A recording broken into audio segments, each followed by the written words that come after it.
Referee for the main event, Joe Lo Scalzo. 10 rounds.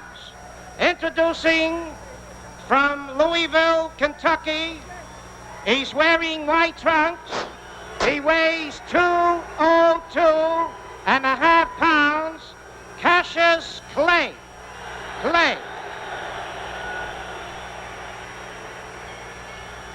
His opponent from New York City, wearing black trunks. He weighs 188. Doug Jones. Main event, 10 rounds.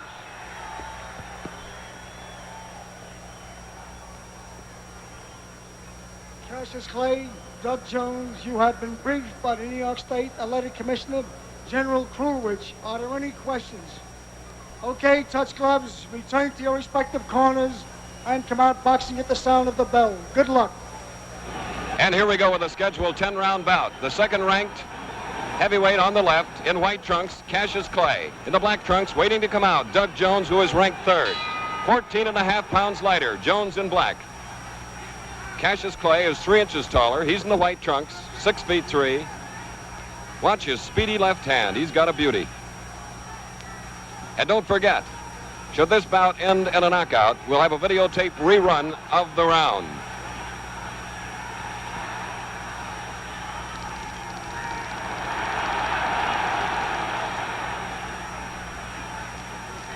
You just saw one of Clay's habits, pulling away from punches instead of trying to slip them. This may cause him trouble.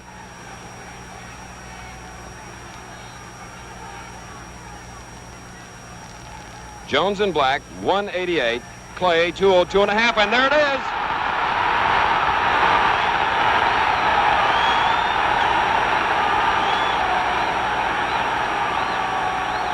A good solid punch.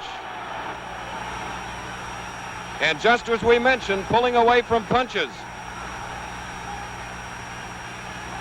We've got about 2 minutes to go in round one.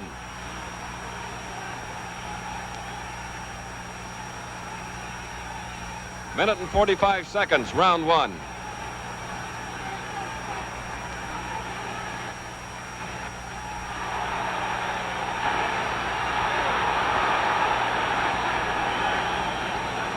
A good left hook by Clay.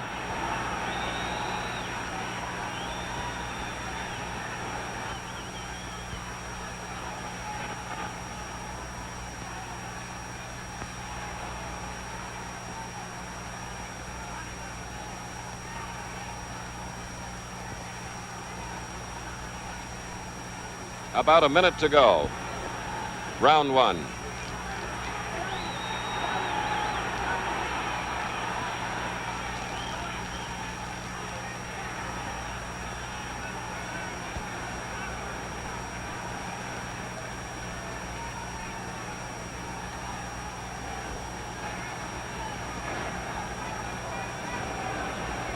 "45 seconds.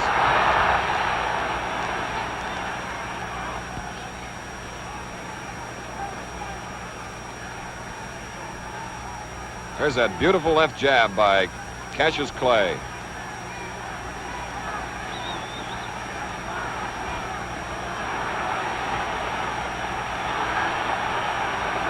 A glancing right hand.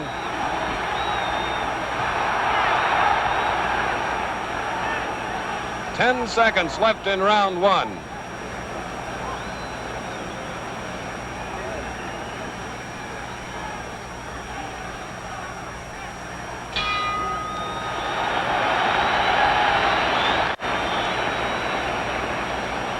Cassius Clay was definitely shaken up by a shot that caught him as he was backing away from a punch instead of trying to slip it, as we pointed out. He's talking to his trainer, Angelo Dundee. Jimmy Wild is on the outside of the ropes. Chicky Ferrara is to the right of Dundee. Clay, in marvelous condition at 202.5 pounds, is fighting a very determined Doug Jones. Jones caught one left hook that was Clay's big punch of round one. Jones has been knocked down previously. He is just off a 7th round knockout victory over Zora Foley. He's a boy that can take it. He's never been stopped, and the same is true of undefeated Clay. We get ready now for round two. Nearly 19,000 looking on at Madison Square Garden. Hope you're enjoying it.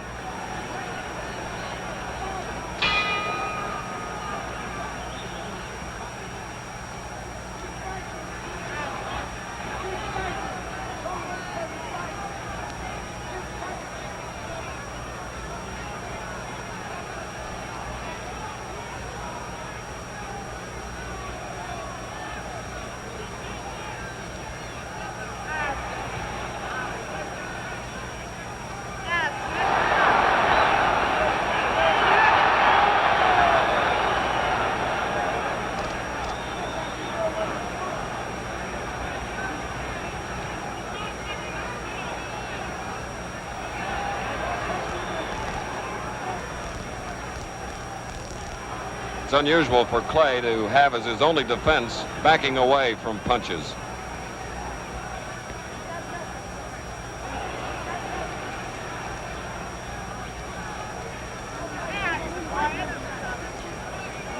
Two minutes to go, round two.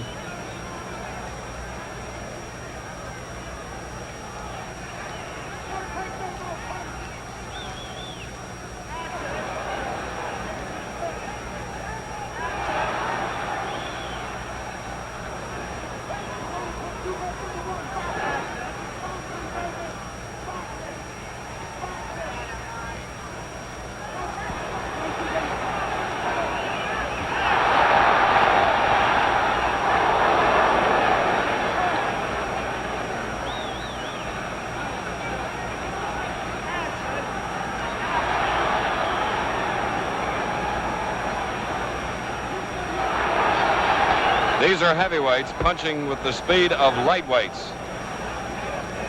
About a minute to go in round two.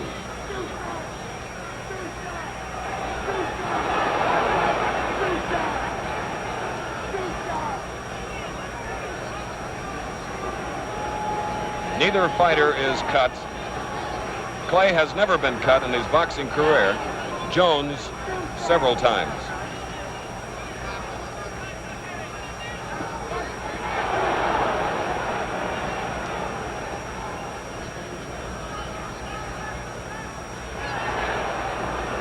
.30 seconds left in round two.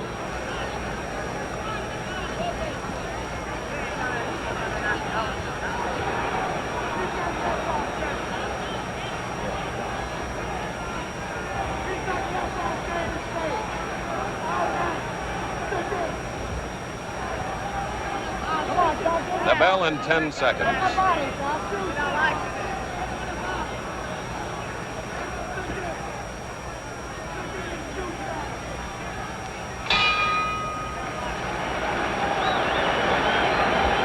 This is Chris Schenkel at ringside, Madison Square Garden, as we look at Doug Jones, born right here in New York City 26 years ago. And as you see, he is most certainly an orthodox fighter, very even-tempered, quiet, plods along, as you have seen, and he knows of Cassius Clay's one glaring fault, and consequently has been using that left hook off a jab. This is a boy that knows how to carry the fight to his opponent, and that's what he's been doing. His opponent, Cassius Clay, as we await the start of round three, doesn't seem any the worse for a heavy punch that he took in the first round. He is off a third-round knockout over Charlie Powell. He has knocked out his last 9 opponents, most by prophesying the round. Tonight he has predicted round 4. Here's the third round of a scheduled 10.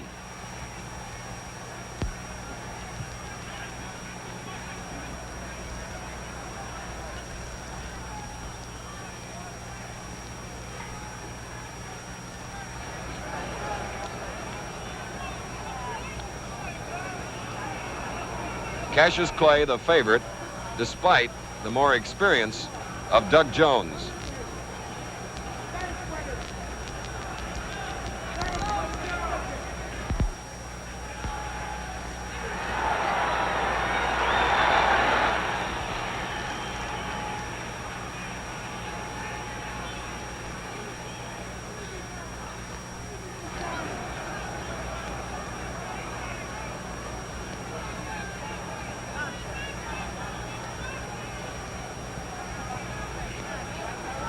2 minutes left.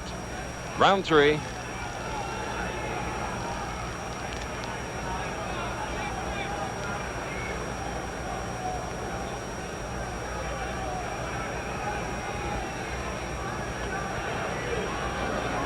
Clay now really using that left hand to advantage, keeping Jones off balance.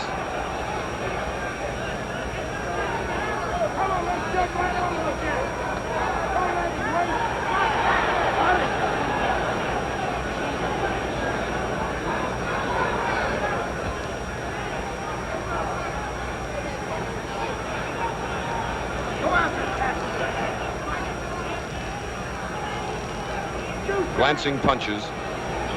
Some picked off by Jones.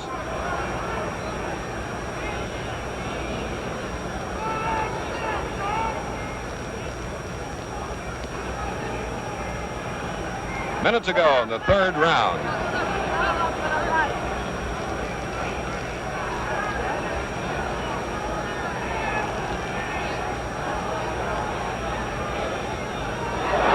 Good one, too, by Clay. 45 seconds left in the round.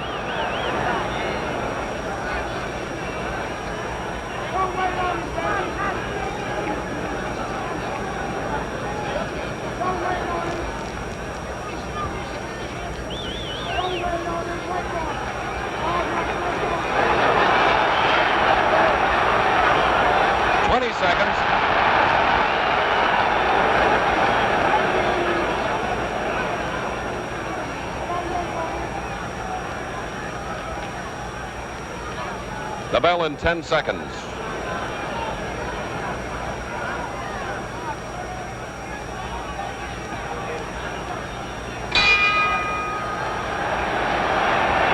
man who has captured the imagination of everybody across the country. People from all walks of life here at the Garden tonight. Lauren Bacall, John Daly, Mrs. Bob Hope, Jason Robards, Toots Shore, just all sorts of folks who are eating up the action, and we hope you are too. This is the 4th round at the Garden.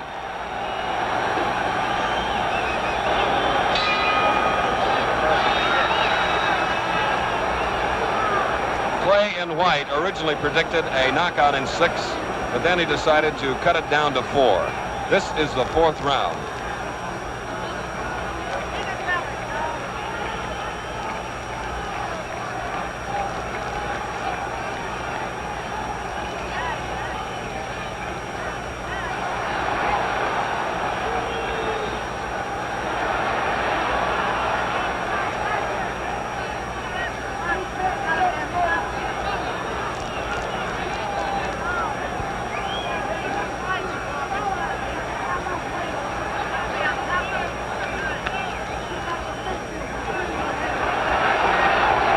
No knockdowns. Neither fighter is marked. About 2 minutes to go in round 4.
To go in round 4, and as you can see, Jones is going to be a tough one to knock out in any round.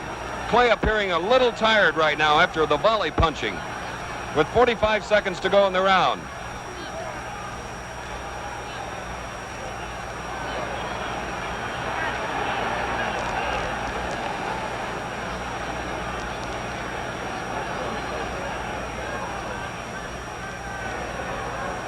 "30 seconds.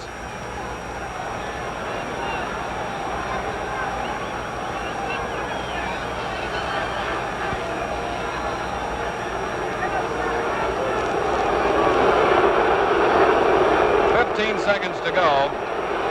Fans are probably booing about the prediction. 10 seconds.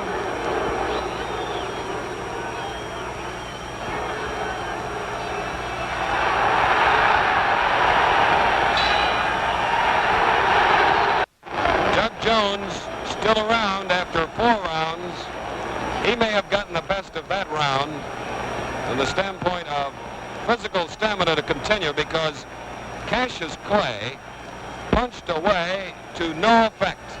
This is part of the sellout crowd as we look at Lauren Bacall there on the left with Jason Robards, all sorts of theatrical people and business leaders. And I know in Louisville, the hometown of Cassius Clay, everybody's out to see this youngster go.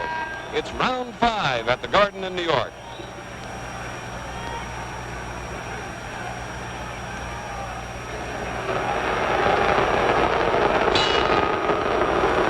Round 5. Clay in white, Jones in the dark trunks.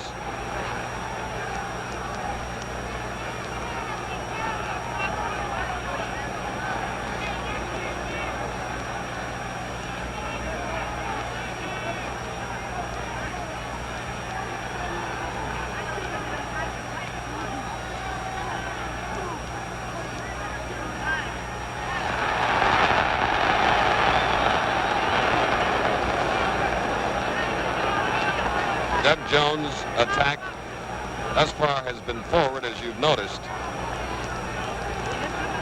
He's been trained that way against a backing up Clay.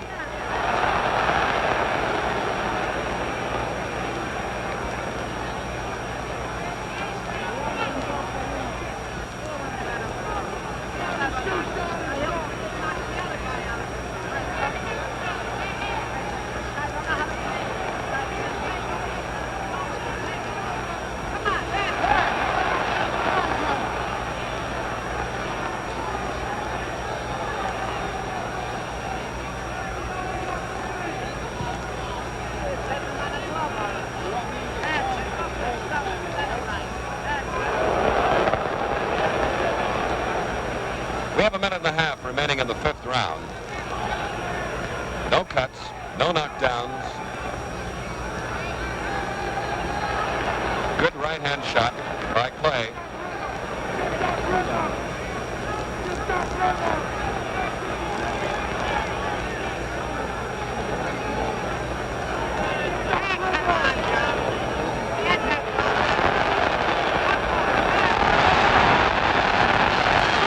We have 1 minute left in round 5. A solid right by Jones.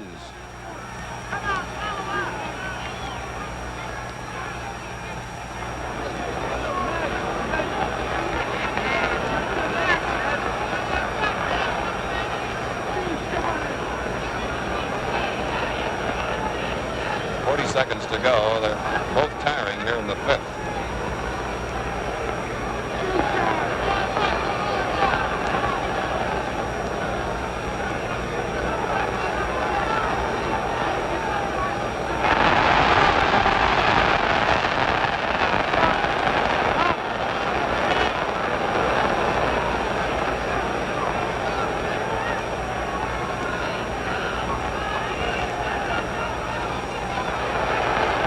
Seconds.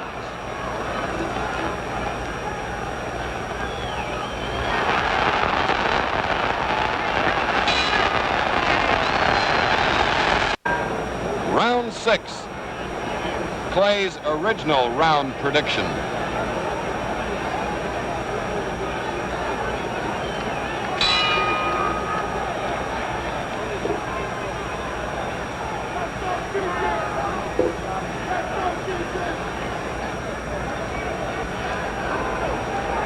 With all the head-hunting, it's amazing that one of the fighters is not cut. Unmarked, both of them.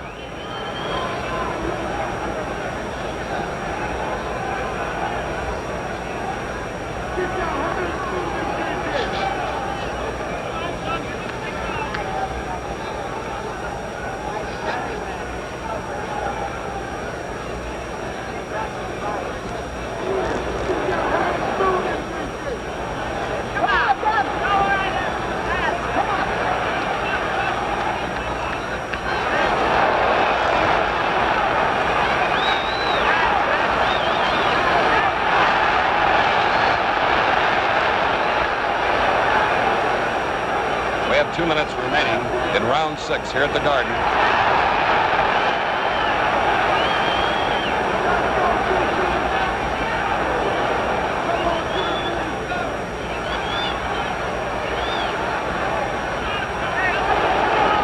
Tremendous body punch by Jones.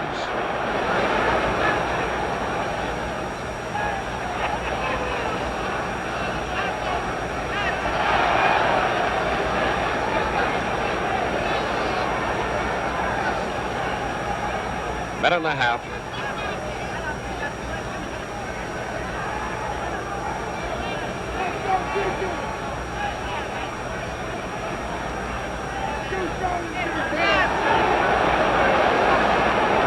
You saw that punch a little low. Clay bending over to cover up.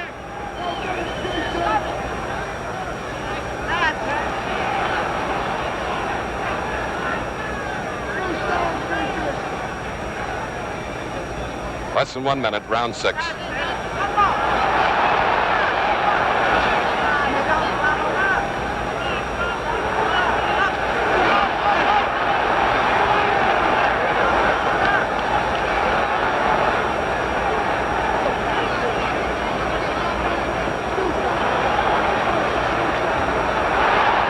Seconds.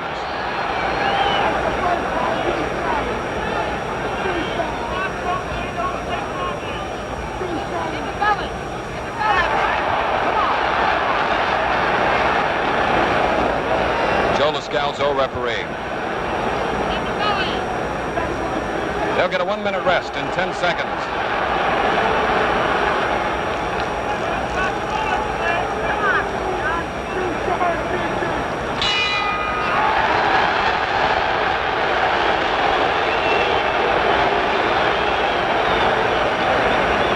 Jones, managed by Alex Coxkowitz, is a fighter that started in the Golden Gloves like Clay, lost in the semifinals for an Olympic berth in 1956, went on to win an Air Force championship, and has a record of only 3 losses in 25 fights. Now here is Cassius Clay, fighting tonight in a state that practically outlawed boxing 2 weeks ago. And here you have a standing room crowd only at Madison Square Garden, which is credit to this 21-year-older and of the dozen leaders of Kentucky industry, led by Bill Faversham, who is the manager of record. They have done a tremendous job handling a very likable young heavyweight at 202.5 tonight. Jones, 188. Round 7.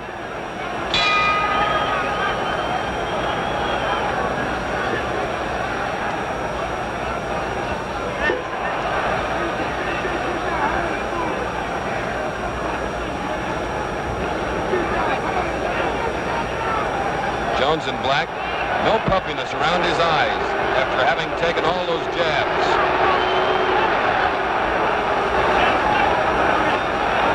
Clay is unmarked.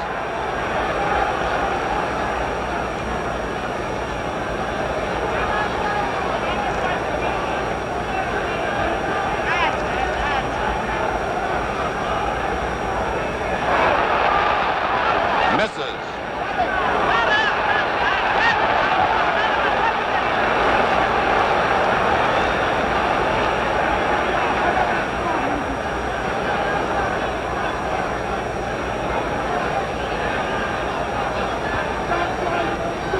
2 minutes to go. You see the 7th round there on your screen. Schedule 10. By the way, these are 8-ounce gloves.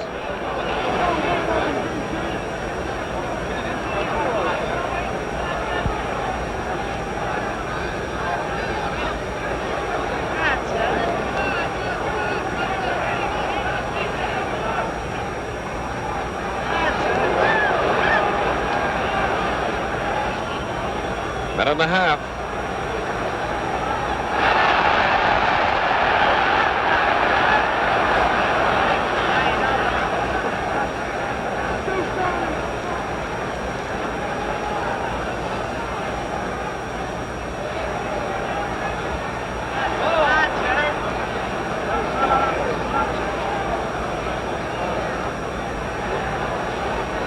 1 minute left in the 7th.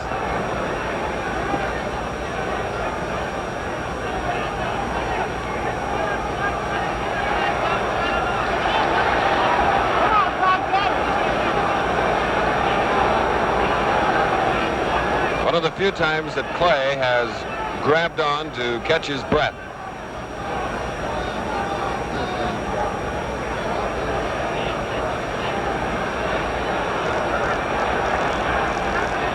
Clay and White has gone 10 rounds twice in his career. Jones in the black trunks once went 15 rounds in a light heavyweight title bout with Harold Johnson.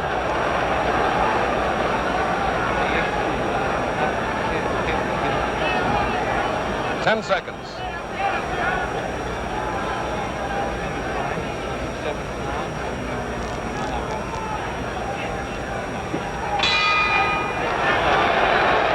Here is Doug Jones, who has 13 knockouts to his credit in 25 fights, while Clay has 14 in an undefeated slate. Jones would appear to have the edge now, even though he went into the fight as the underdog. He seems to be a boy of great stamina, and he has proven that he has ample durability and determination as we go into round 8 at the Garden.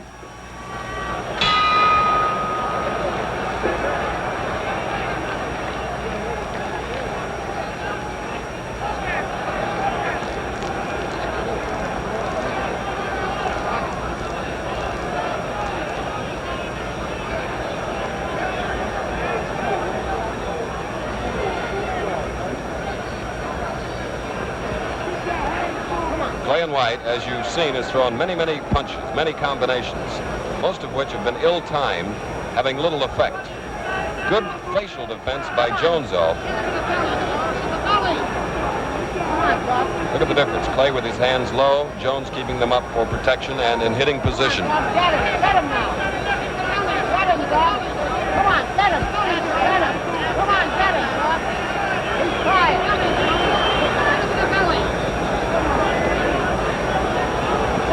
We're in round 8 of a 10-round fight, scheduled for 10 with 2 minutes to go in the 8th round.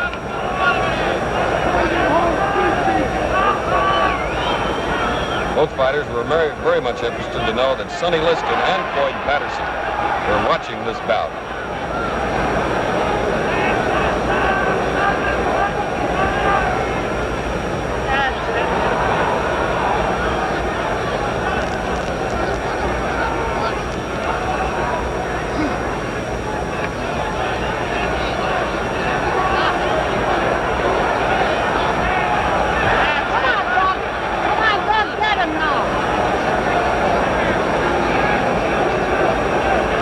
Has not had to do a lot of work.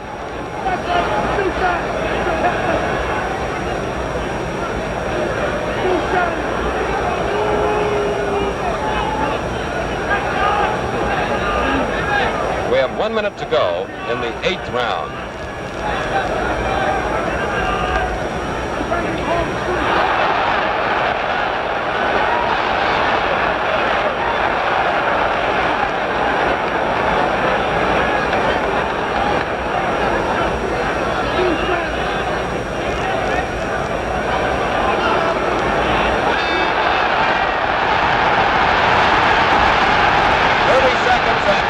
May be in trouble.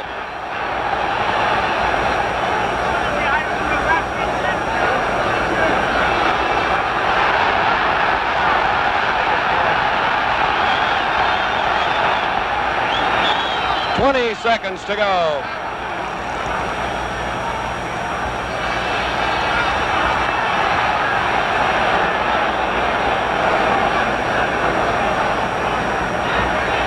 Seconds.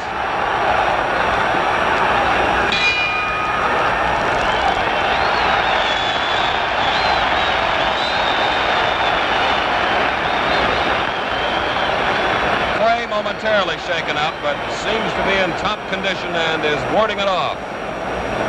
Ladies and gentlemen, the Boxing Education and Research Foundation is engaged in a program aimed at the establishment of a retirement plan for boxers. This non-profit voluntary organization already has obtained the cooperation of boxing promoters throughout the country. More help is needed. and we appeal to you as fight fans to add your support to this worthwhile cause. No salaries are paid any officials of the Boxing Education and Research Foundation, but there is a need for funds to further its current study, which will lead to a retirement fund for fighters. Send your contributions to Commissioner Harry W. Falk, Post Office Box 540, Ukiah, California, spelled U-K-I-A-H. Box 540, Ukiah, California, to Commissioner Harry W. Falk. Now we get set for round 9 of the Schedule 10. Cassius Clay, little arm weary now.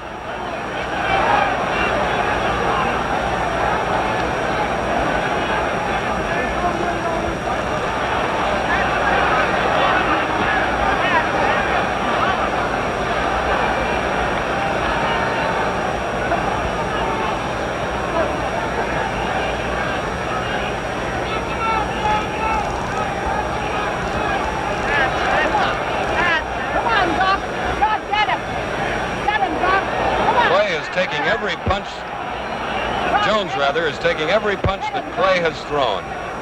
Some on the button, too.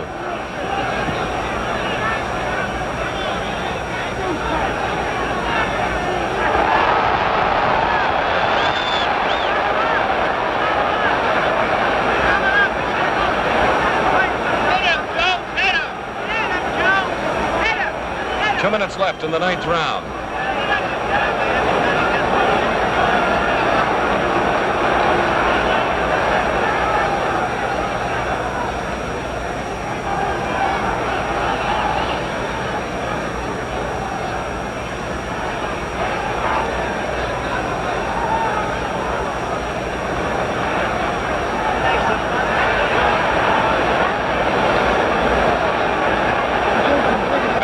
To go in the 9th round.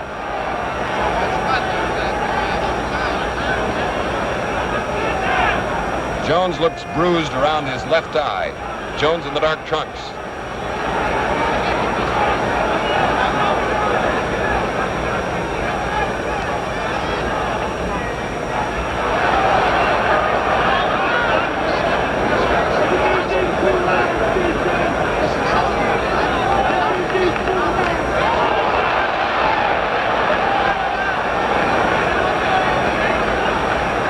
Left.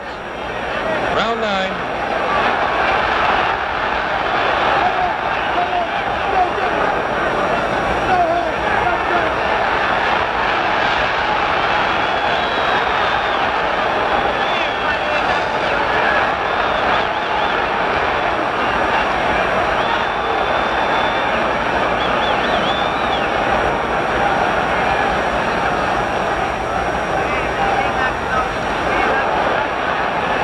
Seconds. Clay obviously trying for a knockout.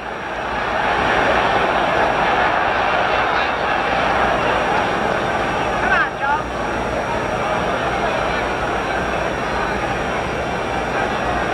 10 seconds of much needed rest.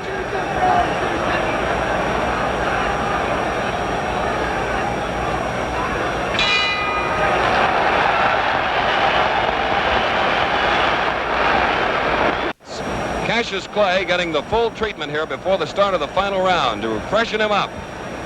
He shot the works in the 9th round trying for a knockout. Artie Idella, Frank Forbes are the 2 judges. Joe Lascalzo is the referee. The 10th round coming up, possibility of a decision or even a draw. Well, let's see what happens as we go into the final stages.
little rubbery-legged. He's taken a lot of good shots to the head. We have 1 minute and 40 seconds left in the fight. 1:40 to go.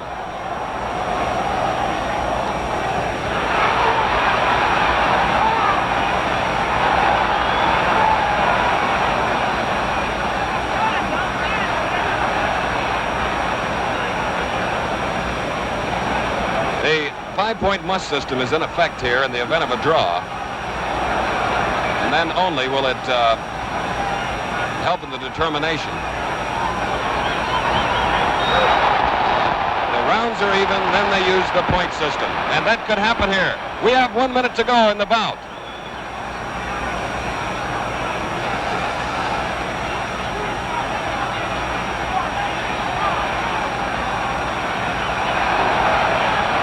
Beautiful finish.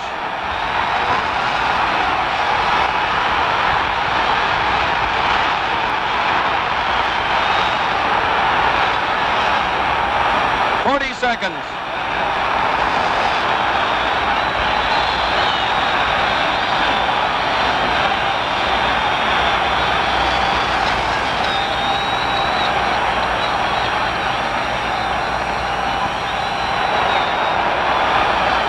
Seconds.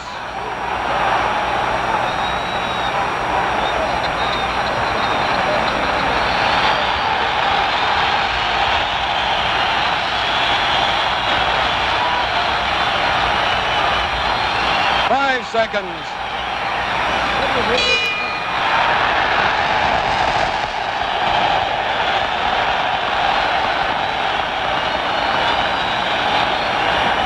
Well, there's always a possibility of a draw at Madison Square Garden.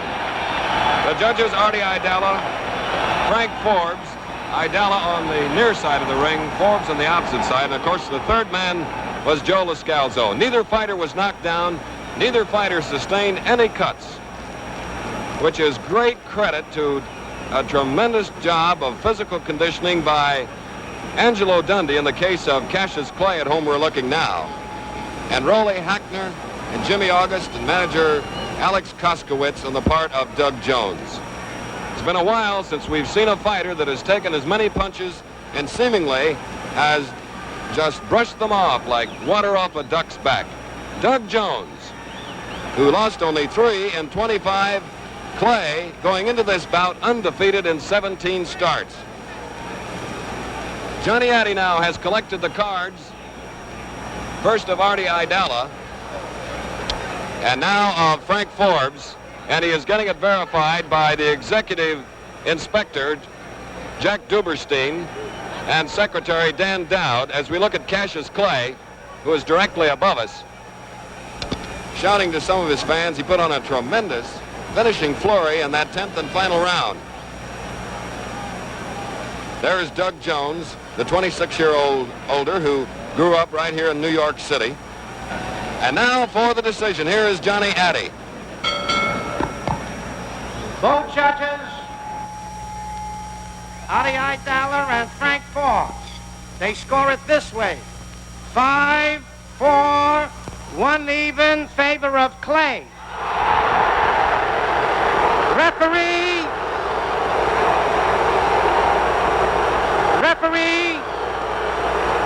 Referee Joe Lascalzo has it 8-1, 1 even, Clay. Winner by unanimous decision, Cassius Clay. There you have it, ladies and gentlemen. 5-4-1 on the part of the 2 judges at ringside, and 8-1-1 on the part of the referee, Joe Lascalzo. We're going up in the ring now to get a talk with Cassius Clay. As soon as the pictures are taken, ladies and gentlemen, he is a very happy victor. Angelo Dundee is the man on Cassius Clay's right. Cassius Clay is mimicking some of the people who are booing the decision, while Doug Jones very nonchalantly says anything. Debris is coming into the ring now. And here is the man that won it. Unanimous decision. He is mugging the still cameras here. Cassius, what a battle. Thank you very much. Turn up this way. Up this way. How was it? Well, this fella surprised me. I predicted 4 on him. I had him going in 4, but he's just tougher than I thought he was. Can't call them all, but I understand Sonny Liston is watching this fight, and as soon as I get to Miami, I want that bum, and he will fall in 8. Cassius, would you like to meet this boy again before you get listed? No, I done whipped him. He's out of the way. He'll mess up my timetable. I am gunning for Sonny Liston. I want that big bear bad. All right. What are your plans now? Well, my plans are to go back to Louisville, Kentucky, take care of business, and go on back to Miami to take care of training for Liston. Did a very good job. Nice going. Thank you very much. Very good. Cassius Clay, ladies and gentlemen, who won at 5-4-1 on the cards of the 2 judges and 8-1-1 on the card of the referee. William H. King Enterprises and Madison Square Garden Boxing Incorporated have presented tonight's heavyweight elimination contest. This closed-circuit telecast has been produced by Michael Mallitz and directed by Jack Simon. The technical supervisor was Phil Velastro. Technical facilities were supplied by Sports Network Incorporated.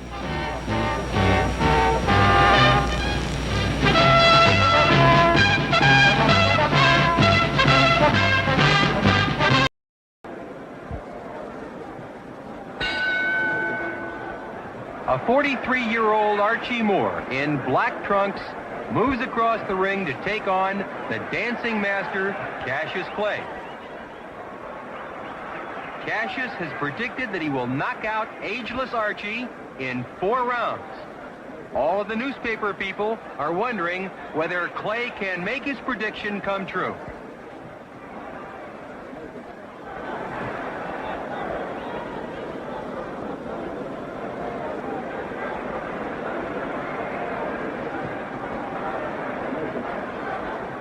Archie Moore has been a professional fighter since 1936. That makes this the 26th year Archie has been thrilling ring audiences all over the world. Archie holds the all-time knockout record, previously held by young Stribling. 106 professional fighters failed to go the limit with this sharp-punching Archie Moore, a record that seems to be completely out of reach of future professional fighters.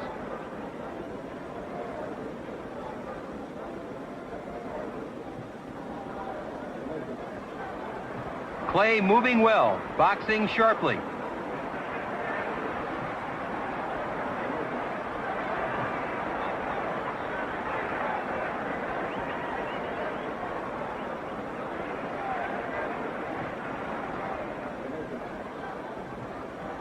The brilliant young Cassius Clay won the 1960 National AAU and National Golden Glove heavyweight titles. In addition, he also won the Olympic light heavyweight crown that same year. Since turning professional 2 years ago, Clay has had 15 fights, winning them all, 12 by knockout.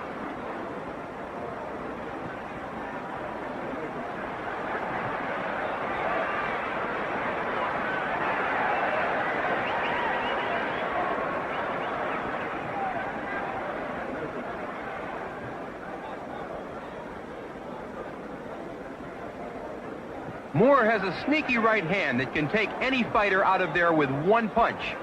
Clay has to be very careful.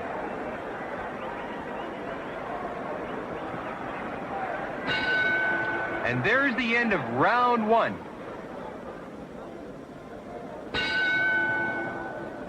In round 2, Moore is going to have to attempt to corner the endlessly moving young Cassius Clay.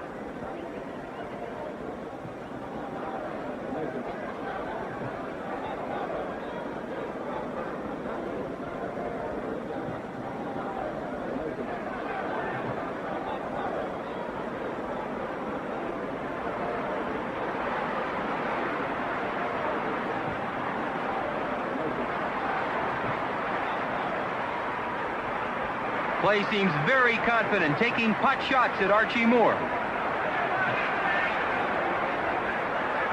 Moore covering up.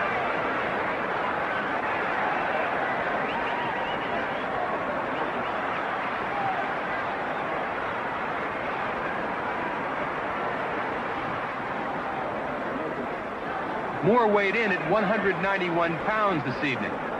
That's much heavier than the normal weight that Archie fights at.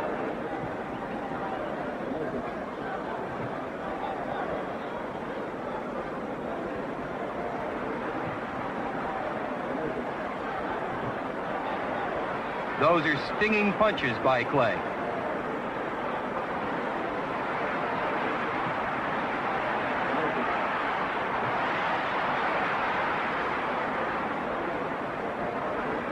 Archie won the light heavyweight championship in 1952, 10 years ago, when he took a unanimous 15-round decision from champion Joey Maxim in St. Louis.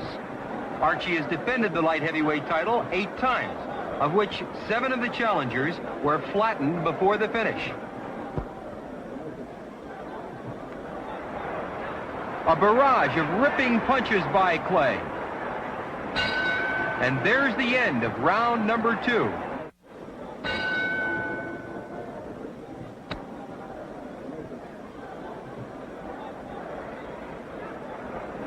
Cassius Clay in white trunks seems to have taken over here in round 3. Cassius is pot-shotting.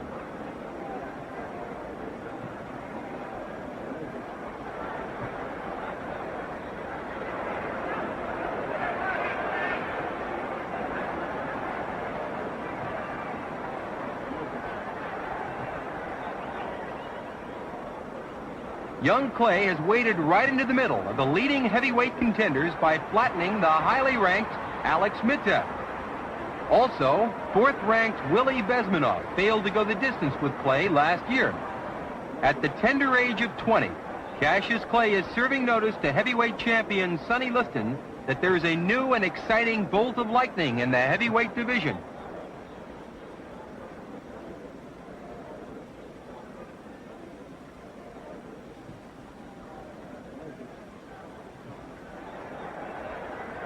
It's all Clay here in round 3. Cassius seems to be playing with Archie.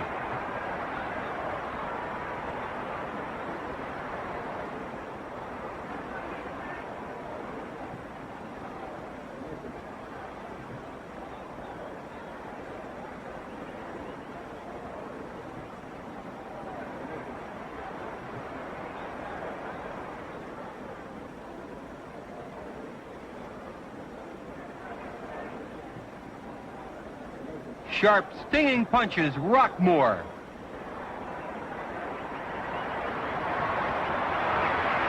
Moore's in trouble. Clay pouring it on here in round 3.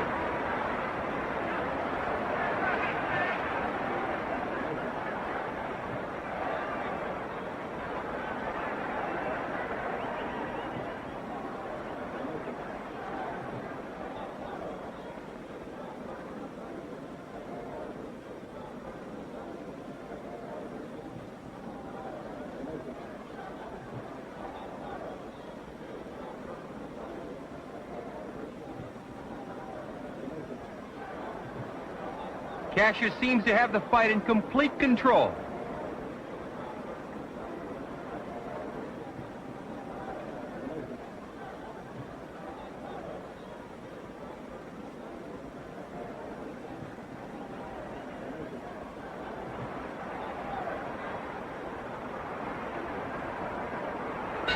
And there's the end of round 3, a big Clay round.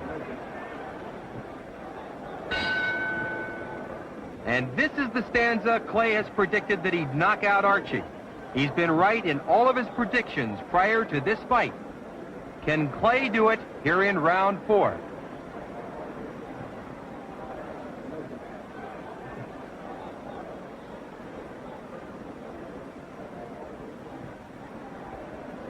Sharp, stinging punches by Cassius Clay.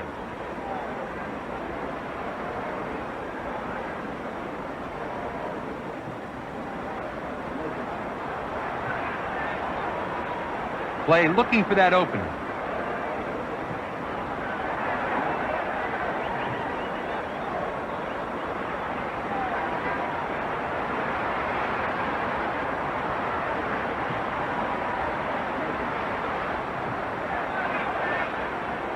Muir pressing forward, trying to get in that one big punch to take Clay out of there. Ripping punches by Clay, and Muir goes down. Cassius raises his hands over his head. Courageously, Archie gets to his feet.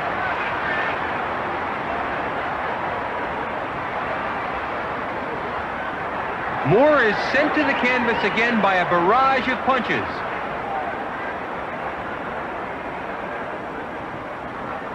For the second time, Archie gets to his feet to face the inevitable. Ripping punches by Cassius Clay, and it's all over. Clay wins by a 4th round knockout, as predicted. It looks like this exciting 20-year-old is on his way to the heavyweight championship.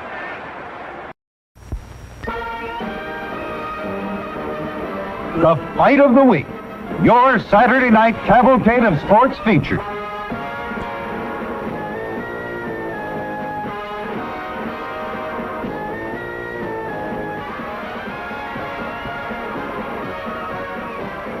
Welcome to the fight of the week. I'm Don Dunphy, your ringside commentator. Unbeaten heavyweights take over this evening as Cassius Clay of Louisville meets Billy Daniels of New York City in the 10-round feature bout at the St. Nicholas Arena. The 20-year-old Clay is a former Olympic light heavy, national AAU light heavy, and Golden Gloves heavyweight champion. As a professional, Clay has won his 13 bouts, 10 by knockouts, the last 5 in a row. The ebullient Kentuckian is given to predictions on his bouts, and up to now has made them good. To quote a contemporary on the boxing beat, the 25-year-old Billy Daniels is even more undefeated than Clay, having won 16 in a row while scoring 7 knockouts. However, unlike Clay, this is Billy's first main event on national television. He's a good two-fisted battler. These are big heavyweights, Daniels being 6'4", while Clay is an inch shorter. At the New York Commission weigh-in today, Clay was 196, while Daniels came in at 189. In just a moment, we'll bring you the 10-round heavyweight fight between Cassius Clay and Billy Daniels. From St. Albans, Long Island, wearing black trunks, weighing 189, Billy Daniels. His opponent from Louisville, Kentucky, wearing white trunks, weighing 196, Cassius Clay. Cassius gets a mixed reception. Here's McCon. All right, listen carefully, Billy and Cassius. Keep both hands free at all times when you're punching. Do not hold with one hand and hit with the other. Is that clear? When I see you locked in a clinch, I'm going to tell you to break. I want both of you to stop punching immediately and each take a step back. Be careful of your fouls. If you get knocked down, you have to take an 8 count. Shake hands now. Come out boxing clean. Good luck. All right, Luke.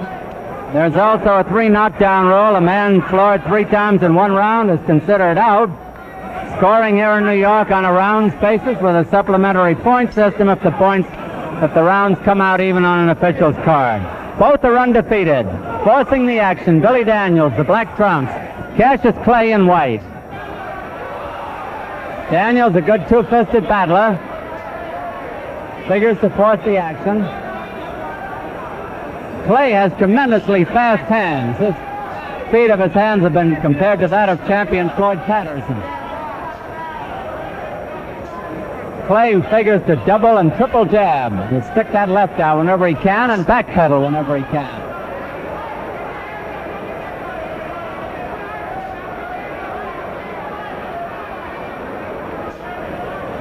It's risky business going around with your hands dangling at your sides, as Cassius says, but I guess he knows what he's doing.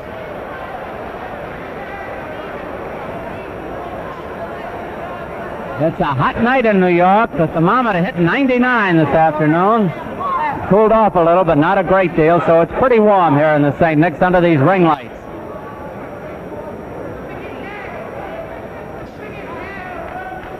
Bout is scheduled for 10 rounds. They're wearing 8-ounce gloves. Mark Kahn, the referee, a good one.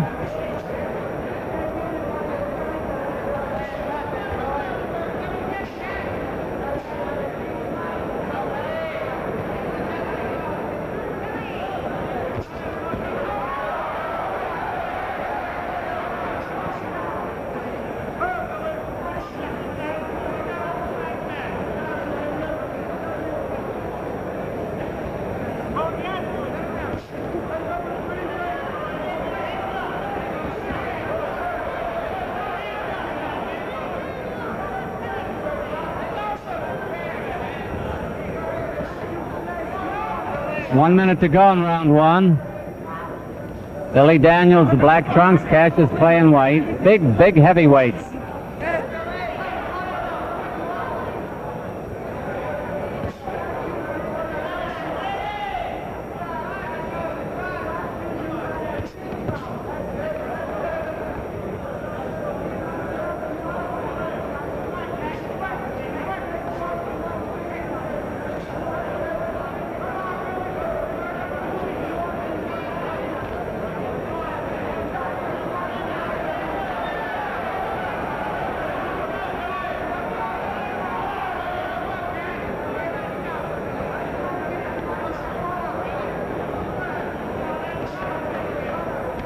Ten seconds to go in round one.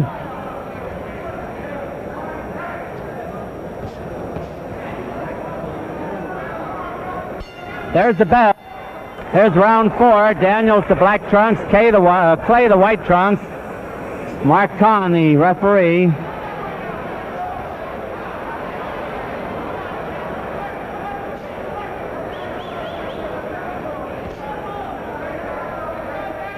And a good fight so far. Scheduled for 10 rounds.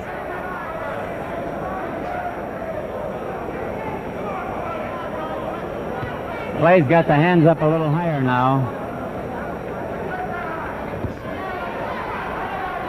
He's looking for an opening for his right hand.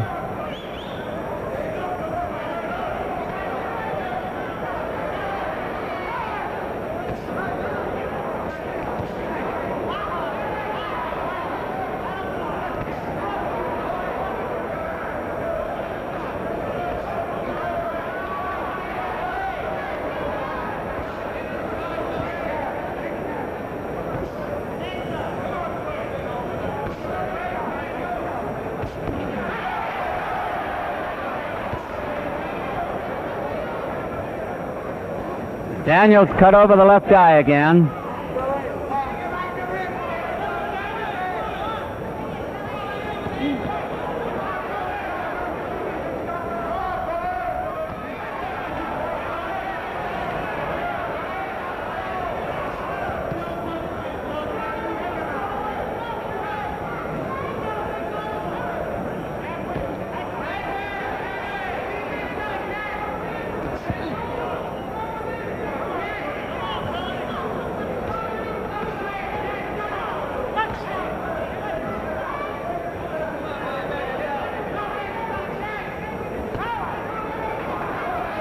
Daniels has developed another cut near the left eye, as if things weren't tough enough for him.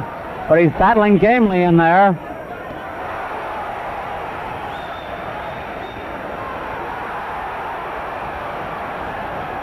Got Clay holding on.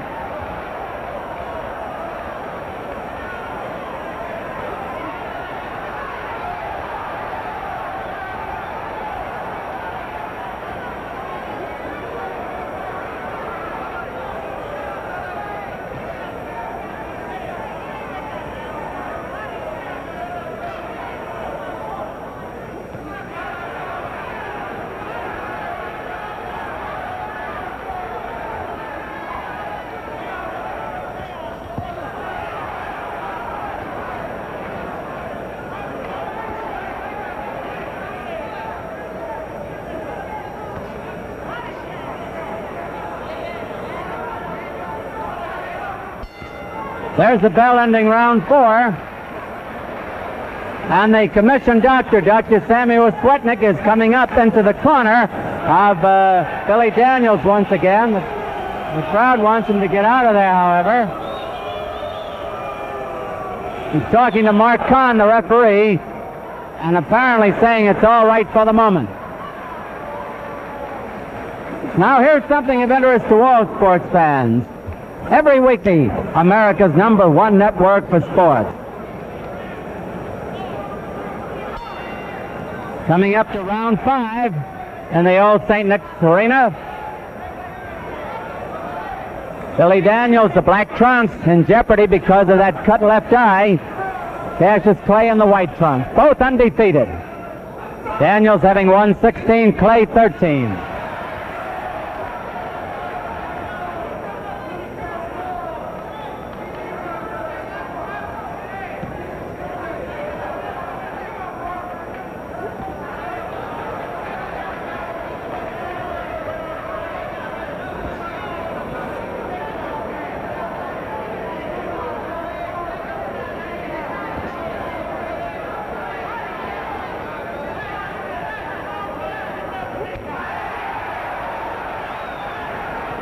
Daniels has kept things even with that solid right-hand punch to the head.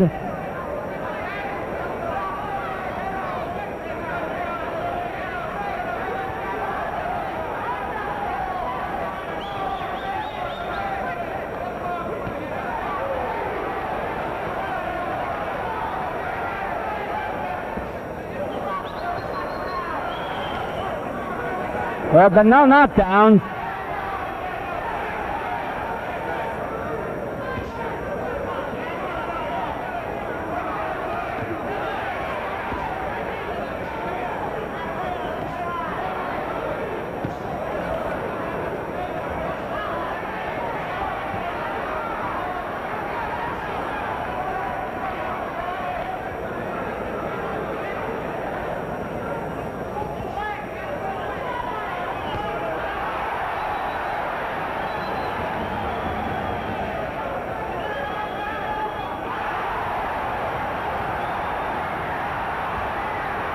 One minute to go in round 5.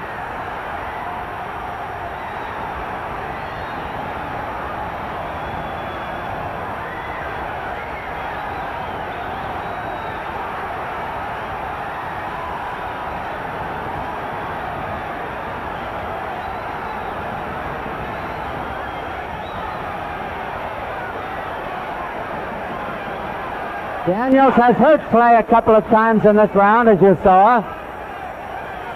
But Daniels is bleeding from around the left eye again.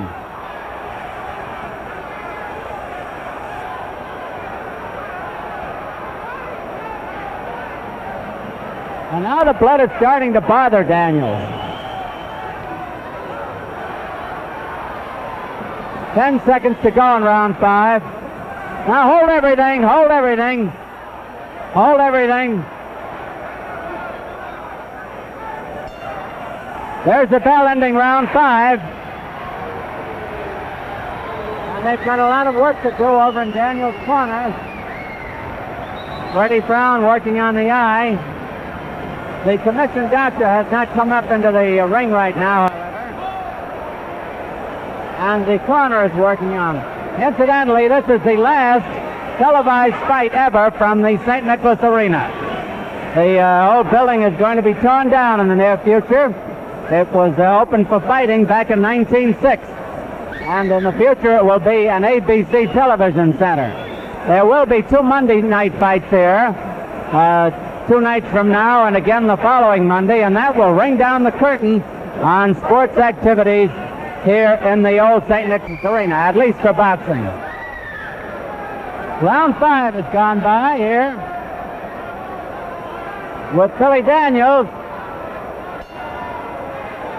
and the black trunks and Cassius Clay in the white.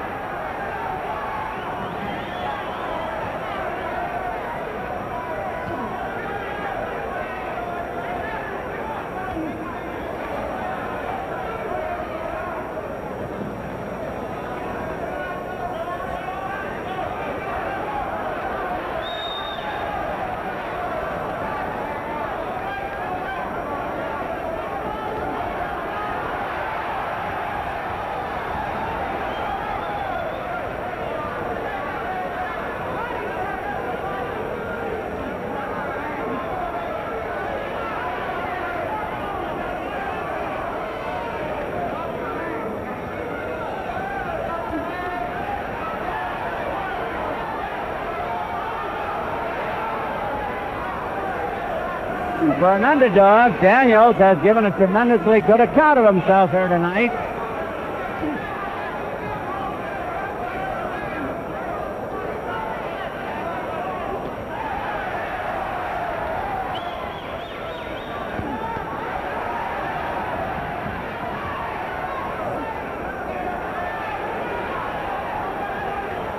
Daniels is trying to show that Cassius has feet of clay.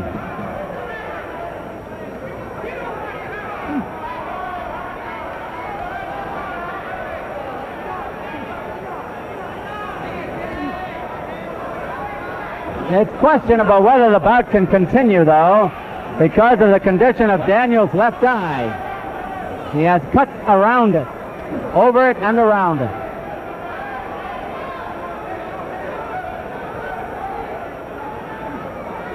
This is round 6 of a 10-rounder. 1 minute to go in round 6.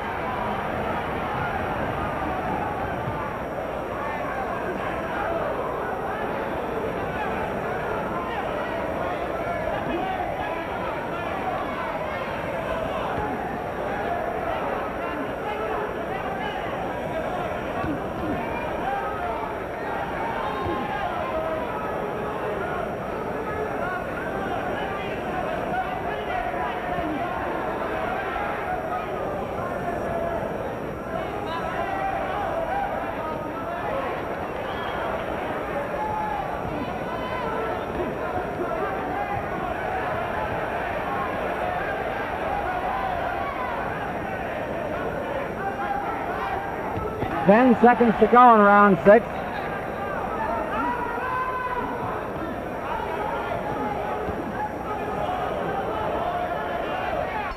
There's the bell. 7 here in the old St. Nicholas Arena.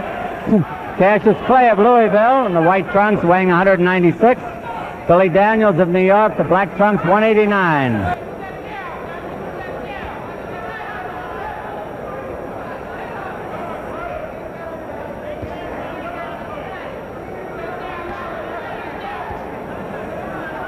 Daniels has given an impressive performance so far. Clay got off winging in the first 2 rounds, but big punches by Daniels have taken charge since then. Daniels fighting with the handicap of a cuts around his left eye, several of them.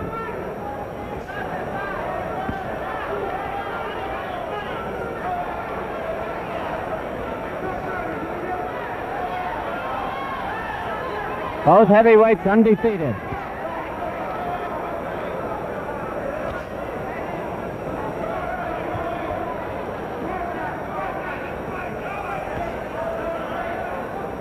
It's hot here. I told you earlier it was 99 here at one time in New York today.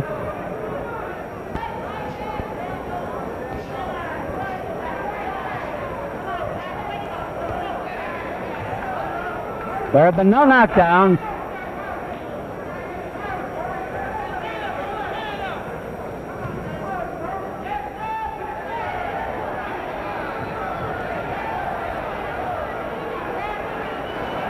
Mark Kahn, the referee.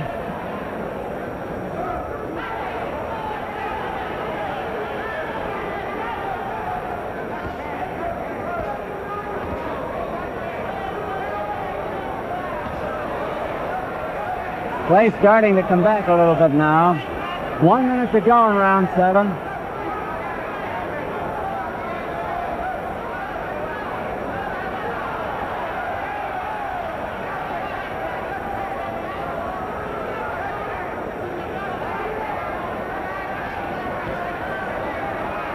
That's all. Mark Kahn is stopping it.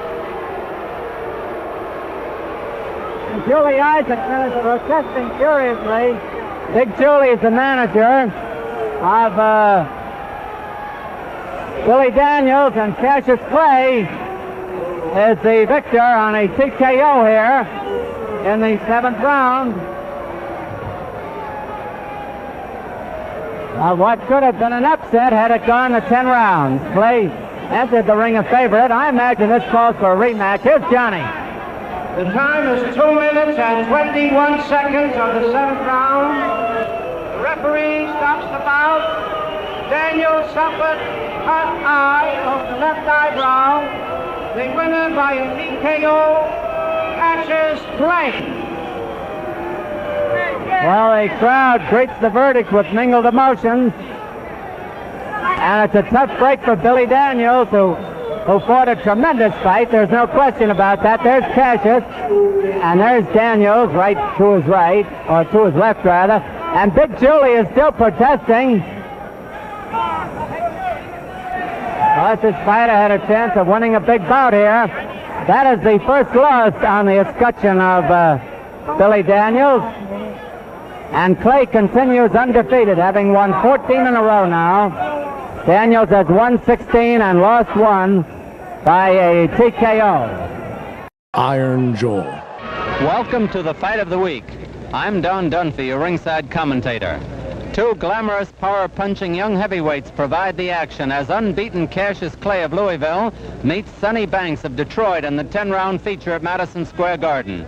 The bout originally scheduled for tonight between Eddie Machen and Cleveland Williams was postponed because of a training injury to Machen. Cassius Marcellus Clay is but 20 years old, but he's making a strong imprint on the sport of pugilism. As an amateur in 1960, he won the AAU light heavyweight, the Golden Gloves heavyweight, and the Olympic light heavyweight crowns. As a professional, he has won all 10 bouts, scoring 7 knockouts. Lucian Sonny Banks is 21 years old. Till now, he hasn't been as spectacular as Clay, but he may pack more power in a single punch. In 12 starts, Banks has won 10, scoring 9 knockouts. He was stopped by Joe Shelton, whom he KO'd later, and outpointed in a 5-rounder by Chuck Garrett. That last was a year ago. Since then, Banks has scored 5 straight knockouts, all in 5 rounds or less. Banks is 6'2", while Clay is 6'2½". At the commission weigh-in today, Clay scaled 194½, while Banks was 191¼ In just a moment, we'll bring you the 10-round heavyweight fight between Cassius Clay and Sonny Banks. All ready to go here at Madison Square Garden, and our ring announcer, Johnny Addy.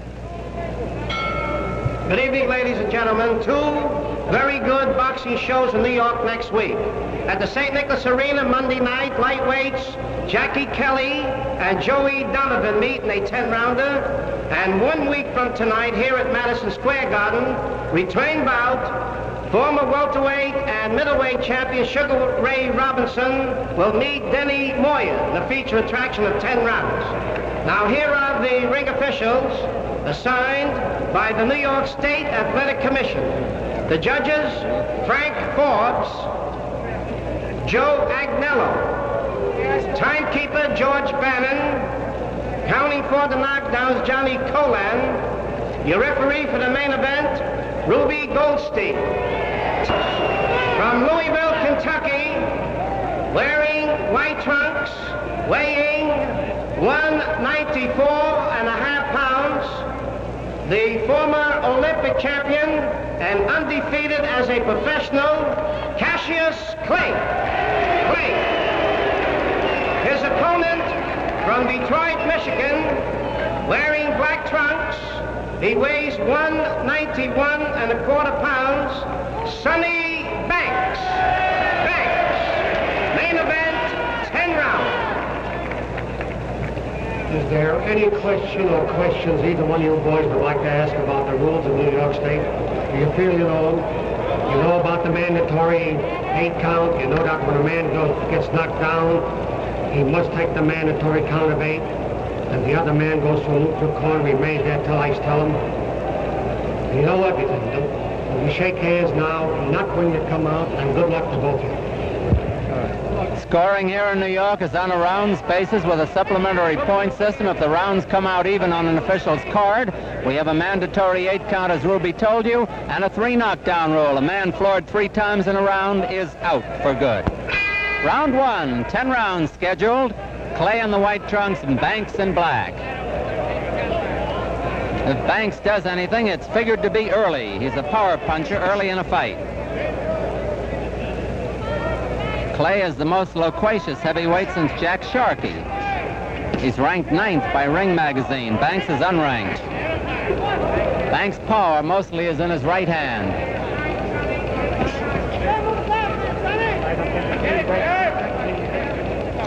Banks, by the way, making his first appearance on national TV.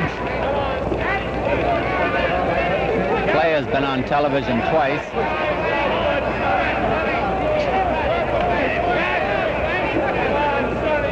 Clay has dazzling speed of hands and feet when he opens up.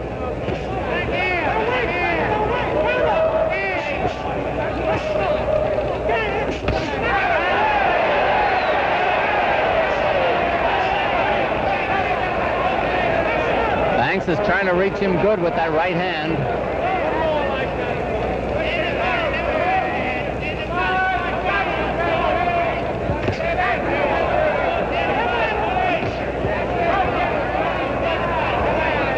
Banks Banks is reputed to have quick hands, like Floyd Patterson. I say reputed to. We were seeing him for the first time ourselves.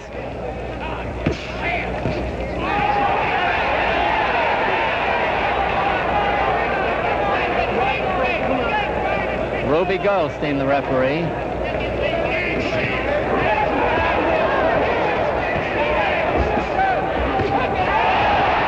There goes Clay on the floor. He's got to take the mandatory 8 count. There's the mandatory 8 count. 1 minute to go in round 1.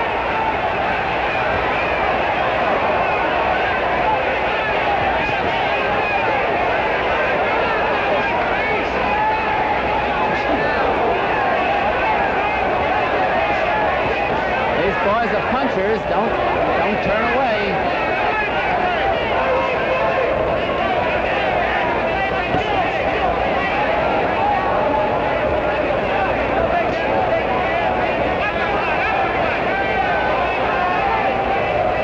Less than half a minute to go in the round.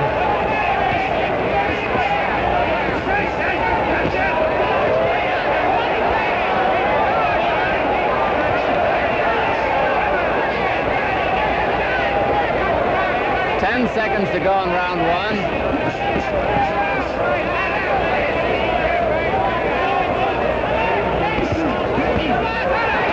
There's the bell. First time that Cassius Clay was ever down. So he gets in there with great fighters like Marciano and Lewis, who also were down occasionally, but were great nevertheless. Banks came here to fight. So did Clay. He knows he can take no chances now with either hand of Banks.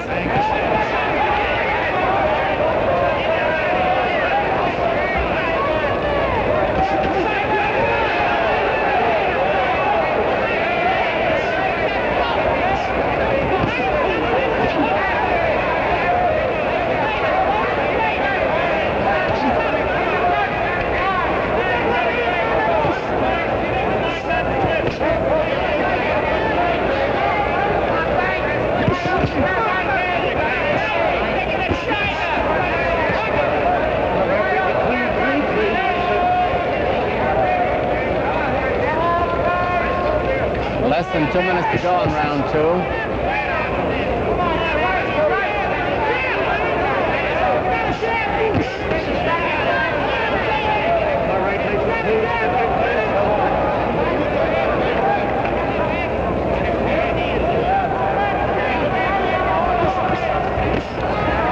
Fighters who come out of a crouch, as Banks is on occasion tonight, have caused confusion to many great fighters. Well, Clay can't be classified as a great fighter as yet.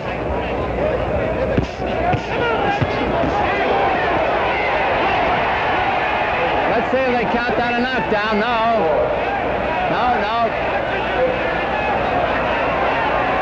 Banks was bothered by that punch, but Ruby Goldstein ruled it no knockdown. Now he hurt Clay again. Banks apparently has power in either hand. A minute to go in round 2.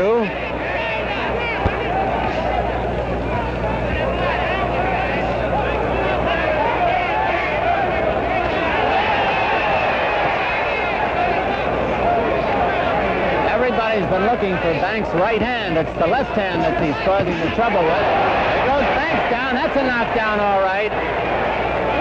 A flash knockdown, just like the one that floored Clay in round 1. Mandatory 8 count. Now the knockdowns are even. 15 seconds to go in the round.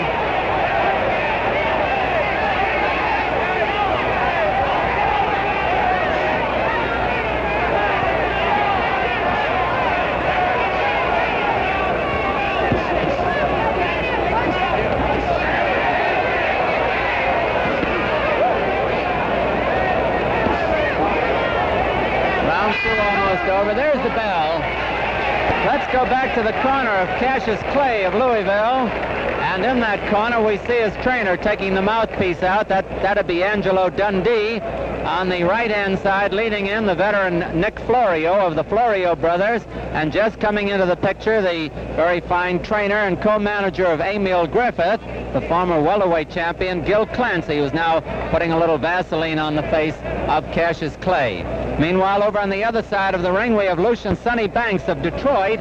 And facing him, in dead center of the ring, is trainer Ted McWhorter.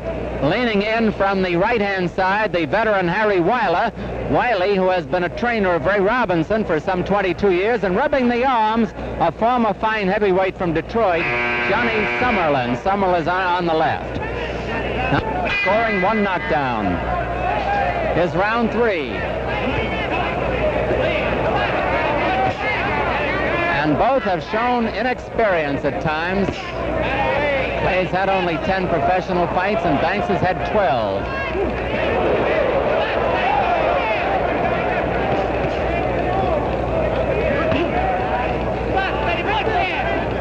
Clay's leaving his hands a little bit low. That's understandable when Banks fights out of a crouch.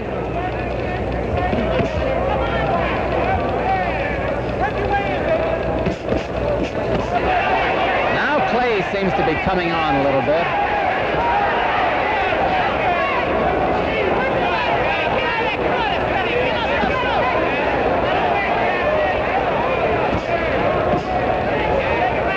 That's a long, sharp jab that Clay has.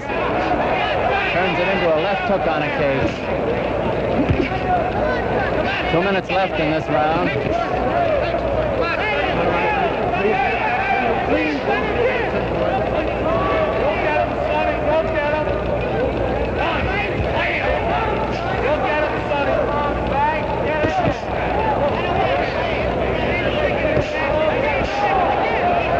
Banks has suddenly become a mark for head punching.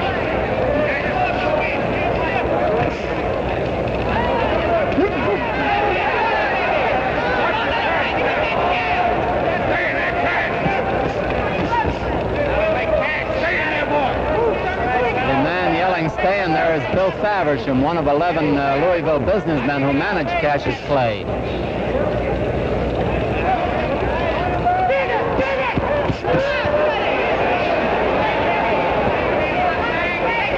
One minute to go in round 3. Banks was roughed by that left hook. And he's getting roughed a little more.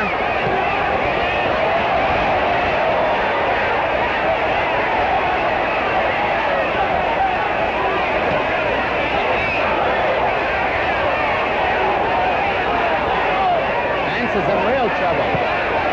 But he can punch it back yet. 30 seconds left in the round.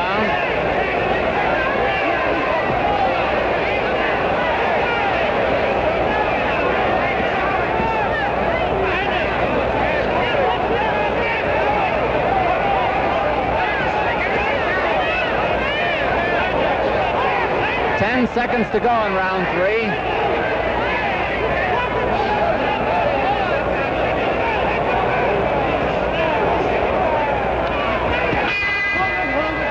Hold everything, hold everything.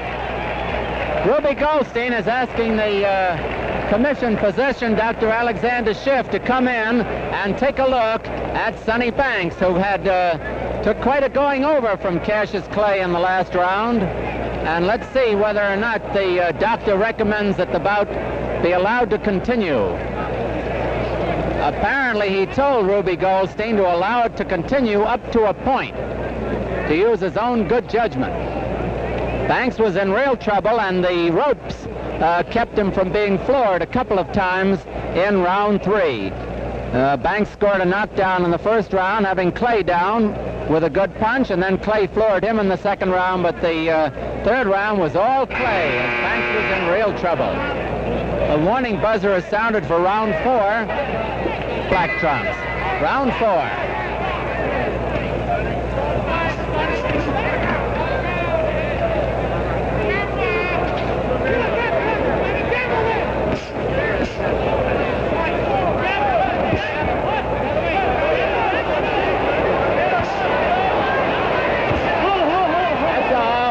Goldstein is stopping the fight, that's all. Sonny Banks wants to continue. Only a few seconds had elapsed here in the fourth round.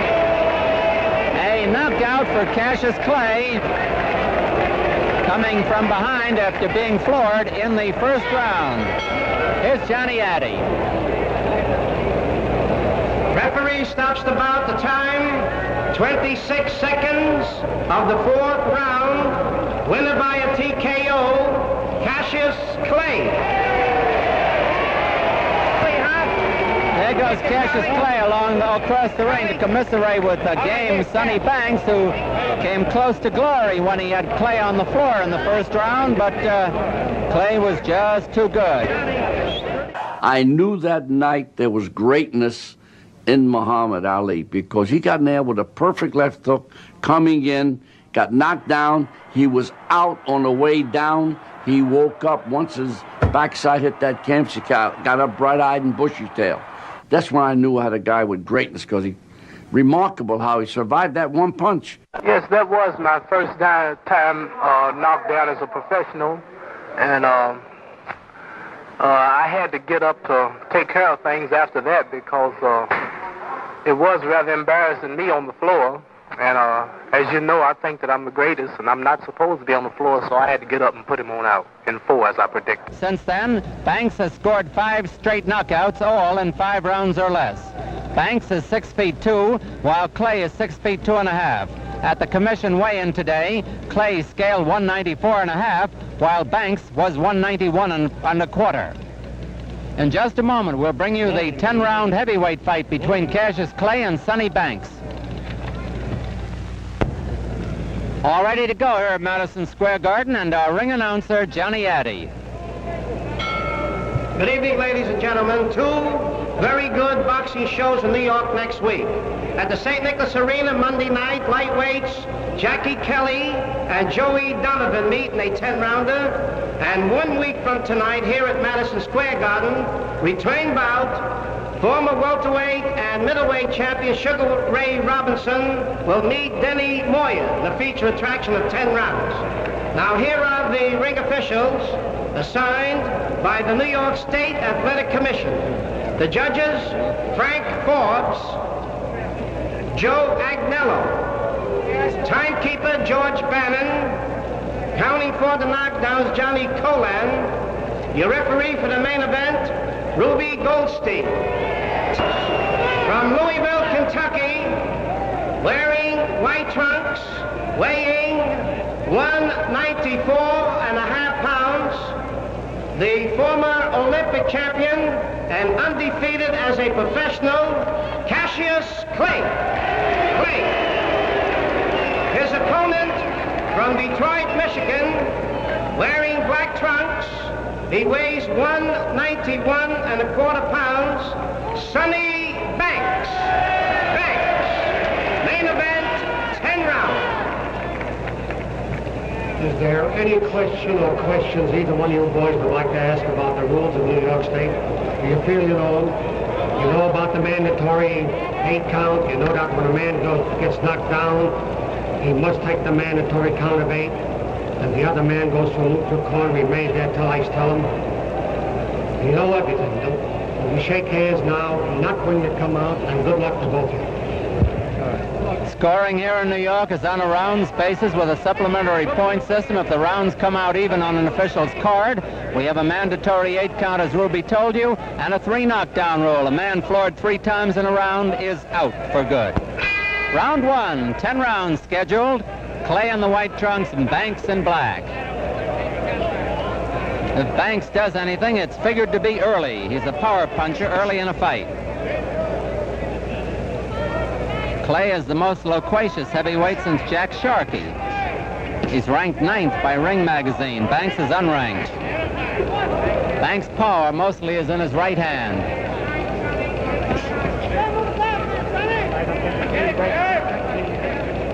After watching Mike Dijon and Eddie Mason the other night, I would rate myself about number 2 now. I'm out to break Floyd Patterson's record. And by this being my 20th birthday today, January the 17th, that leaves me exactly 1 year to reach my goal. He might be big and he might be tall, but if he mess with me, he sure will fall. Gaining self-confidence, Clay starts predicting the round his opponents will fall. That he's going to knock him out in 4, he did it. He's going to knock him out in 5, he did it. 7, he did it. Well, I'm sure any heavyweight that follows me in the ring for 6 or 7 rounds, he's mine after that, if he's still standing. Till he met Gorgeous George in Las Vegas. I saw a wrestler once named Gorgeous George, and the place was jam-packed with people. Cars was lined up for miles. They hated Gorgeous George. They wanted him beat, but they paid $100 for a ringside seat. So Gorgeous George walked out with his pretty silver hair, and he was walking so proud, and people was woo, throwing popcorn at him. He said, "Ah, you bums." He was hollering at the fans. I don't care nothing about you. And like, I can't lose. If I lose, I'll cut all my blonde locks in the ring. Look at my beautiful blonde hair. If he mess up this hair, I'll kill him. I'll annihilate the bum. But I can't lose. I'm the greatest. So I got this from Gorgeous George. I said, this is a good idea. Look, he's getting rich. So I start talking. I am the greatest. I cannot be beat. I'm too pretty to be a fighter. I am the greatest. Cassius Clay, Sonny Banks. Very tough fight. A nothing to win kind of a fight. The media didn't know him. I knew the guy was a great left hooker. I warned Muhammad about him being a converted southpaw. He didn't listen too good because he got nailed with a perfect left hook. Young Clay already has many of his signature skills. The jitterbug footwork, the stinging jab, the machine gun flurries of punches, the uncanny knack for dodging blows.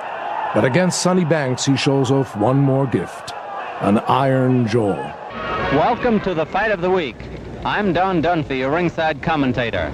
2 glamorous, power-punching young heavyweights provide the action as unbeaten Cassius Clay of Louisville meets Sonny Banks of Detroit in the 10-round feature at Madison Square Garden. The bout originally scheduled for tonight between Eddie Machen and Cleveland Williams was postponed because of a training injury to Machen. Cassius Marcellus Clay is but 20 years old, but he's making a strong imprint on the sport of pugilism. As an amateur in 1960, he won the AAU light heavyweight, the Golden Gloves heavyweight, and the Olympic light heavyweight crowns. As a professional, he has won all 10 bouts, scoring 7 knockouts. Lucian Sonny Banks is 21 years old. Till now, he hasn't been as spectacular as Clay, but he may pack more power in a single punch. In 12 starts, Banks has won 10, scoring 9 knockouts. He was stopped by Joe Shelton, whom he KO'd later, and outpointed in a 5-rounder by Chuck Garrett. That last was a year ago. Detroit, Johnny Summerlin. Summerlin's on the left. Scoring 1 knockdown. Is round 3. And both have shown inexperience at times. Clay's had only 10 professional fights, and Banks has had 12.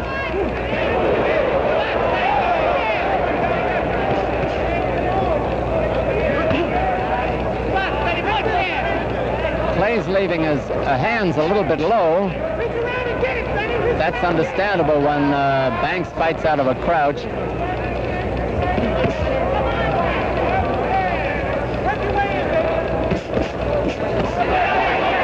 Clay seems to be coming on a little bit.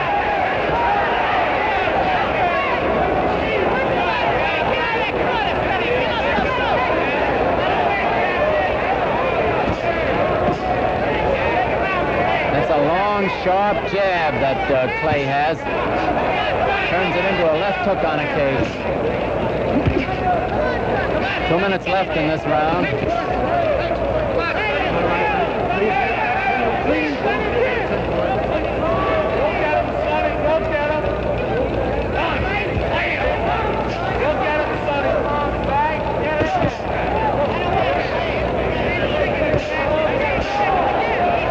Banks has suddenly become a mark for head punching.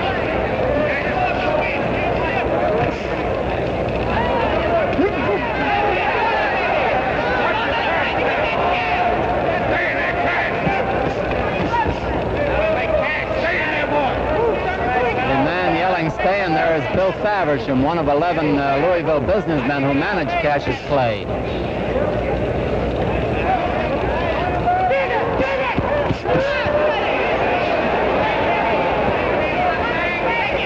One minute to go in round 3. Banks was roughed by that left hook. And he's getting roughed a little more.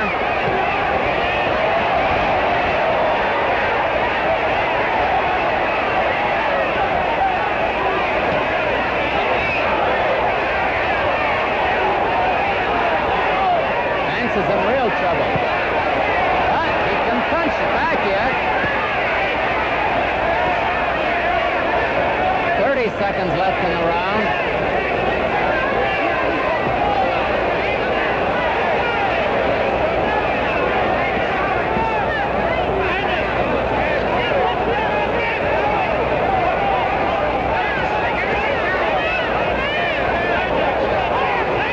Seconds to go in round 3.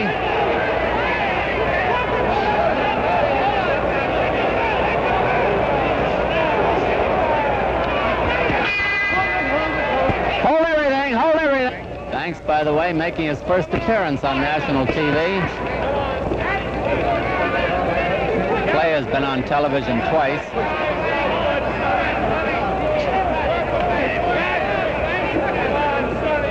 Clay has dazzling speed of hands and feet when he opens up.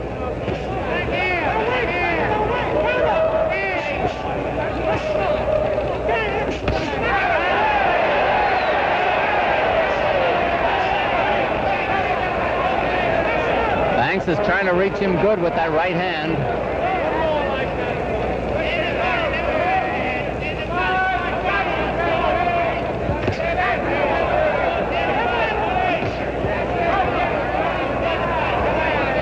Banks is reputed to have quick hands, like Floyd Patterson. I say reputed to. We were seeing him for the first time ourselves.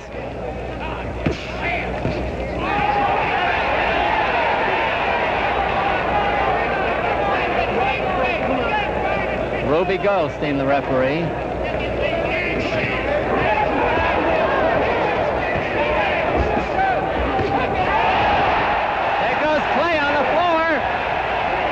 Take the mandatory 8 count. There's the mandatory 8 count. 1 minute to go in round 1.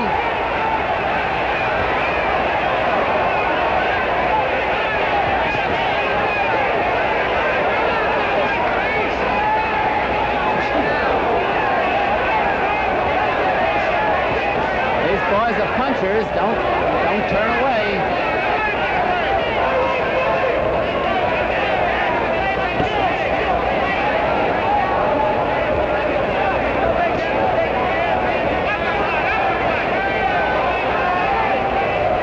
Less than half a minute to go in the round.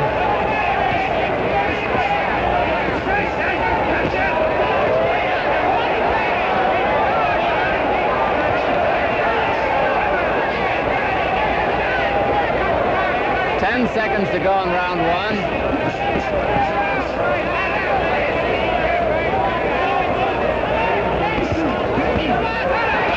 There's the bell.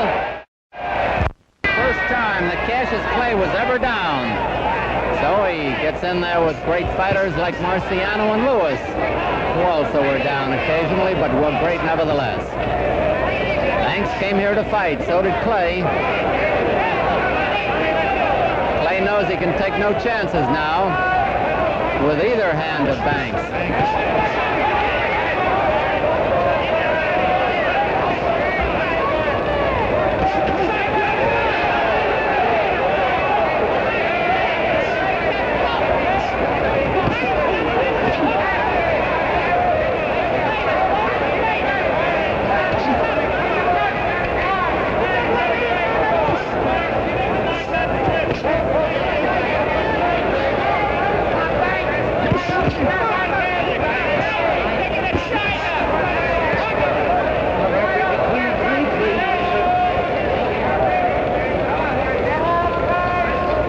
Less than 2 minutes to go in round 2.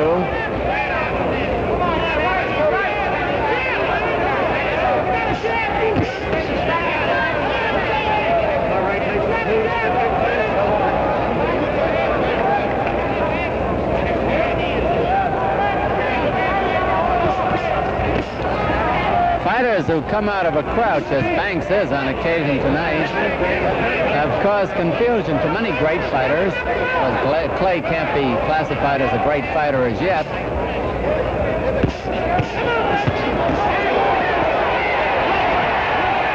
Let's see if they count that a knockdown. No.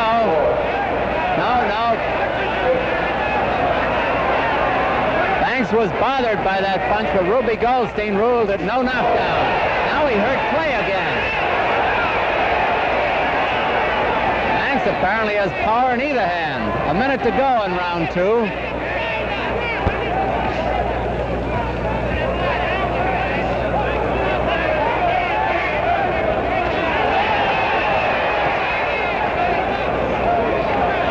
Everybody's been looking for Banks' right hand. It's the left hand that he's causing the trouble with. There goes Banks down. That's a knockdown, all right. A flash knockdown, just like the one that floored Clay in round 1. Mandatory 8 count. Now the knockdowns are even. 15 seconds to go in the round.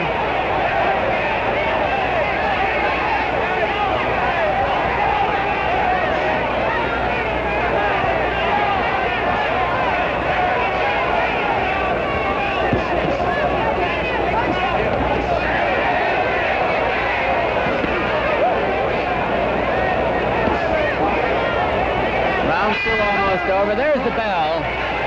Let's go back to the corner of Cassius Clay of Louisville. And in that corner, we see his trainer taking the mouthpiece out. That'd be Angelo Dundee. On the right-hand side, leading in, the veteran Nick Florio of the Florio brothers. And just coming into the picture, the very fine trainer and co-manager of Emil Griffith, the former welterweight champion, Gil Clancy, who's now putting a little Vaseline on the face of Cassius Clay. Meanwhile, over on the other side of the ring, we have Lucian Sonny Banks of Detroit. And facing him, in dead center of the ring, is trainer Ted McWhorter. Leaning in from the right-hand side, the veteran Harry Wiley, who has been a trainer of Ray Robinson for some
brought to you by America's largest selling quality cigar, El Producto, the cigar with natural mild. El Productos are made with special tobaccos that are aged for years, mellowed in wood for natural mild. Brother, you never had it so mild. And by Gillette, maker of the 195 adjustable razor and the remarkable Super Blue Blade that gives all but unbelievable shaving comfort. Foamy, the cream of all instant lathers. And Right Guard, the new power spray deodorant for men.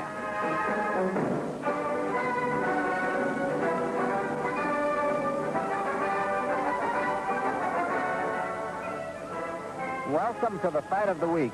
I'm Don Dunphy, your ringside commentator. Tonight's 10-round heavyweight fight from Freedom Hall at the Kentucky Fair and Exposition Center in Louisville features undefeated Cassius Clay, 1960 Olympic champion from Louisville, and hard-hitting, aggressive Alex Mitteff of New York City. Clay, only 19 years old, has gotten off to a flying start as a pro, winning all 8 of his bouts and scoring 5 knockouts.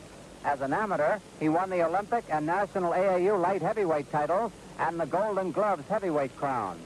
The 26-year-old Mitteff, who hails from Argentina and fights out of New York, is rated as a rough, tough cookie in the squared circle. Once number 4 among the heavyweights, he has been held back because he cuts too easily. In 35 fights, Mitteff has won 24, lost 10, and drawn once. He has KO'd 14 opponents and was stopped 4 times, 3 of these because of cuts. Mitteff stands 6 feet 1/2 inch, while Clay is 6'2 1/2. At the State Athletic Board weigh-in this morning, Mitteff was 210 pounds, while Clay was a light 188. In just a few minutes, a 10-round heavyweight fight between Alex Mitteff and Cassius Clay will get underway.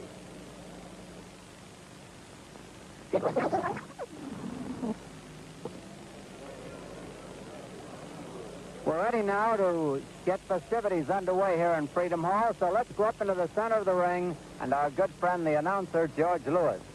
Ladies and gentlemen, we have as our guest this evening the former heavyweight champion of the world, Ezra Charles. All right, Ezra. Ezra Charles.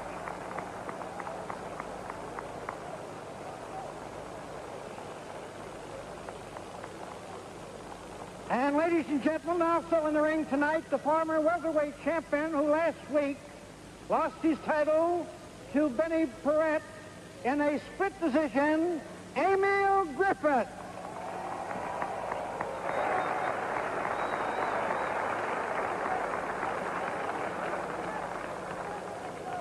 This is a William H. King presentation.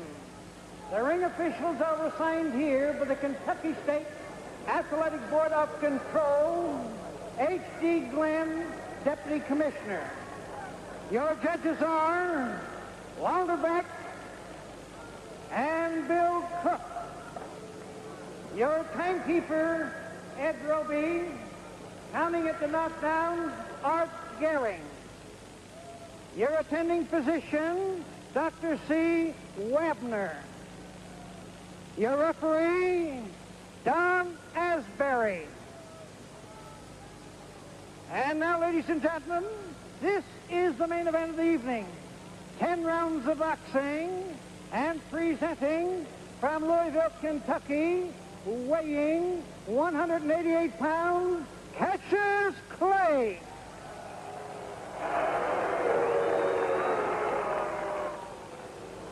And his opponent from Argentina, weighing 210 pounds, Alex Mitteff.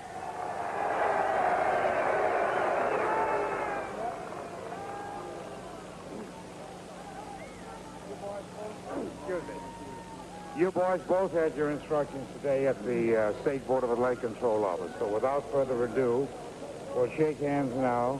We'll come out fighting, and good luck to you both. Okay. Scoring here in Louisville is on the 5 points must system. 5 points to the winner of the round, 4 or less to the loser. In an even round, they each get 5. They have the mandatory 8 count. If a man goes down, if a man is floored 3 times in one round, that is the end. It's an 18-foot ring, 8-ounce gloves. Here's round 1. Mitteff in the black trunks, Clay in the white.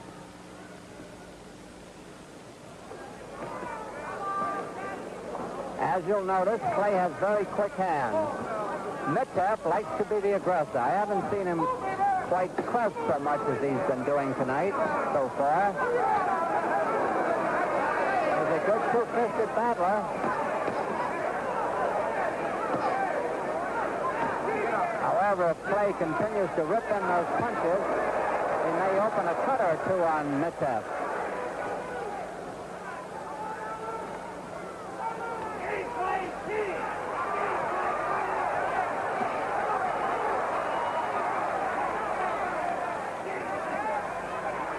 At 188 pounds, Clay is lightning fast.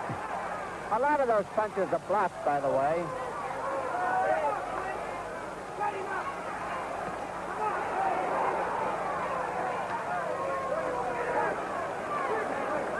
This will unquestionably be the toughest fighter that Clay has been in with so far in his undefeated march.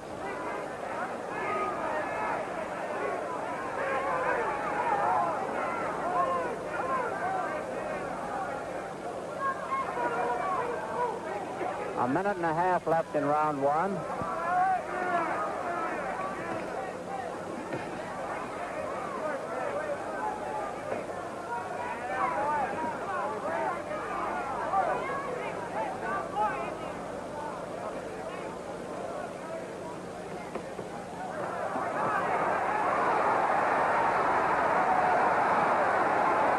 A real salvo by Clay.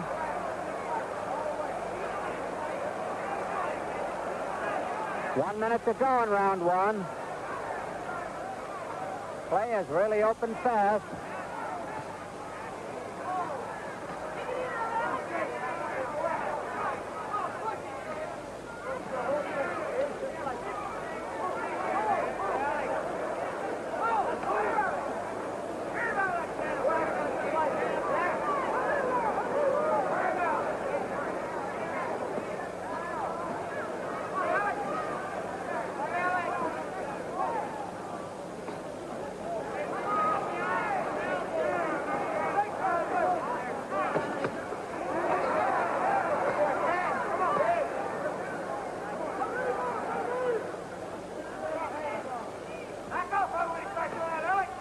Seconds to go in round one.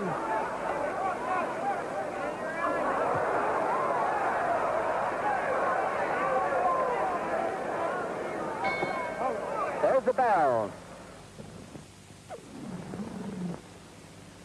Coming up to round two in Louisville in the beautiful Freedom Hall. Alex Mitteff, the black trunks, Cassius Clay in the white. Clay had a big first round. It's scheduled for 10. Don Asbury, the referee.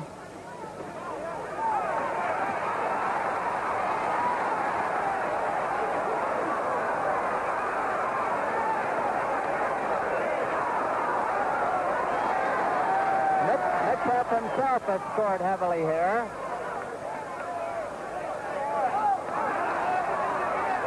He could have hurt Clay with one of those punches on the far side of the ring.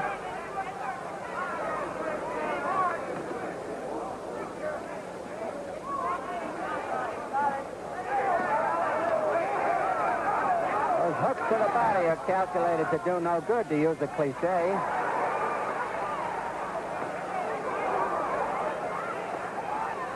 Now Clay has gone flat on his feet to get more power in his punches.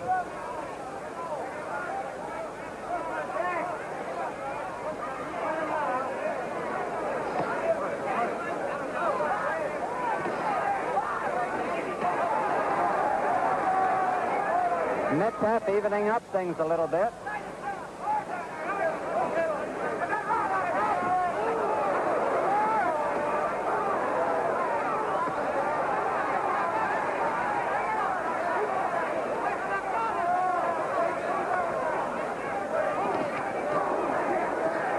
Oh, these are thunderous punches the boys are unwielding here in round two.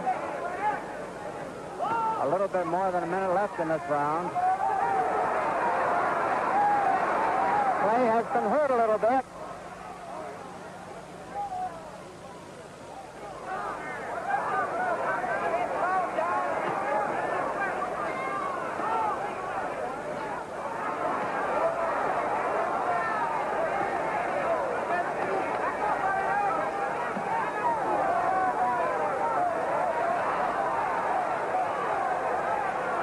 been slowed down to a walk.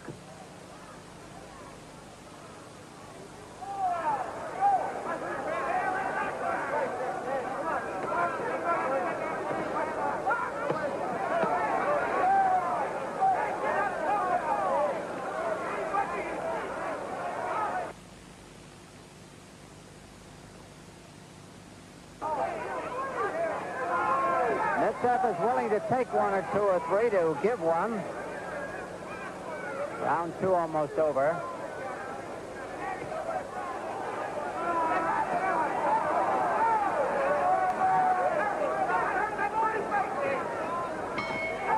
There's the bell ending round two.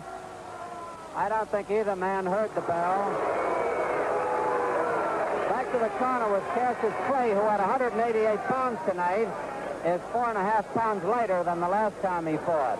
Facing him is trainer Angelo Dundee and his second, Solomon McTeer, who is a fighter himself. Clay is managed by a Louisville sponsoring group of 11 managers led by Bill Faversham, who once boxed and played football.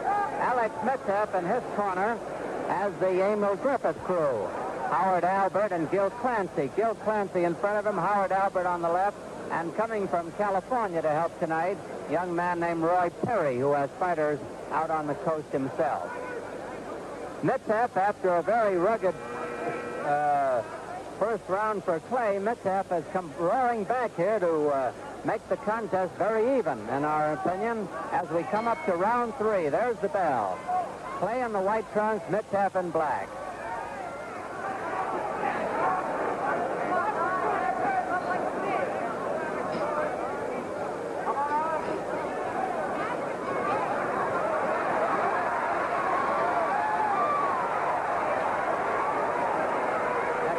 Quite a repertoire, hasn't he?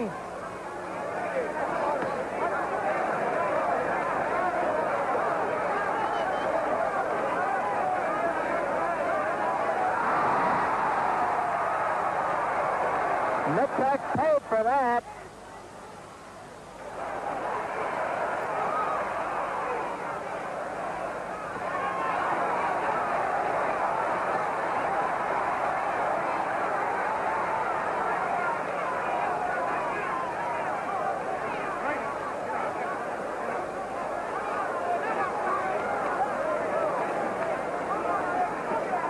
Two questions here. How much head punching can Mitchell take? How much body punching can the younger 19-year-old Clay take?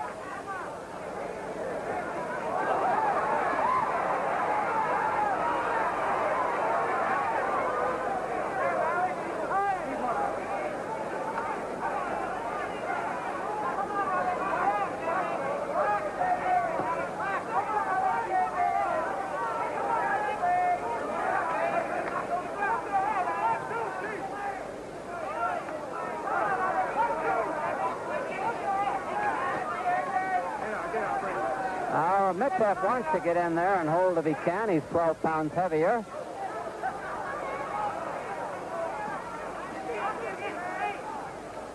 And if Clay is smart, he'll stay out of the clinches.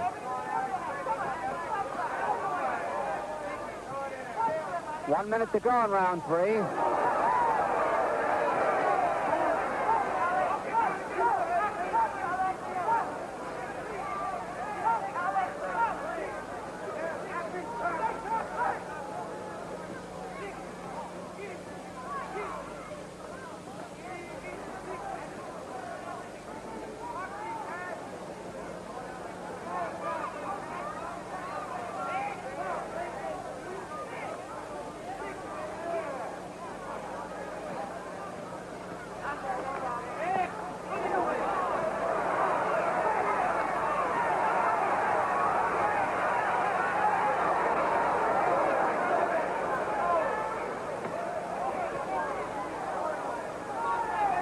Seconds to go in round three.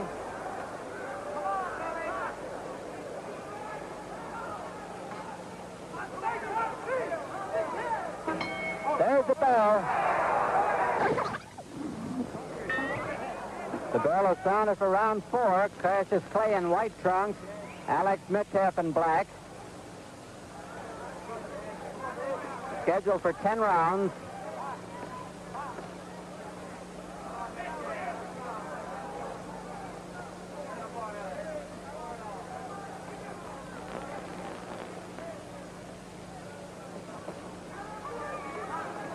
Cassius Clay undefeated after 8 fights.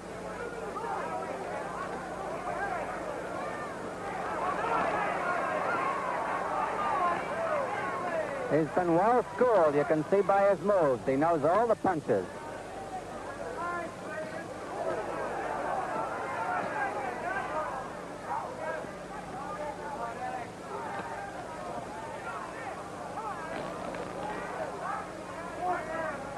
Metcalf probably figures that Clay is 6 feet 2.5. There's so much to aim at, he just throws at the body and figures he'll hit something.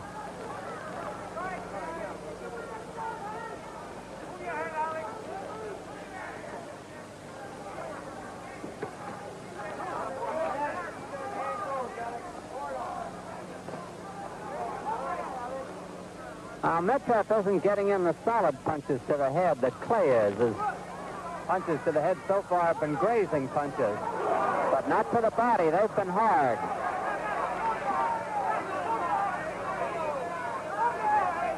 Clay, the good counter puncher.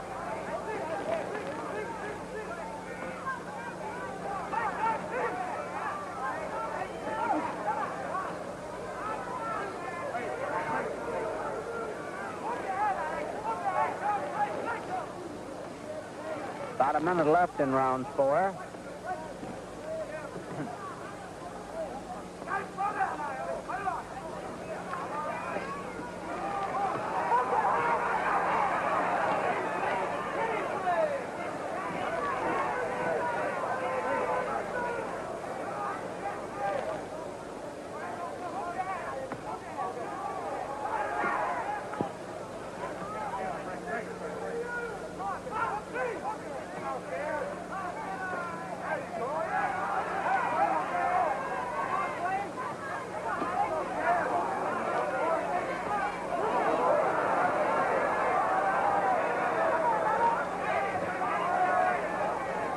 Clay is holding on for a change.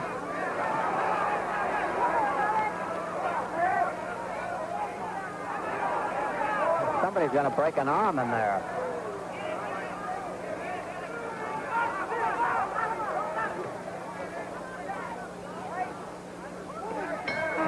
There's the bell ending round 4. Referee Don Asbury talking to Gil Clancy, the trainer of Alex Metcalf. Incidentally, Asbury, a former fighter himself, was a good one. He was the All-Navy light heavyweight champion back in 1932. And now our referee, Don Asbury, is also a psychologist. He's got a degree in psychology. Here's something of interest to all sports fans.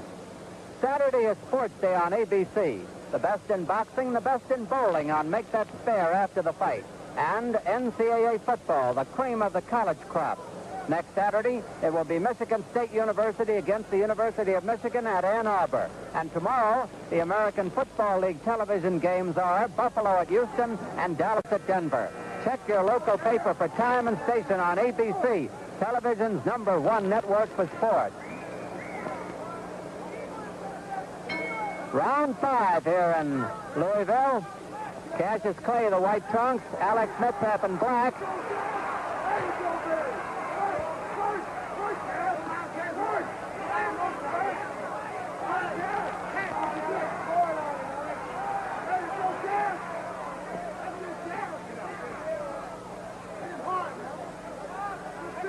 Clay opens fast every round.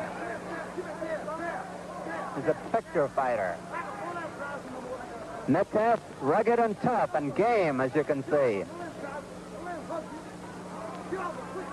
So far as we can see, Metcalf has not been cut.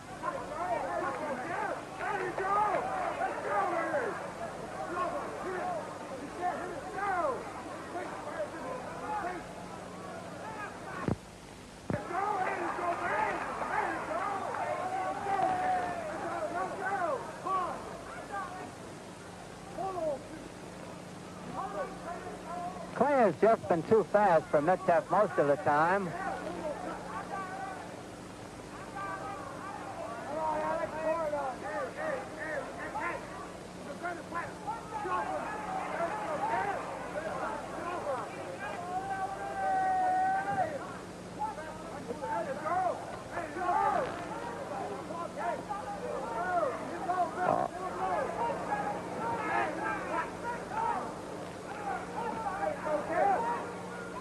A minute and a half left in round 5 of a 10-rounder.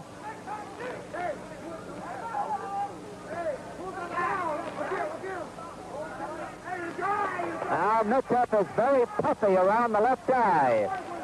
There's a swelling there, and it looks as though it might close.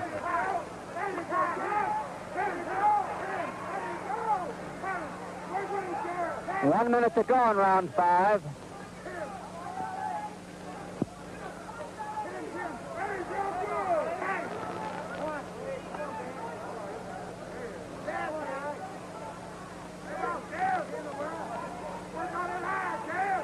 Now there's a trickle of blood below the left eye of Alex Mitchell.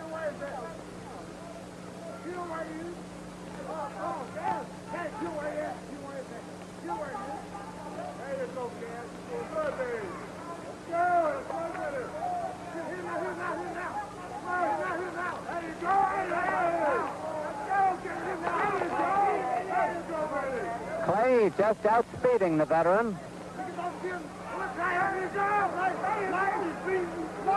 10 seconds to go in round 5.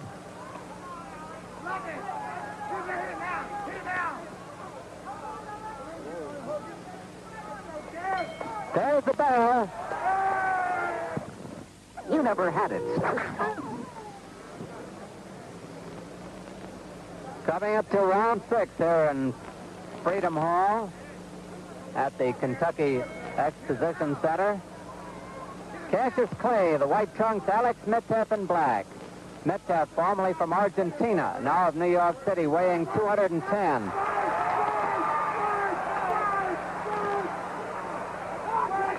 Clay from Louisville weighs 188.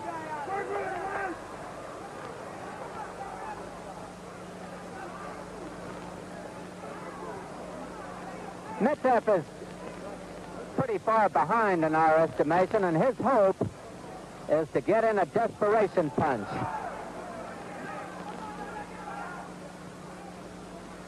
He's still a dangerous puncher, Mitchell is.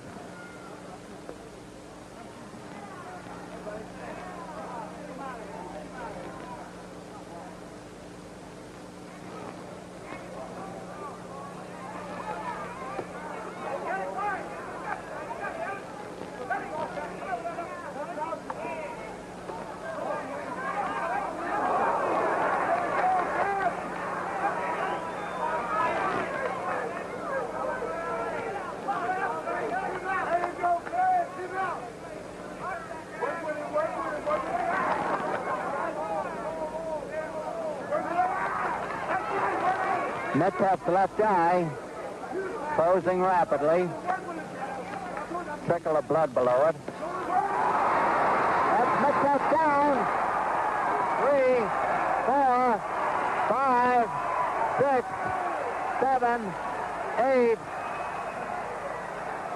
He doesn't know where he is. They're going to stop it, and they should. It's a knockout victory for Cassius Clay. That's Alex Mitchell. He went as far as he could.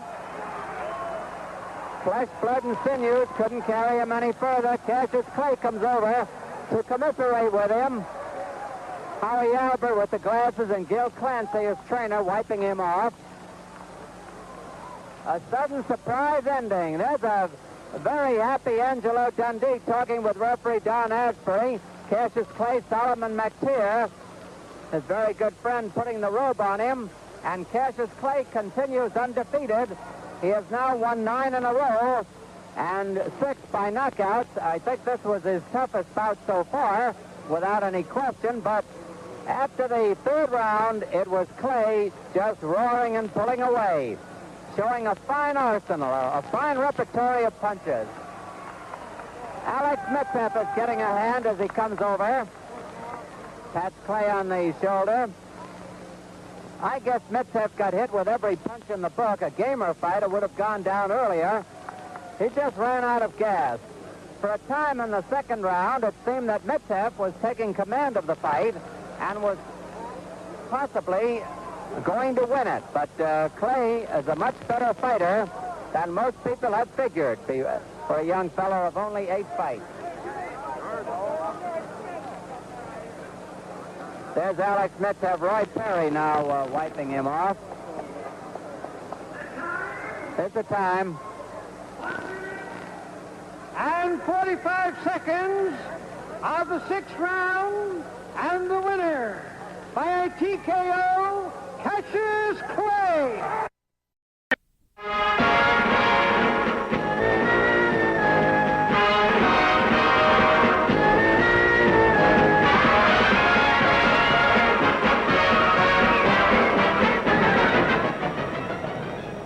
Welcome to the Fight of the Week. I'm Don Dunphy, your ringside commentator. Tonight's 10-rounder from the Kentucky Fair and Exposition Center in Louisville, Kentucky, brings together Cassius Clay, 1960 Olympic boxing champion from Louisville, and experienced Alonzo Johnson of Rankin, Pennsylvania. The 19-year-old Clay has made a great start as a professional. He's won all 7 of his fights, 5 of them by knockouts.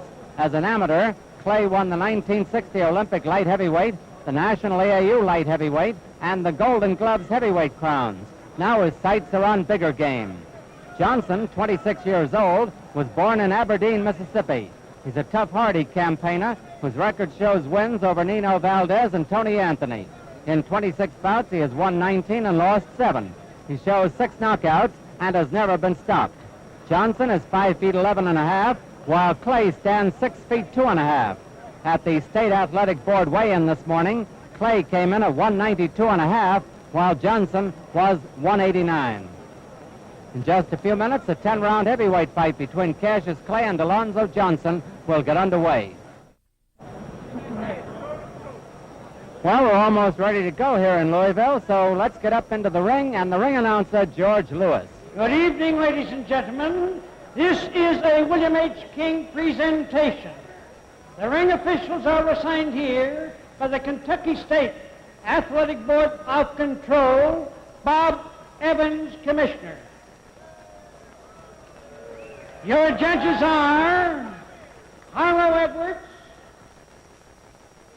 and Walter Beck. Your timekeeper, Ed Roby. Counting at the knockdown, Soldier Buck. Your attending physician, J.P. Sutherland. And your referee, Don Asbury. And now, ladies and gentlemen, this is the main event of the evening. 10 rounds of boxing, and presenting from Louisville, Kentucky, weighing 192 and a half pounds, Cassius Clay.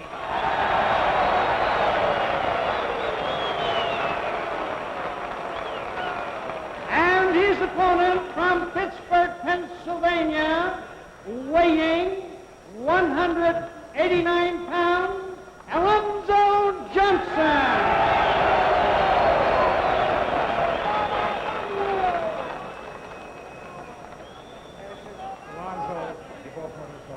Let's have a good, clean fight. Watch your hip punching and holding.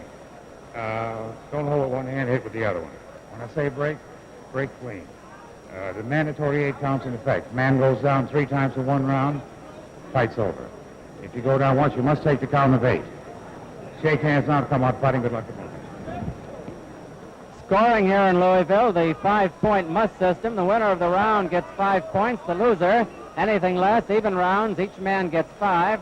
It's an 18-foot ring, and they're wearing 8-ounce gloves. A 10-round to the bell for round 1. Clay in the white trunks, Johnson in the black trunks.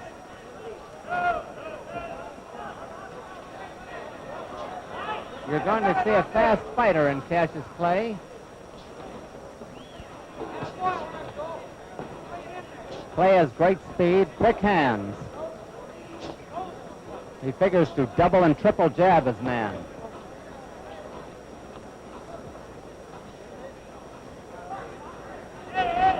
Johnson has been in with the best. Johnson told us he was going to press Clay. Clay is a good counter puncher.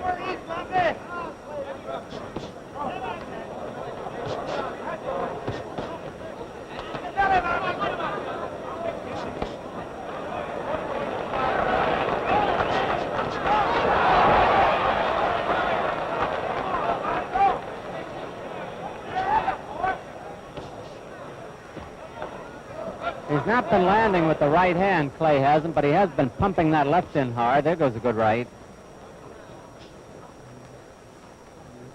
Johnson is trying to corner him.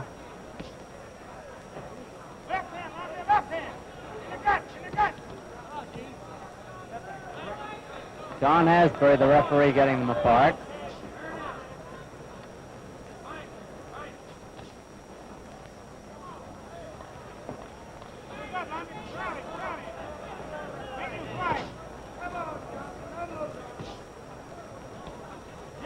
Johnson's main hope at the moment seems to be for the youngster to make a mistake.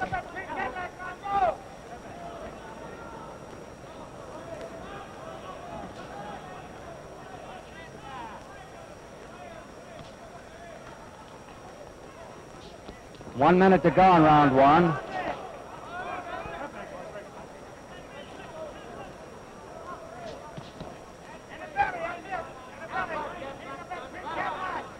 Note the rapidity and the dexterity of Clay's left hand. Sometimes starts it out as a jab and turns it into a hook.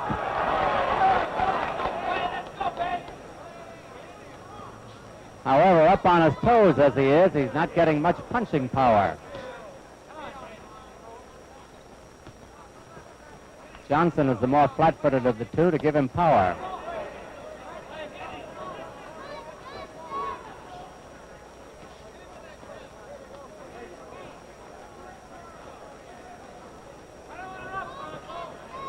Ten seconds to go in round one.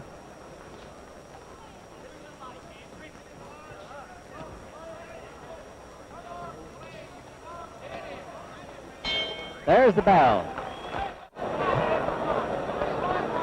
Coming up to round two here in Louisville, Kentucky.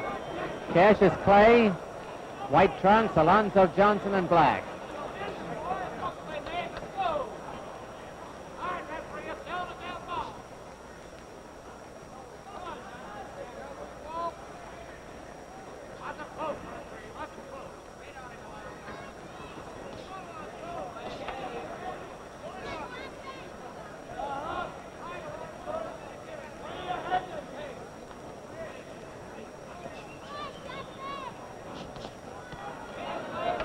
We get close enough, you'll see that Johnson's face is well smeared with Vaseline. Although it may rub off by the time we see it if he turns this way.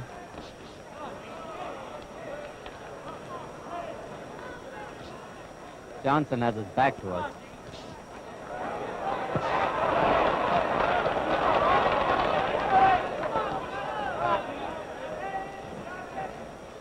Now Clay is going flat-footed to hit a little harder. He's getting more power in his punches.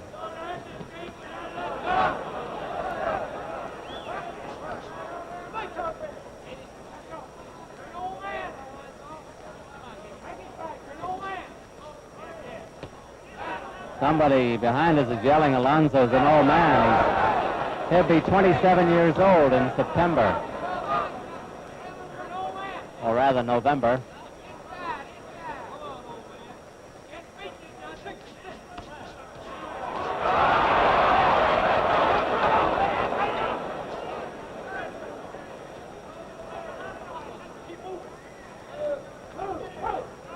Clay apparently has a superabundance of energy.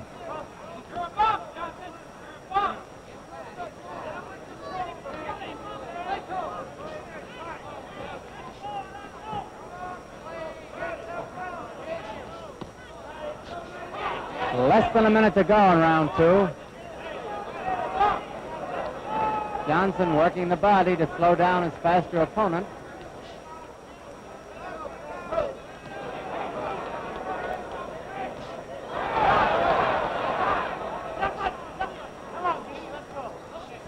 Those long right hands of Clay are landing, but without too much steam. He's got no follow-through on them.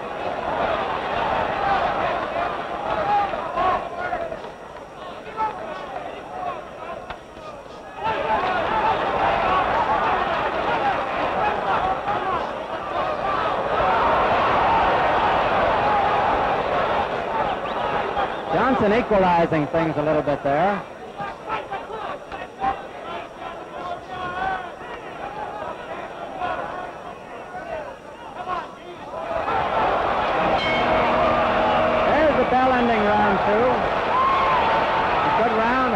takes it back to the corner with Cassius Clay. Facing him is Angelo Dundee, the well-traveled trainer of fighters. He goes all over. On the outside is Solomon McTeer with the towel over his head. He was Ingemar Johansson's sparring partner for a while. And on the right-hand side is Rudy Clay, the brother of Cassius, who is an amateur fighter. Meanwhile, on the other side of the ring, we have Alonzo Johnson. Facing him and wiping off the face and maybe putting some more Vaseline on is manager Mike Bazone, who's also the cut man in the corner. Leaning in from the outside, a familiar figure, Bob Baker. Once rated heavyweight, he was number 2 contender for a while. A great boxer, Mr. Bob was.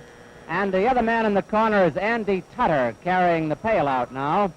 As we come up for round 3 here in the Kentucky Exposition Hall. Round 3, Cassius Clay, the white trunks, comes out a little bit like Hurricane Jackson used to. Alonzo Johnson in the black.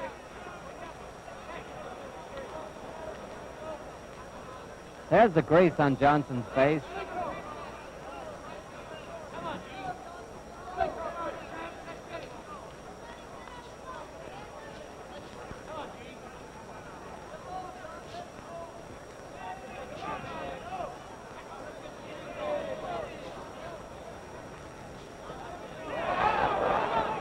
Well, Johnson caught him leaning that time.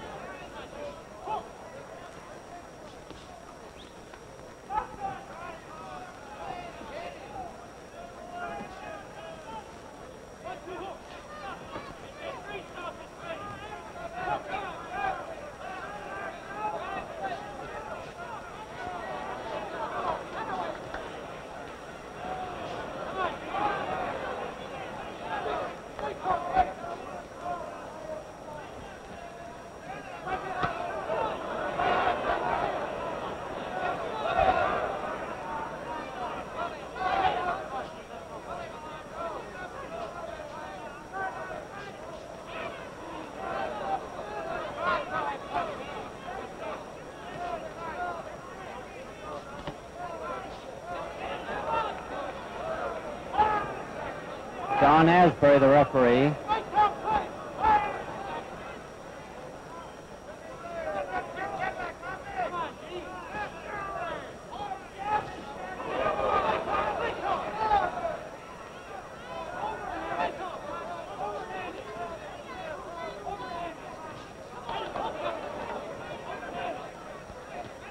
The 10-round bout, and Johnson is biding his time, apparently. 1 minute to go in round 3.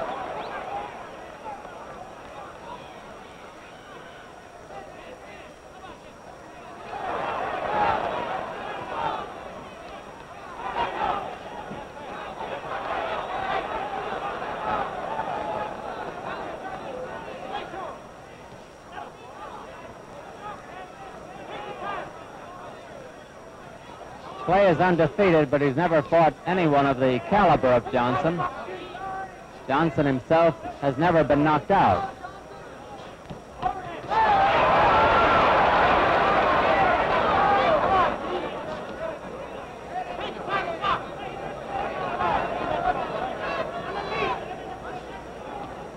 Ten seconds to go in round 3.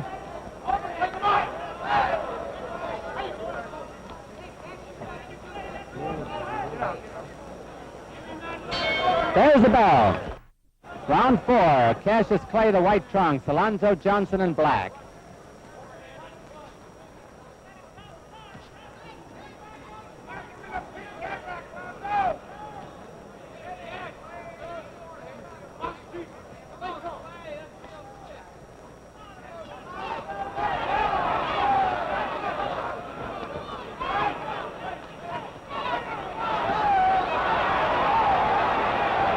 That exchange in Johnson's corner, the best of the fight.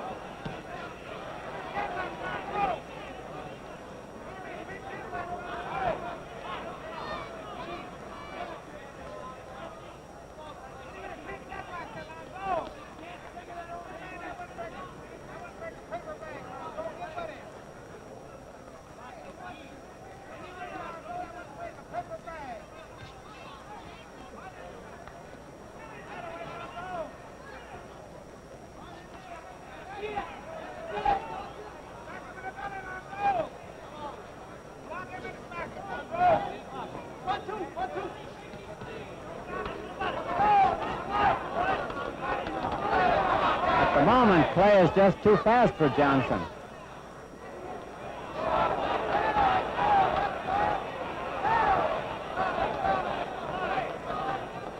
Round 4 is half over.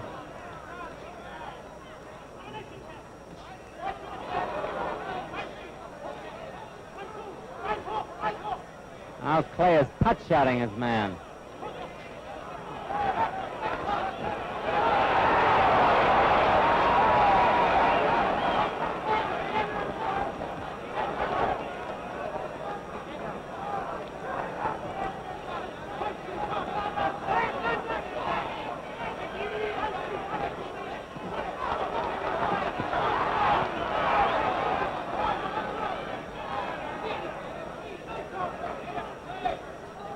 Five seconds left in the round.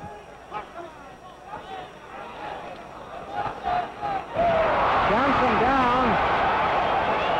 And there's the mandatory 8 count. He bounced right up. He claims it's not a knockdown. And the referee says no knockdown. The referee first started to count, and then decided it was no knockdown. Johnson was off balance, but he was hit, too.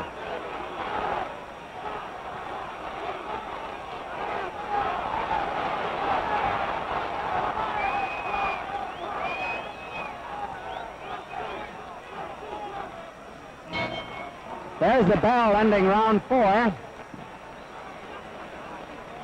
The referee taking Clay back to his corner. Don Asbury was also a fighter, amateur and pro, and was the all-Navy heavyweight champion and the Kentucky heavyweight champion quite a few years ago. Don Asbury, the referee. There's a crowd of 7,100 here tonight, one of the largest crowds to see a fight here in many years. Round 5, Cassius Clay, the white trunks, Alonzo Johnson in black.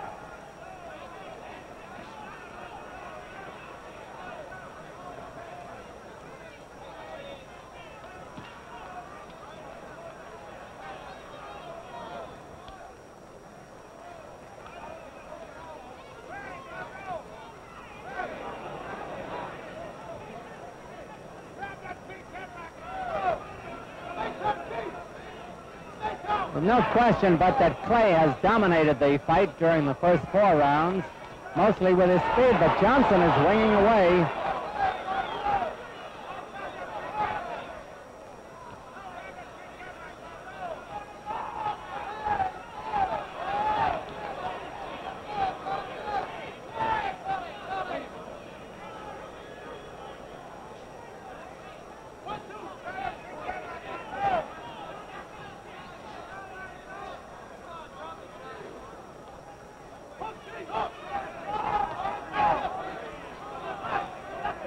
Clay's corner is yelling to him to hook. Throw the left hook.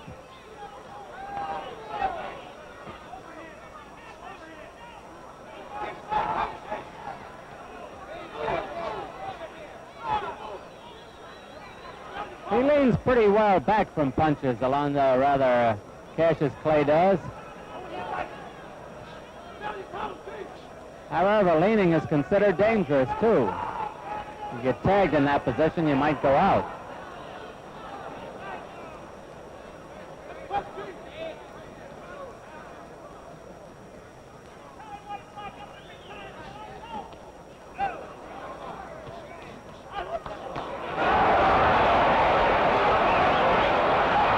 One minute to go in round 5.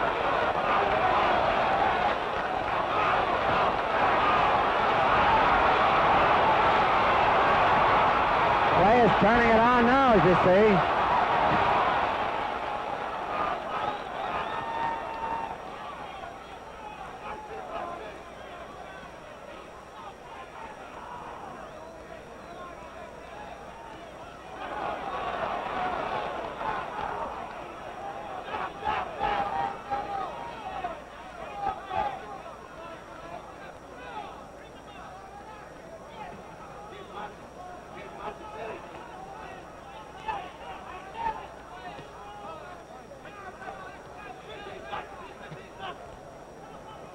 Ten seconds to go in round 5.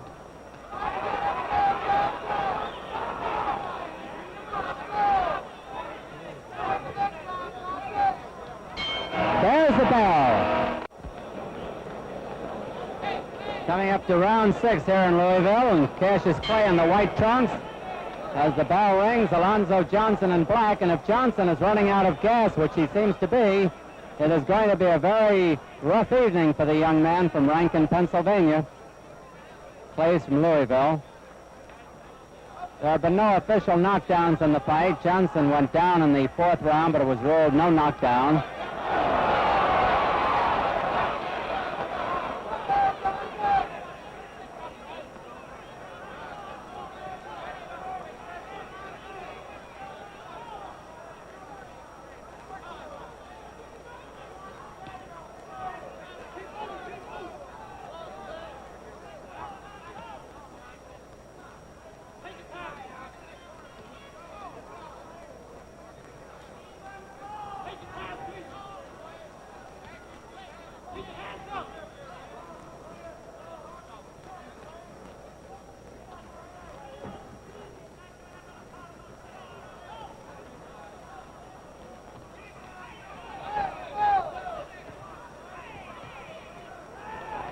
First time, Clay shows signs of maybe getting a little bit weary.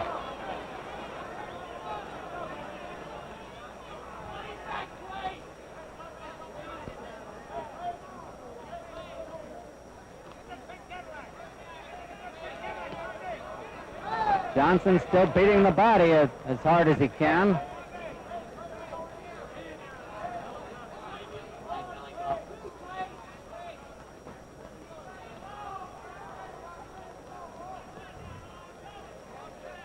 Pretty hot all over the country tonight, and that goes for Louisville, and these young men are fighting under very, very hot conditions here.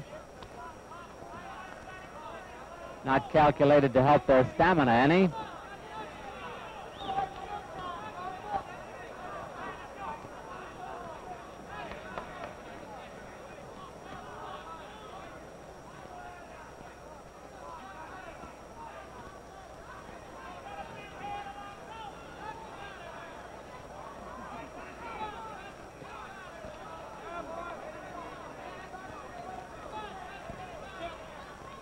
Clay definitely has slowed down.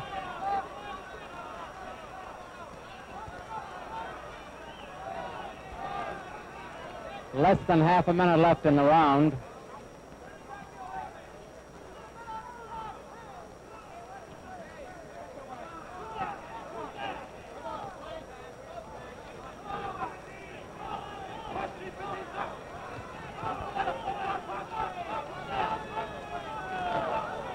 Round 6 almost over.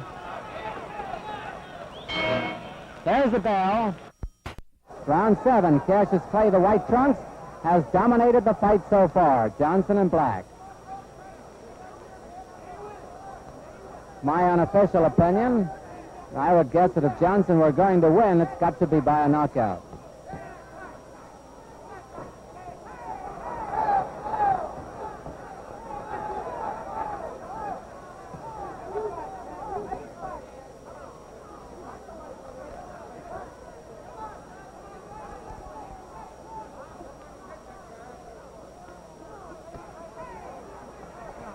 The body punching of Johnson could be taking its toll on Clay now. The young man doesn't look as sharp as he did earlier.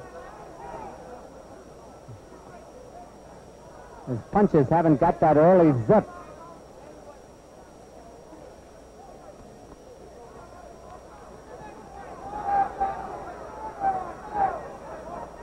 Johnson has not been able to land a big one to the head, however. Clay has landed many up there.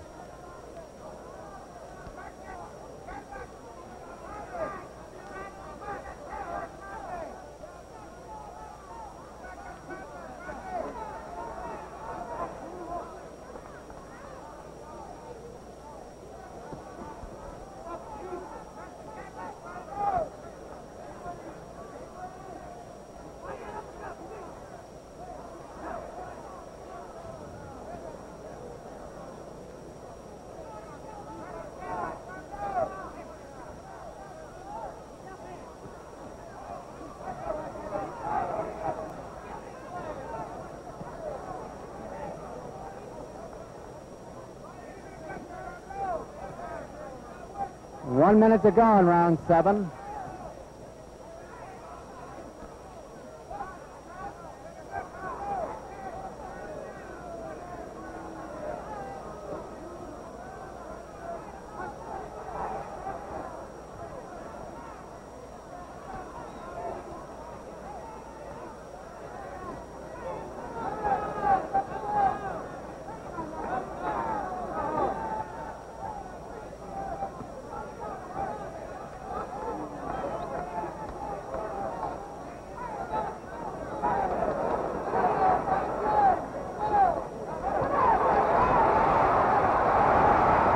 Let's see if they call that a knockdown. Nope. That's the second non-knockdown. 10 seconds to go in round 7.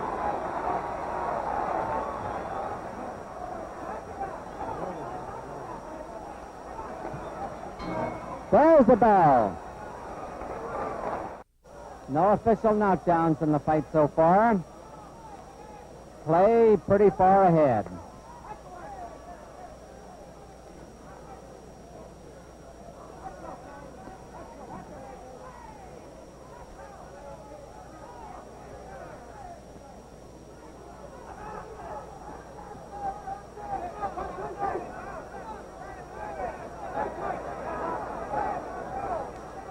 Johnson is finally using a left jab.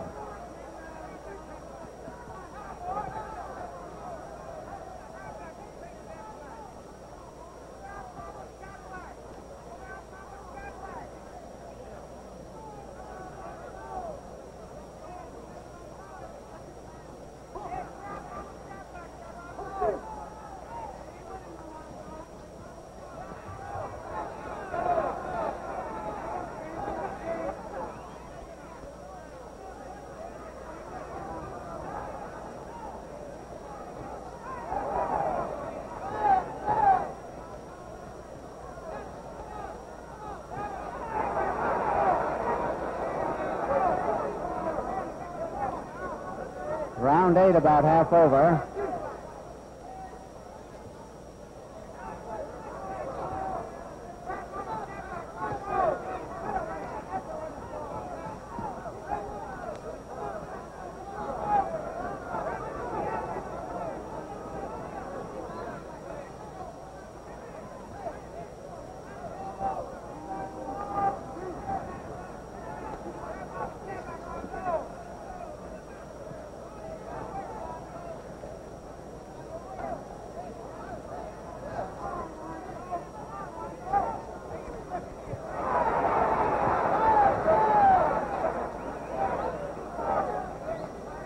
Terribly hot under these ring lights here in Louisville. Both fighters apparently affected by it.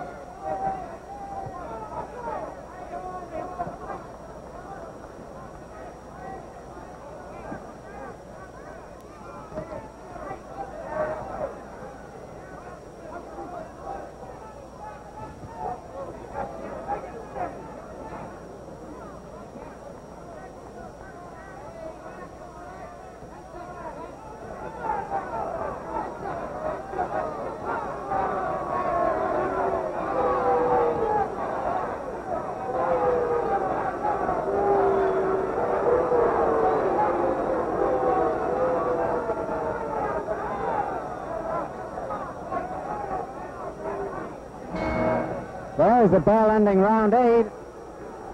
Over in Cassius Clay's corner, facing him is Angelo Dundee, as I told you earlier, the well-traveled trainer.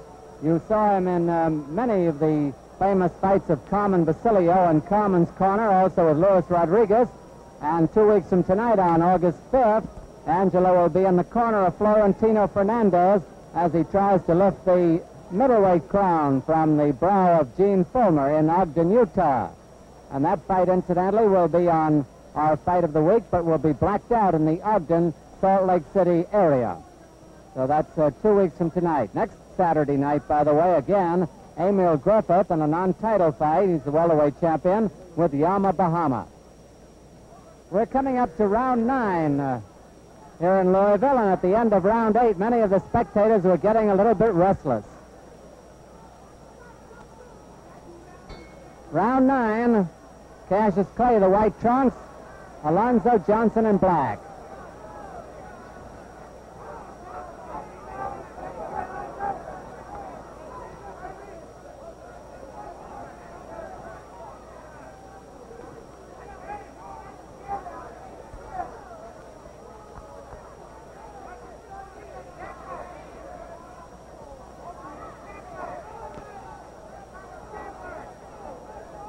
Clay still leaves himself off balance when he throws a long right hand.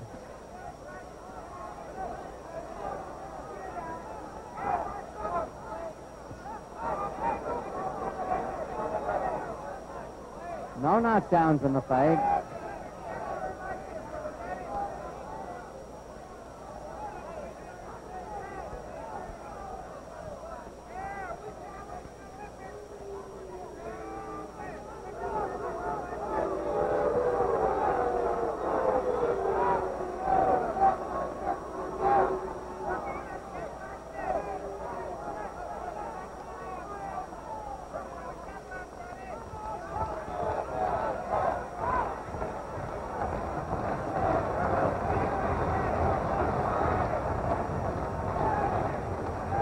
You can hear the crowd calling for more action.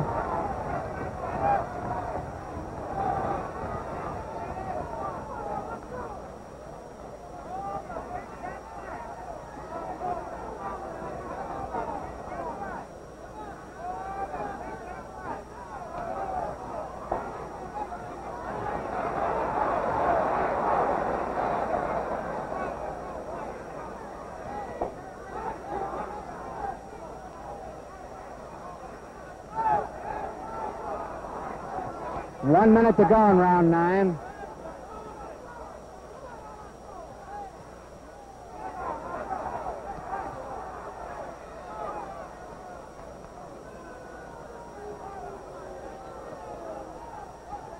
Johnson is very, very tired, but Clay apparently doesn't have the punch to stop him.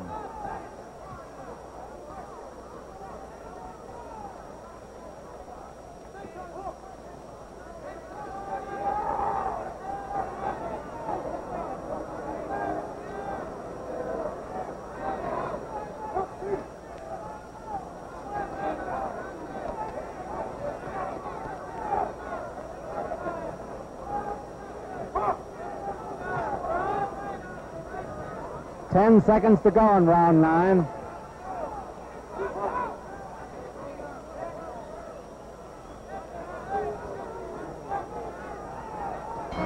There's the bell. Coming up to round 10, the bell is sounded. Referee Don Asbury has them touch gloves. Cassius Clay, the white trunks. Alonzo Johnson in black. On our unofficial scorecard, Clay is way ahead. There have been no knockdowns. The scene of the combat, the Kentucky Fair and Exposition Center in Louisville, Kentucky. A beautiful building.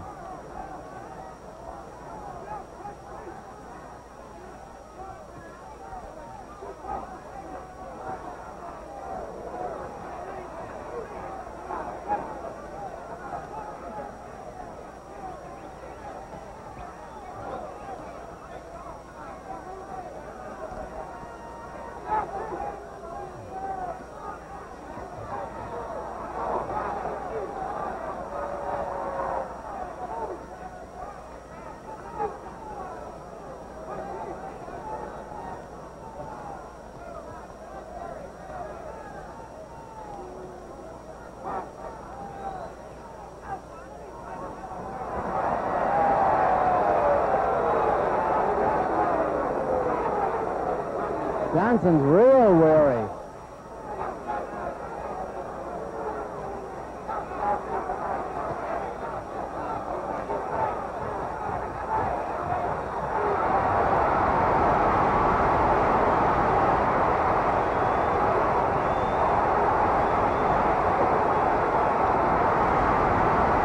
Let's see what they call that.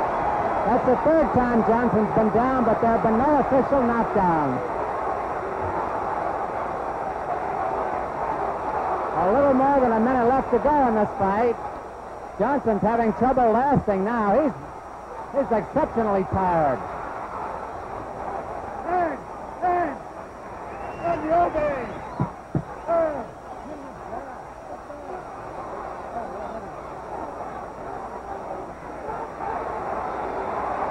About 40 seconds left.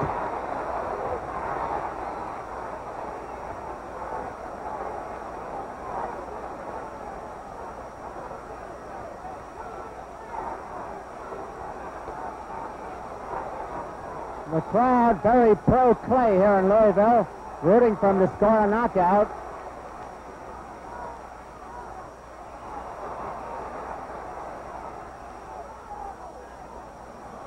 "20 seconds left.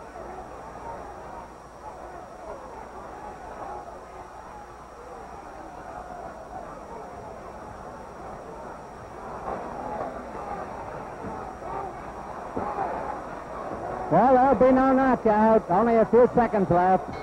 There's the final bell.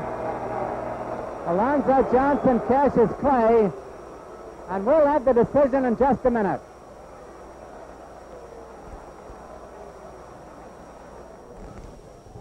State Athletic Board Chairman Bob Evans is going over the cards on the left-hand side of the ring. Announcer George Lewis is reaching over, waiting for them. Scoring here in Louisville is on a 5-point must system. The winner of a round gets 5 points. The loser, anything less than 5, and even rounds are scored 5 points each. It was a one-sided fight. I don't think there's any question about that.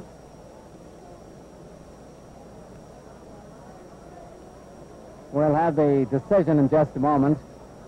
I guess we're about ready for George Lewis.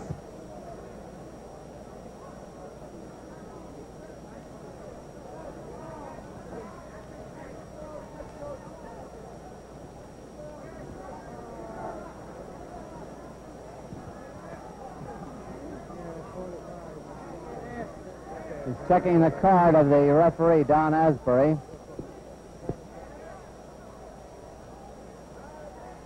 Referee Don Asbury, 50-44, Clay.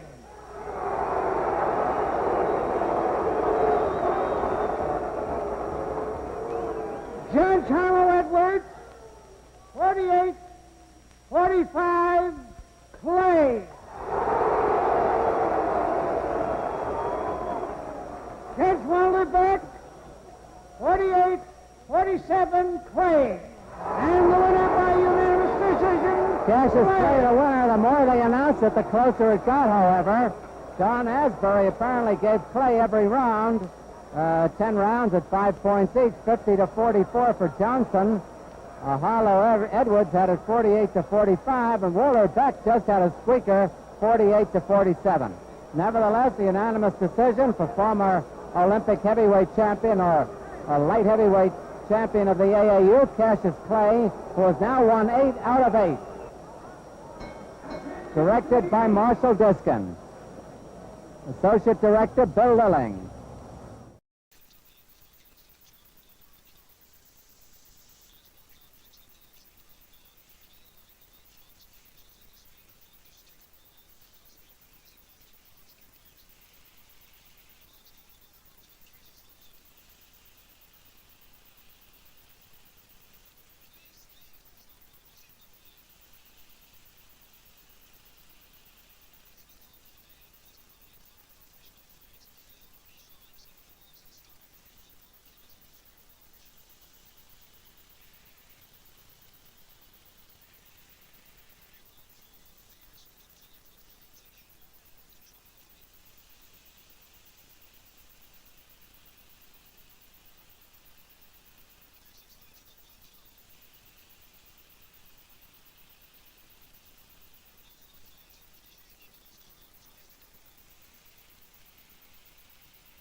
Failed.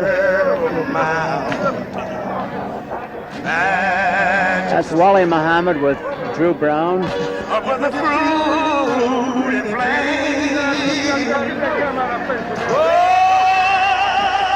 Beautiful evening here in the Bahamas.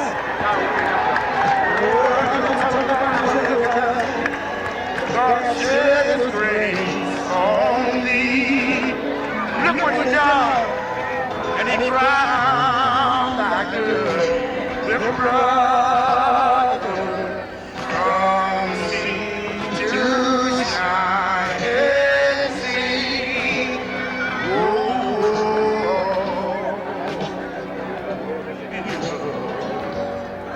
The patriarch that sees beyond years.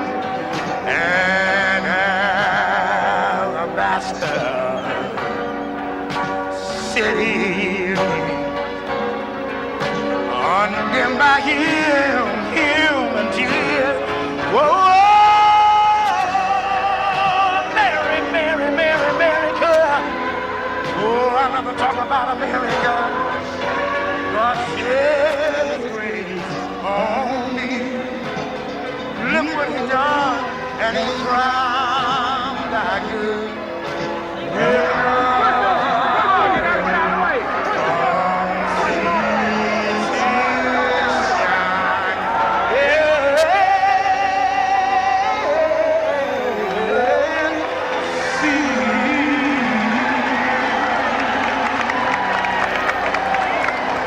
Angelo Dundee is in the ring, the veteran trainer of Muhammad Ali since the first couple of fights of his career. The crowd is starting to chant Ali, Ali, like old times. Ali is 6'3", but Trevor Berbick is not small. He's 6'2½". Ali is almost 40 years old. Trevor Berbick is 27. Ali may be the first one in the ring. I don't see any sign of Trevor Berbick anywhere. He is reported to have said that he wouldn't move until Ali moved. Big crowd in front of Ali. Here he comes. What a production this has turned out to be, huh? Great production. That was some entrance. He's a very somber person. What an entrance. He also has the colors of the Bahamas. Also, the borderline trim is all the Bahama colors. Yes, you're right. Bundini Brown's got all Bahamian colors.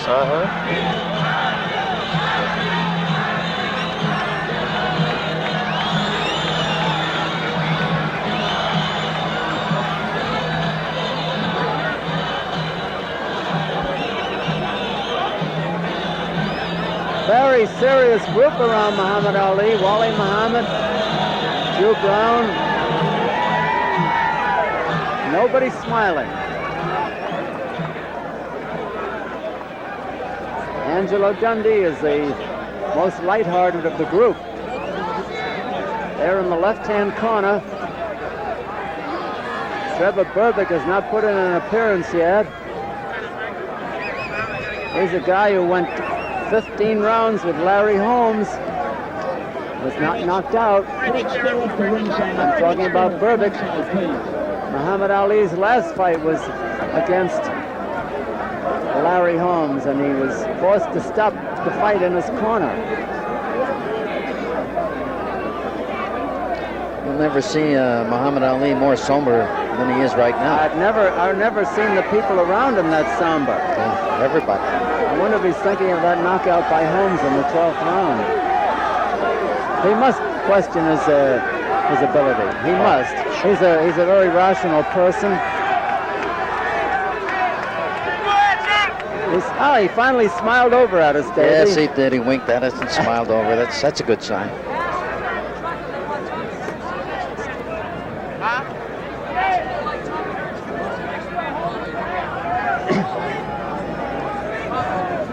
We're still waiting for Trevor Burbick to come in. He's the party of the second part. Almost a forgotten man.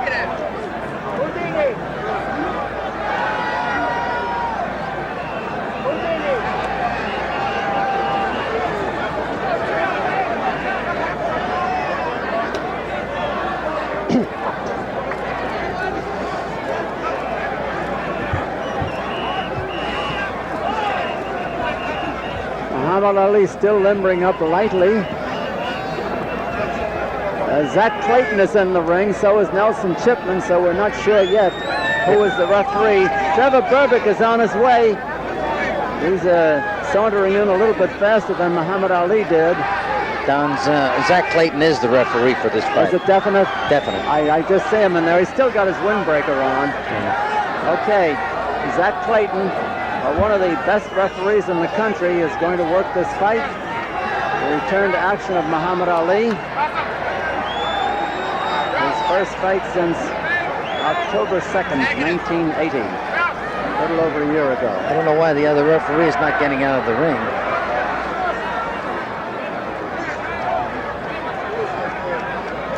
On this side.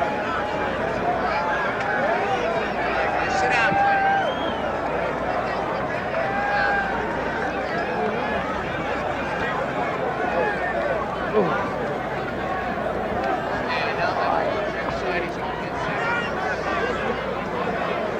Jim Hill has joined us at ringside, and it's possible that Tommy Hearns may join us later. I'm Don Dunphy along with Davey Pearl and Randy Shields.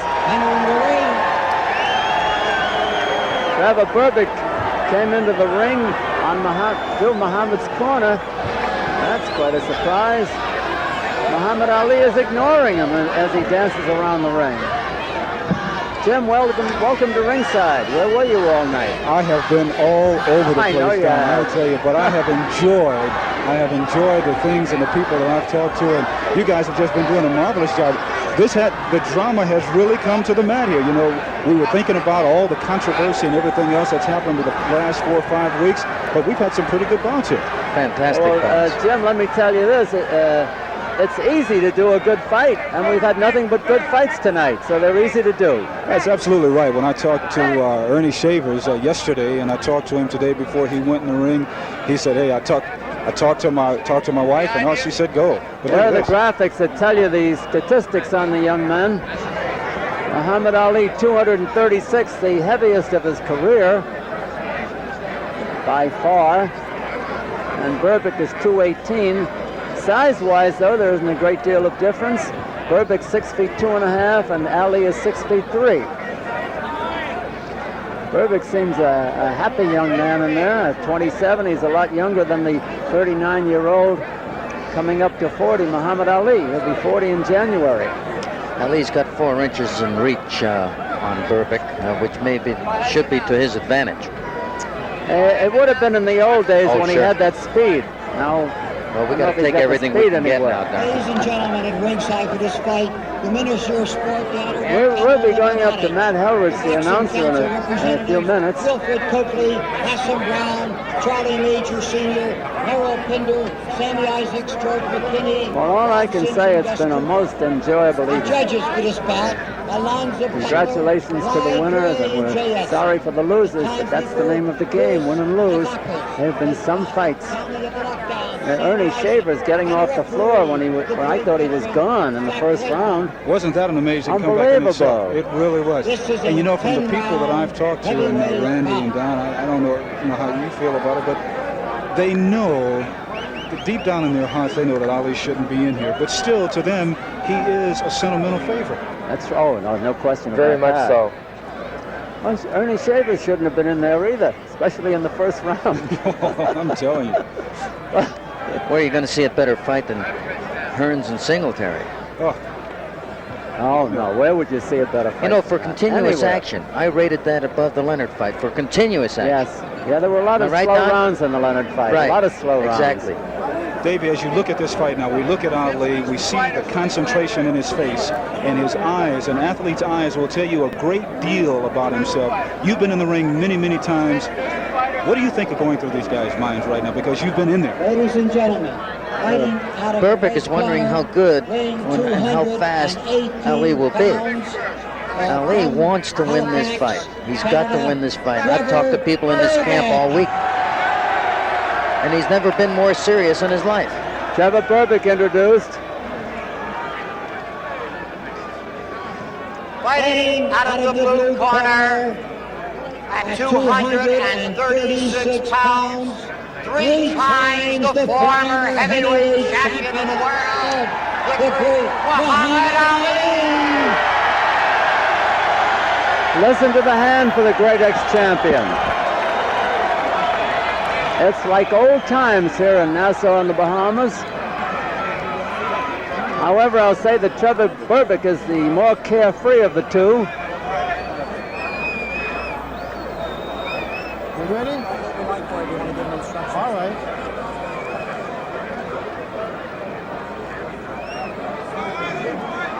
Zach Clayton, the referee, has not yet taken off his windbreaker. Zach Clayton, a great basketball star with the Harlem Globetrotters years ago, has still got that magic in his feet. He can move around the ring. Here it is. Berbick and Ali meeting face to face. This is your fight. And all I want is a good, clean fight. This is Zach Clayton. This morning, your representative was briefed on the rules and regulations of the Commonwealth. A few of the rules I think is most important to rehash. Number 1, that in the event of a knockdown, the boxer getting knocked down must take an 8-second count, kneeling or standing. It makes no difference. The boxer scoring the knockdown must go to the furthest neutral corner, remain there till he's told to resume fighting. If you come out before I order you to, I'm going to send you back. Number 2, that in the event of a knockdown and the bell sounds while the contestant's on the ground, the count will continue. If it doesn't rise before the count reaches 10, it's an automatic knockout. Number 3, the 3 knockdown rules is in effect. In the event of 3 knockdowns in any given round, the fight is automatically over. Protect yourself at all times because you're on your own. Mr. Dundee, you have any questions? No. You in charge of your corner. Yes. I'll hold you responsible for your corner. Mr. Black, you have any questions? No questions. I'll hold you responsible for your corner. Shake out hands now, come out fighting at the bell. Good luck, both of you. All right, there it is. One thing to add to what Zach Clayton said, a man cannot be saved by the bell except in the last round. All right, here it is. The comeback by Muhammad Ali. Drama of the Bahamas now about to begin. Drama in the Bahamas. Trevor Berbick wearing the white trunks with the red stripe and border. Muhammad Ali wearing the McGregor trunks, the white stripes, the white trunks rather, black stripe and border. And Zach Clayton is the referee. Bell for round 1 is scheduled for 10. Ali pecking away with the jab. The crowd is in a bedlam already. Oh, what a beautiful left hand. Ali is landing first. Better. Ali getting in a couple of right hands in this round so far. Ali looking very good. Trevor Berbick catching him with a slight counter punch right hand. No devastating punches landed yet. Come on, clean it over there. Get in there and work right. They're standing close together. It is not the alley of old dancing around the ring. He's going to be a puncher all the way, apparently. All right, keep it clean, that's all. That's right, come on, work and stop talking. You can hear the referee, Zach Clayton.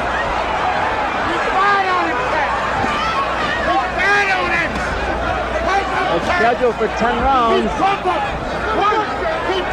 The pace is slow so far. Well, Ali is looking very good, except he's looking a little awkward. Some good punches landed by Burbick. Burbick has been going to the body. A vulnerable spot for an older man. Burbick's gloves way down low.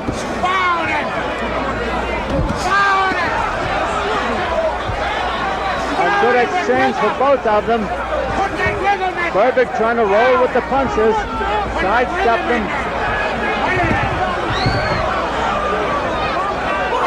Burbick is moving in a terrific left hook to the body. I don't think that punch is low. I don't think it is, but the referee told him to keep him up. That was a push. Burbick is rocked back into the ropes, but he comes right off. No, that was a push. The crowd thinks it was a punch. They're really yelling. Ali is taking some good punches here. Burbick working on the body. Break them up, says Zach.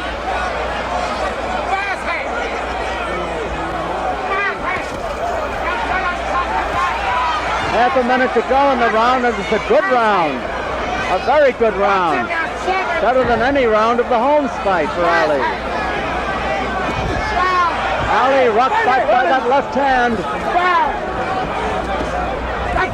Ali's looking to land that combination, but he's throwing him too far over. Burbick is taking this one seriously, too. Burbick is really rocking the body. He's throwing everything. He's throwing wild and crazy.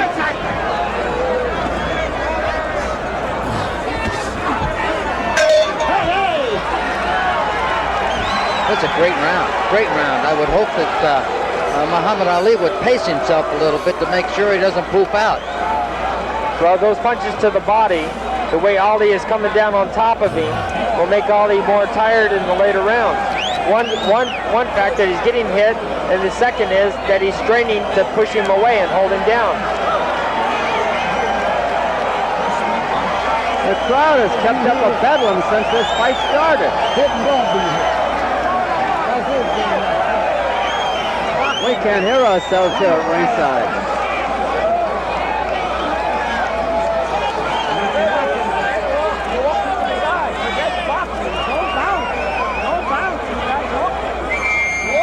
All right, corners out, corners out. Come on, corners out of there. Hey, come on, Angie, let's go. Stay. Get back, Burbick. Come on. Round two. Trevor Burbick finished the round fast. Now we're in round two. Muhammad Ali, the white trunks with the black stripes, and border. Ali comes out jabbing and moving. Trevor Burbick in the red border and stripes around the white trunks. He's dropping his right hand. He's dropping his right hand when he's jabbing. You mean Ali? Ali, yeah. But when Burbick tried to counter with that left hook, he still got away from it, so that's what counts. That's right. Ali is a retreating fighter right now. Burbick is trailing him. Ali pecking away with the left, but they are not landing. Burbick is concentrated on the body. He's got to get out of that corner. Zach Clayton getting them apart. Ali beat him to the punch, but then Burbick came at him. Get out of there. Yo, hold on. Come on, get out. Come on. Come on. Ali winching as those punches are hitting his body. He's got a nice frown on his face. I'll say this. Zach Clayton is a no-nonsense referee no matter who's in there. Burbick is mad. He's saying, why Ali? Ali was a sitting duck there. And he's being belabored by Burbick. Ali doing the holding. Yeah, he's back to his old habit of putting his hand around the man's neck. Burbick doesn't like the chance of Ali. Burbick is moving in disdainful of Ali. Come on, God. He's contemptuous of him.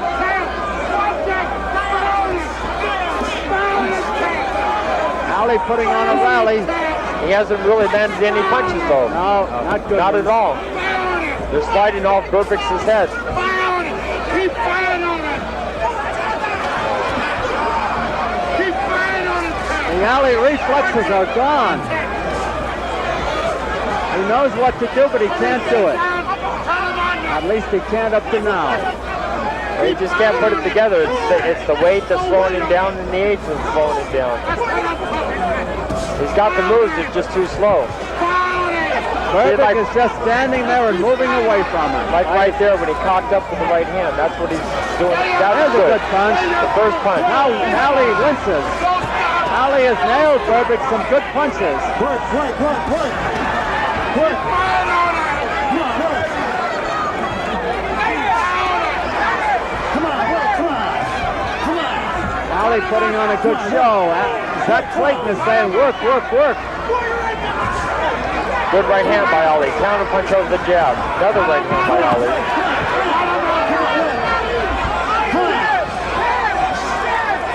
Ali's having a good round now.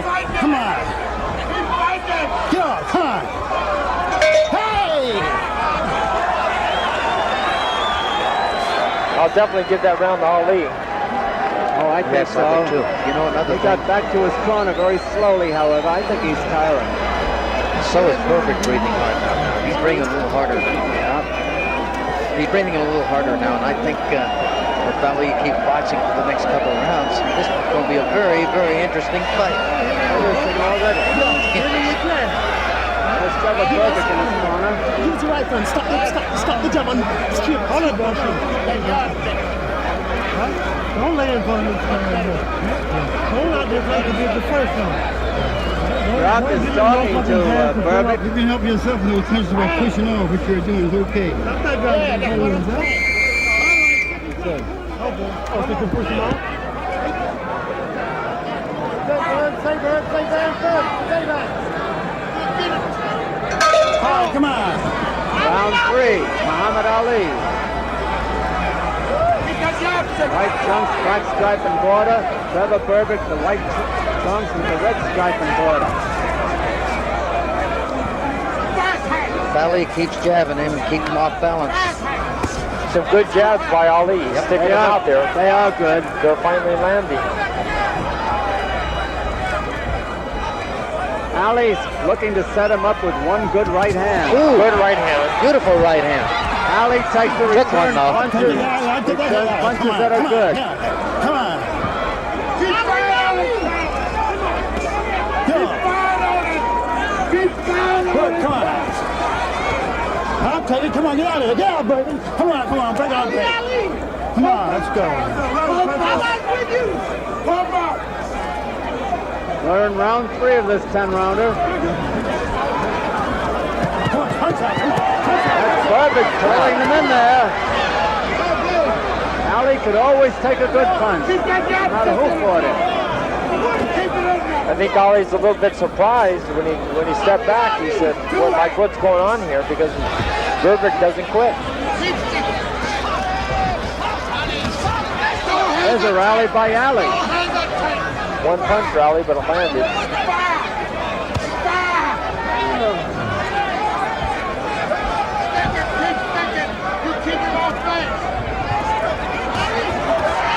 Another rally by Ali, but he doesn't sustain it too long.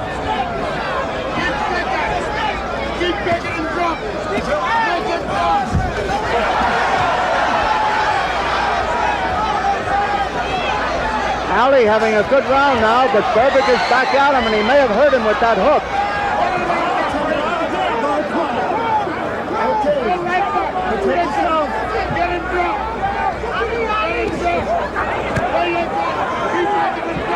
From the first round, Burbix has gone for the body.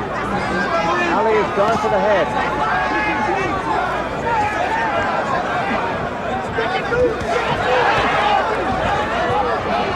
Time running out in the round, a little more than half a minute.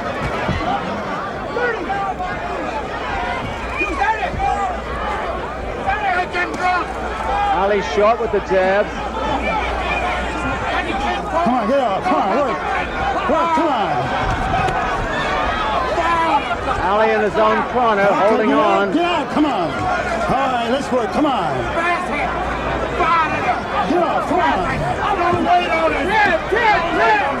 Ali in trouble over there, not getting hurt, but he's bothered. Come on, let's work, come on. Hey, Bill, come on.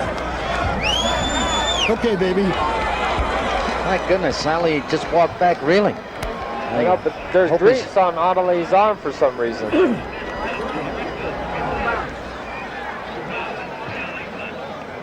Good right hand by Ali. Beautiful right hand. Come down. That's what Ali's been trying to do this whole fight, but he hasn't been able to do it. What do you think of Ali's condition, fellas? I think Ali's starting to tire him. I really do. And he reeled Took back a lot down. of good body punches. Yeah. He's reeling back, going back to his corner, and that scares me a little bit about him. Don't hesitate. Come on. You but keep Well, we got a 39-year-old, Ali, don't a 27-year-old, Trevor Burbick. Okay. Good enough to go 15 rounds with Larry Holmes. When he come in, pull time up. Just warm up. Time up. Round 4 of a 10-rounder. Well, this is a fight that I wouldn't be too sure Burbick's ahead. It's close enough.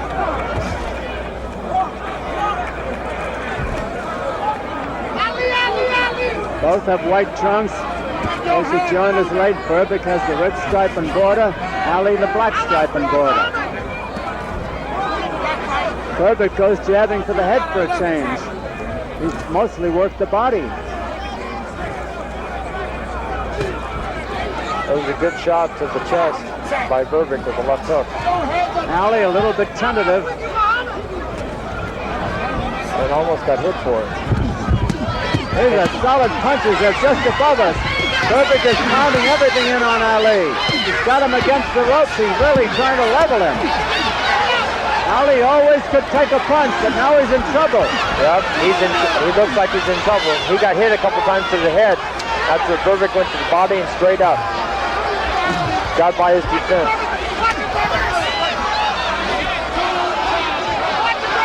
Burbick's after him. Ali retreating. I'm very concerned. It's a tough round for Ali. I am too. Very the concerned. truth.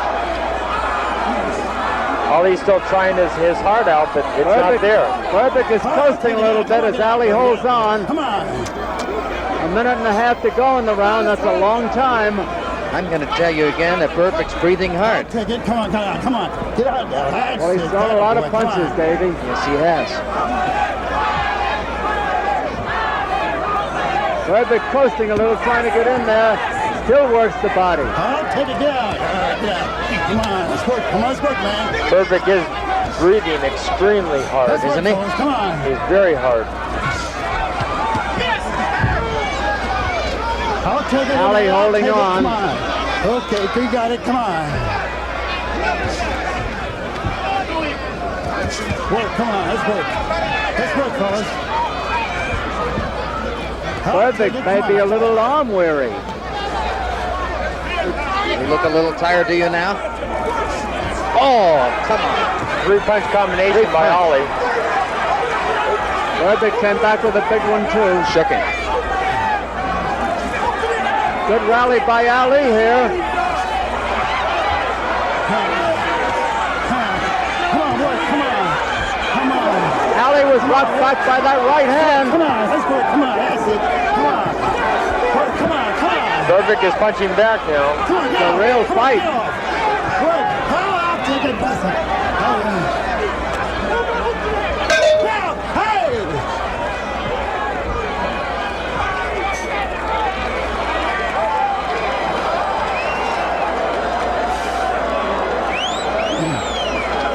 Here they come. There's Burbick going banging to him in the body. And now he's going to switch up to the head. And this is where Ali took a couple bad punches.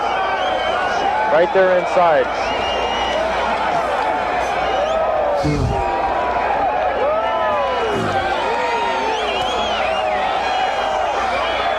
Playing the rope-a-dope, and that's no good. That's one of his faults. He backed out of it now, and he came back a little bit at the end of the round. Burbick's really breathing hard. I don't think he's in good shape right now. Well, Burbick, he looks a little more recuperated than he was. But he's still breathing extremely hard. He's breathing harder than Ali. 4.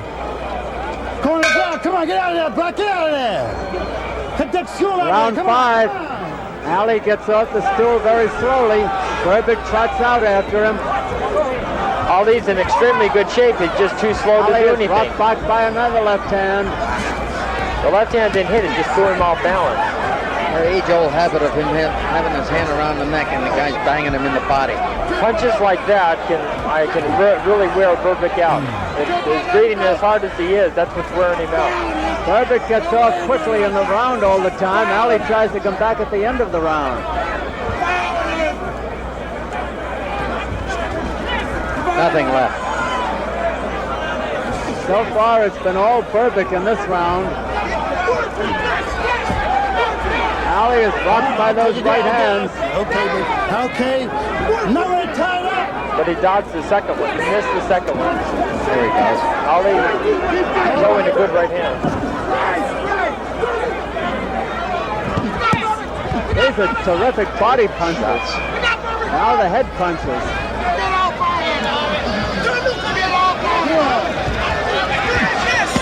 Let's go, come on. Ali takes a lot of punishment without a return. Should get out of the corner now. They're in a neutral corner just above us. Jack Clayton keeps yelling, let's work. I think they're working pretty good. Goodness, I don't know what he wants. Ali was holding a little bit. He wants to see a little bit of action. Ali left himself open and was tagged. Not very hard. Ali's rolling out a few of these punches, catching them on the top of his arms. He caught those two real good. Punch out and get out, punch out and get out, punch out and get out. Ali making the clinches. Burbick slowed up some. Get off, come on over here. Let's go, come on. Ali, I think, feels that too, and he's trying to make an advantage. If Ali had anything left now, he could get him. I'll take it, fellas. Get out. Both of you tied up. Come on. Okay, you got it. That's Zach Clayton doing the talking. That third punch got in, and the last 3 after that. Every time Burbick gets hit, he gets mad. Good that took by Ali. Beautiful. He tried to follow up and couldn't do it.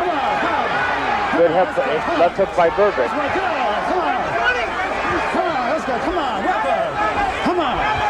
Ali putting on a rally here. Burbick had the beginning of the round, and Ali came back. Good right hand by Ali. Sets Burbick back a little bit. Ali coming in.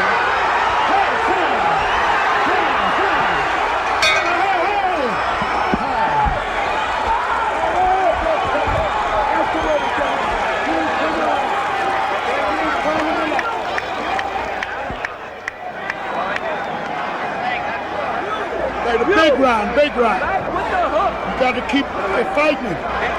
Keep throwing your punches. Keep throwing your punches. Keep throwing your punches. You got it. I'm telling you. But keep throwing these at you. Yeah. You got to look how tired he is. But you got to use this hand, not that, and come back. Tell him to. Come on, Charlie. Ali getting worked on by Angelo Dundee in his corner. Hit him on them targets. This number 5. Come on, we're halfway home. Halfway home. Champ, That was Angelo saying that was number 5. We're halfway home. Find the target, Champ. Find the target, Champ. He had 3 guys yelling at Ali between rounds, trying to inspire him.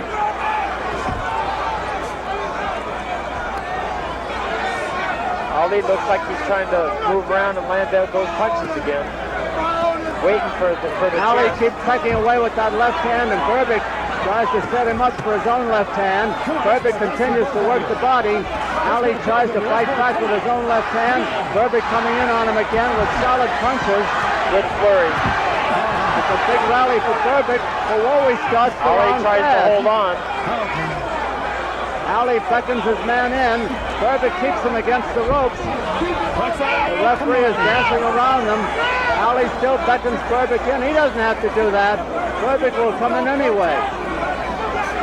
Let's go, work. Come on, both of you. Let's work. Work, come on. I don't know what the referee is yelling, let's work for. They're doing plenty of work.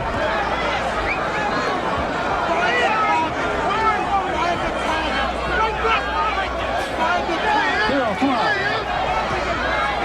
Ali backing towards the ropes again. That's where he's been in trouble through the fight. Get out of the corner now.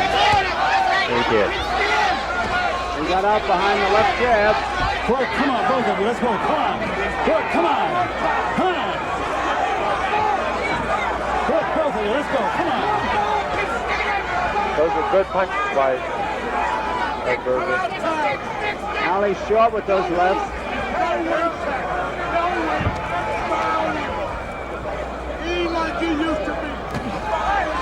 Ali backing towards the ropes again, then he gets out. Good punches by Good combination. Good rally by Ali, but there's Burbik back at him. Come on, let's work. Come on. It's been certainly a better fight than anybody thought it would be. Both of them, let's work. Come on, work. Ali still takes his punch as good as anybody in the ring. Ali's looking for that right hand, it looks like. Keeping him off with his jab. So far, it's been a good round for Ali.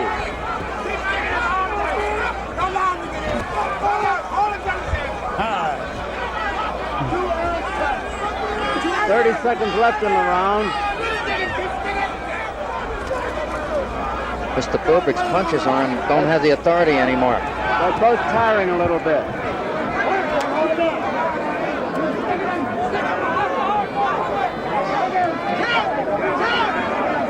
Ali trying to set himself there. Burbik beats him to the punch. All these punches look like they're slowing up quite a Ali's bit. pushing the right hand now.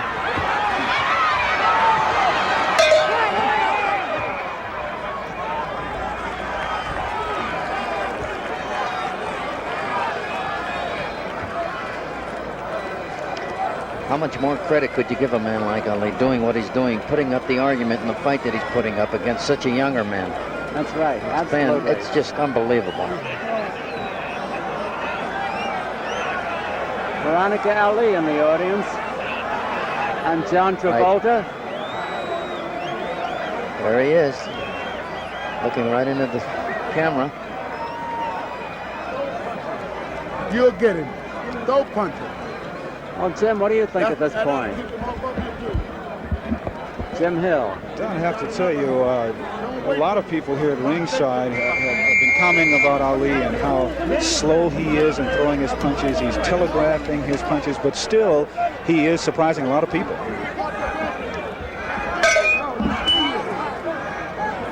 Round 7, Muhammad Ali, Trevor Burbik. It's scheduled for 10.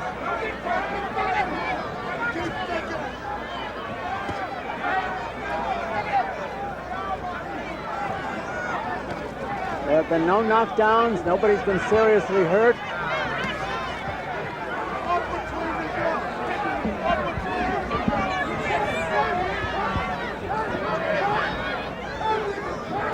Burbik trying to get in on Ali again. Ali tucking away with the left to keep him off. Doing a good job of it. That's a crazy left hook landed by Burbik. Now Ali's covering up. All right, I'll take that hand out of And here. they must say through the fight, Ali has made most of the clinches, done most of the holding.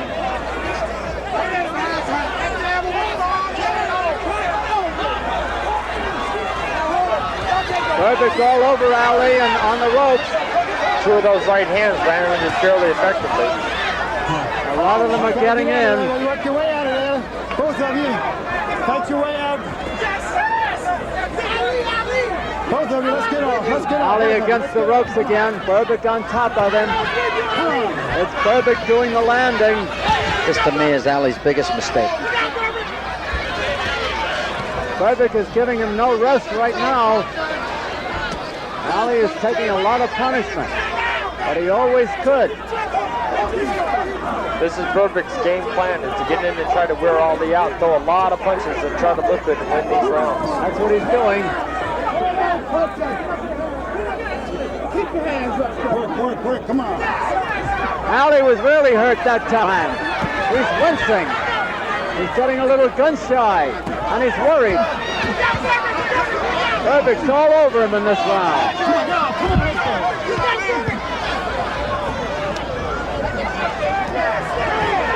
Ali taking a battering on the ropes. Burbick looks like he's picking it up. Wilson put in on his show. 45 seconds to go in the round. I think Burbick just looked at Zach Burbick Clayton. putting everything into his punches, head and body now. That's good, Burbick at this point is thinking that Clayton should stop the fight. Yes, that's what he was yelling to the referee. Yeah, he yelled at him for that. Take that hand out. Get that hand out of there. Come on now. Burbick don't like Ali holding behind the head. Ali has done nothing for the last 2 minutes of this round, but take punishment. Hurt. He's trying to keep Burbick away. He's trying to put on a rally now, but Burbick is still on top of him.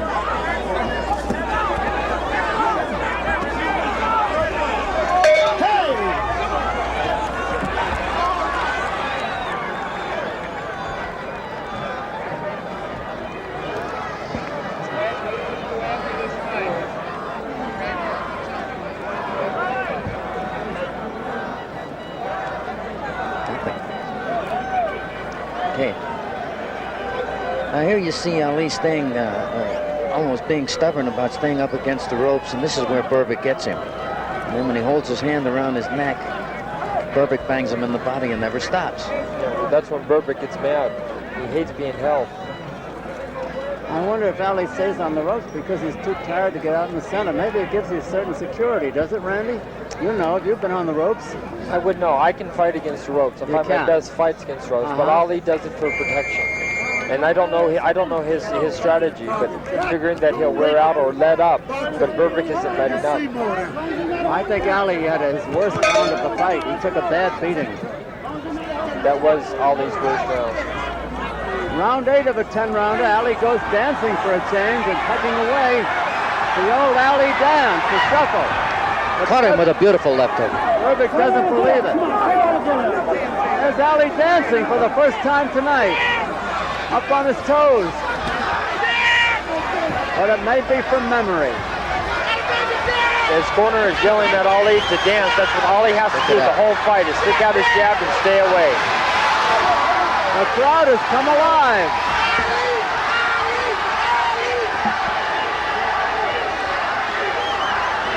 He's keeping Burbick off.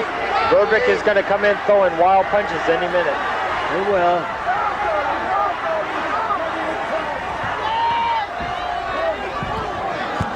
Ali making the clinch. That's what Ali has to do, is tie him up on the inside. I wonder how long he can dance this way, though. Well, he looks like he's in good shape. Got nailed in. That actually, that took grazed off the back of the head. Wasn't that hard. Ali pecking away like the Ali of old. But Burbick keeps coming in on him.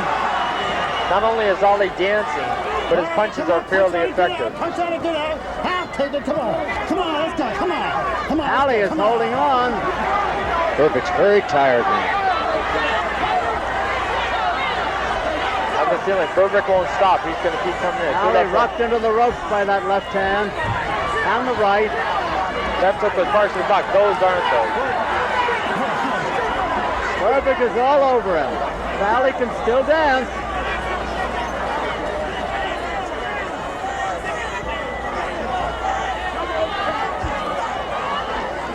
An amazing man. I'll take it, Foley. Get out. Come on. An amazing night in the Bahamas. Nice going. Ali started the polo, but it got picked off in midair.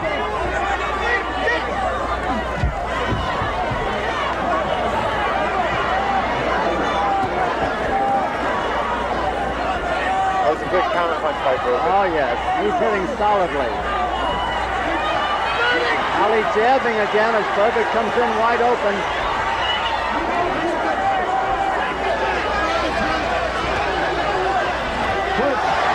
jabs on the right. That was a good combination by Muhammad Ali. But Berbick is on him again. That's what Ali has to do, is tie him up on the inside and stay on the outside. It's been a good round for the ex-champion. 10 seconds left.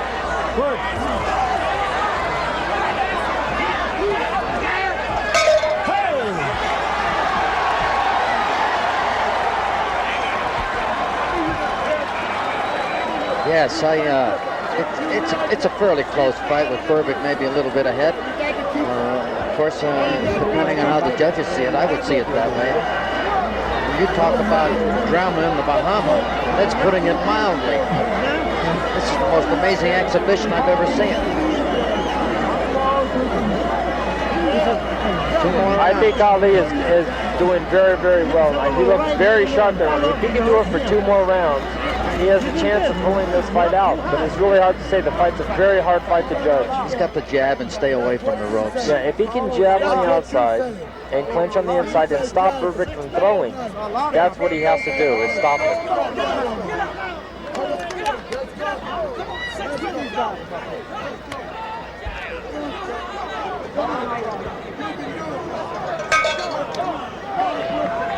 Round 9. Who thought it would go this far? Trevor Berbick with the red stripe and border. Muhammad Ali with the black stripe and border, both wearing white trunks. Well, this goes to prove one thing, that extra weight really hasn't stopped Ali's condition anyway. He's in very good shape, which he told a lot of people he was. I didn't think he could dance 7 or 8 rounds of action that way. No, especially after the punches he's taken. Berbick's backing him into the ropes again. He tries to get out. He's nailed by a couple of good punches. Luckily, they were grazed off his left chin, off the left cheek. Ali may be entertaining the crowd, but he's not scoring punches here. Berbick trying to throw out of desperation to try to stop Ali, and now throw in his combinations. Ali's staying on the outside. That's keeping his jab going. Jabbing again. Berbick can't get started in this round, but now he does. Ali making the clinch. Throughout the fight, it has been Ali doing the holding.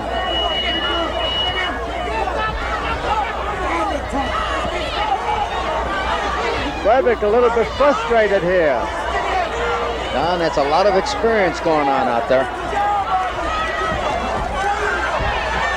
Berbick's trying to throw a lot of fast punches. Not real effective or hard, but a lot of fast punches just to land them. He's forcing Ali back to the ropes again. Ali is holding on. Push off.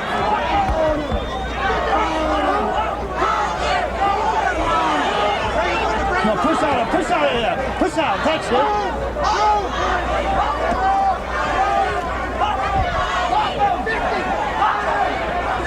Ali a little bit short with those jabs, but Berbick wasn't short. Come on, break yourself. Get out of there, fight up, get out, guys. Come on. About 3/4 of a minute left to go in the round. Berbick all over Ali again. No punches landed real effectively, but that's what Berbick wants to do, throw a lot of punches. That was a good one. Punch out and get out. Punch out. Punch out and get out. Punch out and get out. Come on, punch out and get out. That's the referee here. Ali's against the ropes, trying to lean back, getting away from Berbick's punches. Punch out and get out. Punch out and get out. Punch out and get out. Come on. Berbick landing some good punches while Ali tries to hold on. Yeah, some good punches were landed. Punch out and get out. Punch out and get out. Hey, hey. One more round. One more round. Ali looks pretty tired now. Yes, he looks very tired. I think he's exhausted already. Well, I'll say this in all honesty. Win, lose, or draw here, I hope he doesn't fight again. I pray he doesn't fight again. I'm worried about this man fighting anymore at all. That's all. That's all. You got the dang. You know what we may overlook, you know, when we think of the old Ali and he puts it on these flashes, dances around a little bit, and then he jabs and jabs, but Burbik is landing the punches. No question about it. And he's hurting him. Get up now. I've got Burbik. Ali looks flashy, sure, at times. When you think of the old Ali, that's right.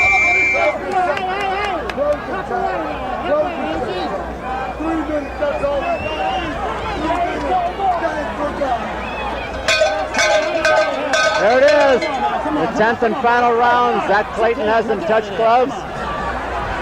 Who will be there? Ali goes to dancing. Burbik is dancing. Burbik's on top of him. Angelo Dundee was yelling to him, go, go, go, go. Get out there and dance. This is what Ali's trying to do. This round he wants to stay away and use that jab. Good combination by Ali. Burbik holds him against the ropes again, over in Burbik's corner. It's been some fight, hasn't it, fellas? Very good. Oh, fantastic fight. Even though this is a 10-round fight, this is history. Ali is trying, so is Burbik.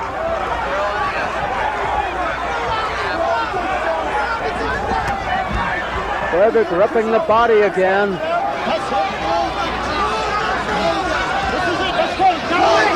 Referee says this is it, let's go. It is, this is it.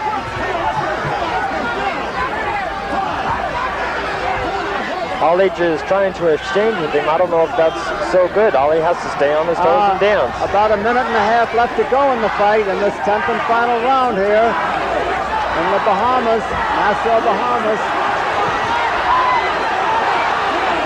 Burbik swinging like a wild man again, just trying to land those punches. Burbik's throwing out all the stops. He's all over Ali on the ropes. It's a minute and 20 to go. Burbik dancing into action, driving Ali back again, and the ex-champ has to hold on.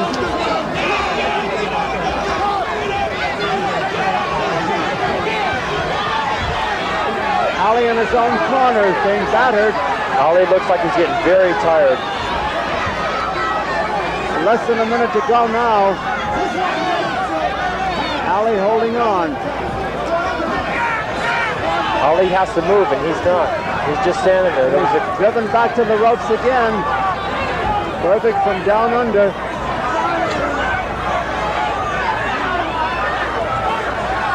Ali's punches are barely getting out there. Ali wants to put on a last-second rally. 30 seconds left to go. Burbik drives him back again.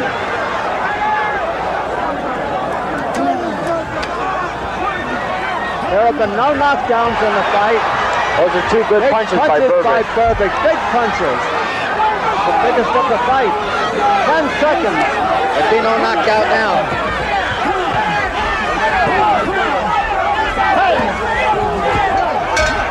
There it is.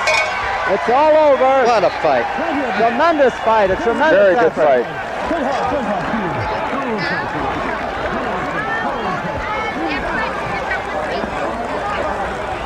We saw an amazing fight. Ali in much better condition than they thought he would be. Thank you.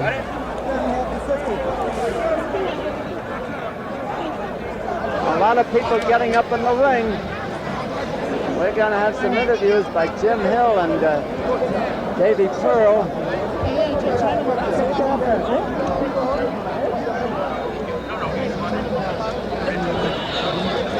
Jim is going to get over with Muhammad Ali. My view is being blocked here by the people up on the ropes. I see Howard Bingham, the photographer, a long-time friend of Muhammad Ali. He's up there. I've kind of lost track of Trevor Burbik in the crowd up there in the ring. Look at that crowd. It's building and building. We had a fine turnout here tonight at the Queen Elizabeth Sports Center in Nassau, Bahamas. And we saw some fight card. And the promoters that put it on, people connected with it, deserve a lot of credit because if anybody could have been discouraged this week, they could have been. But they weren't. Davy Pearl and Jim Hill are both up in the ring. I hope they can get near the Gladiators. We're waiting for the decision now. The scoring on the 10-point must system, 10 points to the winner of a round, 9 or less to the loser. 10 points each in an even round. There were no knockdowns.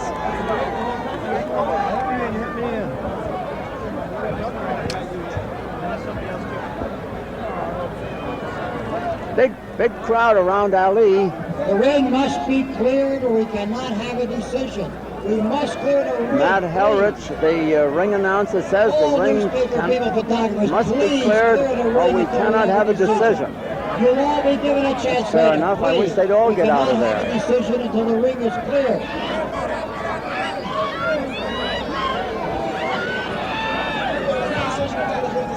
Now they're coming out of the ring. Still a crowd in there, though. I said, all live in here, Matt. I made my living in television for a long time. Everybody who does not belong, please clear the ring. They're trying to get the ring cleared, and they're not too successful of it. Am I supposed to break? Let's see if we can get Jim Hill in here. He's over in Muhammad Ali's corner. Can you hear me, Jim? I can hear you, Don, and of course everyone in Ali's corner feels that he won the fight by a decision. Drew Boondini, Brown, Wallace Muhammad, the rest of them over there cheering him. Jimmy Ellis, who Ali beat one time before and now came back. And of course everybody here feels, Don, that Ali really won the fight. People are hugging each other, and of course, it is really a tremendous thing that has happened here because for a long time, everyone that I talked to was hoping that Ali could win the fight. They didn't know that he could win the fight. They were hoping that actually he wouldn't come in here. But then, of course, after everything happened, once he got in here, I think the crowd got behind him, and of course, Trevor Berbick knew that Muhammad Ali would be the sentimental favorite going into the fight. One of the things that we noticed at ringside was that the slowness of Ali. However, in round 10, Trevor Berbick came out, and it looked as though he knew that he was going to have to knock him out in order to win it. Berbick is walking around. He's been holding his hands up in the air as though he did win the fight. However, there is a look of gloom in his eyes as though he may have figured that he did lose it by a decision. Jim, it's almost like election night while the candidates wait for the returns to come in. Did you hear me?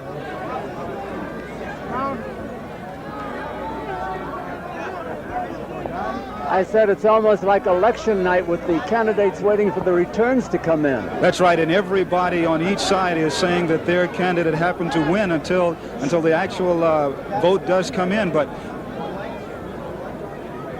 let's see where Davy Pearl is up there. Davy, can you hear me? Yes. Go ahead. I just wanted to win, but I Trevor. I couldn't try to hurt him. I just want to win. Trevor. No, I hit him with the hard right hand, and all I could think about the man getting hurt. Trevor, he got hard. Face the camera a minute. They're putting the truth since I've been here. Face the camera. Huh, how you doing? Trev, you're a good-looking guy. Don't be afraid of the camera. No, okay? I'm not. Okay, Trevor, what are your plans now for the future? Right. I'm waiting on this decision. I know I won the fight. No doubt about it.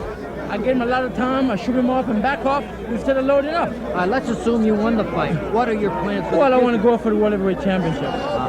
Have you got any potential fights lined up? Or? Yeah, there's quite a few I could fight. I've been getting a lot of offers, but it's just a matter of accepting them, depends on the conditions. This one was awful. Since I get here, it was a mental strain that put me through. You figure it hurt you physically, huh? Hey, man, it hurt me mentally so bad that physically I'm tired. Even today, they had me wait on my return reporter since yesterday. Tired, wear me out. They did it deliberately, I know it. Just for Holly to be in better shape physically and mentally. But I survive and I overcome, I know it. Seemed like earlier in the fight you were talking to him. Yeah, because what were you saying? I just told him, do the best you can, because I don't want to hurt you. Did he answer you? He was saying, you know, sort of sad. That sad look in his face. It's hard, man. It's hard. Matt Helrich is trying to get the decision made. He's looking over the card. Here it is.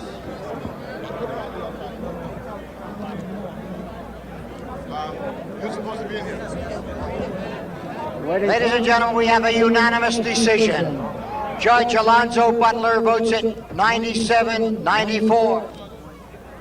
Judge Clyde Gray votes 99-94. Judge Jay Edson votes 99-94. Unanimous decision for Trevor Berbick. Well, there you have it. Trevor Berbick is the unanimous decision. Judge Butler 97-94, Judge Gray 99-94, and Jay Edson 99-94. It was a unanimous decision, and all the glamour around. Let's go, Jim Hill. Jim Hill, can you hear me? I can hear you, Don. That's the center of the ring right now. Trevor Berbick and Muhammad Ali are hugging each other. Berbick is telling Ali that, listen to this. And I shall go on to win the world championship. Wait till you see me next time shine. I've been doing all the things. I could have done it with you, man. You were my superior, but I'm gonna do it for you, man. You inspired me since I've been a kid. I love you, man. You're a true brother, man. I love you. Thank you, man. You made me. Bless you. Pray for you. Muhammad. There's still a madhouse in the ring. Muhammad, can I get you just for a second, Muhammad? Muhammad, can I get you just for a second? There were some people at ringside that thought that you might have won this thing by going the distance, like you said you did. Yeah, it was close. It was close. I have to submit to the judges. He was strong. He was good. I think you won. Do you agree now? Do you agree now, Muhammad, that you should retire and never come back in this ring again? Muhammad, has it settled in your mind now, after losing, that this is it for you? You should never come back in this ring again? I'm sure that this is enough to convince me. I didn't get hurt. I saw the shots, couldn't take them. Father Time just got it. It looked to us at ringside that, you were slow, you were telegraphing your punches. The eyes could see it, but the physical ability just couldn't get it there. That's right. I think that's the trouble. Father Time called. In my young days, I wouldn't have had much trouble, but I think time got it. And this is it for you? I'm sure that I'm sure I won't wake up next week. Santa come back. As of now, I'm retired. I don't think I changed my mind. Muhammad, thank you so very much, and thank you from all of us around the world. Thank you. Don Dunphy, back to you. All right, Jim Hill, thank you very much. We have seen possibly the end of a great champion, but in all fairness, Trevor Berbick won the fight, and it's to the credit of the Bahamian officials that they scored it as it was, and not by memory. I want to congratulate my colleagues, Jim Hill and Davy Pearl and Randy Shields. It's certainly been a... Introducing, in the blue corner, the challenger, the three-time heavyweight champion of the world, fighting out of Louisville, Kentucky, weighing 217.5 pounds, introducing Muhammad Ali.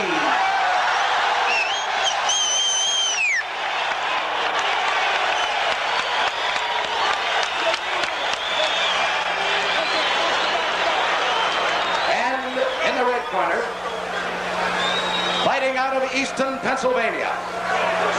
He is going for a record 8 straight KO in the heavyweight title defense.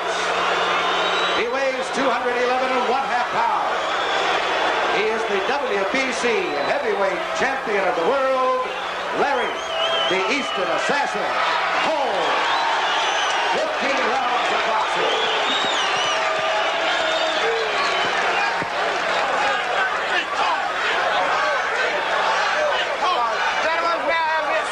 What you've all been waiting for around the world for some months.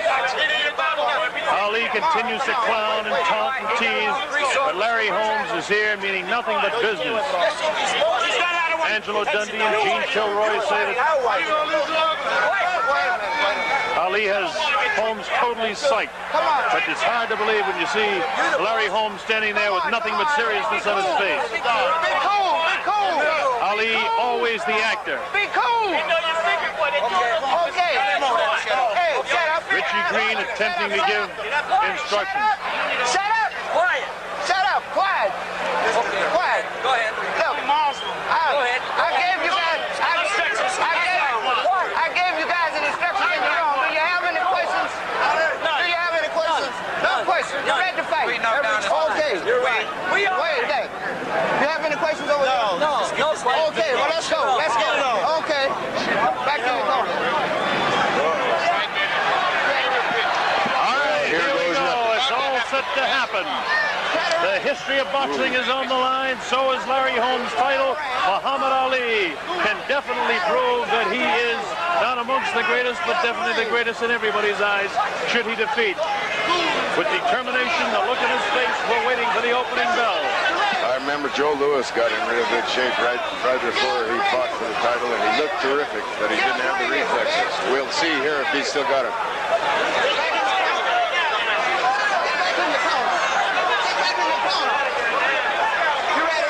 Richie Green trying to establish. Get back in the ring. Get back in the corner, huh? Get back in the corner. Here we go. Larry Holmes dances across.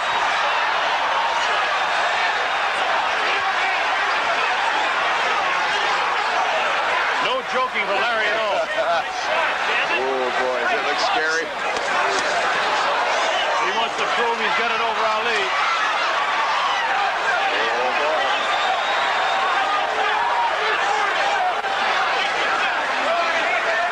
Holmes hasn't caught him yet, but Ali hasn't thrown any punches yet either.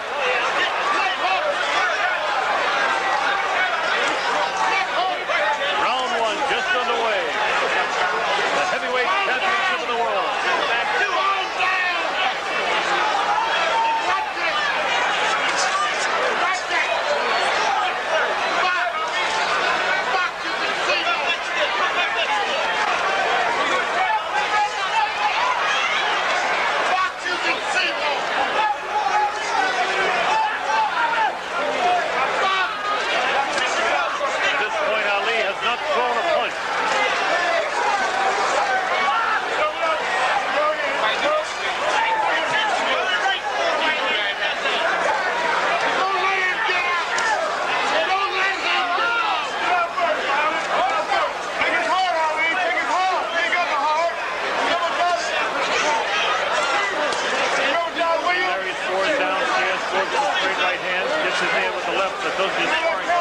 Looking for the opening.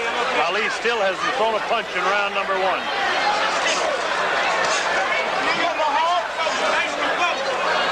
Trained this way. But also when he gave away the first few rounds to Leon Spinks, he got in trouble when he... But he doesn't seem to be doing it the same way. He's not doing anything though, Chris. No, but he is staying in front of him.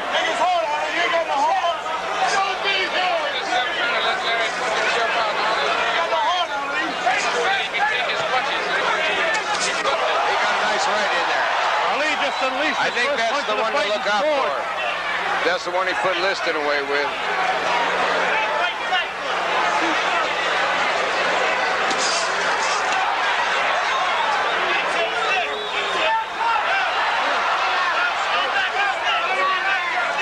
I think he popped them pretty good.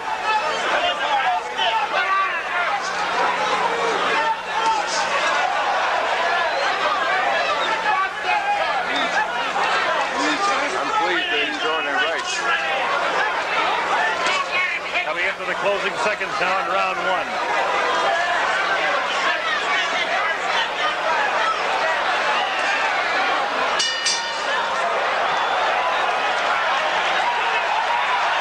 I think he was... Now, in analyzing round number one, Muhammad Ali didn't do a thing throughout the first 2.5 minutes of the fight. He scored one good right hand that, I don't know whether it shook Larry or not, but it certainly blinked his eyes and moved his head a bit. But what strategy would you say then we're talking about here, Don? Strategy is a psychological strategy. It's one that he's performed numerous times before.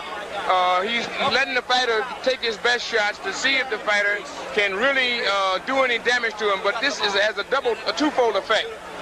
There's a replay of that shot. The right hand, yeah. There's a twofold effect which let the other guy know that Ali can take the punches.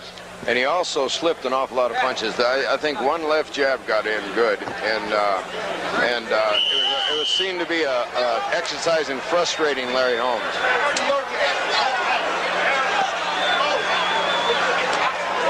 Well, there's one thing for sure. Holmes is not intimidated by him.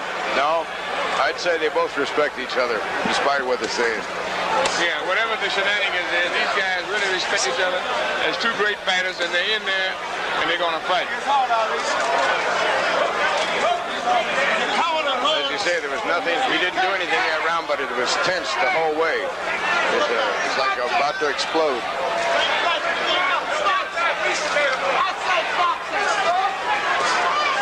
Larry Holmes is making the pace in the fight. There's no question about that whatsoever. He's forcing the fight all the way.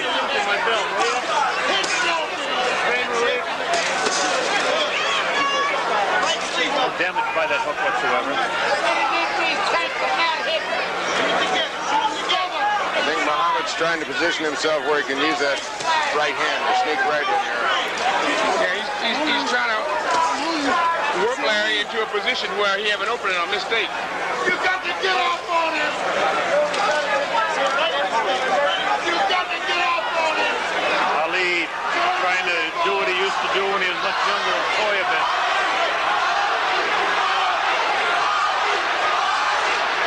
See, he's making Larry miss a lot of those jabs.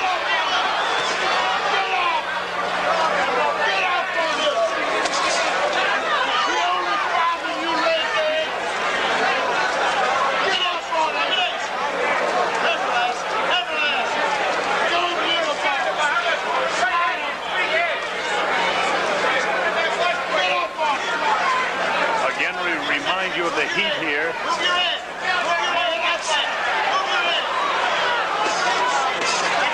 See, he's doing a good job of slipping those. He's working and trying to talk Larry, but Larry's got his man on his business. Yeah. Larry's cool. He's not wasting any energy. Larry also noticed he's trying to get himself in position to unload too. Yeah. They've got a lot of respect for each other. Look at that. Ali's still showing some nice head reflexes. I was just thinking that. He don't look like a 38-year-old man slipping that jab. No, he doesn't. Larry looks strong.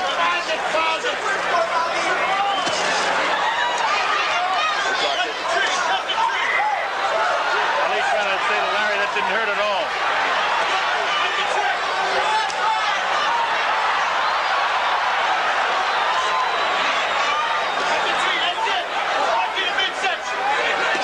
Taunting him all the time, talking to him.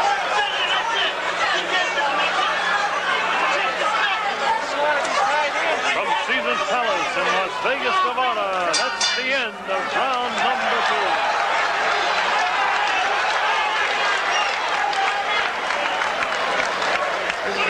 This is a battle of the minds. I got a feeling Dynamite's about to explode, you know? So we go to the corner of the Eastern Assassin, the heavyweight champion of the world, Larry Holmes.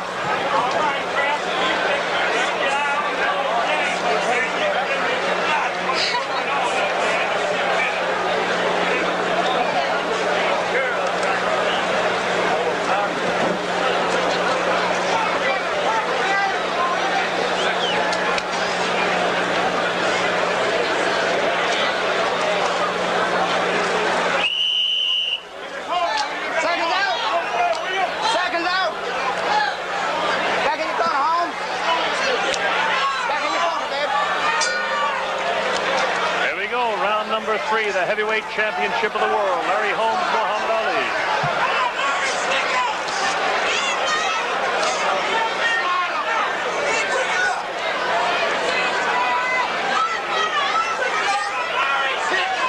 First 2 rounds, you have to score ever so slightly in favor of the champion.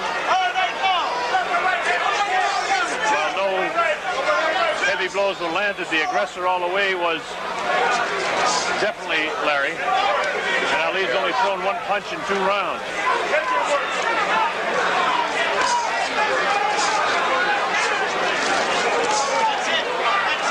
They're both still each other out.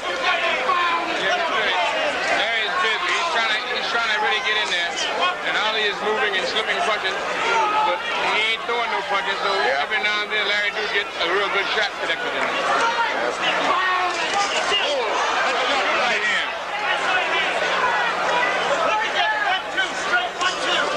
One thing you have to remember, the size of Muhammad Ali, and throughout his career, he's always been able to take a real good shot. Yes, he has.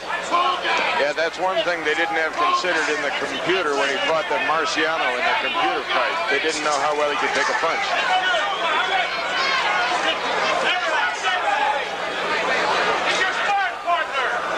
Another factor to be considered, while Holmes is not considered a knockout artist, all his title defenses have been via the knockout route. Right.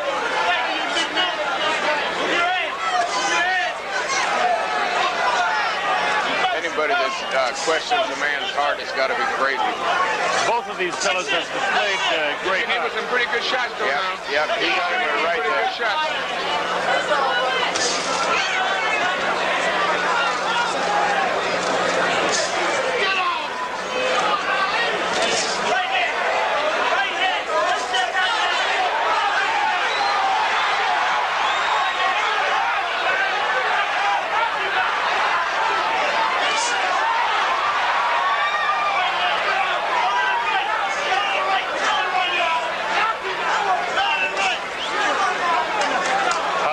Serious out there now, there's no clown. Holmes is pretty fast. He's very fast. He's fast. He gets right around and gets right back into the action again.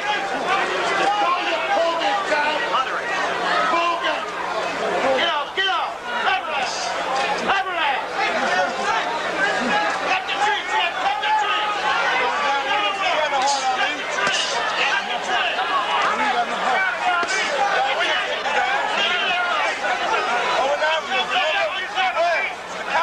From Caesar's Palace in Las Vegas, Nevada, that's the end of round number 3.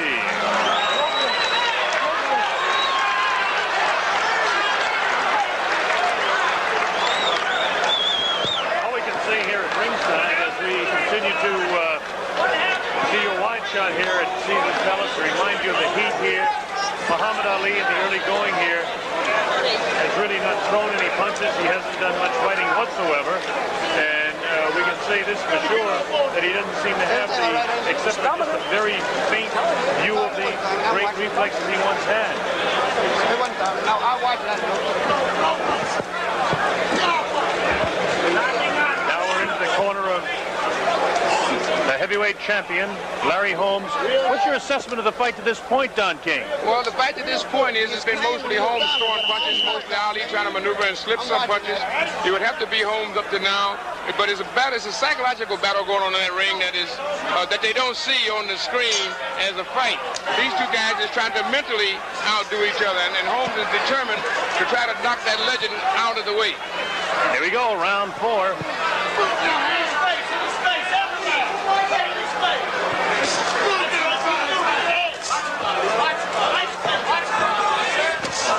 Muhammad Ali has a 3-inch reach advantage, but to this point has not used it.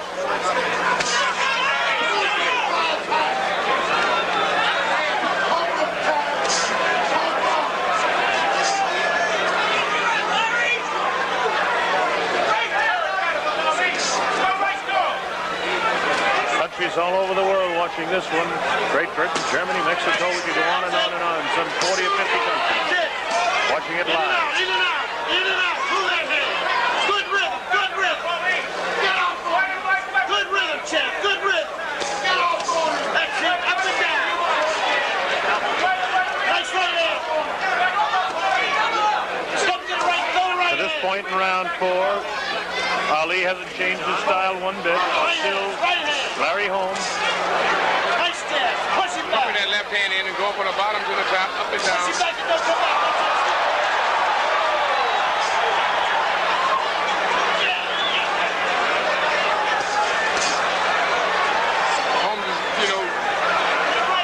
Missing that right hand counter, he's slipping it. He's coming right back with 2 stiff jabs. Ali hasn't thrown a combination of punches yet either. He's shown some quickness at moments, but never the combinations that he was famous. What was the sneaky right hand? When he came in, they both fight. It's almost like with that Sam Mamby when Watkins and Mamby would go into an encounter. Holmes come out with the most effective blows. So far, he sure has.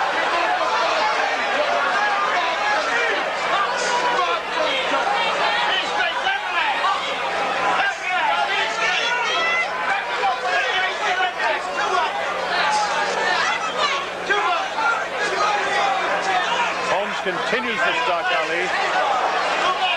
Ali fight out of the corner there. The right hand, but doesn't land at any place. Coming up to the end of round 4 now. Go for it, Muhammad!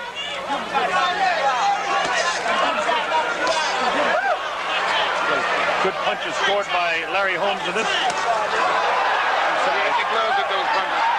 They didn't get into him.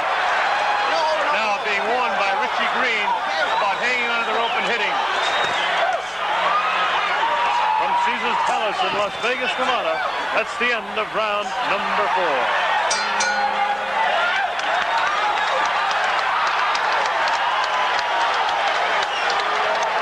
So the crowd here loves to see it anytime Ali does anything that's in any way exciting. We talked about the different things that have been going on in the ring, being a battle of the minds more than a battle of the gloves to this point, although Larry Holmes has been able to land many more blows than Muhammad Ali. But every time the Ali people go crazy when he lands a punch. Chris Christopherson, we're going to see the last flurry by Holmes and show you what toll it took here.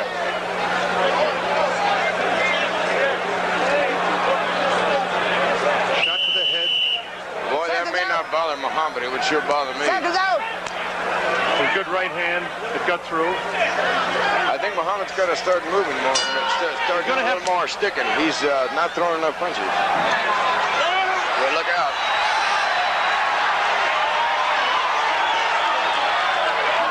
If he would fight him like he fought Liston, you know, in and out, but he's got to throw. He's got to throw. That was in 1963. This is 1980. Right. Some difference. Ali is trying to do the remarkable feat of stopping for all the time. Yeah, but... And he looks in good physical condition, but he's not throwing any punches, so we can't tell about his reflexes yet because he isn't throwing any punches. Even when he dances, his legs look heavy, Don. Doesn't have the real bounce that he ever really had that made him the greatest of his time.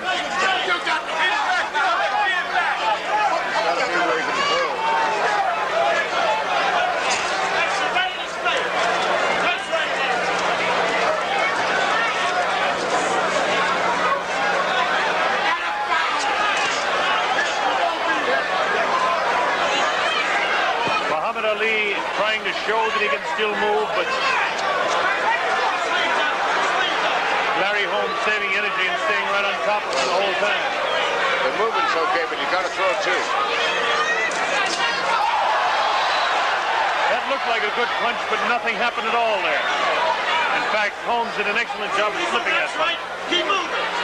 That's it. Nice right hands in there. Shoot it in there. This jab ain't back.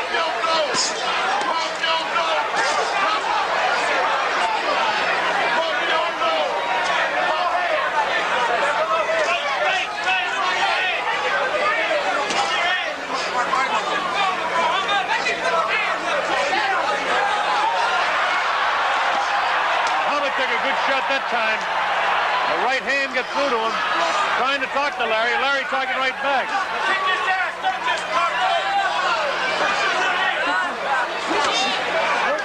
was good, right? Back him up, he'll get out of there.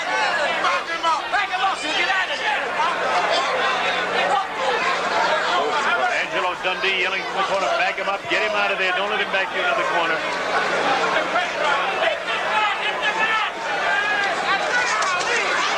Combination by Larry. Ali clowning again about the knees. Holmes not clowning with the punches though.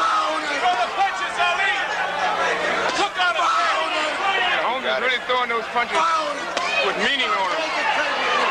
Those are jabs, but they're definitely punches here, Don. Yeah. Yep, he's not answering it either. Watch it!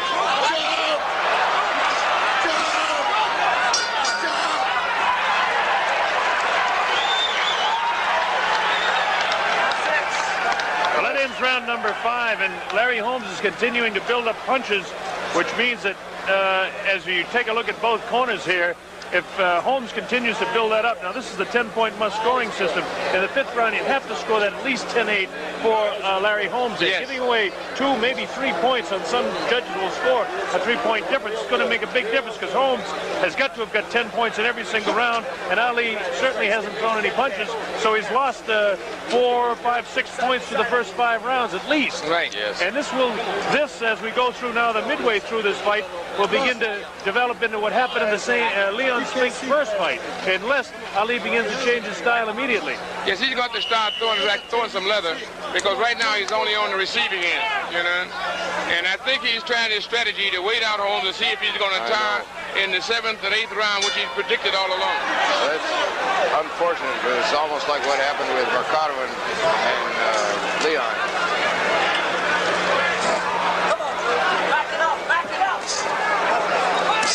Once again, right back on top of him again. Fight him, Mohammed. Holmes is also seems to be building confidence as he is able to hit Ali too. Yeah, it was interesting in the early rounds when Muhammad did throw, Holmes would flinch and cover up, but he hasn't thrown enough. And now I think Holmes is getting more confidence. Yeah, he's gaining confidence. He has this posture, and he's now becoming confirmed in it, you know, and he's really throwing his punch with authority. Ali now, I think Ali starts to throw a lot of blows, but he don't throw them. I don't know whether that's because he's apprehensive of whether or not he's going to miss or his reflexes are off or what he's holding back for. He's jabbing him in the belly. But those punches, Chris, are taking no toll whatsoever. He's just pawing at him, really. At least he's in a posture to throw. Larry's beating him to the punch, too, when they exchange all the time. That's what I was wondering, whether Ali's reflexes is good enough. He starts several punches, but he never follows through with them. Well, that's the whole question in the age factor. Never mind the weight he lost and the strength and the heat and all that. The reflexes are what goes.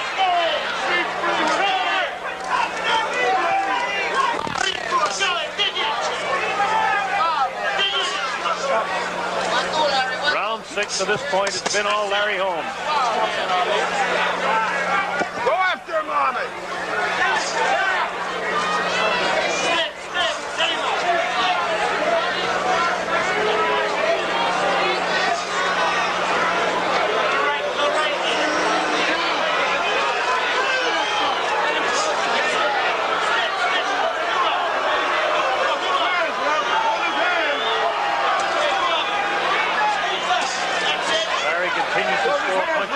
Left hand has been in the face of Ali all evening. Dig in.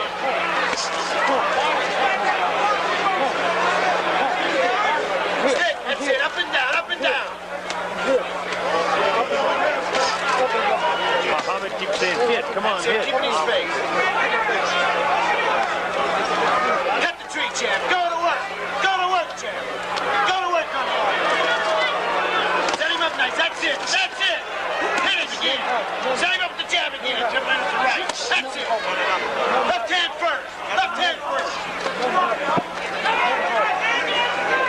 From Caesar's Palace in Las Vegas, Nevada, coming up to the end of round number 6.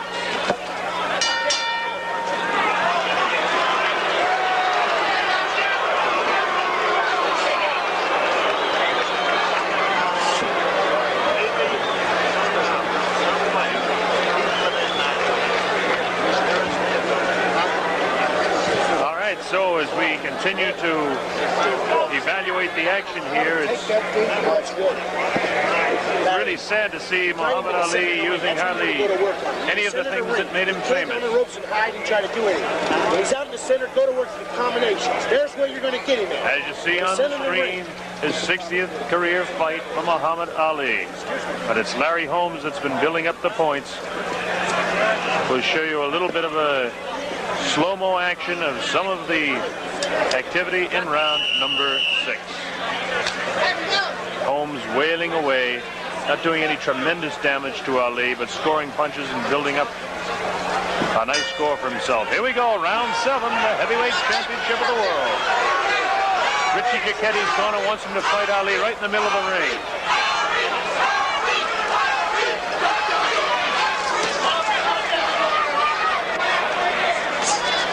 Ali still hasn't thrown many punches at all, and nothing but try to catch him. There's no question that he doesn't have the tremendous legs anymore. There's no question that he doesn't have the lightning combinations he has at times when you like to see him looking good. Now Larry gives back some of the Ali stuff to him and then is able to hit him. Got to be very frustrating for him. Yes, what he's doing now, they both is fighting the psychological warfare as well as the boxing match here. And this fight means a great deal to both of them. As well as Larry Holmes knows Muhammad Ali, he's not going to be psyched by any of Ali's clowning. He's sparred too many rounds of training during Ali's great years.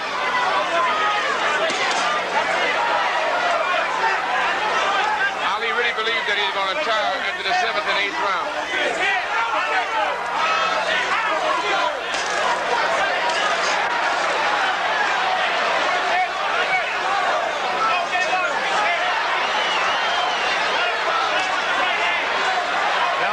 Tries to pick up the pace a bit, but it's all dancing and no punching.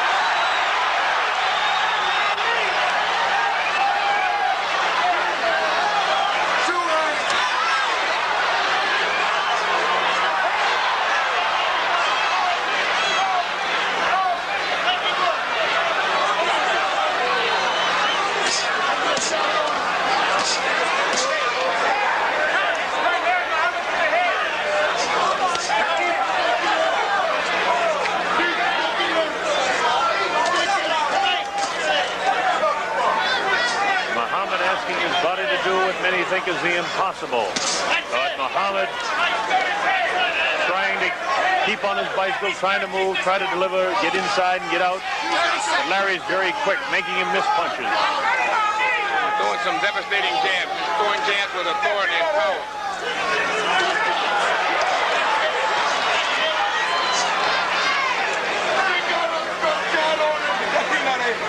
Notice another thing that the whole attack for Holmes is centered on the head of Ali. And scores. Scores where? Left hook and right hand.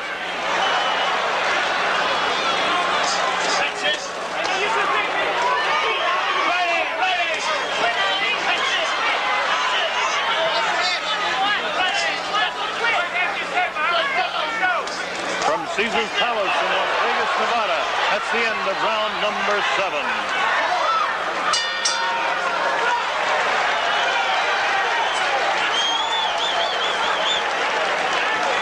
So we continue to evaluate the action here at ringside, and all I can think of is that it's kind of sad at this point to think how great Muhammad Ali was in his prime, and to see a man that's just kind of trying to, looks to me, hang on and keep the thing going for one more time.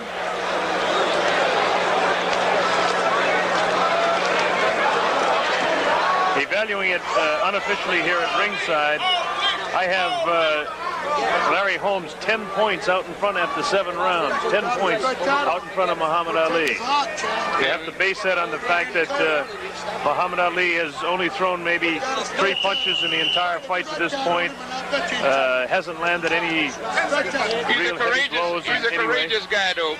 There's no question about that. What a guy he is to take this kind of punishment and not respond. Proud guy, and he's really trying to use his psychic powers to try to bring Larry into some sort of control. So far, it's been Larry Holmes in total control, though. Take him and move, Muhammad!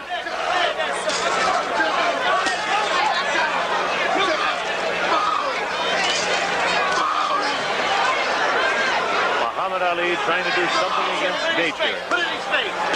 Become the oldest man to regain the heavyweight championship. Jersey Joe Walcott did it at the age of 37. Ali is 38.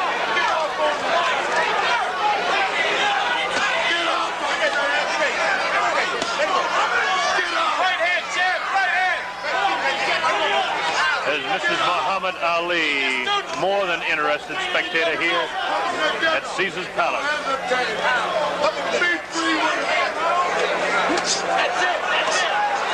Right in, Muhammad!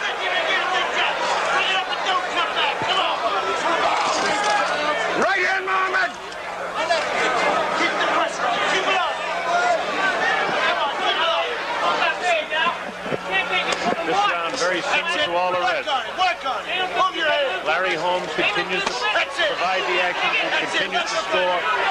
Another good shot scored to the left side of the head of Ali. He can't take it no more. Right hand, Holmes. That's it. Finish it off.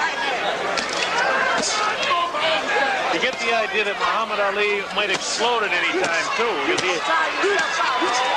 It doesn't seem that his strategy could be to just sit back this long. I don't think he's figured something to do. I know he's taking a lot of punishment. Going into the fight, you wouldn't imagine that a fight plan would be to lay back and take that many shots. He's trying to, I think he's dreaming about what happened in Africa, basically where you go to 70 rounds and then he can come back again.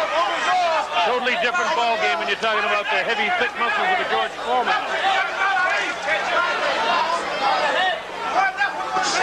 That'll never happen here because Holmes is too strong for that.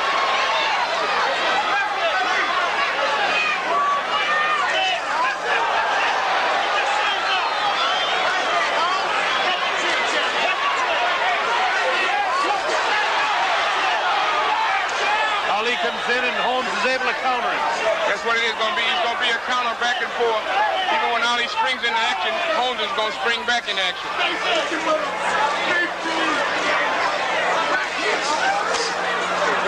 Closing moments now in round 8.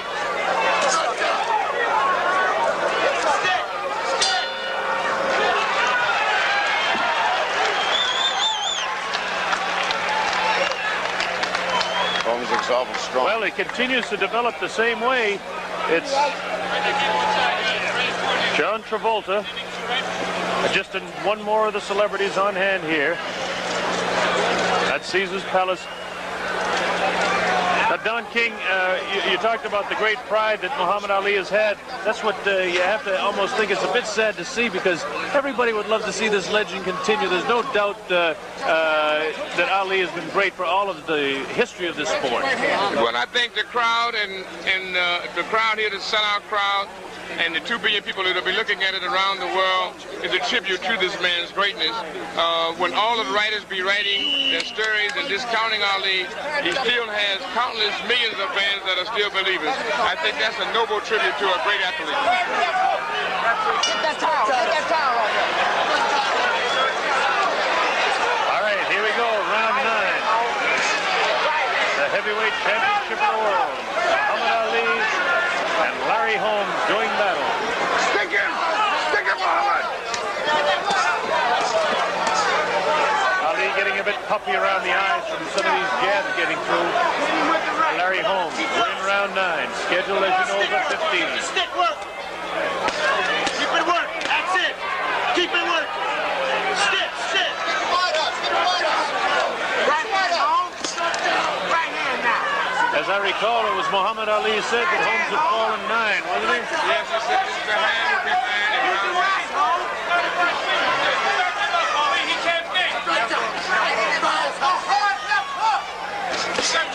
Good right hand, the most solid right hand of the fight there, taken on the chin of Muhammad Ali. Might be...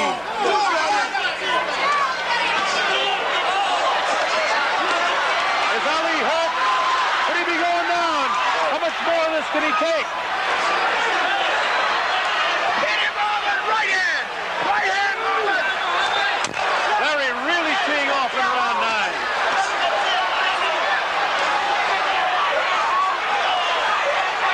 Trying to come back, but doesn't have the great speed he once had. He's got great heart, no question about it, but Larry Holmes, it's all his way right now. That one hurt. Holmes is really having a good round here now.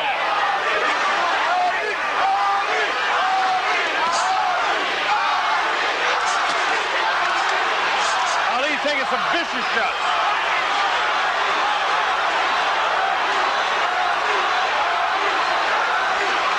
Ali getting very puffy under that left eye now. He's got the courage, but he just hasn't got Yes, he has. He's a terrific man. He's a great athlete. Larry Holmes is a great fighter. Larry Holmes is going about his business to prove to the world that he wants his just due. He wants to be recognized as heavyweight champion of the world that he's fighting for. And he is really teeing off on Ali.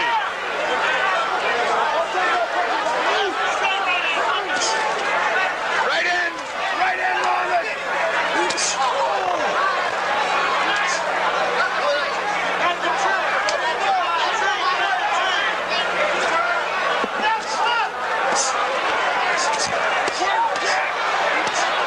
He's really working over the body and the head of Ali. Ali taking a tremendous punishment here.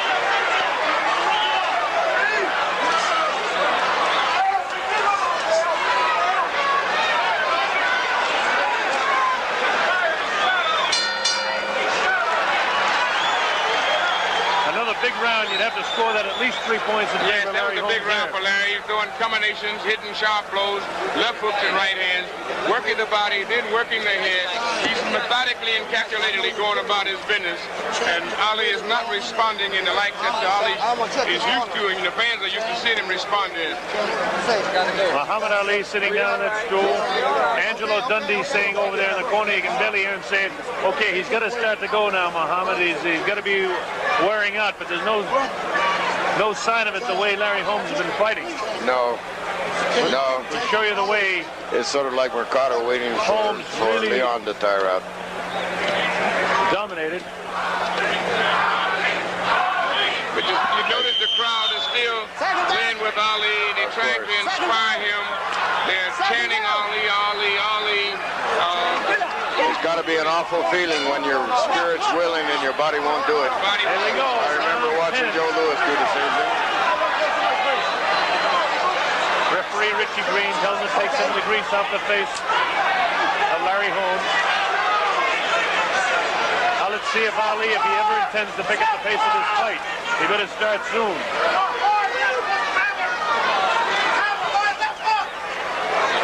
I think it's survived.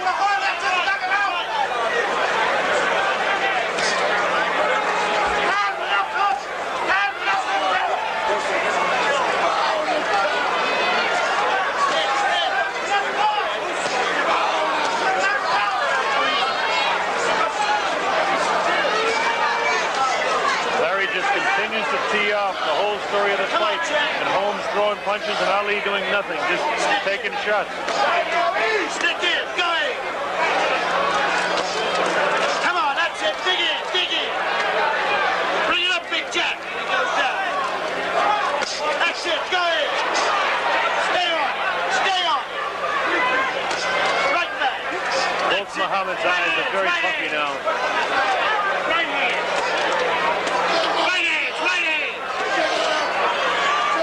Almost everything that Larry Holmes is throwing now is getting through, too. It wasn't happening in the first 3 rounds. His punches are becoming pinpoint accuracy now. He's really connected with Muhammad. And the hooks he throws hook right hands that no one else throws in the business. And Larry is very effective with the hook right hands.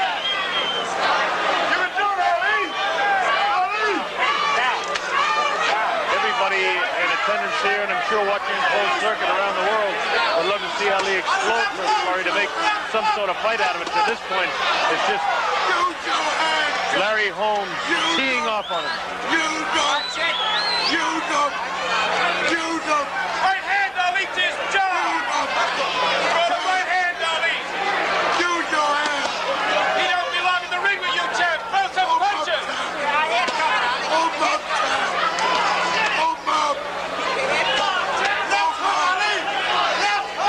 Even if Ali would throw a good lucky punch and something would happen, he's proving to all the fans that, you know, it's just not there. The body is really, it just can't do what it used to do before. And this is a sad recognition that all athletes must come to grips with when they're practicing and being a participant in the sport. Well, that's, you know, all of us that followed Ali's career all around the world, not only us at ringside here, you know, it's pathetic to see a guy just not be able to do when he was as great as he once was. All I know is that he'll handle it with class, as he's always handled it. He's really a classy guy in every sense of the word. The man is standing there and taking his punches. He's taking his dues, but it's the time now. He could lay down as soon as he found out that his arms weren't working. He's staying there. Well, the end of round 10. Stand and keep going.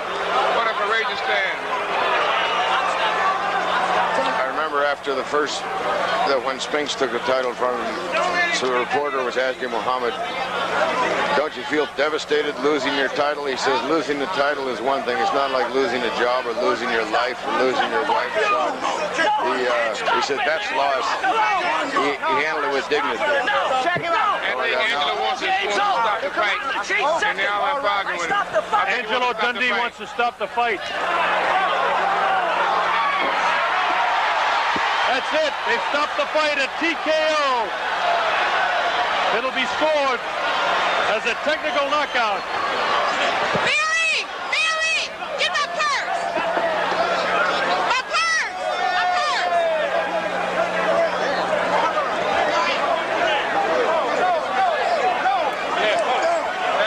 We got to keep him out.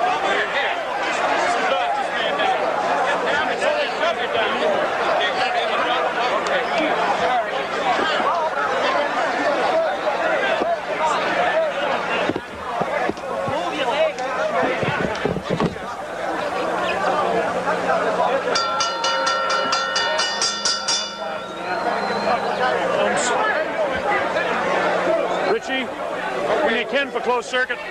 Don. Don, main camera's over here.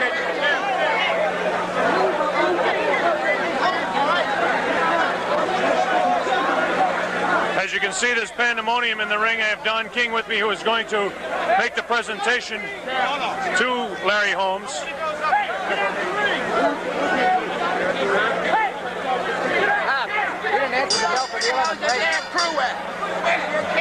Ladies and gentlemen, Muhammad Ali fails to answer the bell for the 11th round. The winner, and still heavyweight champion of the world, Larry Holmes. Yeah, okay.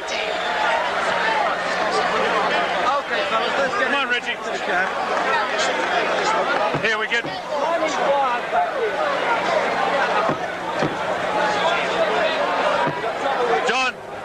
John, can we try and get him down the stairs? Down the stairs.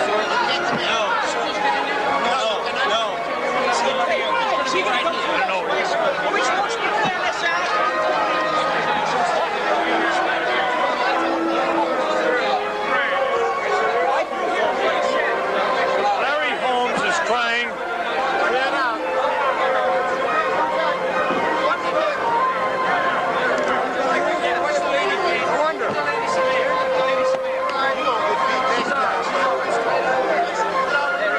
We're going to attempt to get in and speak to the champion.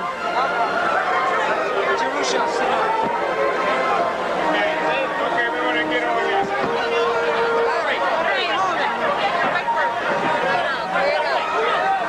We're gonna stand still, Bob. We're gonna get fucking killed.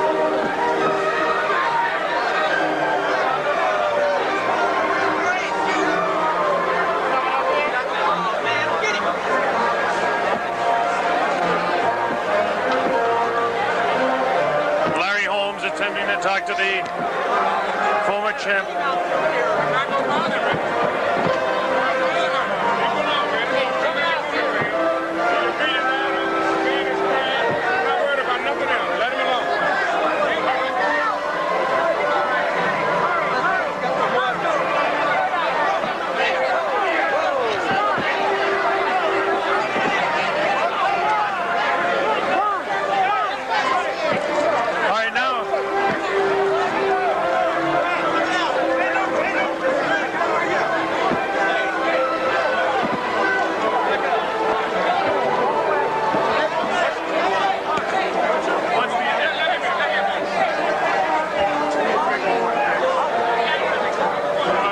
we could turn around just a bit, Larry. I know it's a very traumatic moment for you. The camera's over this way, Don. And the people around the world, Larry, want to hear from you. You just beat your idol. You retain your title, no question, the undisputed heavyweight champion of the world. Well, I did what I have to do. I want to say, first of all, Mom, I love you. And thank Reverend Jacobs for praying for me. And we'll be home Sunday.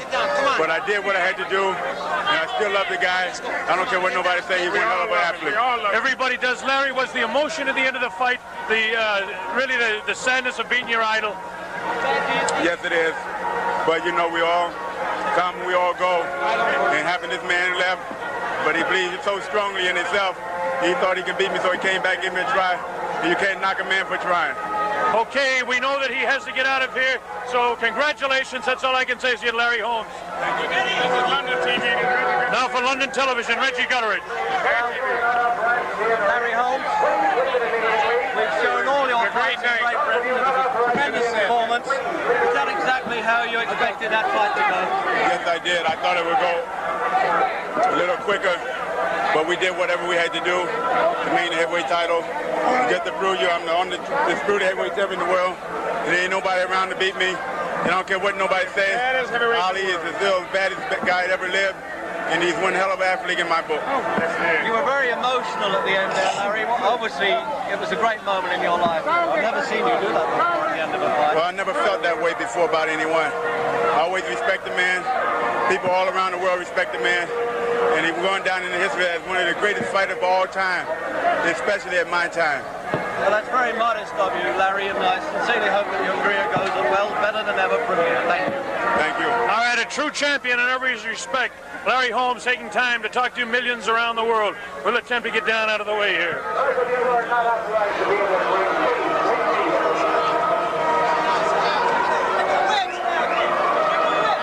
Well, as you see the replay of the dramatic finish of the 10th round, Muhammad Ali couldn't answer the bell. I suppose he wanted to come out, but Angelo Dundee said nothing. No way. The former champion fought as courageously as he could, but he just didn't seem to have it. We'll show you a bit more replay of what happened. And this was pretty much the story throughout. Larry Holmes teeing off on his kind of a childhood idol.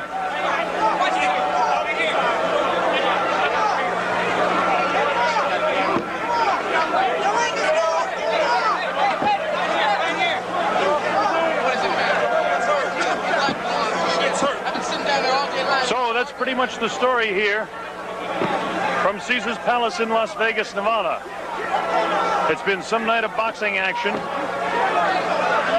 Again. Failed. That's Wally Muhammad with Drew Brown.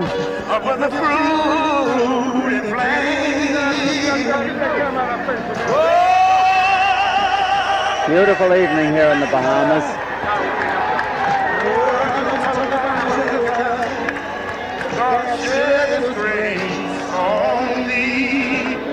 Look what he done, and he cried like the brother from sea to shining sea.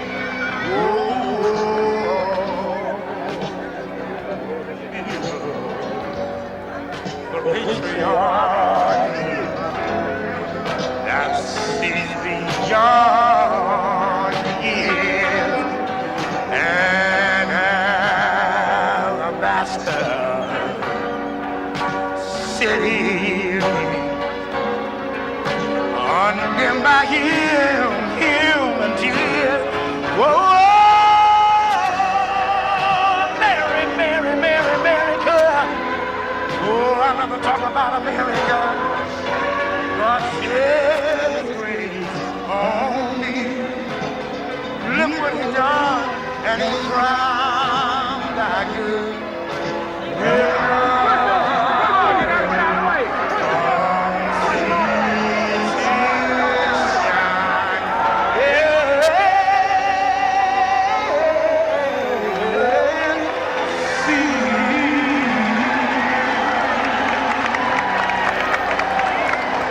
Angelo Dundee is in the ring, the veteran trainer of Muhammad Ali since the first couple of fights of his career.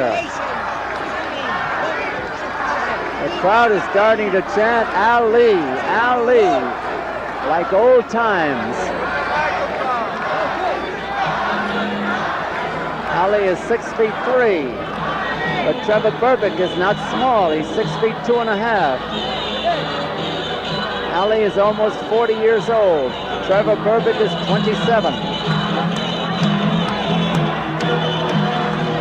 Ali may be the first one in the ring. I don't see any sign of Trevor Berbick anywhere.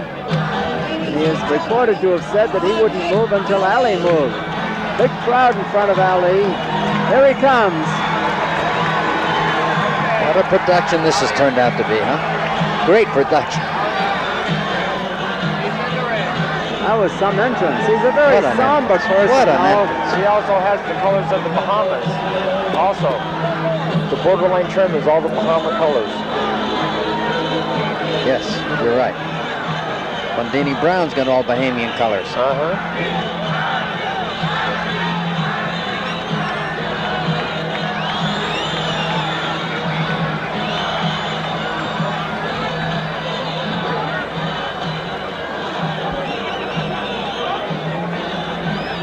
Very serious group around Muhammad Ali. Wally Muhammad, Drew Brown. Nobody smiling. Angelo Dundee is the most lighthearted of the group. There in the left-hand corner. Trevor Berbick has not put in an appearance yet. He's a guy who went 15 rounds with Larry Holmes, was not knocked out. I'm talking about Berbick. Muhammad Ali's last fight was against Larry Holmes, and he was forced to stop the fight in his corner. You'll never see Muhammad Ali more somber than he is right now. I've never seen the people around him that somber. Yeah, everybody. I wonder if he's thinking of that knockout by Holmes in the 12th round. He must question his ability. He must. He's a very rational person. He finally smiled over at us, Davey. Yes, he did. He winked at us and smiled over. That's a good sign.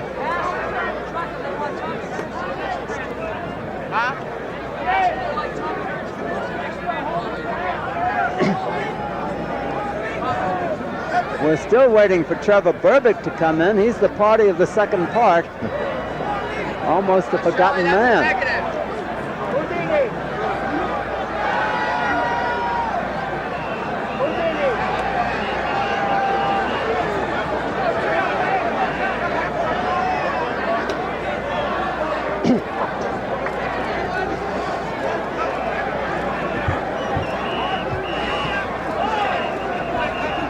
Muhammad Ali still limbering up lightly. Zach Clayton is in the ring, so is Nelson Chipman, so we're not sure yet who is the referee. Trevor Berbick is on his way. He's sauntering in a little bit faster than Muhammad Ali did. Zach Clayton is the referee for this fight. Is it definite? Definite. I just see him in there. He's still got his windbreaker on. Yeah. Okay, Zach Clayton, one of the best referees in the country, is going to work this fight. The return to action of Muhammad Ali. His first fight since October 2nd, 1980. A little over a year ago. I don't know why the other referee is not getting out of the ring.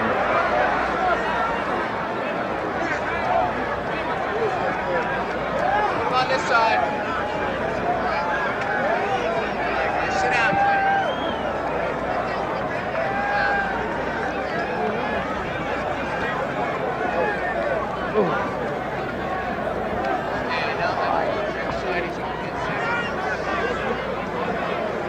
Jim Hill has joined us at ringside, and it's possible that Tommy Hearns may join us later. I'm Don Dunphy, along with Davey Pearl and Randy Shields. Trevor Berbick came into the ring through Muhammad's corner. That's quite a surprise. Muhammad Ali is ignoring him as he dances around the ring. Jim, welcome to ringside. Where were you all night? I have been all over the place, Don, I'll tell you, but I have enjoyed the things and the people that I've talked to, and you guys have just been doing a marvelous job. The drama has really come to the mat here. You know, we were thinking about all the controversy and everything else that's happened in the last 4 or 5 weeks, but we've had some pretty good bouts here. Fantastic bouts. Jim, let me tell you this. It's easy to do a good fight, and we've had nothing but good fights tonight, so they're easy to do. That's absolutely right. When I talked to Ernie Shavers yesterday, and I talked to him today before he went in the ring, he said, hey, I talked to my wife, and all she said, go. But there are the graphics that tell you the statistics on the young men. Muhammad Ali, 236, the heaviest of his career, by far, and Berbick is 218. Size-wise, though, there isn't a great deal of difference. Berbick's 6 feet 2.5, and Ali is 6 feet 3. Berbick seems a happy young man in there. At 27, he's a lot younger than the 39-year-old coming up to 40, Muhammad Ali. He'll be 40 in January. Ali's got 4 inches in reach on Berbick, which should be to his advantage. It would have been in the old days when he had that speed. Now, well, we got to take everything we can get now. Ladies and gentlemen, at ringside for this fight, the Minister of Sport, we'll be going up to Matt Helrich, the announcer, in a few minutes. Wilfred Coakley, Hassan Brown, Charlie Major Sr., Harold Pinder, Sammy Isaacs, George McKinney. Well, all I can say, it's been a most enjoyable evening. Judges for this bout, Alonzo. Congratulations to the winners, and we're sorry for the losers, but that's the name of the game, win and lose. There have been some fights. Ernie Shavers getting off the floor when I thought he was gone in the first round. Wasn't that an amazing comeback in itself? It really was. And you know, from the people that I've talked to, and Randy and Don, I don't know how you feel about it, but they know, deep down in their hearts, they know that Ali shouldn't be in here. But still, to them, he is a sentimental favorite. That's no question Very about that. much so. Well, Ernie Shavers shouldn't have been in there either, especially in the first round. I'm telling you.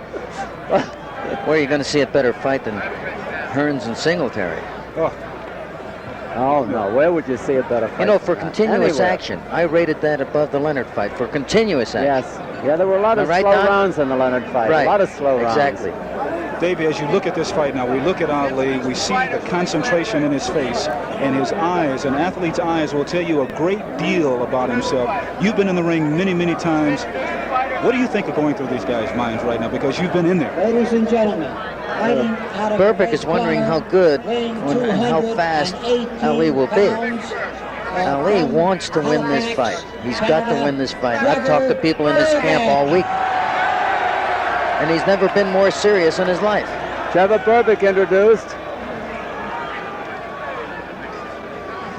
Fighting out of the blue corner at 236 pounds, 3 times the former heavyweight champion of the world, the great Muhammad Ali. Listen to the hand for the great ex-champion. It's like old times here in Nassau in the Bahamas. However, I'll say that Trevor Berbick is the more carefree of the two. You ready? All right.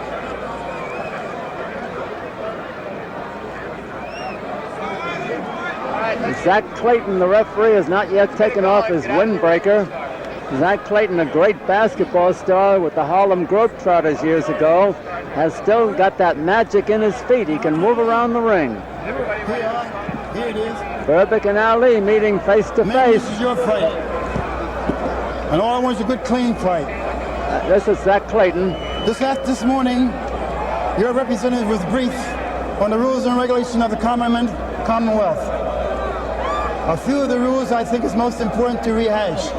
Number 1, that in the event of a knockdown, the boxer getting knocked down must take an 8-second count, kneeling or standing. It makes no difference. The boxer scoring the knockdown must go to the furthest neutral corner, remain there till he's told to resume fighting. If you come out before I order you to, I'm going to send you back. Number 2, that in the event of a knockdown and the bell sounds while the contestant's on the ground, the count will continue. If it doesn't rise before the count reaches 10, it's an automatic knockout. Number 3, the 3 knockdown rules is in effect. In the event of 3 knockdowns in any given round, the fight is automatically over. Protect yourself at all times because you're on your own. Mr. Dundee, you have any questions? No. You in charge of your corner. Yes. I'll hold you responsible for your corner. Mr. Black, you have any questions? No question. I'll hold you responsible for your corner. Shake out hands now, come out fighting at the bell. Good luck, both of you. All right, there it is. Take some of that one thing to add to what Zach Clayton said, a man cannot be saved by the bell except in the last round. All right, here it is. The comeback by Muhammad Ali. Drama of the Bahamas now about to begin. Drama in the Bahamas. Trevor Berbick wearing the white trunks with the red stripe and border. Muhammad Ali wearing the McGregor trunks, the white stripes, the white trunks rather, black stripe and border. And Zach Clayton is the referee. Bell for round 1 is scheduled for 10. That's Ali pecking away with the jab. The crowd is in a bedlam already. Oh, what a beautiful left hand. Ali is landing first. Better.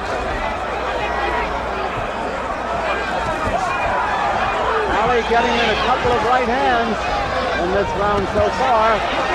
Ali looking very good. Trevor Berbick catching him with a slight counter punch right hand.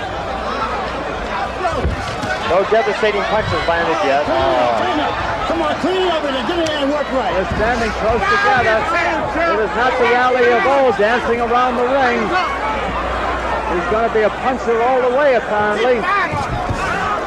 All right, keep it clean, that's all. That's right, come on, work and stop talking. You can hear the referee, Zach Clayton.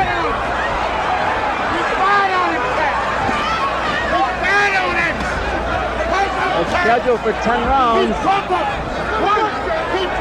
The pace is slow so far. Well, Ali is looking very good, except he's looking a little awkward. Some good punches landed by Berbick. Berbick has been going to the body. A vulnerable spot for an older man. Berbick's gloves way down low.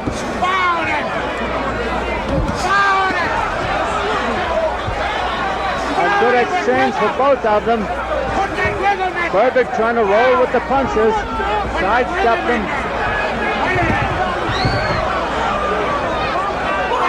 Berbick is moving in a terrific left hook to the body. I don't think that punch is low. I don't think it is, but the referee told him to keep him up. That was a push. Berbick is rocked back into the ropes, but he comes right off. No, that was a push. The crowd thinks it was a punch. They're really yelling. Ali is taking some good punches here. Berbick working on the body.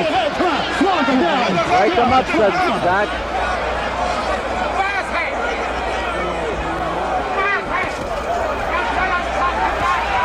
Half a minute to go in the round, and it's a good round. A very good round. Better than any round of the Holmes fight for Ali. Ali rocked back by that left hand. Ali's looking to land that combination, but he's throwing him too far over. Berbick is taking this one seriously, too. Berbick is really rocking the body. He's throwing everything. He's throwing wild and crazy.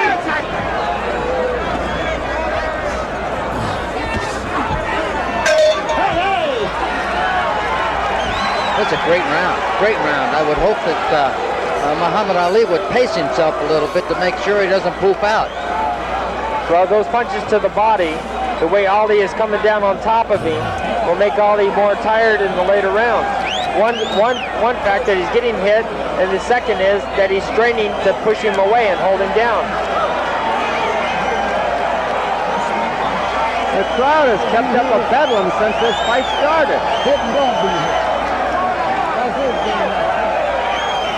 We can't hear ourselves here at ringside.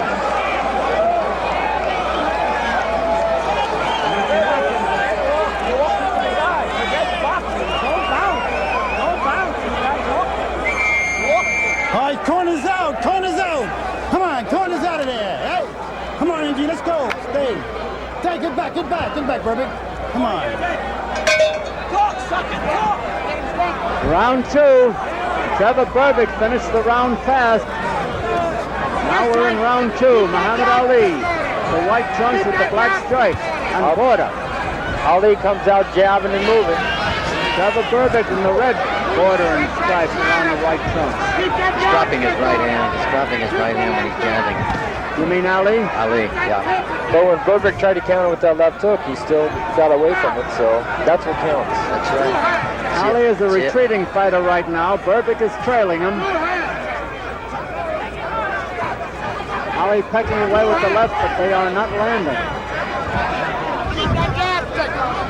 Burbick is concentrated on the body. He's got to get out of that corner.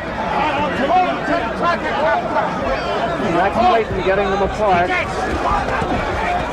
Ali beat him to the punch, but then Burbick came at him. Get out! Hold on, come on, get out! Come on, come on.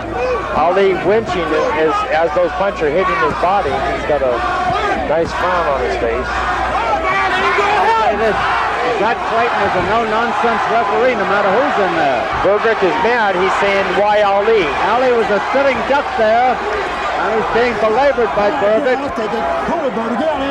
Ali doing the holding. Yeah, he's back to his old habit of putting his hand around the man's neck. Burbick doesn't like the chance of Ali. Burbick is moving in disdainful of Ali. Come on, God. He's contemptuous of him.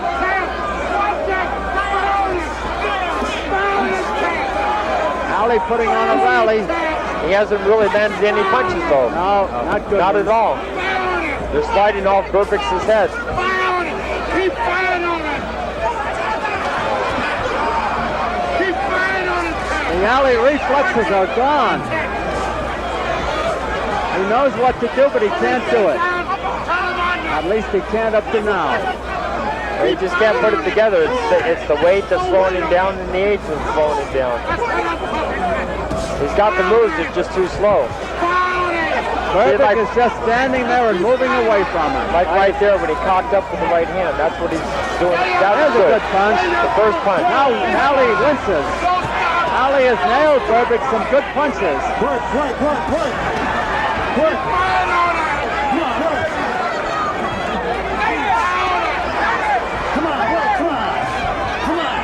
Ali putting on a good show. Jack Clayton is saying, work. Good right hand by Ali. Counter punch over the jab. Another right hand by Ali.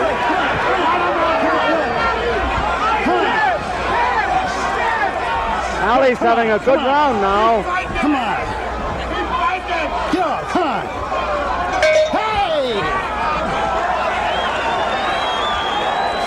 I'll definitely give that round to Ali. Oh, I think so. I think too. You know, another He got back to his corner very slowly, however. I think he's tiring. So is Burbick breathing hard now. He's breathing a little harder. Yeah. He's breathing a little harder now, and I think if Ali keeps boxing for the next couple of rounds, this is going to be a very, very interesting fight. Interesting already. There's Trevor Burbick in his corner. Use your right hand. Stop the jab on straight collar brushing. Don't lay in front of this guy. Hold out there like you did the first one. Rock is talking to Burbick. You can help yourself no attention by pushing off. What you're doing is okay. Stop that guy. Oh, they can push him out? Stay back. All right, come on. Round 3, Muhammad Ali. White trunks, black stripe and border. Trevor Burbick, the white trunks with the red stripe and border. Ali keeps jabbing him and keeps him off balance. Some good jabs by Ali. He's sticking them out there. They are good. They're finally landing. Ali's looking to set him up with one good right hand. Ooh, good right hand. Beautiful right hand. Ali takes the return punches. Return punches that are good. Come on.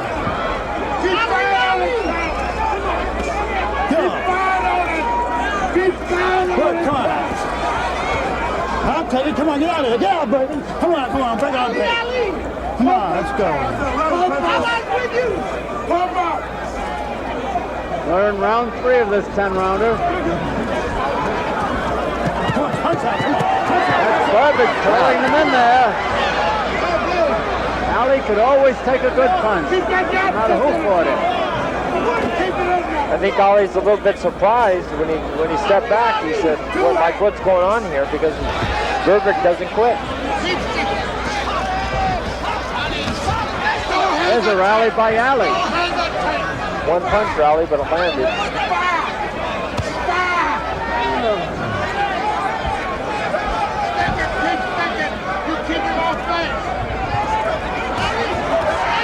Another rally by Ali, but he doesn't sustain it too long.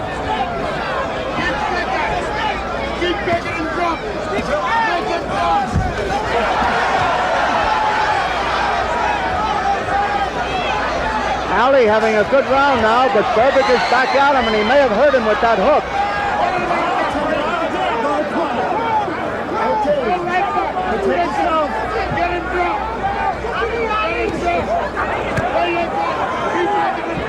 From the first round, Burbage has gone for the body.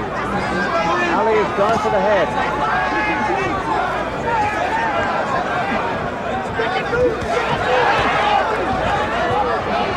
Time running out in the round, a little more than half a minute.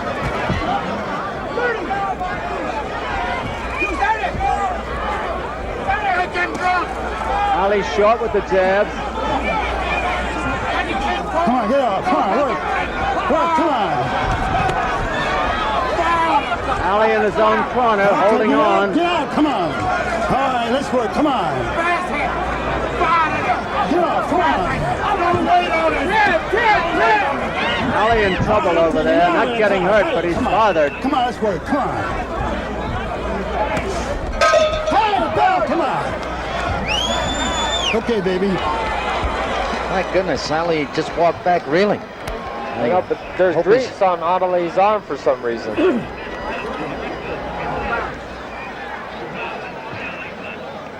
Good right hand by Ali. Beautiful right hand. Come down. That's what Ali's been trying to do this whole fight, but he hasn't been able to do it. What do you think of Ali's condition, fellas? I think Ali's starting to tire him. I really do. And he reeled back. A lot of good body punches. Yeah. He's reeling back, going back to his corner, and that scares me a little bit about him.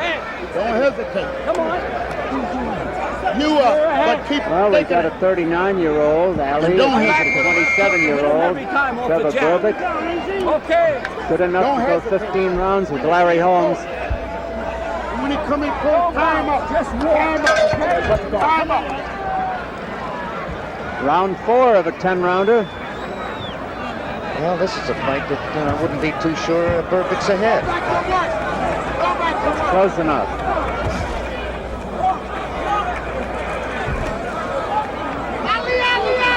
Both have white trunks. Those who joined us late, Burbick has the red stripe and border, Ali the black stripe and border. Burbick goes jabbing for the head for a change. He's mostly worked the body. That was a good shot to the chest by Burbick with the left hook. Ali a little bit tentative. And almost got hit for it.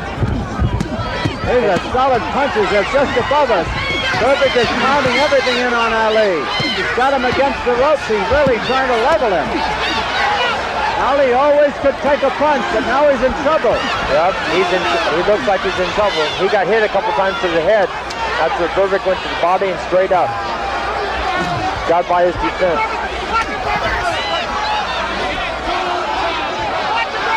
Burbick's after him. Ali retreating. I'm very concerned. It's a tough round for Ali. I am too. Very the truth.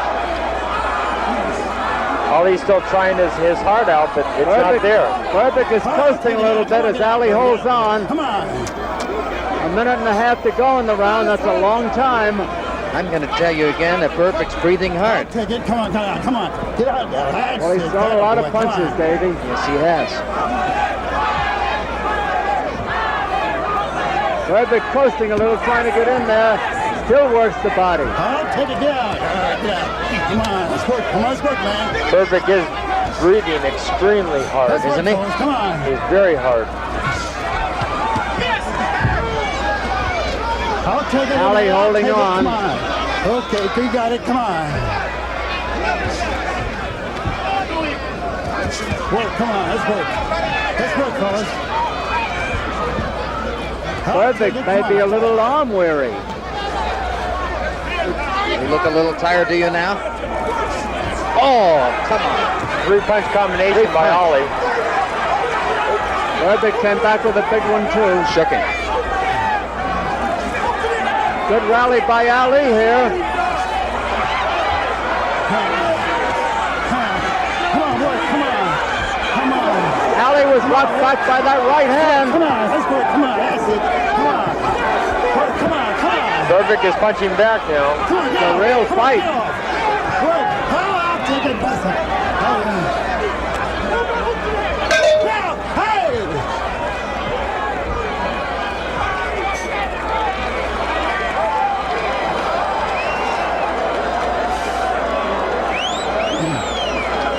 Here they come. There's Burbick going to the body. body. And now he's going to switch up to the head. And this is where Ollie took a couple bad punches. Right there inside.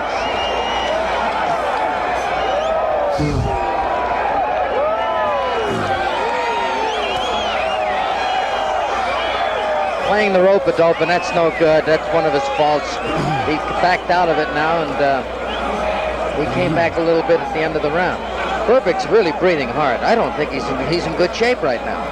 Well, Burbick, he looks a little more recuperated than he was. But he's still breathing extremely hard.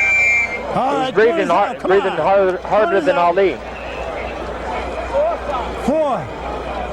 Corner down. Come on, get out of there, Buck. Get out of there.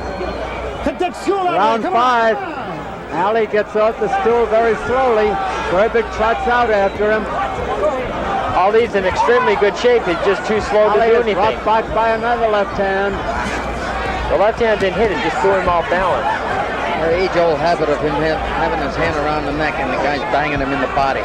Punches like that can really wear Burbick out. If he's breathing as hard as he is, that's what's wearing him out. Burbick gets off quickly in the round all the time. Ali tries to come back at the end of the round. Nothing left. So far, it's been all Burbick in this round. Ali is rocked by those right hands. Okay. Nowhere tied up. But he dodged the second one. He missed the second one. There he goes. Ali showing a good right hand. These are terrific body punches. Now the head punches.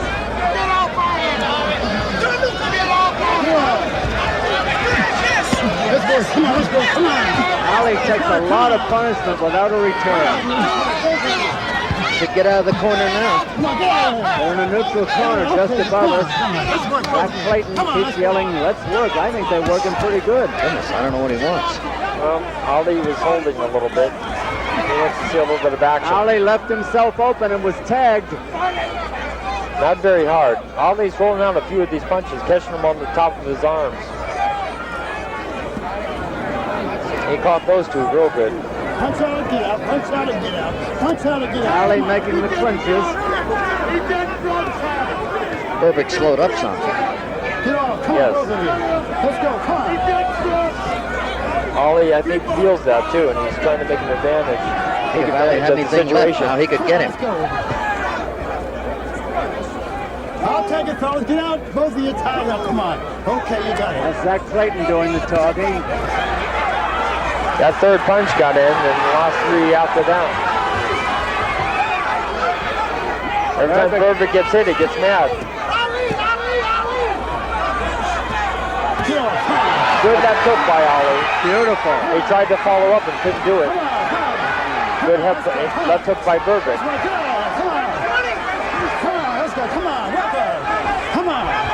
Ali putting on a rally here. Burbick had the beginning of the round, and Ali came back. Come on. Good right hand by Ali. Sets Berbick back a little bit. Ali coming in.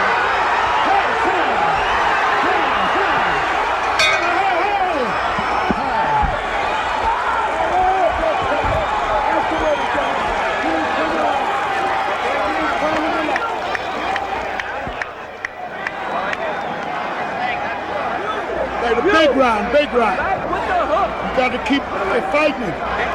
Keep throwing your punches. Keep throwing your punches. Keep throwing your punches. You got it. I'm telling you.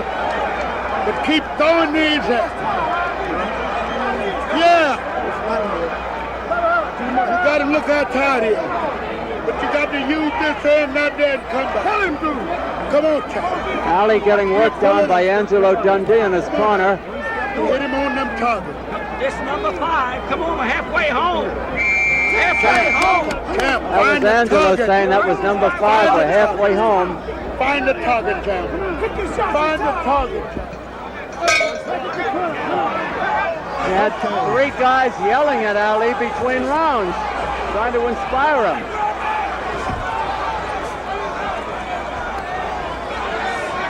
Ali looks like he's trying to move around and land those punches again.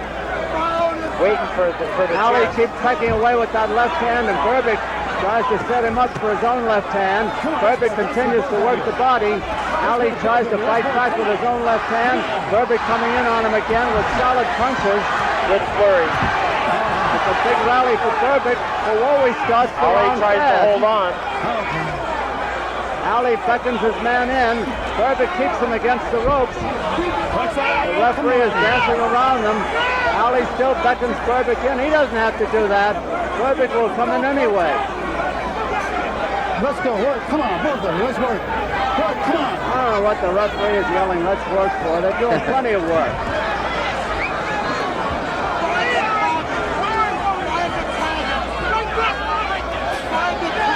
Come on. Ali backing towards the ropes again. That's where he's been in trouble through the fight. Get out of the corner now. He did. He got out behind the left jab. Work. Come on, both of you. Let's go. Come on. Work. Come on. Come on. Work, both of you. Let's go. Come on. Those are good punches by Berbick. Ali short with those lefts.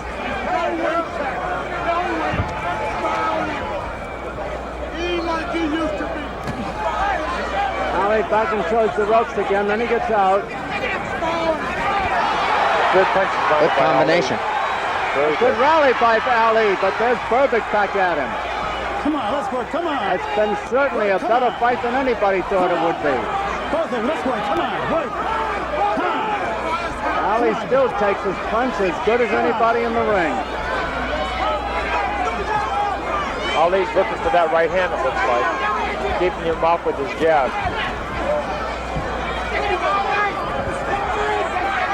So far, it's been a good round for Ali.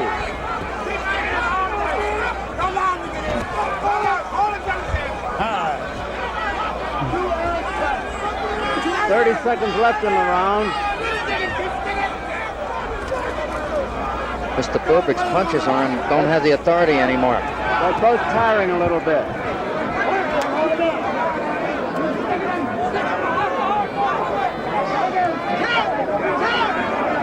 Ali trying to set himself there. Berbick beats him to the punch. All these punches look like they're slowing up quite a Ali's bit. pushing the right hand now.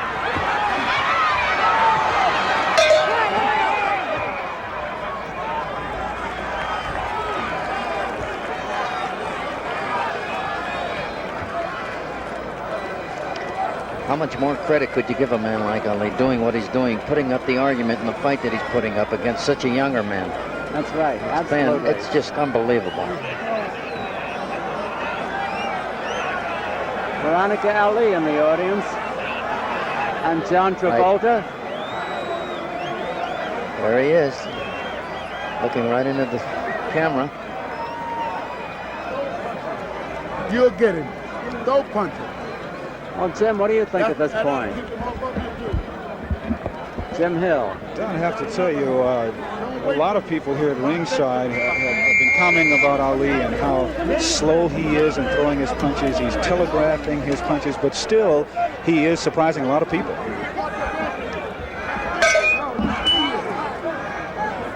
Round 7, Muhammad Ali, Trevor Berbick. It's scheduled for 10.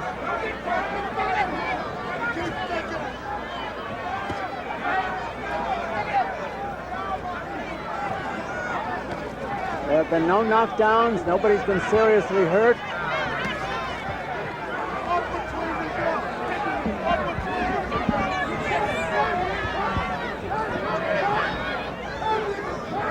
Berbick trying to get in on Ali again. Ali tucking away with the left to keep him off. Doing a good job of it. That's a crazy left hook landed by Berbick.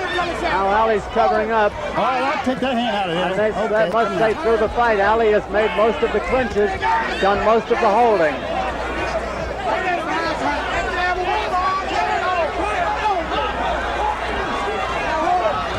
Berbick all over Ali and on the ropes. 2 of those right hands landed just fairly effectively. A lot of them are getting in. Work your way out of there. Both of you. Fight your way out. Both of you, let's get off. Let's get off. Ali against the ropes again. Berbick on top of him. It's Berbick doing the landing. This to me is Ali's biggest mistake. Berbick is giving him no rest right now. Ali is taking a lot of punishment, but he always could. This is Berbick's game plan, is to get in and try to wear Ali out, throw a lot of punches and try to look good and win these rounds. That's what he's doing. Keep your hands up. Work, come on. Ali was really hurt that time. He's wincing. He's getting a little gun shy, and he's worried. Berbick's all over him in this round.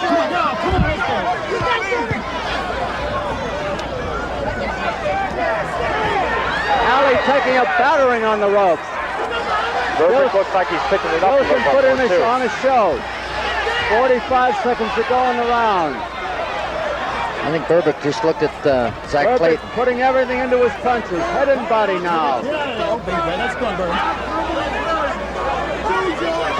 Berbick at this point is thinking that Clayton should stop the fight. Yes, that's what he was yelling to the referee. Yeah, he yelled at him for that. Take that hand out. Get that hand out of there. Come on now. Berbick don't like Ali holding behind the head. Ali has done nothing for the last 2 minutes of this round, but take punishment. Hurt. He's trying to keep Berbick away. He's trying to put on a rally now, but Berbick is still on top of him.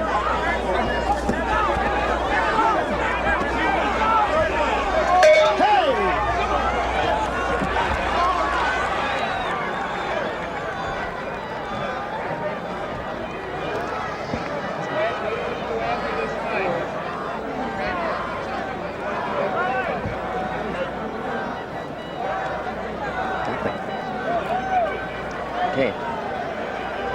Now here you see Ali staying, almost being stubborn about staying up against the ropes, and this is where Berbick gets him. And then when he holds his hand around his neck, Berbick bangs him in the body and never stops. Yeah, that's when Berbick gets mad. He hates being held. I wonder if Ali stays on the ropes because he's too tired to get out in the center. Maybe it gives you a certain security, does it, Randy? You know, if you've been on the ropes. I would know. I can fight against the ropes. I find my best fights against ropes, but Ali does it for protection. And I don't know his strategy, but figuring that he'll wear out or let up, but Berbick isn't letting up. I think Ali had his worst round of the fight. He took a bad beating. That was Ali's worst round. Round 8 of a 10-rounder. Ali goes dancing for a change and tucking away. The old Ali dance, the shuffle. Caught him with a beautiful left hook. Berbick doesn't believe it. There's Ali dancing for the first time tonight. Up on his toes. But it may be from memory. His corner is yelling at Ali to dance. That's what Ali has to do the whole fight, is stick out his jab and stay away. The crowd has come alive.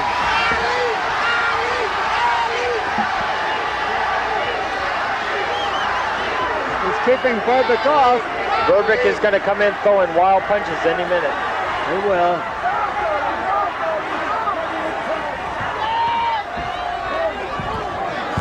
Ali making the clinch. That's what all he has to do is tie him up on the inside. I wonder how long he can dance this way, though. Well, he looks like he's in good shape. Got nailed in.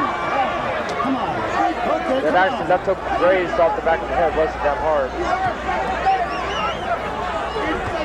Ali pecking away like the Ali of old. But Burbick keeps coming in on him. Not only is Ali dancing, but his punches are fairly effective. Punch on it, get out. I'll take it. Come on. Come on, let's go. Come on. Come on. Ali is holding on. Burbick's very tired now. I have a feeling Burbick won't stop. He's going to keep coming in. Ali rocked into the ropes by that left hand. And the right. That took was partially blocked. Those aren't those. Burbick is all over him. Ali can still dance.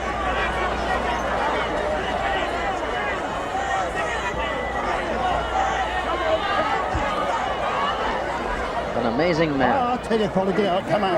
Amazing night in the Bahamas. Nice going. Ali started the polo, but it got picked off in midair.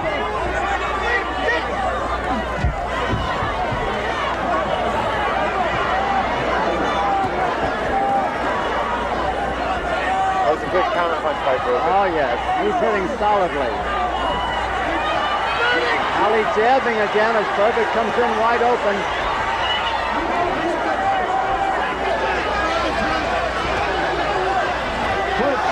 Good jabs on the right.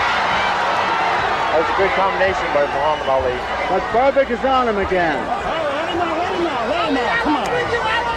That's what Ali has to do, is tie him up on the inside and stay on the outside. It's been a good round for the ex-champion. 10 seconds left.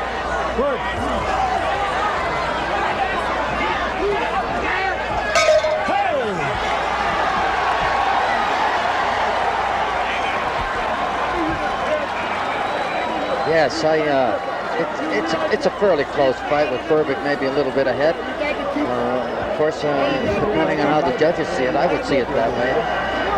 When you talk about drama in the Bahamas, that's putting it mildly. This is the most amazing exhibition I've ever seen.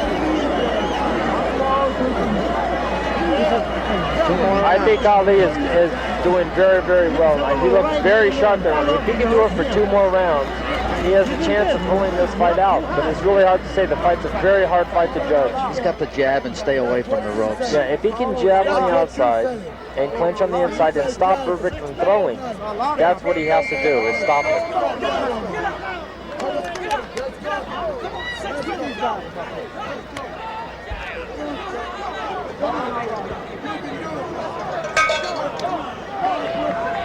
Round 9.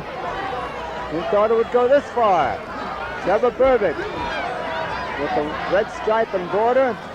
Muhammad Ali with the black stripe and border, both wearing white trunks. Well, this goes to prove one thing, that extra weight really hasn't stopped Ali's condition. Anyway, he's in very good shape, which he told a lot of people he was. I didn't think he could dance 7 or 8 rounds of action that way. No, especially after the punches he's taken. Burbick's backing him into the ropes again. He tries to get out. He's nailed by a couple of good punches. Luckily, they were grazed off his left chin, off the left cheek. Ali may be entertaining the crowd, but he's not scoring punches here. Burbick trying to throw out of desperation to try to stop Ali, and now throw in his combinations. Ali's staying on the outside. Keeping his jab going. Jabbing again. Burbick can't get started in this round, but now he does. Ali making the clinch. Throughout the fight, it has been Ali doing the holding.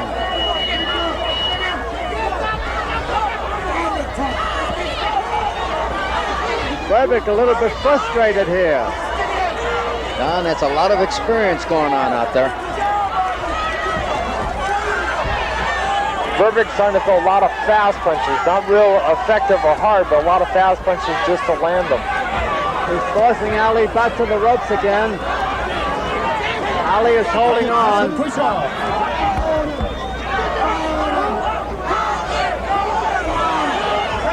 No, push out of here. Push out. Touch it.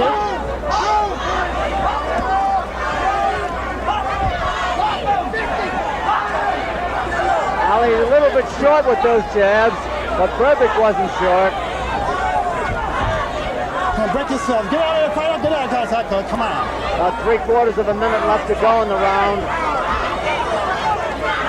Burbage all over Ali again. No punches landed real effectively, but that's what Burbage wants to do, throw a lot of punches. That was a good one. Punch out and get out. Punch out. Punch out and get out. Punch out and get out. Come on, punch out and get out. That's the referee here. Ali's against the ropes, trying to lean back, getting away from Burbick's punches. Punch out and get out. Punch out and get out. Punch out and get out. Come on. Burbage landing some good punches while Ali tries to hold on. Yeah, some good punches were landed. Punch out and get out. Punch out and get out. Hey! One more round. One more round. Ali looks pretty tired now. Yes, he looks very tired. I think he's exhausted already. I know you can dance. Well, I'll say this in all honesty. I know you can. Win, lose, or draw here, I hope he doesn't fight again. I pray he doesn't fight again. I'm worried about this man fighting anymore at all. That's all. That's all. You got to dance.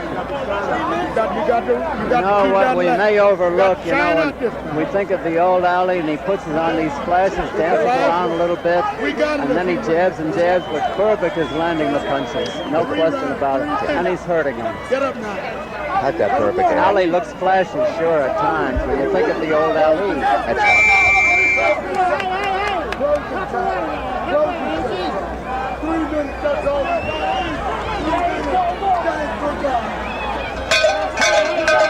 There it is, the 10th and final round. Zach Clayton hasn't touched gloves. Who will be there? Ali goes to dancing. Burbage is dancing. Burbage's on top of him. Angelo Dundee was yelling to him, go, go, go, go. Get out there and dance. This is what Ali's trying to do. This round he wants to stay away and use that jab. Good combination by Ali. Burbage holds him against the ropes again, over in Burbage's corner. It's been some fight, hasn't it, fellas? Very good. Oh, fantastic fight. Even though this is a 10-round fight, this is history. Ali is trying, so is Burbage.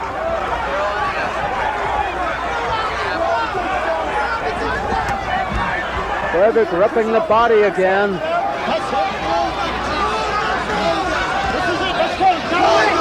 Referee says this is it, let's go.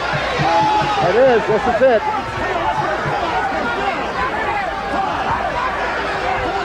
Ali is trying to exchange with him. I don't know if that's so good. Ali has to stay on his toes and dance. About a minute and a half left to go in the fight in this 10th and final round here in the Bahamas, Nassau, Bahamas.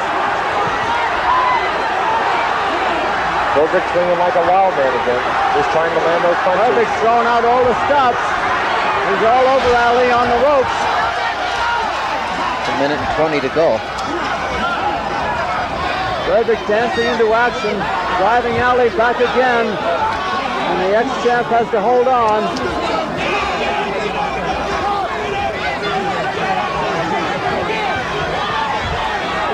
Ali in his own corner is being battered. Ali looks like he's getting very tired. Less than a minute to go now. Ali holding on. Ali has to move, and he's not. He's just standing there. He's driven back to the ropes again. Burbage from down under.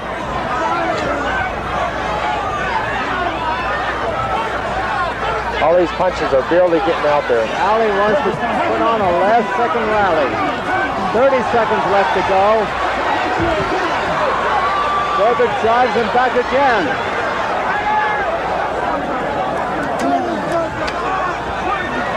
There have been no knockdowns in the fight. Those are two good punches by Burbik. Big punches. The biggest of the fight. 10 seconds.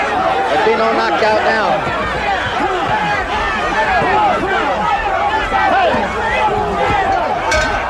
There it is. It's all over. What a fight. Tremendous fight. A tremendous Very good effort. fight.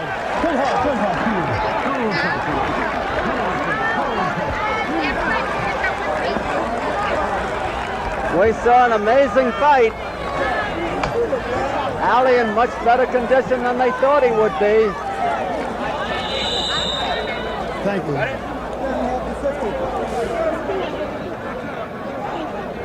A lot of people getting up in the ring.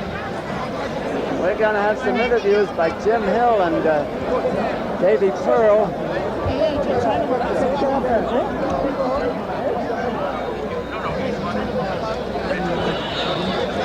Jim is going to get over with Muhammad Ali. My view is being blocked here by the people up on the ropes. I see Howard Bingham, the photographer, a long-time friend of Muhammad Ali. He's up there.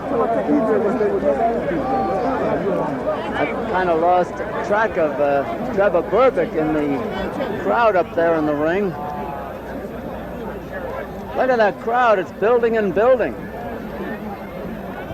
We had a fine turnout here tonight at the Queen Elizabeth Sports Center in Nassau, Bahamas. And we saw some fight card.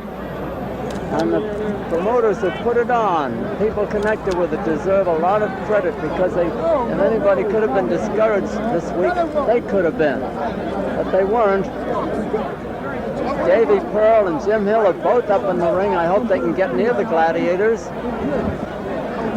We're waiting for the decision now. The scoring on the 10-point must system, 10 points to the winner of a round, 9 or less to the loser. 10 points each in an even round. There were no knockdowns.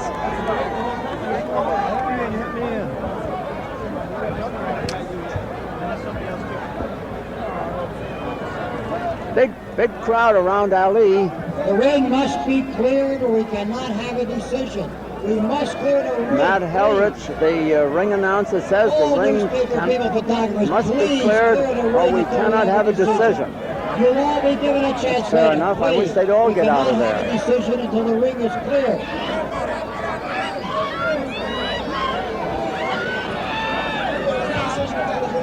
Now they're coming out of the ring. Still a crowd in there, though. I said, all live in here, Matt. I made my living in television for a long time. Everybody who does not belong, please clear the ring. They're trying to get the ring cleared, and they're not too successful of it. Am I supposed to break? Let's see if we can get Jim Hill in here. He's over in Muhammad Ali's corner. Can you hear me, Jim? I can hear you, Don, and of course everyone in Ali's corner feels that he won the fight by a decision. Drew Boondini, Brown, Wallace Muhammad, the rest of them over there cheering him. Jimmy Ellis, who Ali beat one time before and now came back. And of course everybody here feels, Don, that Ali really won the fight. People are hugging each other, and of course, it is really a tremendous thing that has happened here because for a long time, everyone that I talked to was hoping that Ali could win the fight. They didn't know that he could win the fight. They were hoping that actually he wouldn't come in here. But then, of course, after everything happened, once he got in here, I think the crowd got behind him, and of course, Trevor Burbik knew that Muhammad Ali would be the sentimental favorite going into the fight. One of the things that we noticed at ringside was that the slowness of Ali. However, in round 10, Trevor Burbik came out, and it looked as though he knew that he was going to have to knock him out in order to win it. Burbik is walking around. He's been holding his hands up in the air as though he did win the fight. However, there is a look of gloom in his eyes as though he may have figured that he did lose it by a decision. Jim, it's almost like election night while the candidates wait for the returns to come in. Did you hear me?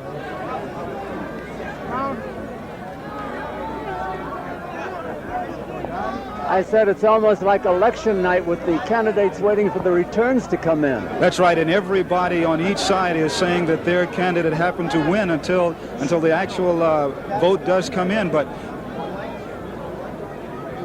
Let's see where Davy Pearl is up there. Davy, can you hear me? Yes. Go ahead. I just wanted to win, but I Trevor. It's a war to try to hurt him. I couldn't try to hurt him. I just want to win. Trevor. No, I hit him with hard right hand, and all I could think about the man getting hurt. Trevor. He got hard. Face the camera a minute. Stop putting the truth since I've been here. Face the camera. Hi, how you doing? Trev, you're a good-looking guy. Don't be afraid of the camera. No, Okay? I'm not. Okay, Trevor, what are your plans now for the future? Right. I'm waiting on this decision. I know I won the fight. No doubt about it. I gave him a lot of time. I shoot him off and back off instead of loading up. All right, let's assume you won the fight. What are your plans for the Well, I future? want to go for the World Heavyweight Championship. Have you got any potential fights lined up? or- Yeah, there's quite a few I could fight. I've been getting a lot of offers, but it's just a matter of accepting them, depends on the conditions. This one was awful. Since I get here, it was a mental strain that put me through. You figure it hurt you physically, huh? Hey man, it hurt me mentally so bad that physically I'm tired. Even today, they had me wait on my return reporter since yesterday. Tired, wear me out. They did it deliberately, I know it. Just for Holly to be in better shape physically and mentally. But I survive and I overcome, I know it. Seemed like earlier in the fight you were talking to him. Yeah, because What were you saying? I just told him, do the best you can, because I don't want to hurt you. Did he answer you? He was saying, you know, sort of sad. That sad look in his face. It's hard, man. It's hard to hurt you. Matt Helrich is trying to get the decision made. He's looking over the card. Here it is.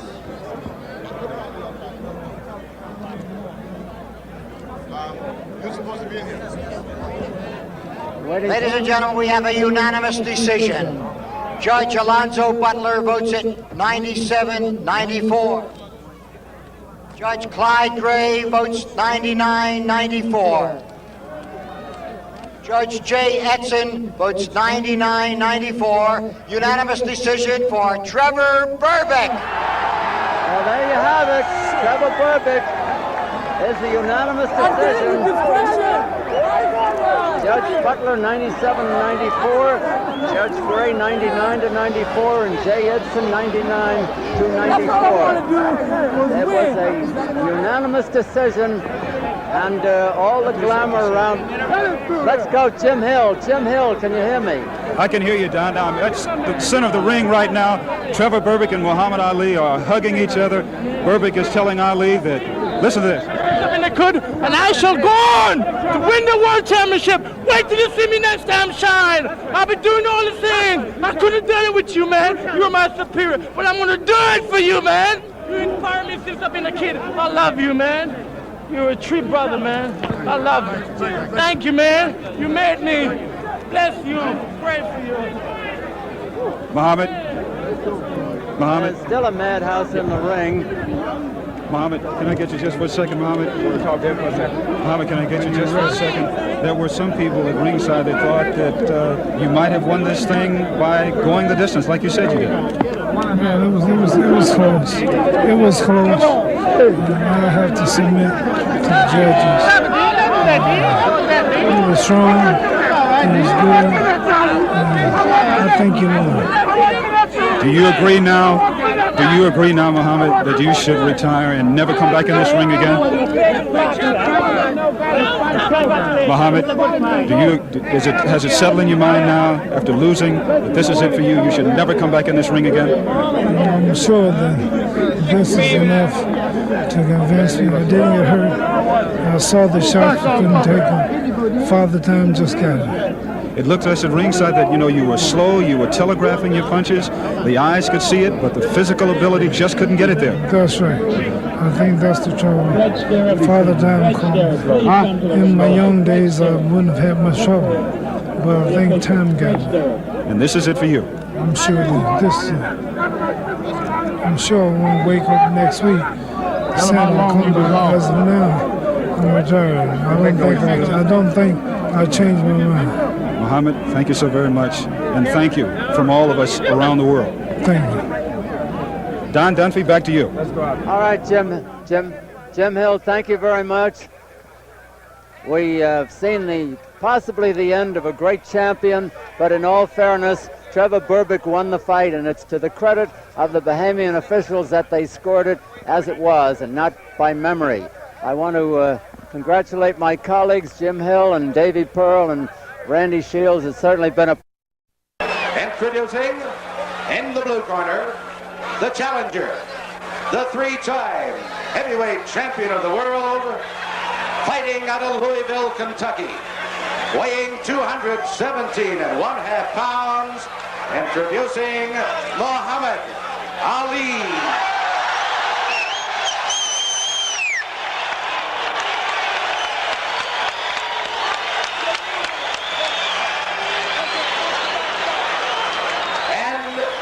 Corner, fighting out of Easton, Pennsylvania. He is going for a record 8 straight KO in the heavyweight title defense. He weighs 211.5 pounds. He is the WBC heavyweight champion of the world, Larry, the Easton Assassin, Holmes. 15 rounds of boxing.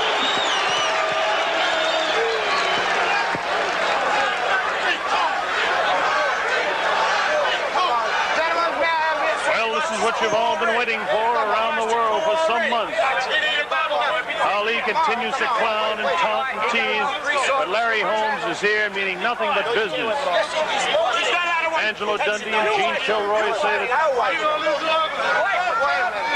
Ali has Holmes totally psyched, but it's hard to believe when you see Larry Holmes standing there with nothing but seriousness on his face. Be cool, be cool. Ali, always the actor. Be cool. Okay.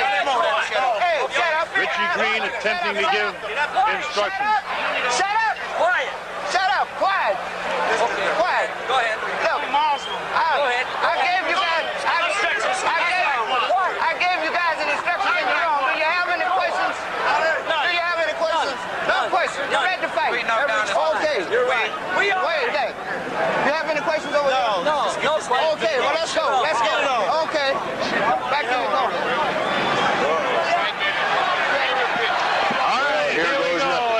Set to happen. The history of boxing is on the line. So is Larry Holmes' title. Muhammad Ali can definitely prove that he is not amongst the greatest, but definitely the greatest in everybody's eyes, should he defeat. With determination, the look in his face, we're waiting for the opening bell. I remember Joe Louis got in real good shape right before he fought for the title, and he looked terrific, but he didn't have the reflexes. We'll see here if he's still got it.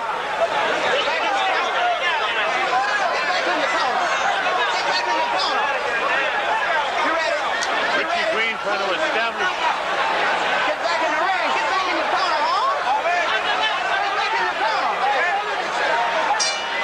Here we go. Larry Holmes dances across.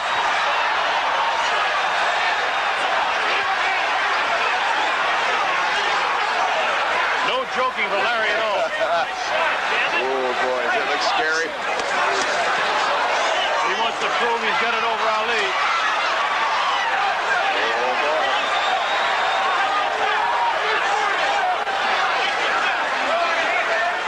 Hasn't caught him yet, but Ali hasn't thrown any punches yet either.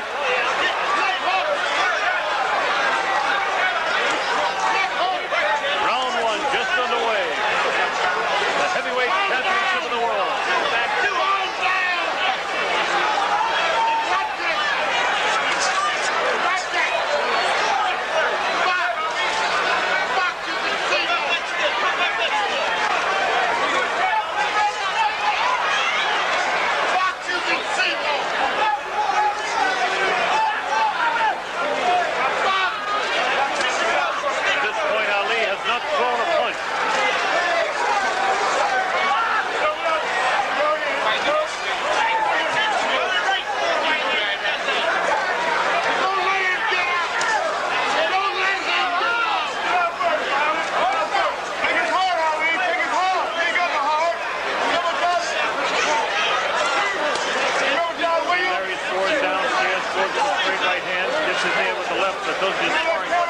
Looking for the opening. Ali still hasn't thrown a punch in round number one.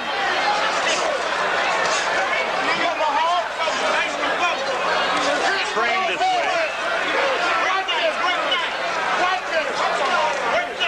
But also when he gave away the first few rounds to Leon Spinks, he got in trouble when he... But he doesn't seem to be doing it the same way. He's not doing anything though, Chris. No, but he is staying in front of him.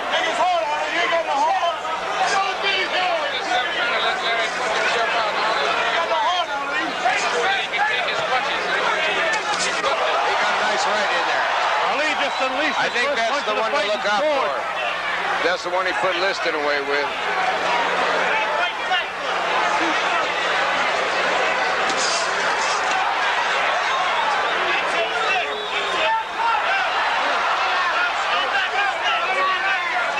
I think he popped them pretty good.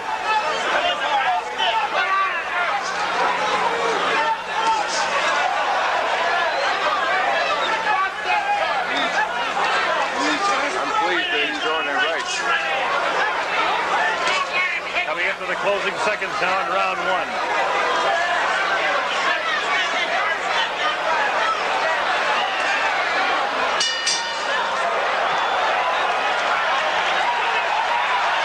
I think he's now in analyzing round number one.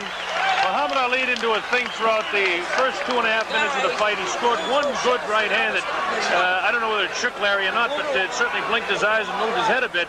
But what strategy would you say then we're talking about here, Don? Strategy is a psychological strategy. One that he's performed numerous times before.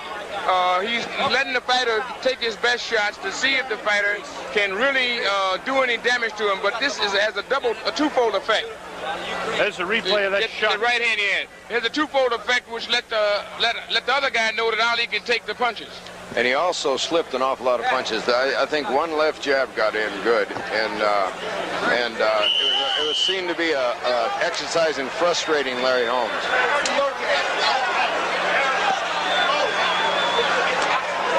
Well, there's one thing for sure. Holmes is not intimidated by him. No, I'd say they both respect each other, despite what they're saying. Yeah, whatever the shenanigans is, these guys really respect each other as two great fighters, and they're in there, and they're going to fight. As you say, there was nothing, he didn't do anything that round, but it was tense the whole way. It's like about to explode.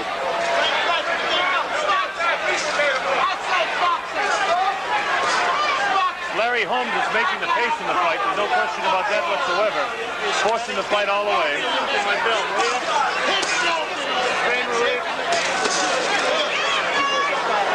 No damage by that hook whatsoever.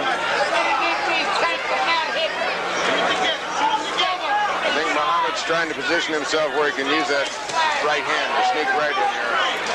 Yeah, he's trying to work Larry into a position where he have an opening on mistake. You got to get off on him! You got to get off on him! Ali trying to do what he used to do when he was much younger and toy a bit.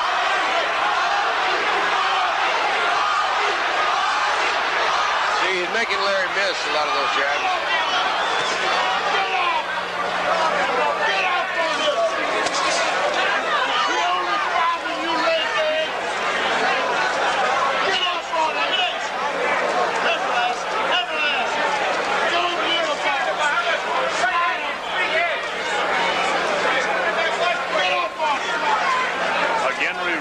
You of the heat here.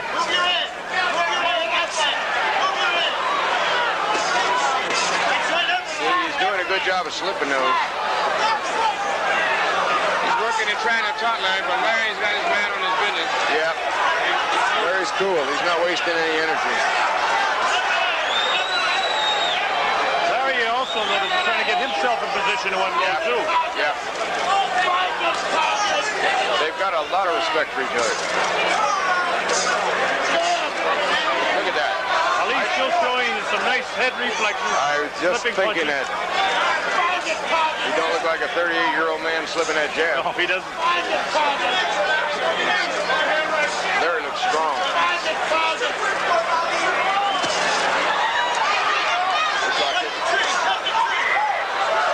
Ali trying to say to Larry that didn't hurt at all.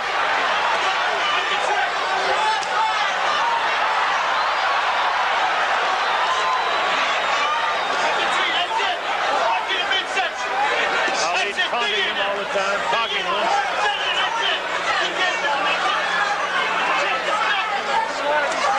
From Caesar's Palace in Las Vegas, Nevada, that's the end of round number 2.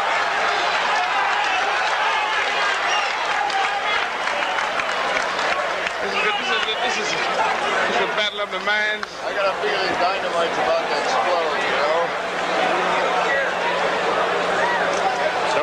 corner of the Eastern Assassin, the heavyweight champion of the world, Larry Holmes.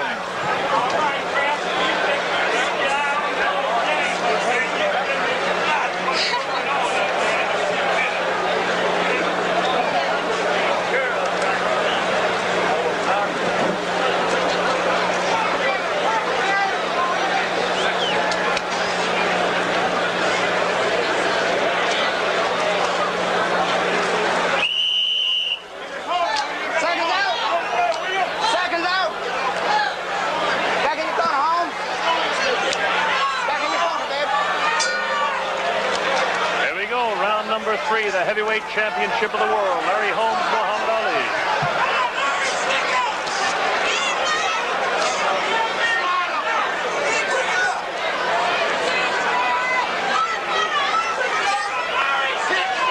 First 2 rounds, you have to score ever so slightly in favor of the champion.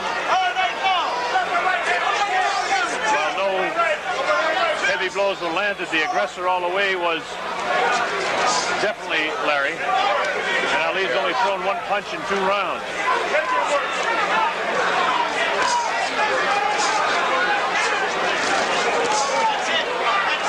They're both still feeling each other out.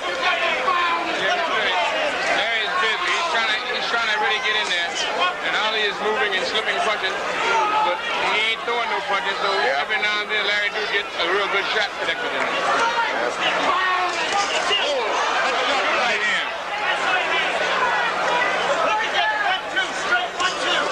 One thing you have to remember, the size of Muhammad Ali, and throughout his career, he's always been able to take a real good shot. Yes, he has. Yeah, that's one thing they didn't have considered in the computer when he fought that Marciano in the computer fight. They didn't know how well he could take a punch.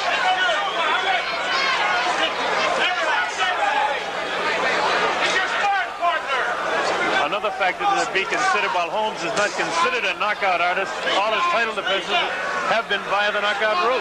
Right.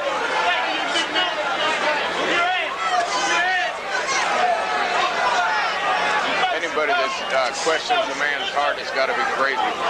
Both of these fellas have displayed great heart. He with some pretty good shots, though, now. Yep, he got him right there. Good shots.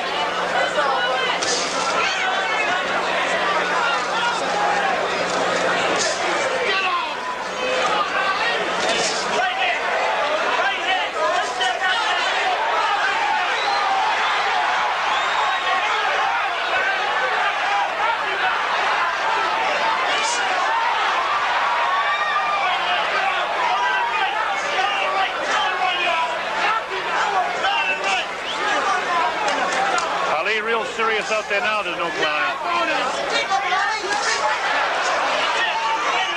is pretty fast. He's very fast. He's fast. He gets right around and gets right back into the action again.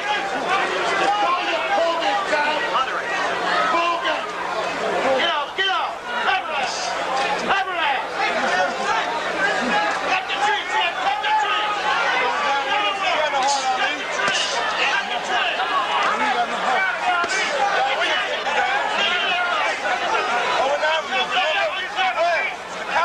From Caesar's Palace in Las Vegas, Nevada, that's the end of round number 3.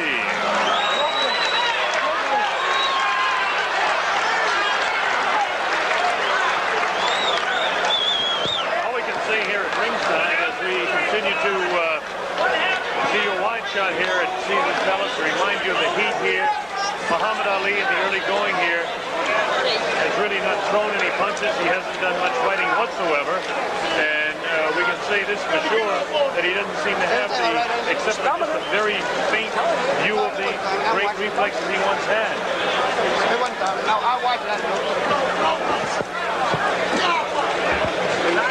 Now we're into the corner of the heavyweight champion, Larry Holmes. What's your assessment of the fight to this point, Don King? Well, the fight to this point is it's been mostly Holmes throwing punches, mostly Ali trying to maneuver and slip some punches. It would have to be Holmes up to now, but it's a battle, it's a psychological battle going on in that ring that is that they don't see on the screen as a fight. These two guys are trying to mentally outdo each other, and Holmes is determined to try to knock that legend out of the way. Here we go, round 4.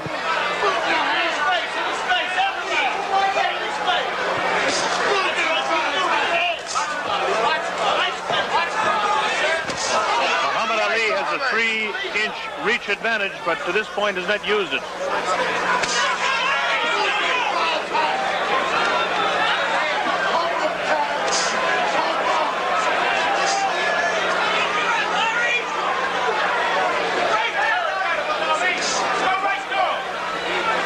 Countries all over the world watching this one.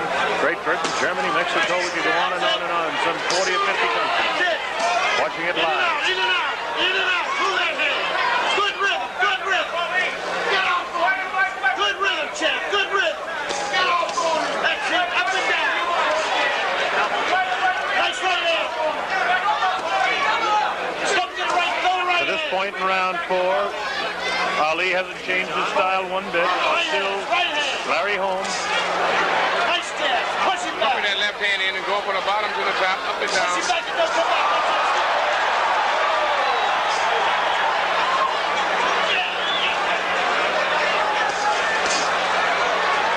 Holmes is, you know, backing up and missing that right hand counter. He's slipping it. He's coming right back with 2 stiff jabs.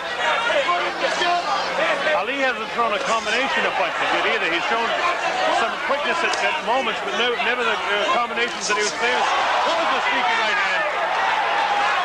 When he came in, they both fight. It's almost like with that Sam Mamby when Watkins and Mamby would go into an encounter.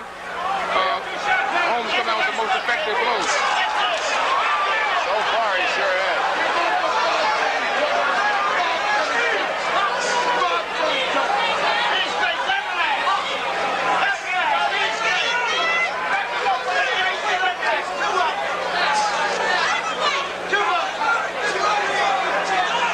Continues to stalk Ali. Ali fight out of the corner there. The right hand doesn't land at any place. Coming up to the end of round 4 now. Go for it, Muhammad!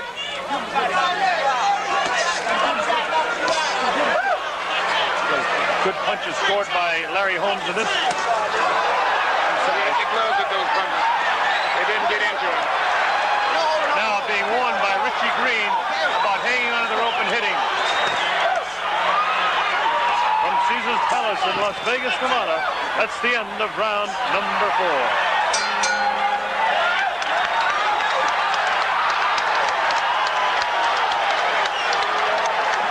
Crowd here loves to see it anytime Ali does anything that's in any way exciting. We talked about the different things that have been going on in the ring, being a battle of the minds more than a battle of the gloves to this point, although Larry Holmes has been able to land many more blows than Muhammad Ali. But every time the Ali people go crazy when he lands a punch.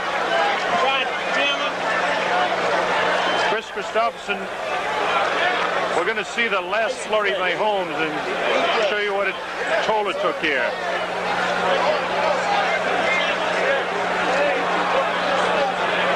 Shot to the head.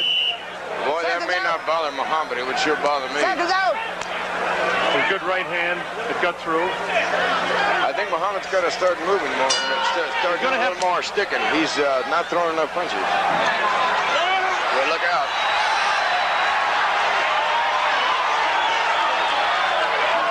If he would fight him like he fought Liston, you know, in and out, but he's got to throw. He's got to throw.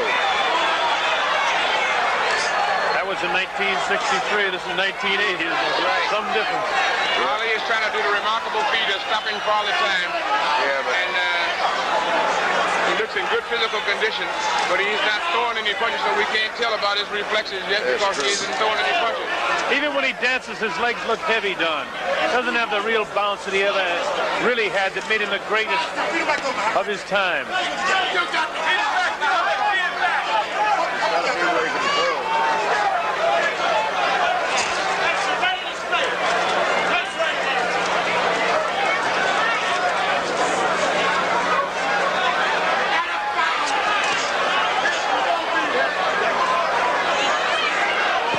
Ali trying to show that he can still move, but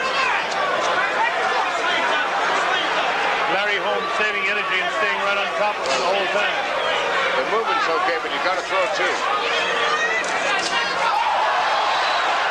That what looked like a good punch, but nothing happened at all there. In fact, Holmes did an excellent job of slipping that punch. Keep moving. That's it. Nice right hands in there. Shoot it in there. This jab ain't back. Don't go. Don't go.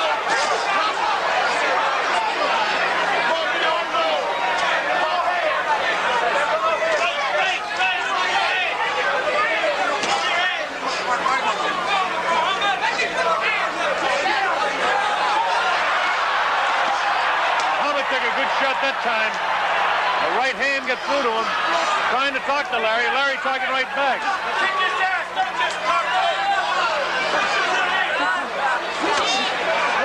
Never good right. Back him up. He'll get out of there. Back him up. Back him up. He'll get out of there. Angelo Dundee yelling from the corner. Back him up. Get him out of there. Don't let him back you into the corner.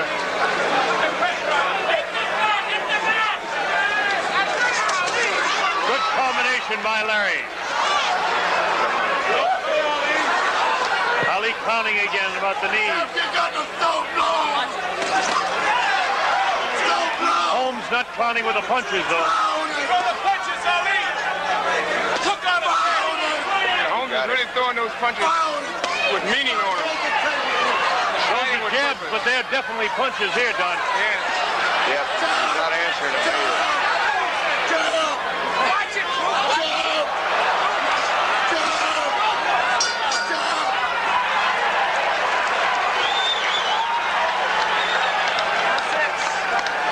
Round number 5, and Larry Holmes is continuing to build up punches, which means that as you take a look at both corners here, if Holmes continues to build that up, now this is the 10-point must scoring system. In the 5th round, you'd have to score that at least 10-8 for Larry Holmes. Yes. Giving away 2, maybe 3 points on some judges will score a 3-point difference. It's going to make a big difference because Holmes has got to have got 10 points in every single round, and Ali certainly hasn't thrown any punches, so he's lost 4, 5, 6 points to the first 5 rounds at least. Right. Yes. And this, as we go through now, the midway through this fight, will begin to develop into what happened in the Leon Spink's first fight, unless Ali begins to change his style immediately. Yes, he's got to start throwing some leather, because right now he's only on the receiving end, you know. And I think he's trying his strategy to wait out Holmes to see if he's going to tire in the 7th and 8th round, which he's predicted all along. That's unfortunate, because it's almost like what happened with Mercado and Leon.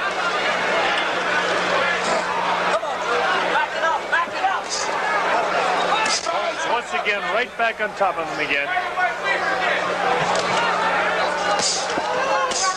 Fighting Mohammed.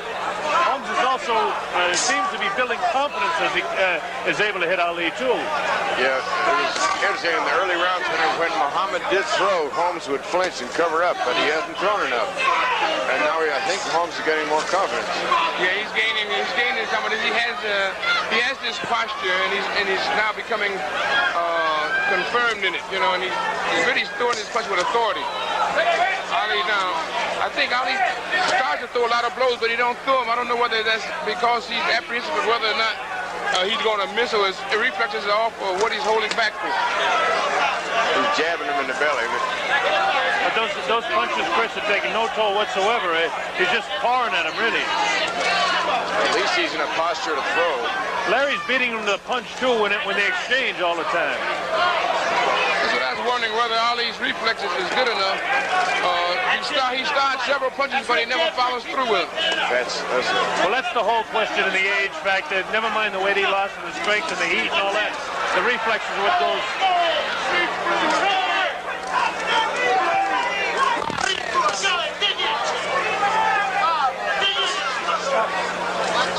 Round 6 to this point, it's been all Larry Holmes.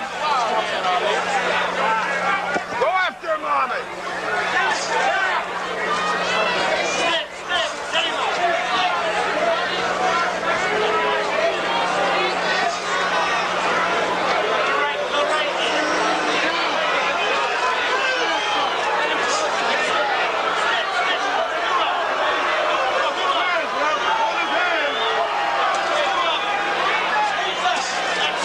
Continues to score punches.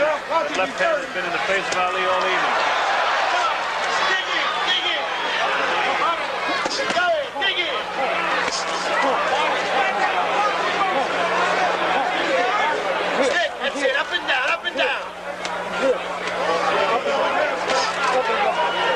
keep saying hit. Come on, hit. Keep his face. Cut the tree, champ. Go to work. Go to work, champ. Go to work on the arm. Set him up nice. That's it. That's it. Hit it again. Set him up with the jab again. Jump in to the right. That's it. Left hand first. Left hand first. From Caesar's Palace in Las Vegas, Nevada, coming up to the end of round number 6.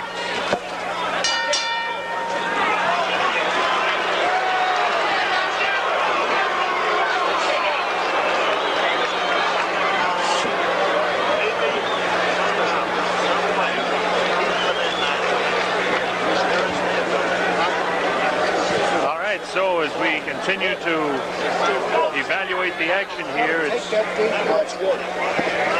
really sad to see Muhammad Ali using hardly any of the things that made him famous. On the ropes and hide and try to do anything. When he's out in the center, go to work for the combinations. There's where you're going to get him at. As you see on the screen, his 60th career fight for Muhammad Ali. But it's Larry Holmes that's been building up the points. We'll show you a little bit of a slow-mo action of some of the activity in round number 6. Holmes wailing away, not doing any tremendous damage to Ali, but scoring punches and building up a nice score for himself. Here we go, round 7, the heavyweight championship of the world. Richie Giachetti's corner wants him to fight Ali right in the middle of the ring.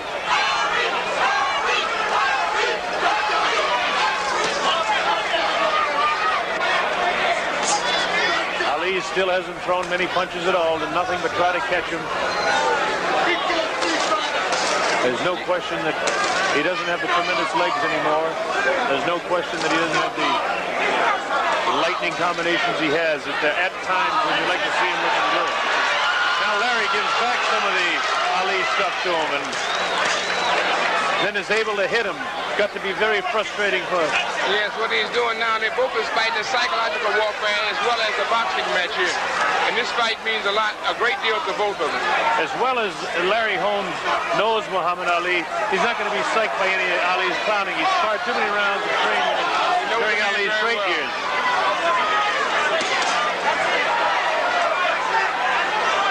Ali really believed that he's going to tire after the 7th and 8th round.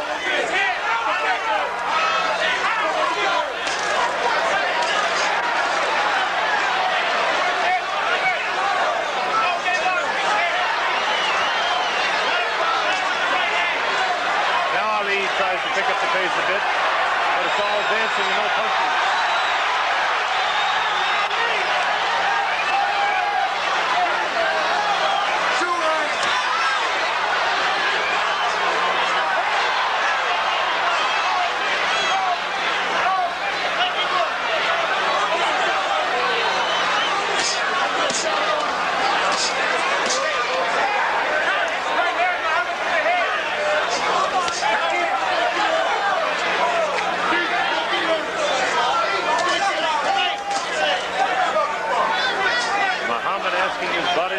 Many think is the impossible.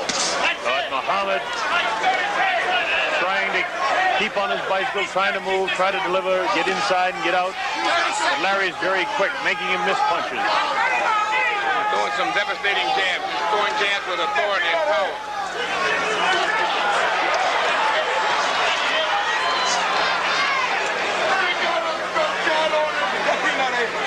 Notice another thing that the whole attack for Holmes is centered on the head of Ali. And scores. Scores where? Left hook and right hand.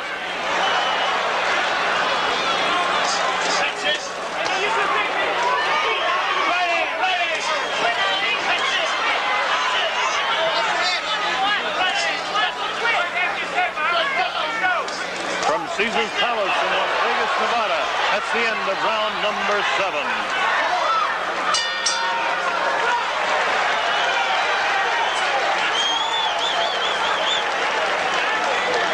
We continue to evaluate the action here at ringside, and all I can think of is that it's kind of sad at this point to think how great Muhammad Ali was in his prime, and to see a man that's just kind of trying to, looks to me, hang on and keep the thing going for one more time.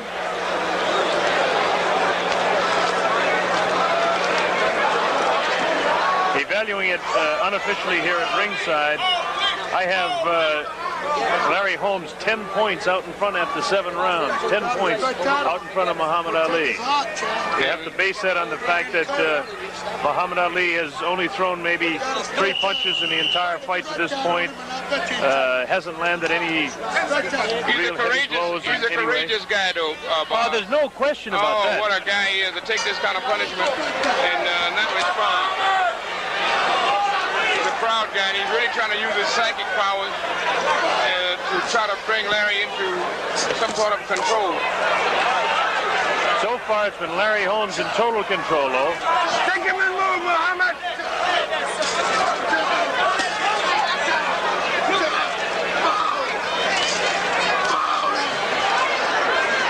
Muhammad Ali trying to do something against nature. Become the oldest man to regain the heavyweight championship. Jersey Joe Walcott did it at the age of 37. Ali is 38.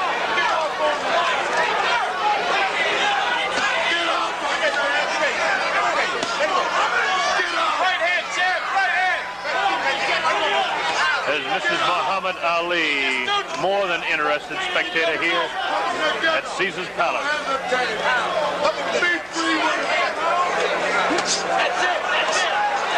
Right in, Muhammad!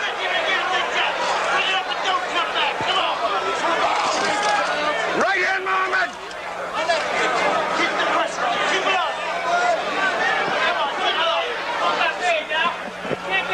This round very similar to all the rest.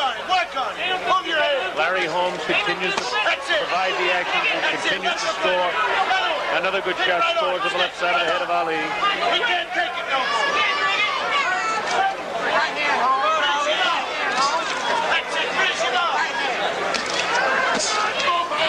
You get the idea that Muhammad Ali might explode at any time, too. It doesn't seem that his strategy could be to just sit back this long. I don't think he's figured something to do. I know he's taking a lot of punishment. Going into the fight, you wouldn't imagine that a fight plan would be to lay back and take that many shots. He's trying to, I think he's dreaming about what happens in Africa, places where you go to 70 rounds and then he can come back again. Totally different ball game when you're talking about the heavy, thick muscles of a George Foreman.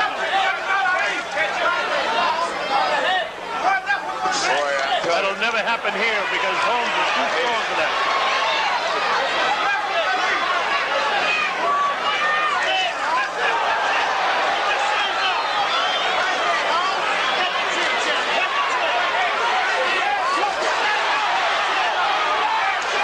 Ali comes in and Holmes is able to counter it. That's what it is going to be. It's going to be a counter back and forth. Even when Ali springs into action, Holmes is going to spring back in action.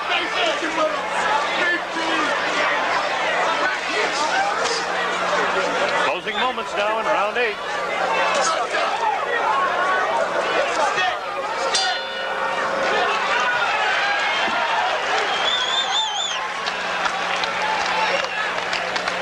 Holmes looks awful strong. Well, he continues to develop the same way.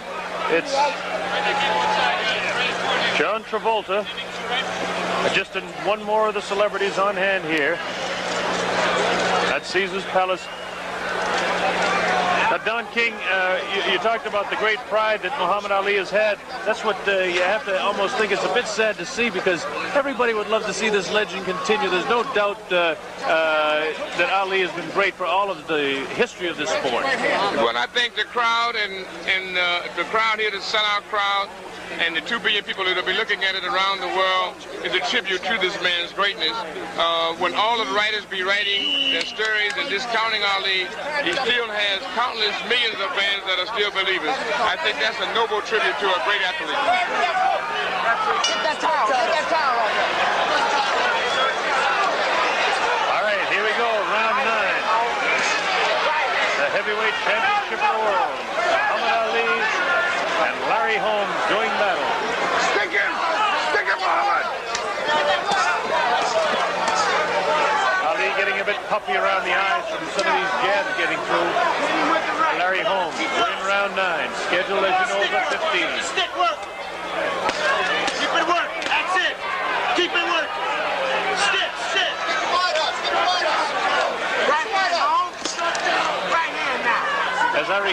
Muhammad Ali said that Holmes had fallen 9, wasn't he? Yes, he said the hand would be fine in round 9.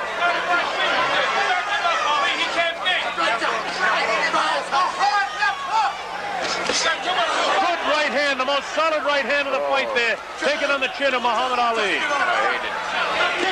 Might be...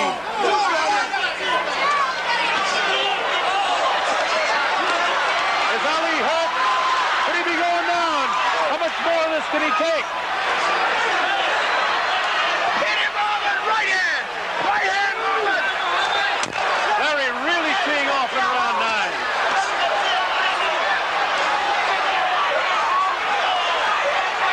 Trying to come back, but doesn't have the great speed he once had. He's got great heart, no question about it, but Larry Holmes, it's all his way right now. That one hurt. Holmes is really having a good round here now.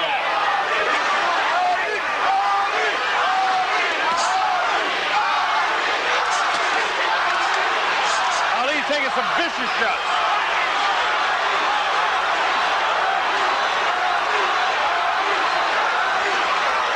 Getting very puffy under that left eye now. He's got the courage, but he just hasn't got Yes, the... he has. He's a terrific man. He's a great athlete. Larry Holmes is a great fighter. Larry Holmes is going about his business to prove to the world that he wants his just due. He wants to be recognized as heavyweight champion of the world that he's fighting for. And he is really teeing off on Ali.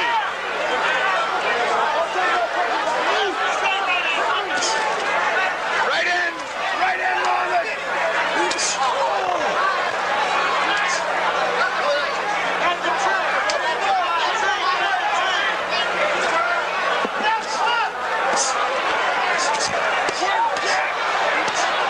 He's really working over the body and the head of Ali. Ali taking a tremendous punishment here.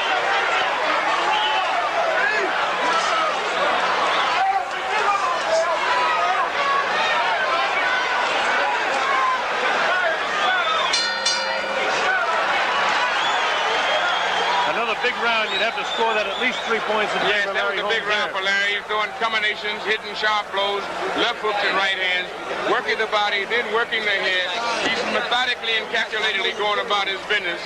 And Ali is not responding in the like that Ali is used to, and the fans are used to seeing him respond to it. Muhammad Ali sitting down on that stool. Angelo Dundee saying over there in the corner, you can barely hear him saying, okay, he's got to start to go now, Muhammad. He's got to be wearing out, but there's no sign of it the way Larry Holmes has been fighting. No. No. To show you the way. It's sort of like Mercado waiting for really Leon to tire out. Dominated. But you notice the crowd is still playing with Ali. They're trying to inspire him. They're chanting Ali, Ali, Ali. It's got to be an awful feeling when your spirit's willing and your body won't do it. There they go. I remember watching Joe Louis do the same thing. Referee Richie Green tells him to take some of the grease off the face of Larry Holmes. Now let's see if Ali, if he ever intends to pick up the pace of this fight, he better start soon.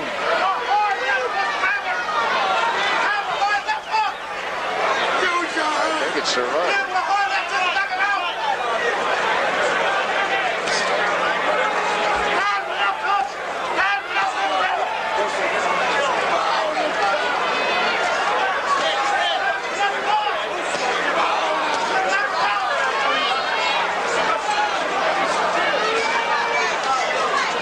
Continues to tee off the whole story of the fight, and Holmes throwing punches and Ali doing nothing, just taking shots. Stick in, go ahead. Come on, that's it. Dig in, dig in. Bring it up, Big Jack. He goes down. That's it, go ahead. Stay on, stay on. Right back. Both Muhammad's eyes are very puffy now.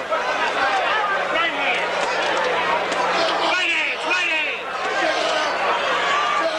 Almost everything that Larry Holmes is throwing now is getting through, too. It wasn't happening in the first 3 rounds. His punches are becoming pinpoint accuracy now. He's really connected with Muhammad. And them hooks he throws hook right hands that no one else throws in the business. And Larry is very effective with the hook right hand.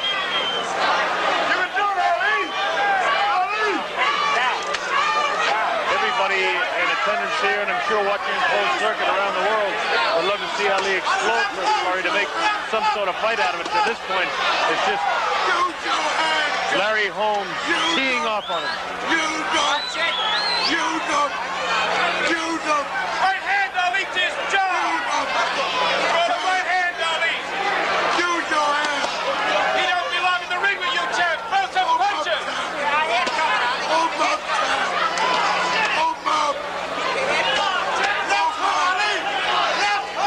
Even if Ali would throw a good lucky punch and something would happen, he's proven to all the fans that, you know, it's just not there. The body is weary. It just can't do what it used to do before. And this is the sad recognition that all athletes must come to grips with when they're practicing and being a participant in the sport. Well, that's, you know, all of us that followed Ali's career all around the world, not only us at ringside here, you know, it's pathetic to see a guy just not be able to do when he was as great as he once was. All I know is that he'll handle it with class, as he's always handled it. He's really a classy guy in every sense of the word. The man is standing there and taking his punches. He's taking his dues, but it's the time now. He could lay down as soon as he found out that his arms weren't working. He's staying there. Well, the end of round 10. Stand and keep going. What a courageous stand. I remember after the first, when Spinks took the title from him, so the reporter was asking Muhammad, don't you feel devastated losing your title? He says, losing the title is one thing. It's not like losing a job or losing your life or losing your wife. He said, that's loss. He handled it with dignity.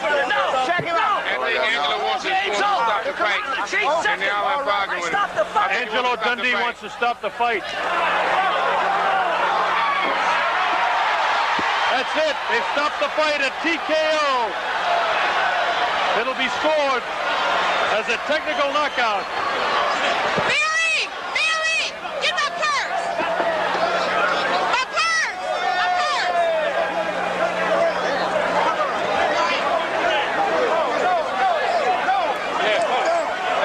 We got to keep him out.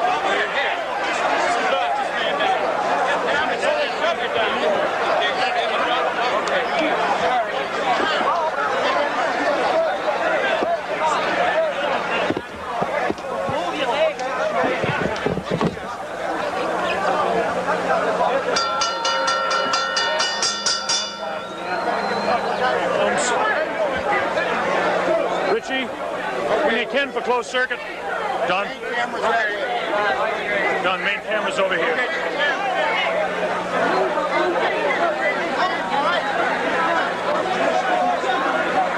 As you can see, there's pandemonium in the ring. I have Don King with me, who is going to make the presentation to Larry Holmes.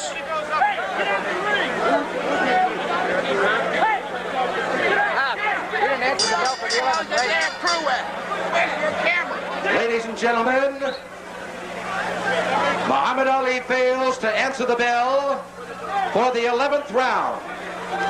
The winner, and still heavyweight champion of the world, Larry Holmes. Yeah, okay. Okay, fellas, let's get Come on, Richie. Here we get.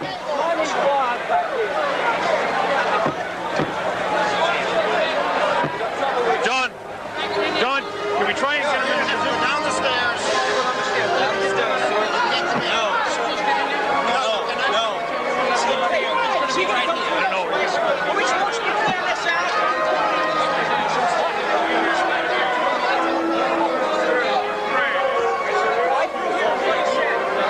Larry Holmes is trying.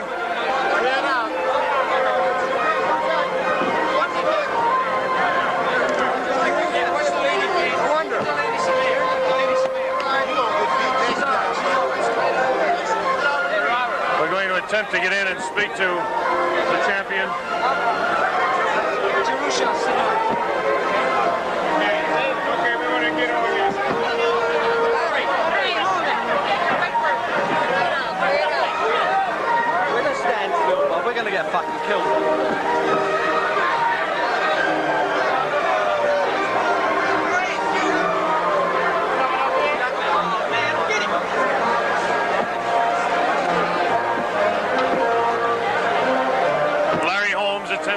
back to the former champ.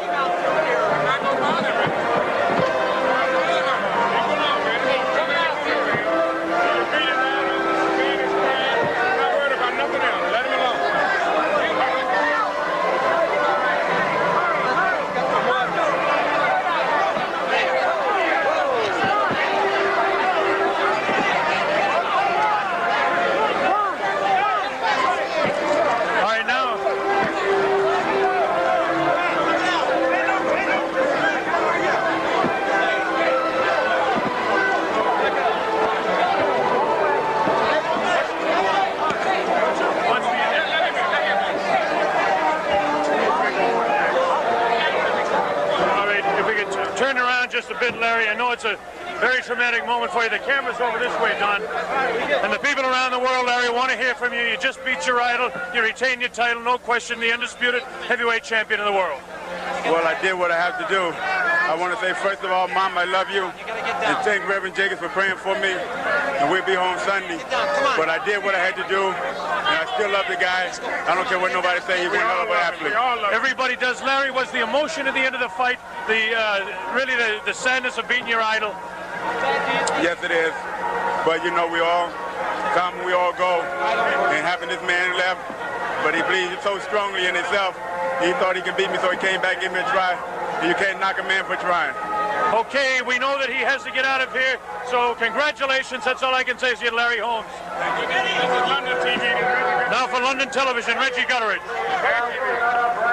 Larry Holmes, we've shown all your fights in Great Britain. It was a tremendous performance. Is that exactly how you expected that fight to go?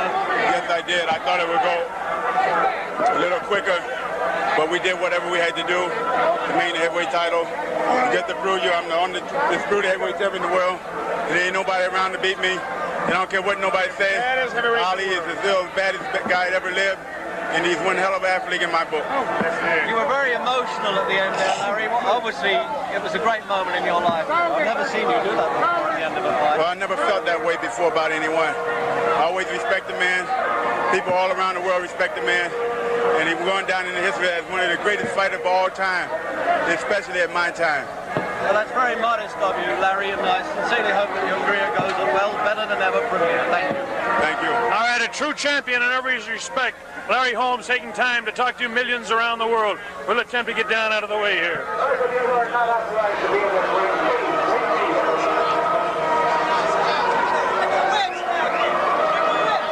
Well, as you see the replay of the dramatic finish of the 10th round, Muhammad Ali couldn't answer the bell.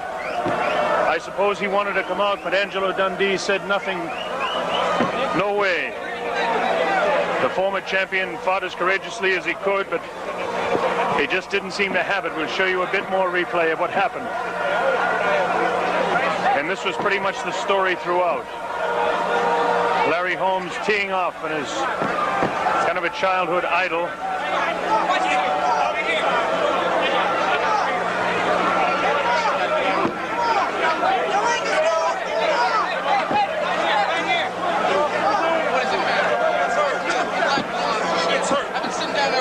So that's pretty much the story here from Caesar's Palace in Las Vegas, Nevada. It's been some night of boxing action. Again. Ali amazingly down to 221 and a quarter, as I said, and I say amazingly because when I was with him at the press conference announcing the fight, he looked about 245. When I was with him before that in Los Angeles, and there is Ali giving Evangelista the stare. Yes, sir. Instructions which couldn't be clearly heard from the referee, who is Harry Cicchini. The judges are Terry Moore, Ray Klingmeyer, again scoring down here in a 5-point must system. We're about ready to go. 8-ounce gloves, 22-foot ring. I was saying that Ali down incredibly to 221 and a quarter. Nevertheless, as I pointed out in my earlier interview with him, carries a flesh roll about the middle. Evangelista's trunks, he's in the green, the dark, go down to his knees almost. Now let's see what, if anything, he can do. Ali on his toes, quickly.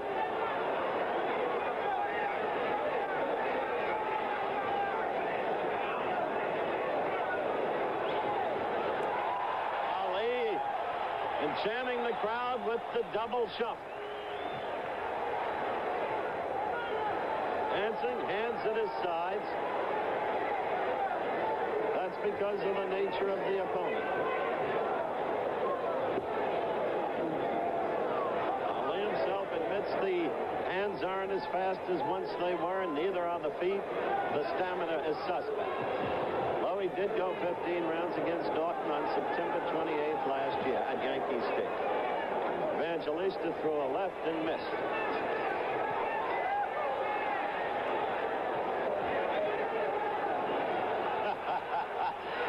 Well, we're having an entertainment show.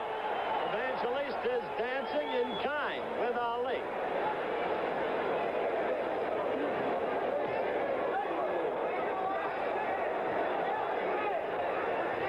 Kid's got a sense of humor and is apparently not necessarily odd. First round action, if you want to call it. Ali dancing.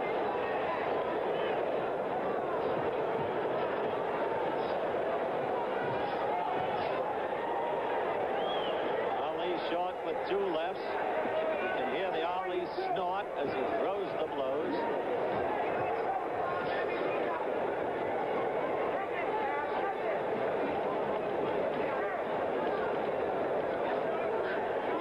First round dance session. Couple of quick left jabs by Ali. Missed by Ali with the left, a push-off with the left on the forehead of Evangelista. Such things would not necessarily normally be mentioned, but that's about all we're getting here. Other than a Rogers and a stare, reprise. First round action, and Ali elects to entertain the crowd in a different way. Counting down to the end of the first round. As the rope-a-dope and the cover-up. Evangelista couldn't get through it. First round has established exactly nothing. It's been a vaudeville act. We'll be back in a moment. Evangelista, the Uruguayan-born, now Spaniard, who is getting a chance to fight for the heavyweight championship of the world. Now he looks like a bullfighter. Moving that left foot, landing it in.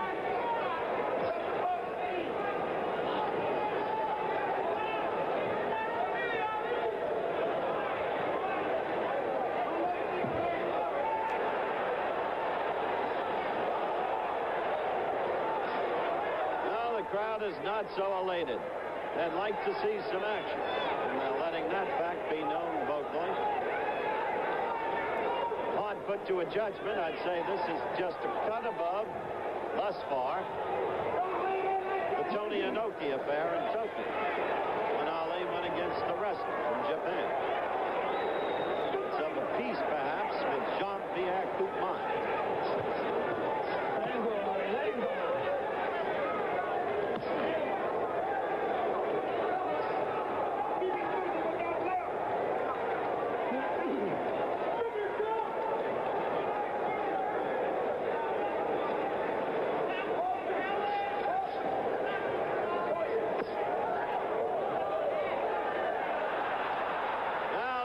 Enjoys that, as Ali, who picked off an attempted blow by Evangelista, pretended to stack, to be stunned by the blow. Now Ali is just covering up, as you can see. And Evangelista is trying to score, but he can't get through those gloves of Ali.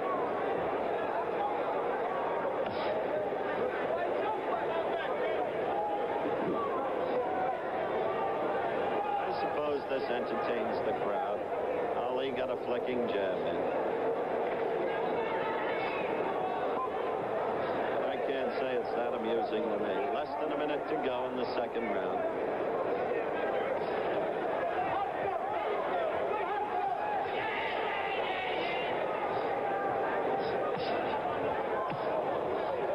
Ali scores with a left jab.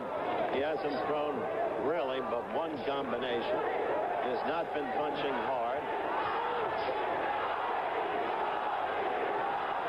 And you hear the crowd in unison chanting Ali, Ali. Narrowing down the count in the second round. Oh, quick combination to the face of Evangelista. Step back. Cicchini, the referee, separates them. As we approach the end of the round, we'll be back in a moment. The bell for round 3. Ali waving come on to Evangelista. Between rounds, bought out the soundtrack. Ali Boumaier. Soundtrack from his forthcoming movie, The Greatest.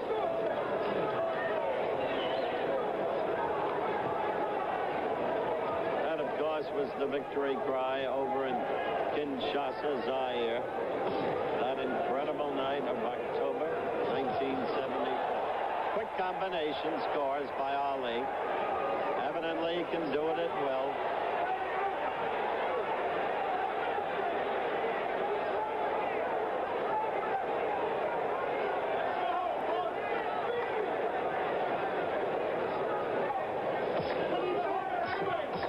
Notice how Evangelista cannot penetrate those gloves.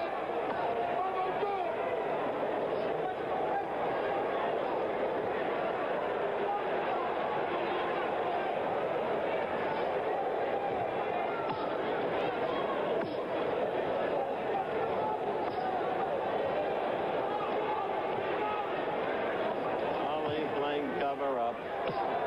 No action. It's been the same since the fight started. A game for Ali. The crowd now beginning to voice its displeasure in the form of boos.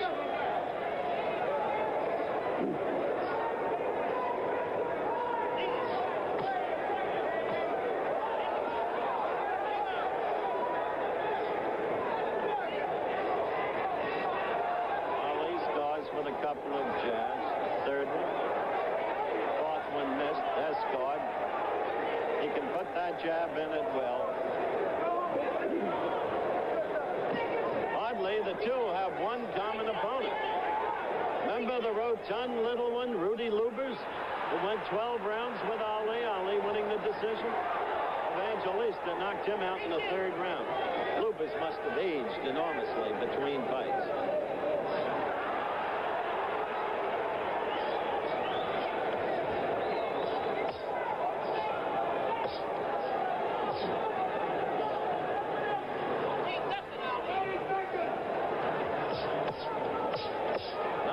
Those blows got through. Not one. He cannot penetrate the defense at all. We're approaching the end of the third round.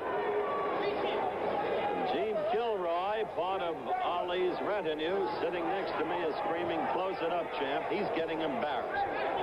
Coming to the end of round 3. We'll be back. At the very opening of this show, a couple of hours ago, I said that Evangelista had dreams of being another bounding Bats. And I reminded old-timers of a man named Paolino Uspuda, who was a tough fighter, a heavy, maybe the best ever to come from Spain. At this point, there is utterly no resemblance between the two. I count this a bad scene.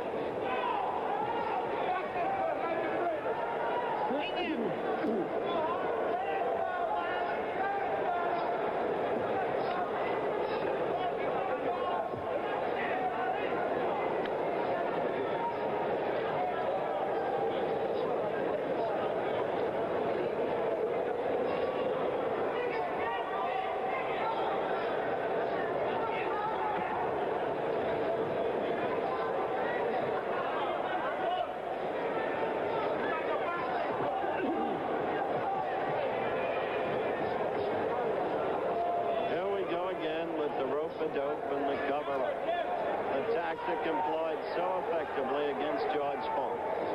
When Ali, fighting to regain the championship, revealed once again that perhaps his greatest trait through all the years was his ability to absorb punishment, to take a punch.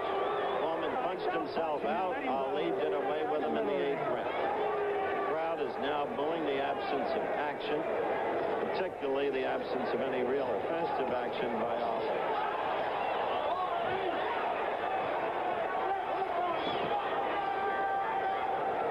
Even at that, Ali not sharp, missing the right the way he did. Remember, this is his first fight since September 28th last. Evangelista with a wide sweeping left only touched Ali's glove.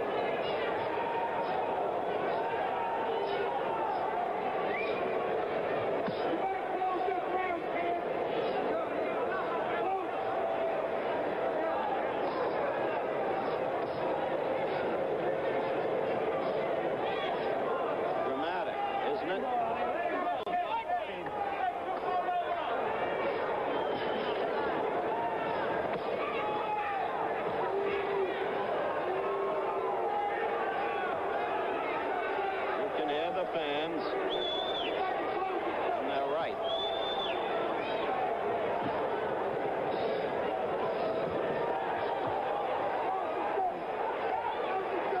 We'll be back in just a moment.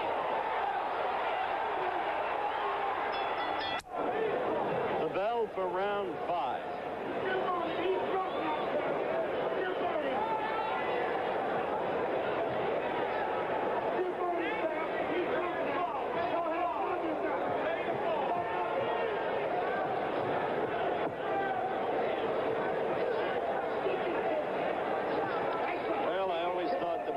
Male dancers I ever saw were the Nicholas brothers a number of years back.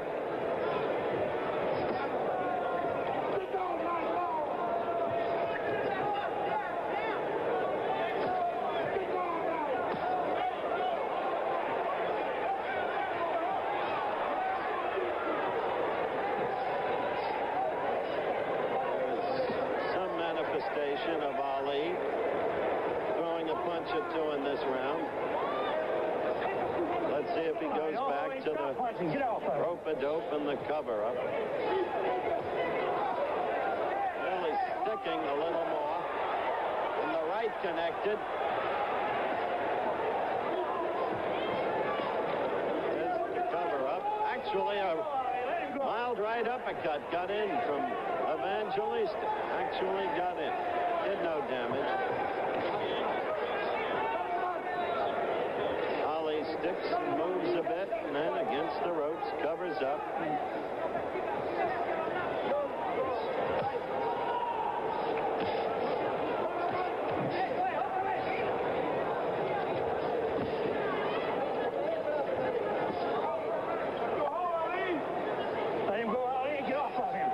When you think of those 3 classic fights against Frazier, when you think of Zaire, when you think of the 3 fights against Norton, it doesn't make you feel good to see the heavyweight title at stake in a thing like this.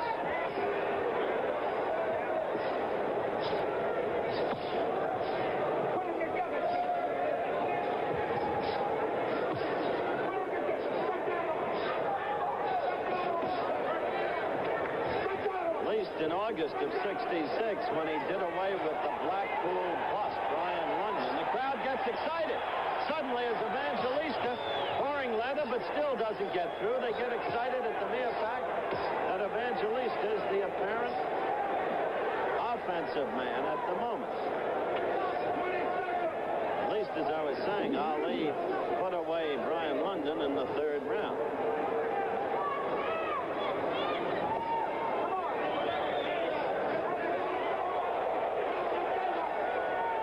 Coming to the end of this, the 5th round. We'll be back.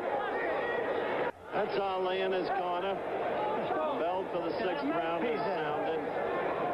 Apart from Ali's clowning up to this point, which he especially did in the early rounds, the only thing he's shown that is kind of a remnant of the past is the quick flicking jab. The clowning can go only so far.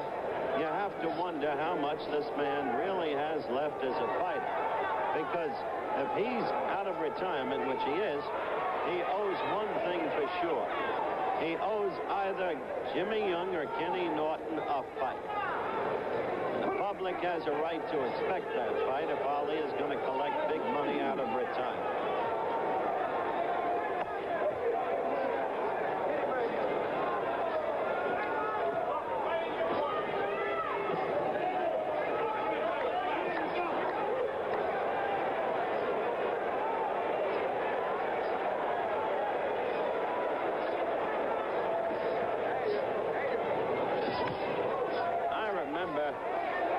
September of '66, when Ali had trouble with Mildenberger, the German southpaw. And Mildenberger felt so proud. I suspect Evangelista is beginning to feel proud too. But Mildenberger was a difficult fighter. He was a southpaw. Southpaws give Ali trouble, and he was very game. There's a good left that snapped Evangelista's head back. Evangelista throwing leather but not getting through. I want to advise our stations that we'll have a station break at the end of this round.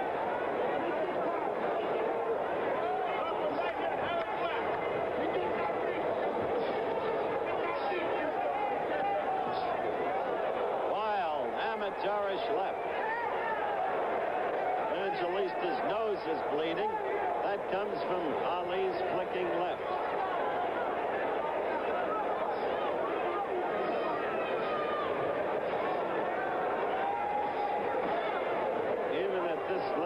Of Ali's career, you have to wonder what would happen to Evangelista if Ali went to work.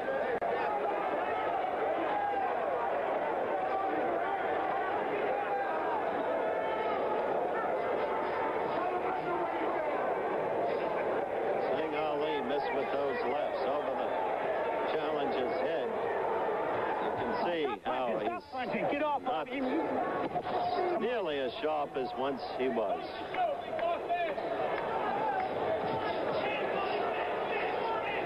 Counting down the end of the round. We'll return after this from our local stations. 7, Ali against Evangelista. Ali hardly needs identification. And watching this storyline develop, you have to begin to wonder how much, if anything, Ali can do anymore. Because at this point in time, as a matter of self-respect, you would have expected him to do something. Look at this.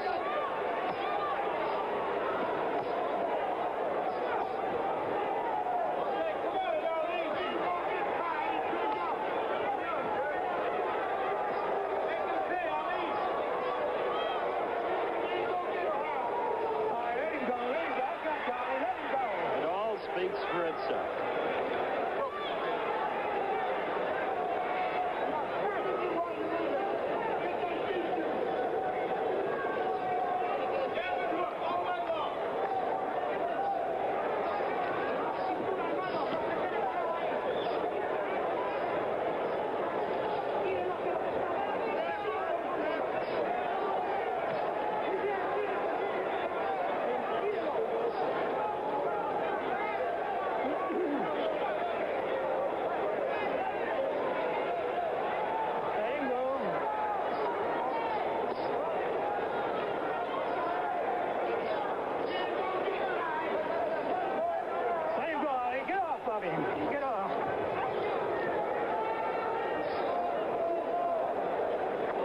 Cicchini, the referee.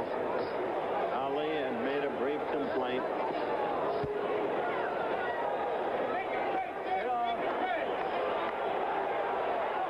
Now trying to clown it up.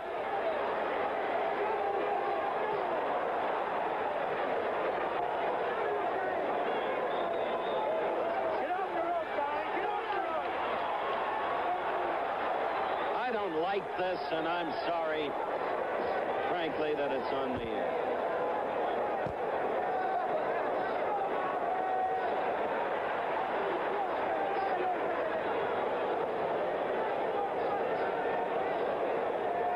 Let him go. Get off his head now. Get off his head. Don't hold him. Right in the back.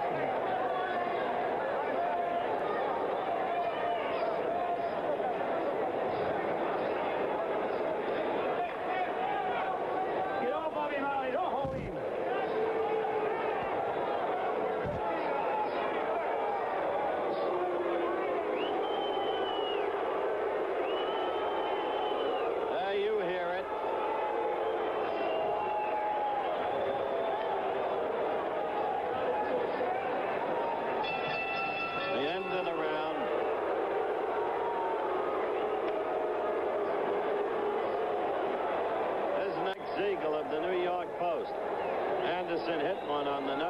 time, I suspect. But they're all here because they're assigned to be here, like all of us, because they're reporters and because Ali has always been a happening. But this hardly can be so characterized. Remember Monday Night Baseball. The Mets against the Pittsburgh Pirates, 8:30 Eastern and Pacific, 7:30 Central Times. The other game will be the Boston Red Sox at Yankee Stadium against the New York Yankees.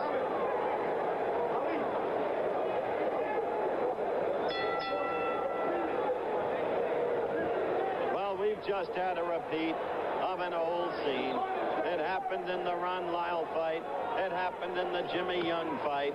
Ali's brother, Rahman, just came up right behind us, yelled to Muhammad Ali, "You're blowing it. You're blowing it." He's not blowing it. While a couple of rounds might be given, in my judgment, to Evangelista merely on offensive effort, the basic truth is that Ali has used the left jab in most rounds to score whatever scores have been made, and they've been precious few, in truth.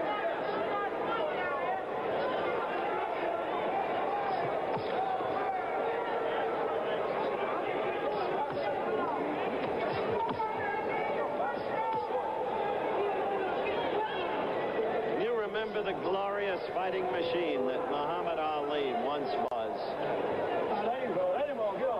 You see this. Maybe the Thriller in Manila was the greatest fight I ever saw. Frazier, apparently in command after the 10th round. The resurgence of Ali, when, as he put it, it was the closest thing to death. And Joe couldn't come out for the 15th round. What a battle. That fighter is going through this now.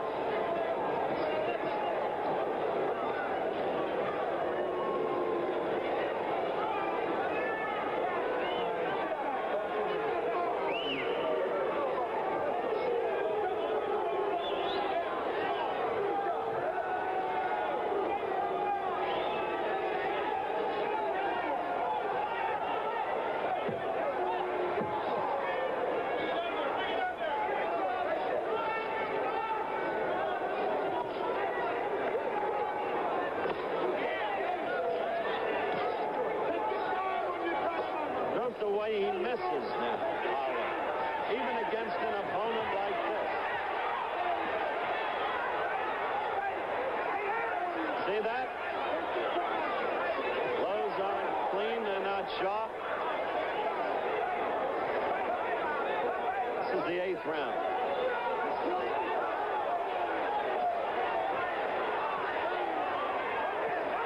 A good left, Evangelista. Scored with a good left, and he stunned Muhammad Ali, who covers up. Get off, lift it off. He really got in a good left. We're coming to the close of round 8. It's about the only excitement we could get. We'll be back in a moment. Evangelista scoring with the left. Ali had his right way down. And it stung Ali, as a matter of fact. This is the 9th round. Would you believe?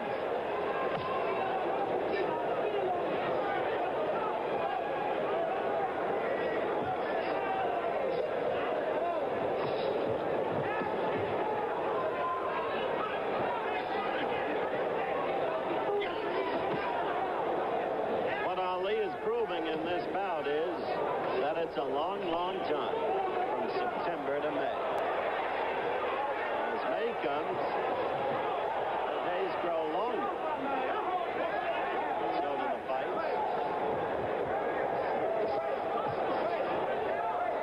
All right, let me have you. Stop punching. Step back. There you go. Step back.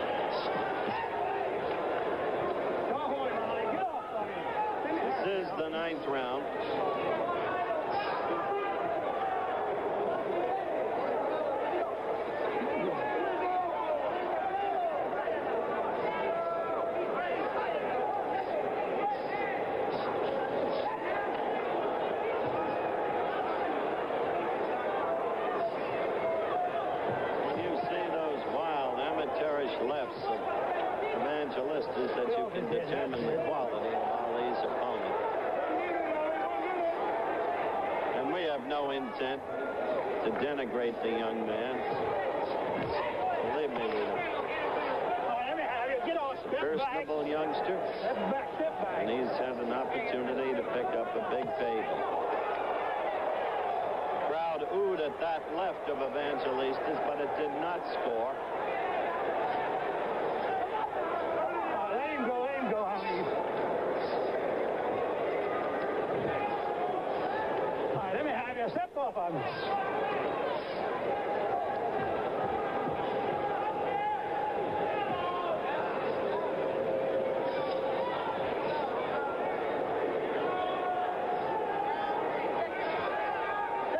Coming to the end of the 9th round.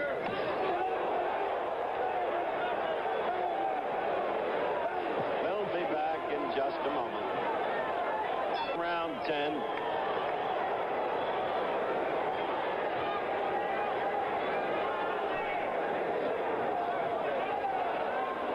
Ali would like to do away with him now, but you saw that wild missing right. Jimmy Young is in the audience. I think he would love to have a little bit of Ali tonight.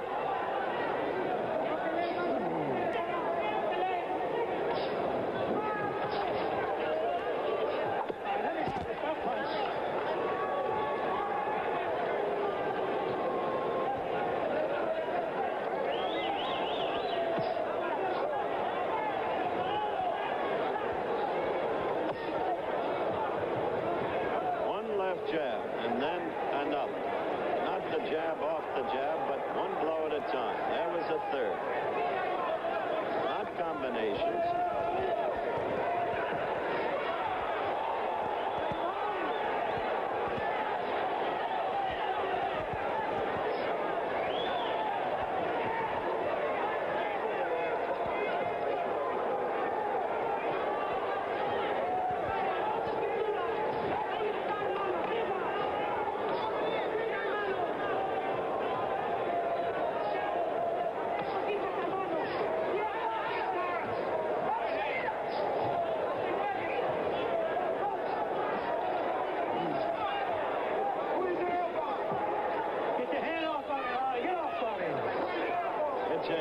His neck, Ali, referee Cicchini told him. Come on.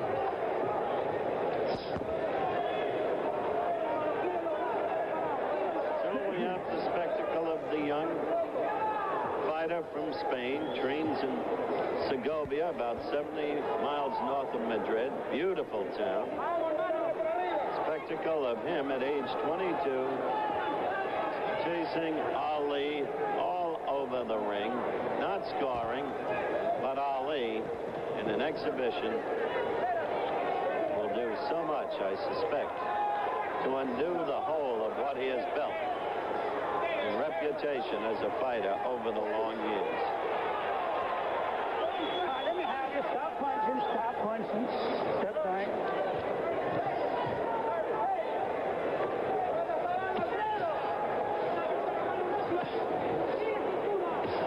Approaching the end of the 10th round.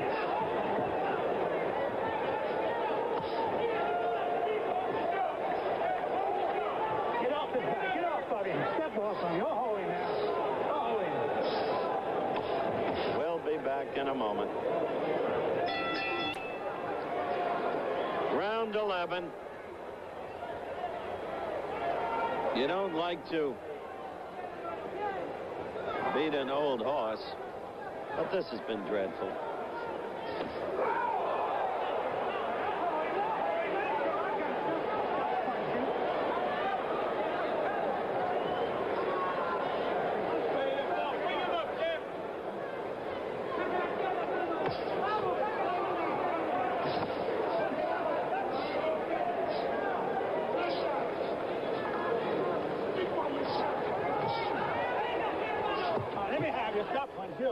That wild left of Evangelistas glanced off Ali's neck.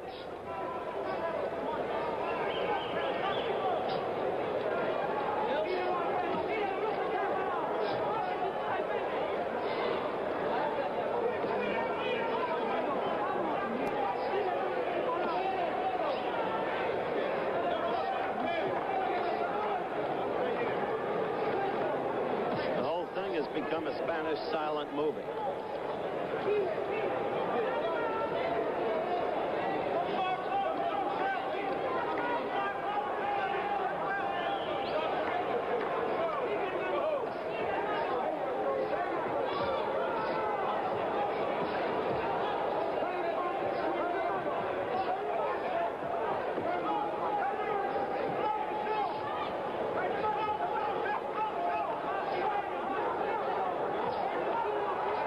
To figure now in the 11th round, but the impatience and restiveness of the crowd growing and growing, that if Ali could do anything, he would do it, and would have done it by now.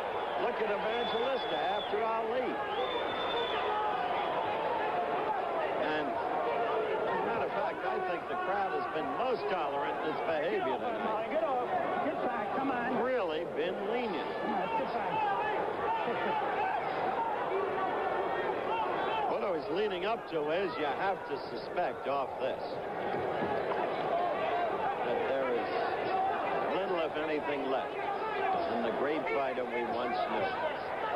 Look at him miss. Look at him miss. You remember Muhammad Ali?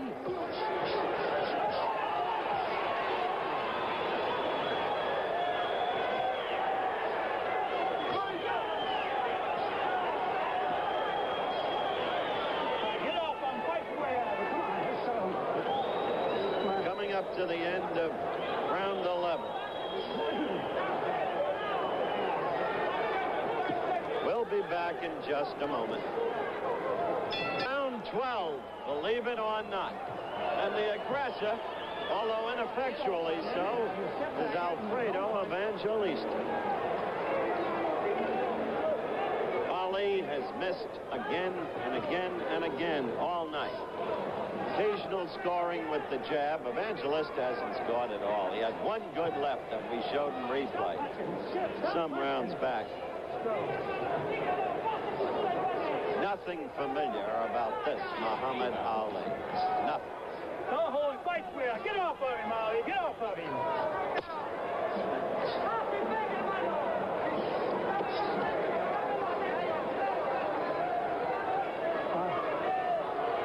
Let me have it here. Let's get back.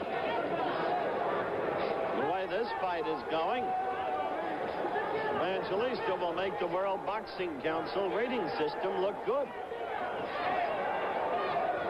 Get off of him. Get off his neck. All right, let me have it here. Stop punching. Stop punching.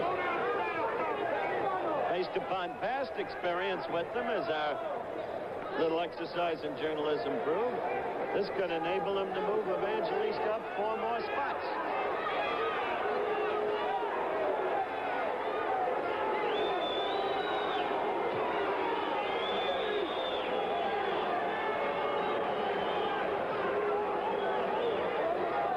All right, let me have it now. Step back.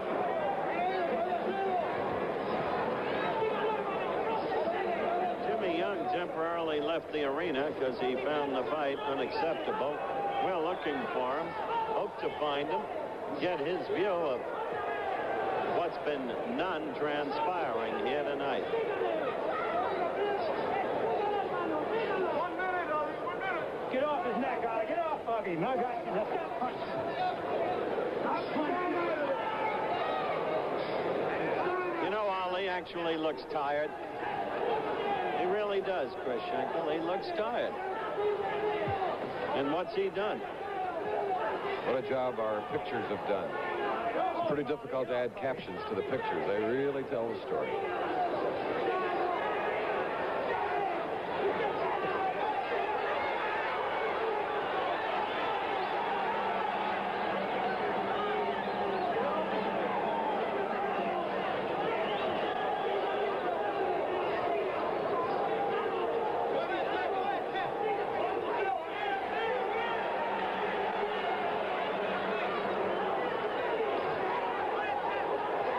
Evangelista is certainly winning this round as we approach the end of round 12. Look at him. He's all over him. He's not connecting. We're going to stay here. And that was a good round for Evangelista. And Ali looks looks absolutely exhausted. There can be no more limericks after a performance like this. No reliance on the past, no mythology. As Chris said, the pictures speak for themselves. Look at them.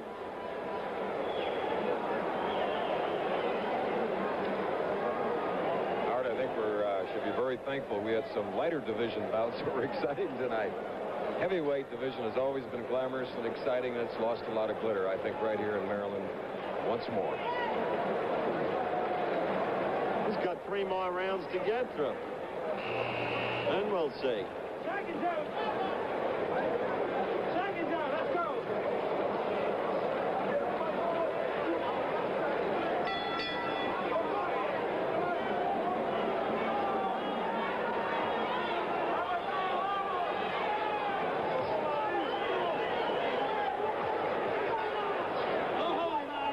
Trying to dance and trying to take the offensive, but backing off as the young gentleman from Spain keeps pursuing him.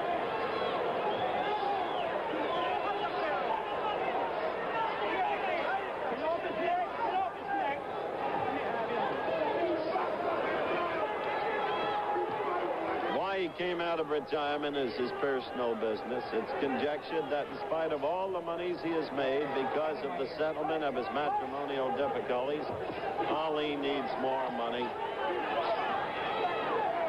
But the way this thing has gone,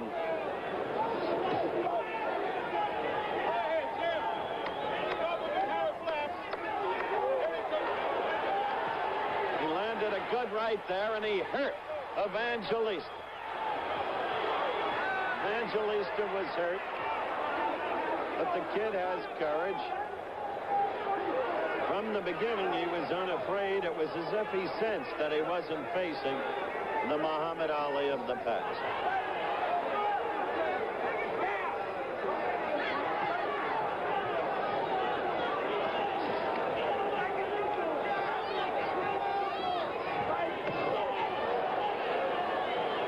Fella keeps after him. Let him go. The left didn't land, but was picked off, but he keeps after him. And believe me, last round, a lot of them landed. That missed.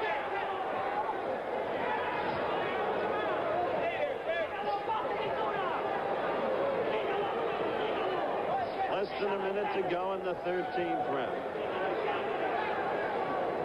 How do you think they're scoring this, you folks at home? What do you think, Chris? Well, I have Evangelista winning 3 rounds, 7, 8, and 12. I think you're probably right.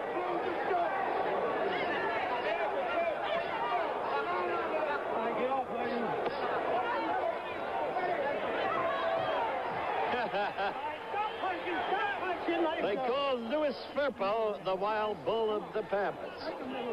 The only difference was Louis was good enough to knock Dempsey out of the ring at the old Polo Grounds back in 1924. Look at that. Evangelista scored there.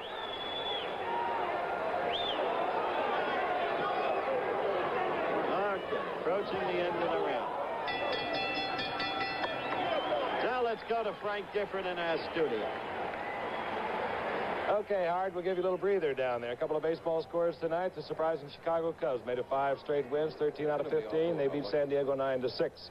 Also in the National League, Philadelphia 10, Los Angeles 6, 5-run third inning. That's 11 games over Cincinnati. Okay, we did have some fights earlier tonight, if you were with us.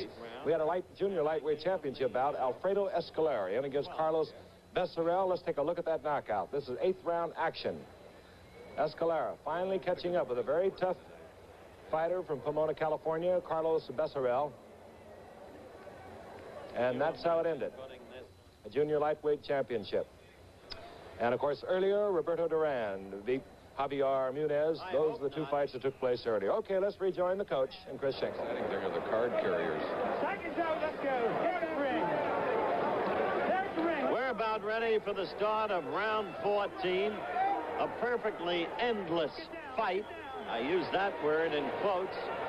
Let him go, Artie. Let him go.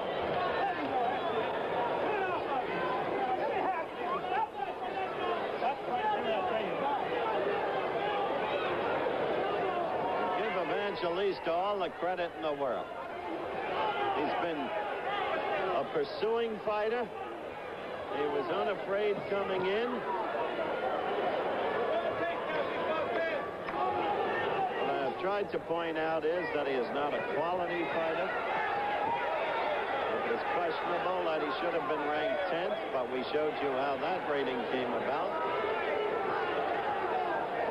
And one would have thought that against such an opponent, Ali would have more left than he appears to have based upon this performance.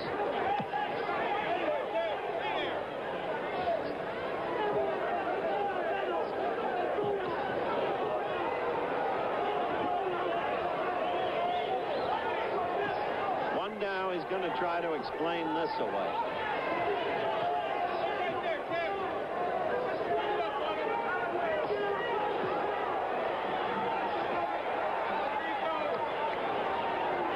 You can see that Ali is doing the scoring.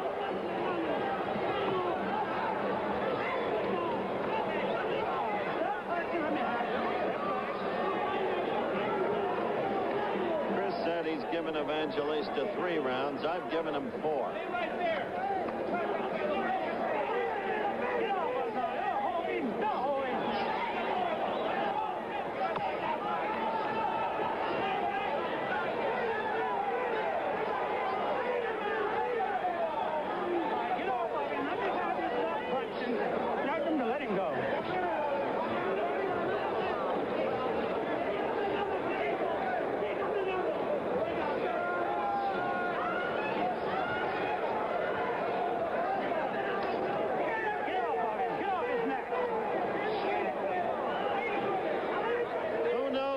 Chris, with what we've been through in judges, and the way a fight is scored in recent months and years.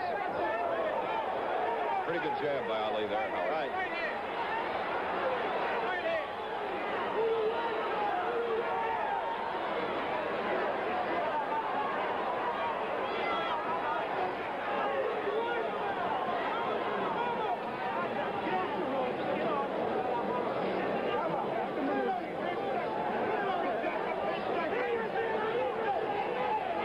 To the end of the round.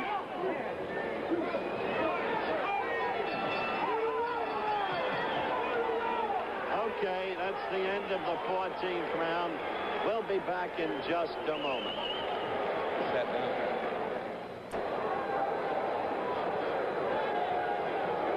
All right. We're back for the 15th and final round, and Ali sat down. And I mean, he was fatigued. And he is fatigued. And there's no laughter in his eyes, and there can't be any joy in his heart. Not after this tonight. Fighters touch gloves, break for the 15th and final round. And Ali would like to rescue some vestige of self-respect here.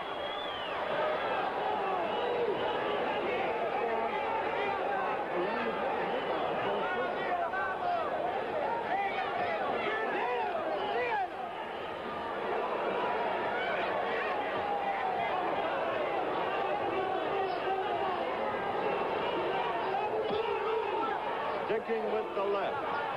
Sticking with the left. One punch at a time. Lefts got in.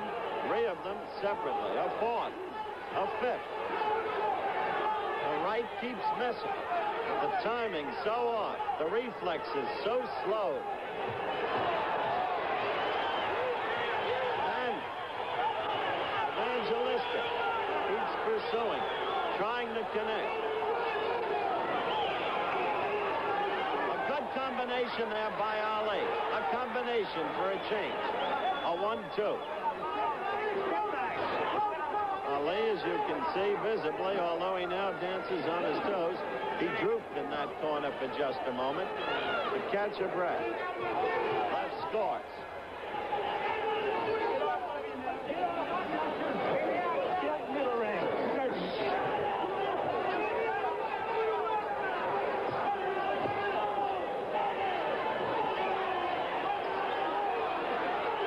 Evangelista is trying now to bull him.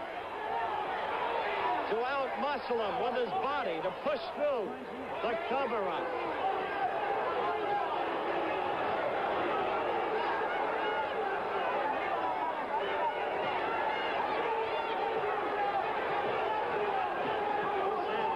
Differently from the way most thought it would. A good left by Ali.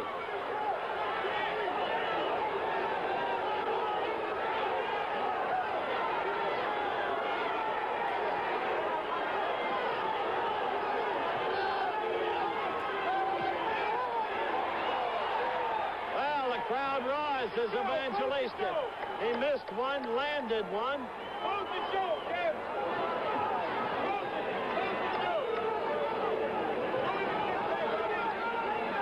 Counting down to the end of this inglorious affair.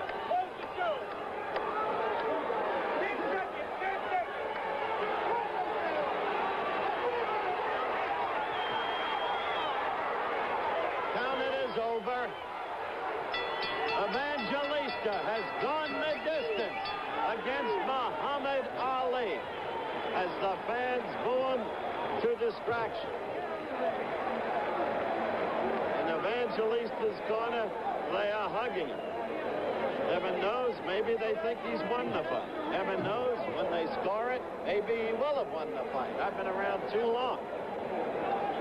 But I'll tell you, what we saw was an exercise in torpor, not to be believed. Let me go into the ring and see if I can get an explanation from Ali. Please cover for me, Chris Schenker. Okay, Howard, tough night for you. Tough night for Muhammad Ali. Couldn't put it together. 35 years old, shell of what he was. I'm sure you all agree. But this man, 22 years old, can be very happy with 15 rounds for the world champion. Had little to offer, pretty inept. Nevertheless, he was huge underdog. 7-1, 8-1, 9-1, whatever. Howard now having a little trouble getting up as the Ali corner is directly above us here. And it is really crowded. Despite his performance, he draws that crowd still. And if you join us, we'd like to tell you that earlier, an exciting bouts, an 8-round knockout for the world junior lightweight champion, Alfredo Escalera, over Becerro. And then the world lightweight champion, Roberto Duran, won a unanimous 10-round decision over Javier Muniz. But right now, Howard working his way, trying to get to the champion. As we wait for the decision here, it'll be Harry Cecchini, the referee, and the two judges to the left and the right as you watch the fight with us, Terry Moore and Ray Klingmeyer.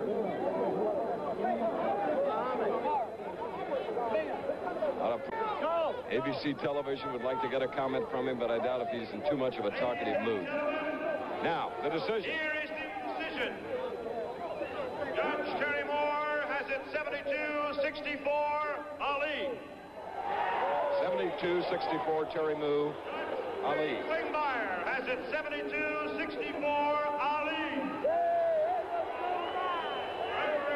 Cecchini has it 71-65, Ali. Winner by unanimous decision, still heavyweight champion of the world, Muhammad Ali. His 56th professional fight. He now has won 54. Right. Here's Howard. As you can see, I have a very tired champion here. First of all, I want to say Assalamu alaikum to the Chief Minister, religion of Islam and religion of Islam in the West. I'm Walisi Muhammad. Also to my main meeting, Tom Joyner, who's the WVUN this jockey now. All right. And the great speed race, forgot the name. All right. Now we've got to get down to cases. What do you say? What do you have to say? Because you have been, in the view of many of us, the greatest fighter who has yet lived. What do you say about your performance tonight? I say that I fought a man who will be a top contender.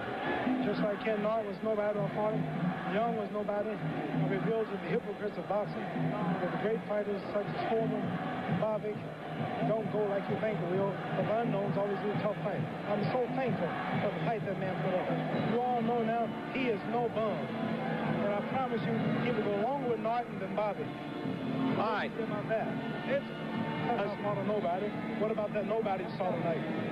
Well, I didn't see. Hear that music? Columbia Pictures, 19th of this month. And Los Angeles coming out with my movie. All of you go out to see my movie. Right. Let's forget the plugs for a moment. No, you plug yourself, I plug myself. All right. Now listen. You've got to be honest and fair with yourself as well as with the public. Your reflexes weren't what they used to be tonight. No heavyweight, not even that 22-year-old boy, can dance 15 rounds like I did. So I'm not what I used to be. To show you I'm a legend, the greatest fight in history of the world. Ultimate 35, fat as you say, still I can outdance any heavyweight in the history of boxing. That shows you I'm a... It's right in the face, and at all of you, too. There's his record for you.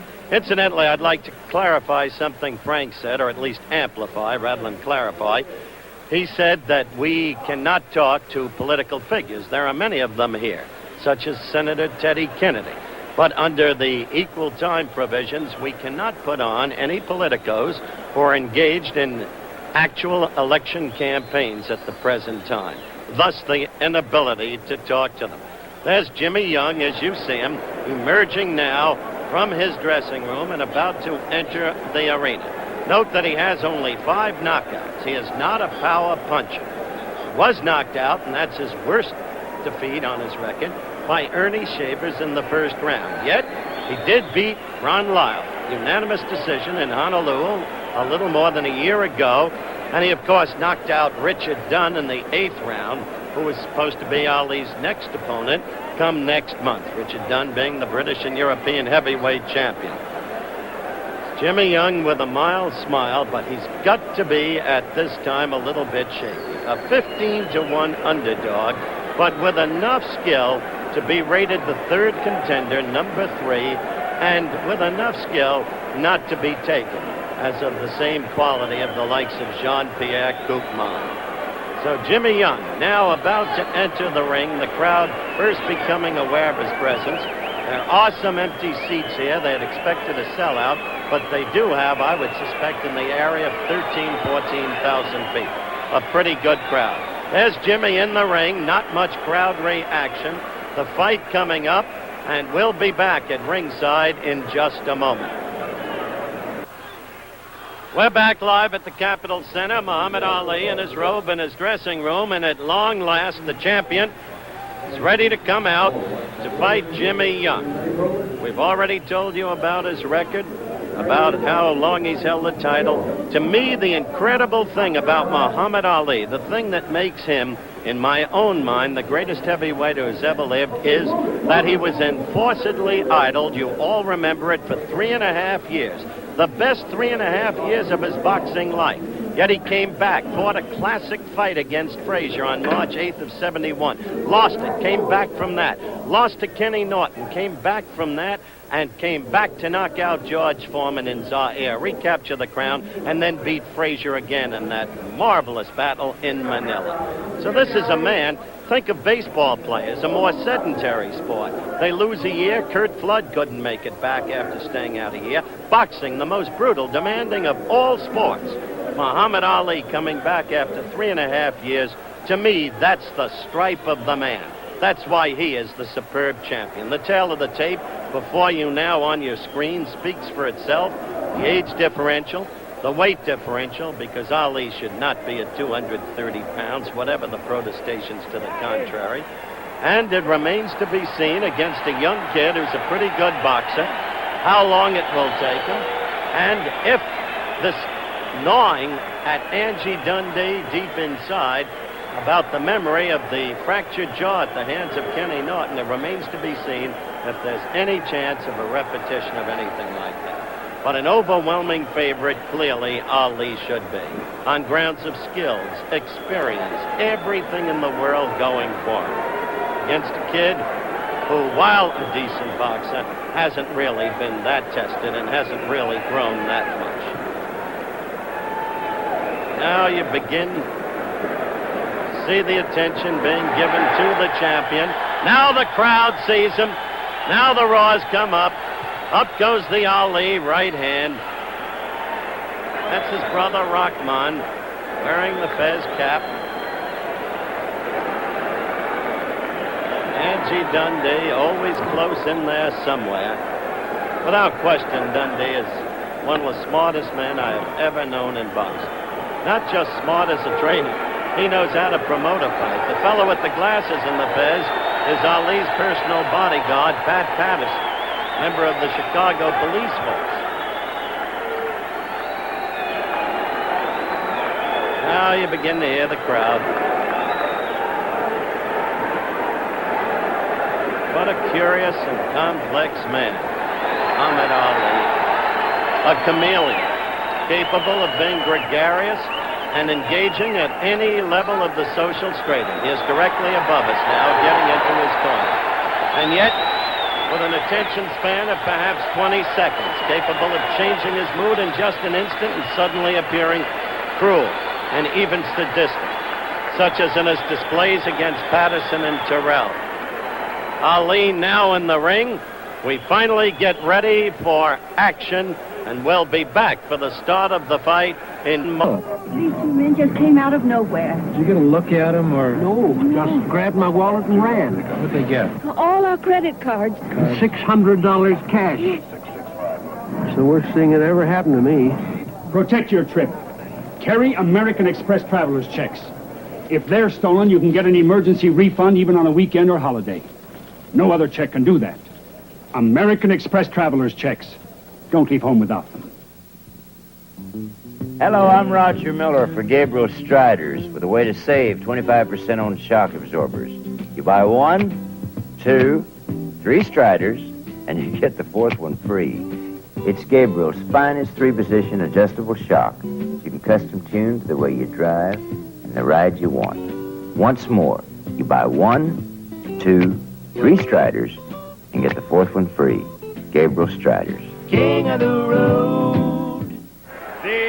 Back at the Capitol Center, the ring announcer Marvin Brooks is now addressing the crowd as we await the start of the Ali Young fight. Of the Maryland State Athletic Commission, D. Chester O'Sullivan, Chairman. We're looking down now. Doctors in attendance. Ceiling camera. Steve Manikin. Referee in this bout will be Tom Kelly, and we will have a mic on him as we did during the Norton stand-up fight. The timekeeper is Izzy Bach. Your ring announcer is Marv Brooks. The judges are Larry Barrett and Terry Moore. The referee is Tom Kelly. 15 rounds, the participants. The challenger from Philadelphia, Pennsylvania, weighing 209 pounds, wearing black trunks, Jimmy Young.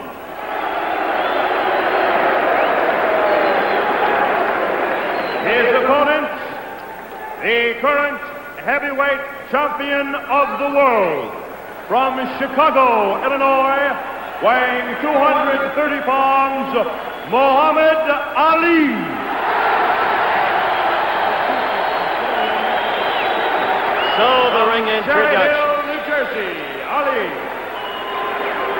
Scheduled for 15 rounds for the heavyweight championship. Are you going to make announcements? All right, we should be getting the referee's instructions in a moment. Tom Kelly, the referee, Larry Barrett and Terry Moore, the judges. Scoring on a 5-point must system. Mandatory 8 count in effect. 3 knockdown rule in this fight, scheduled for 15 rounds because it's a championship fight, is waived.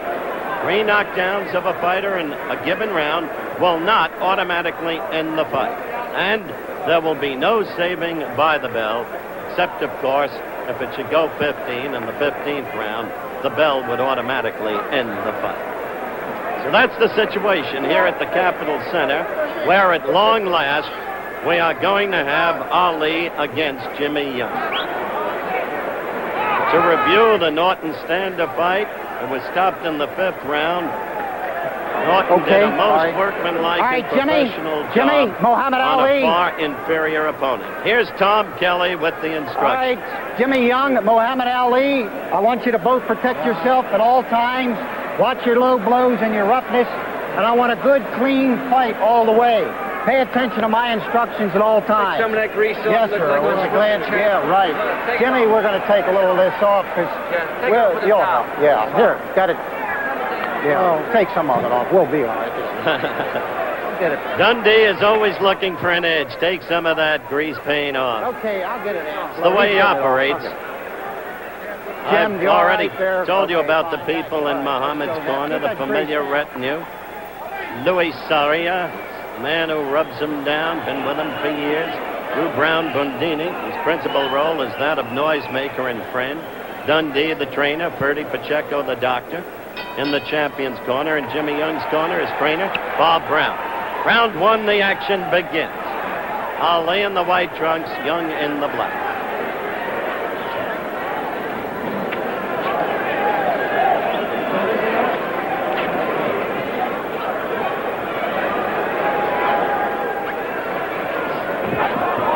Wild swing by Ali.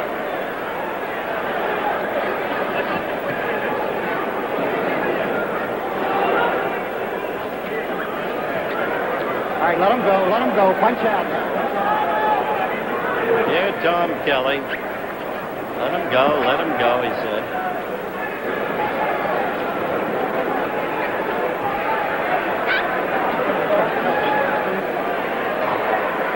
Round one. Ali against Jimmy Young in a feeling out process. Ali just covering. Young trying to get the left in there. Heard Angie Dundee say he didn't think it would end till the latter rounds.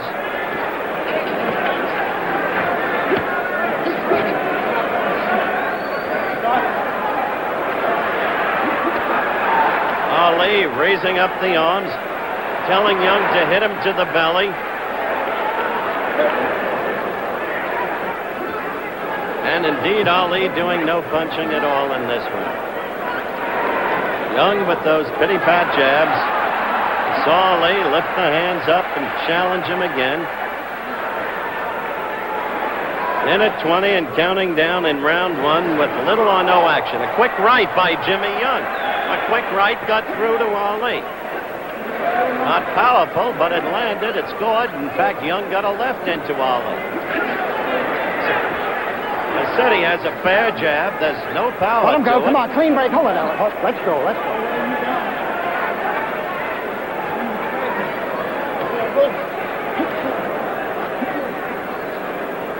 50 seconds remaining in round one. Young gets that left jab in occasionally. Ali doing no fighting at all. Nothing whatsoever. Just keeping the gloves up in front of the face. Keep your gloves closed. Keep your gloves closed. We've had a lot of experiences with this man. It took him till the 15th to do away with Chuck Wepner, remember? He sleptwalked with Lyle for 10 rounds before ending it in the 11th. And that was a disputed Keep ending. up, Jimmy. Low blow by Jimmy Young. You heard Tommy Kelly say, keep up, Jimmy.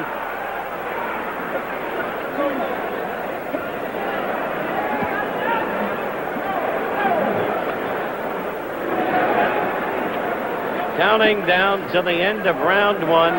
Scant action. Young's round. Ali not fighting.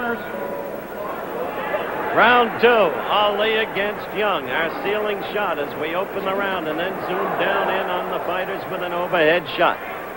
First round, one of those curious pieces of business that we've seen so often with Ali. No fighting at all. Adopted that pose.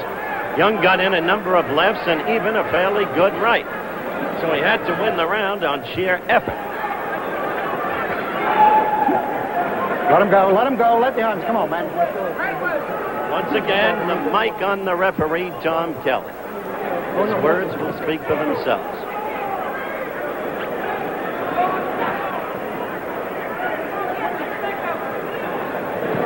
That left of Young's is getting in there. As Ali keeps up with this kind of tactic, Young's confidence will inevitably grow.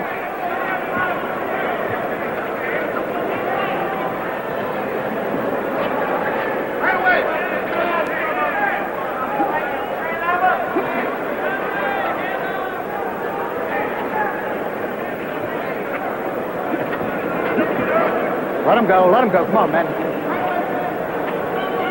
And you heard Tom Let Kelly. the neck go, Ali. Let the neck go. Let Young go, Ali. Frazier always claimed that Ali held him.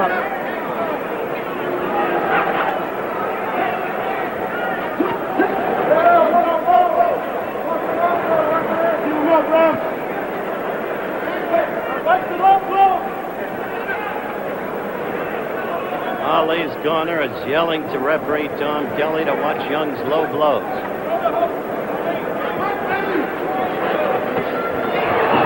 Ali moved quickly after him then with 2 quick rights. All right, let him go. Hold it, Jimmy. All right, Ali, let's go, men. Clean break. Keep him up, Jim. Keep him up. Keep him up, Jim. Still another low blow from Jimmy Young.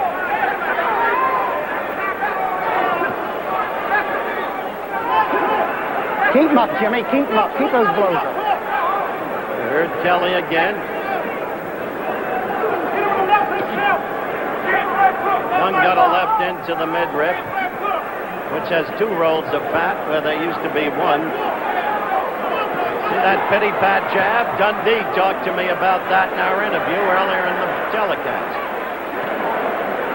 Now Ali is just saying, go ahead, hit, as we count down to the end of round 2. All right, let's go, man. Come on, clean break. Punch out. You're free. Punch out.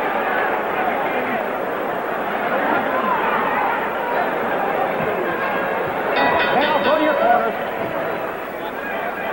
Back for round 3 again with our ceiling shot, again zooming down from overhead. Ali's corner asking him to start fighting. Herbert Muhammad, his manager, sitting near the corner, openly disturbed. He doesn't like this kind of thing. It was he who went over to Ali's corner in the Koopman affair in Puerto Rico and said put an end to it. Now it's not going to be that easy with Jimmy Young because the guy's a professional fighter. Good enough to be rated number 3 in Ring Magazine. We don't make the ratings.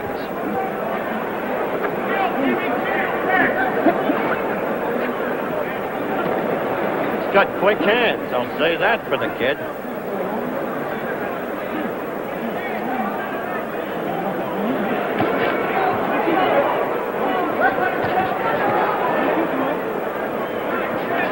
Ali beginning to throw a little bit of leather, at least try to, which is a change in pattern.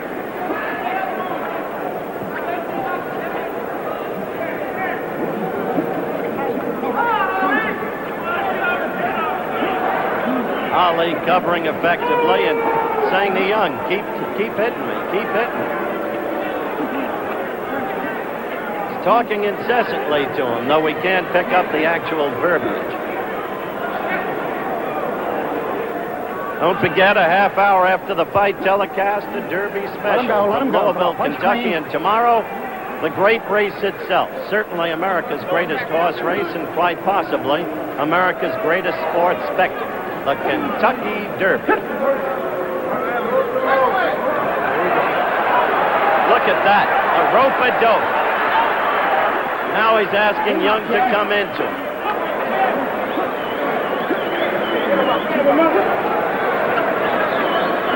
I just looked at Angie Dundee, asked what's happening, held up his right hand, said, wait. Well, we'll wait. Kids got quick hands. They get in there occasionally. Keep him up, Jimmy. Keep him up. Another punch out. You're clean. from Come on. Tom Kelly to Young to keep those blows up. Young looks so small by comparison with Ali, who's at 230. Come on, clean break. Come on, Jimmy. Young is big enough at 209. Believe me, a well-built kid. Lou Brown Bundini now yelling, keep sticking, champ, as Ali begins to use that left jab. Keep him up, Jimmy. Keep him up. But the countdown in round 3. Bell for your corners. The bell for the start of round 4, and Ali yet to do anything. Just a couple of left jabs in the 3rd round. Young Doesn't hit hard, but at least he's been throwing jabs, an occasional right, and the hands are pretty quick. Ali may pick it up in this round. We'll see. Right now we got no, we're going to insert.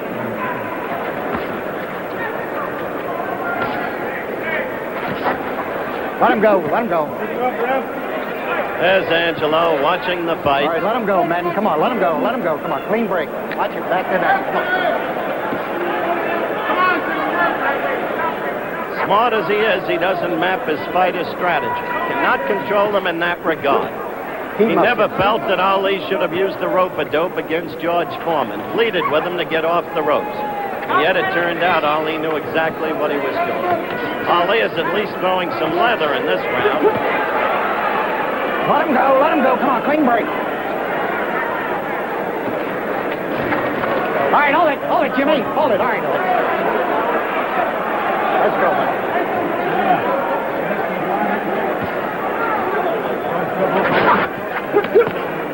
All right, let him go. Come on, clean break. Come on, man. Let's go. Clean break. Fourth round action, such as it is. Ali against Jimmy Young, the heavyweight championship of the world at stake.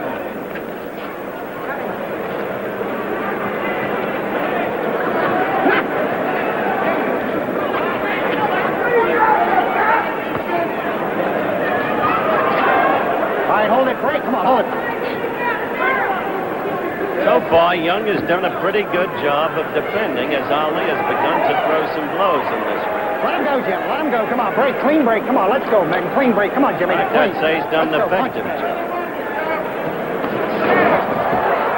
Ali missing. Come on now. With a right and then a left.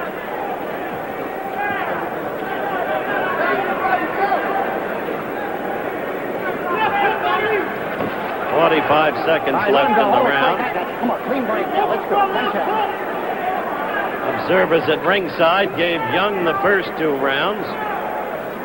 And the third round was generally considered to be even. All right, let's go. Come on, clean break now.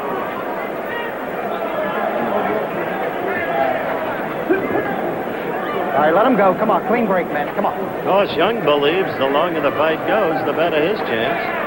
Let him go. Come on. Younger. Punch out now. Come on.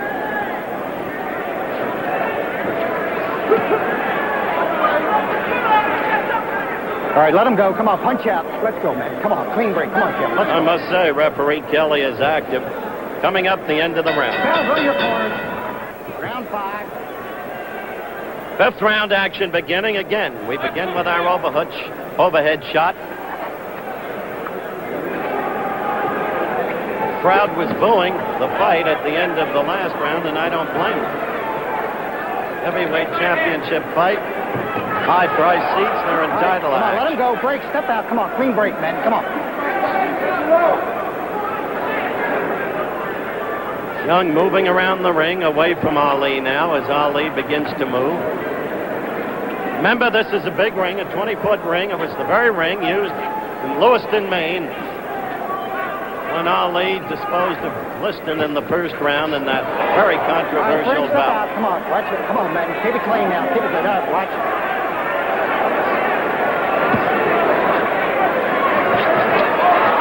All right, hold it. All right, Ali. All right, hold it. Slippery guy, Young. There's Jack Ford, the president's son, who's at ringside looking on. He's smiling. All right, let him go. On the surface, seems to be enjoying it. Let's go, Ali. Come on. One of the few, if he is. All right, let him go. Come on, let the neck go. Come on, man. Clean break. Come on now. Don't let me push you. Come on, clean break. Another one of the strange things about Ali. How he can be so brilliant against class competition. All right, hold it. Come on. Let's go, man. And, all right, come on. Let's go. Clean break. Not so brilliant. All right, Jimmy. Against lesser competition. Ali with that right lead. Come on, man. Come on. That has Clean become break. his Come on, trademark through the years. Let him go, Jimmy. Hold it. Come on now. Punch out.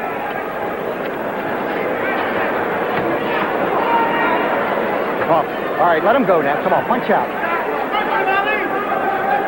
Of course, you see the protected belt being worn by Young, emerging above the belts of it, the waistline of his trunk. Come on, punch it. Come on now. Clean break. Come on, men. Come on now. Let's go. Clean breaks.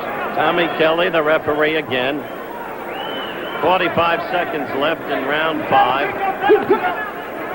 Jimmy came in with a pair of good shots to the middle. Jimmy got in a left to the face.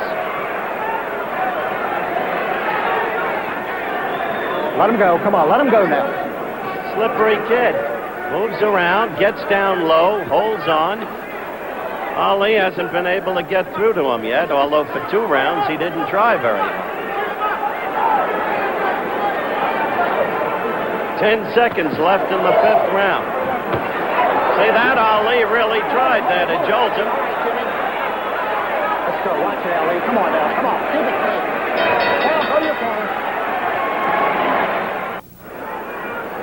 Round 6 underway. Crowd not at all happy with the general dearth of action up to this point. All right, let him go. Come on, clean break. Come on, men, clean break. Let's go. Watch the push.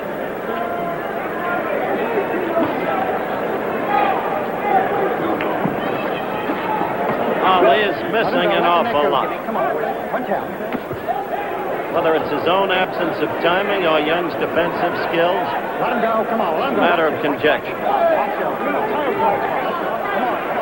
Don't forget tomorrow, the 102nd running of the Kentucky Derby, the Run for the Roses. Honest Pleasure, Bold Forms, Play the Red, Kojak, On the Slide. Possibly a Triple Crown winner in either Honest Pleasure or Bold Forms. 6th round action.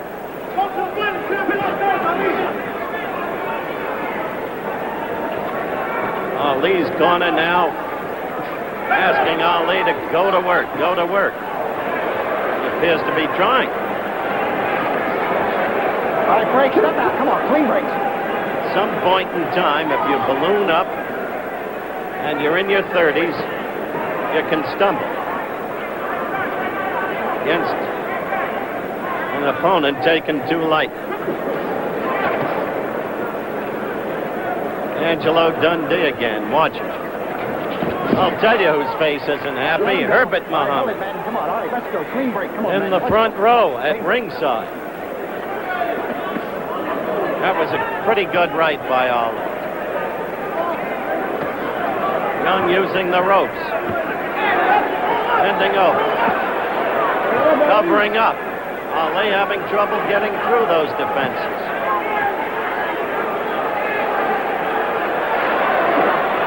Ali with a superior strength, expecting to wear Young down. Young counting on the passage of time for Ali to wear down on grounds of weight and age. Ali is pushing him around now and trying to maul him.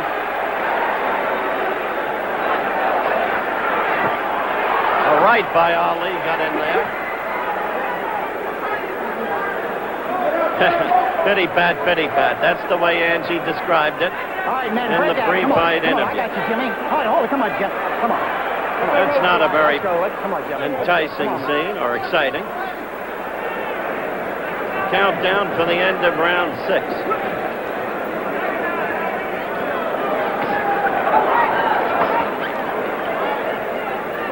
Round about to end. Now go to your corner. Round 7 underway. Bell just sounded. Between rounds, Ali right over us, bantering with the crowd, but the crowd exhorting him to do better. Last round, actually, Ali did do better.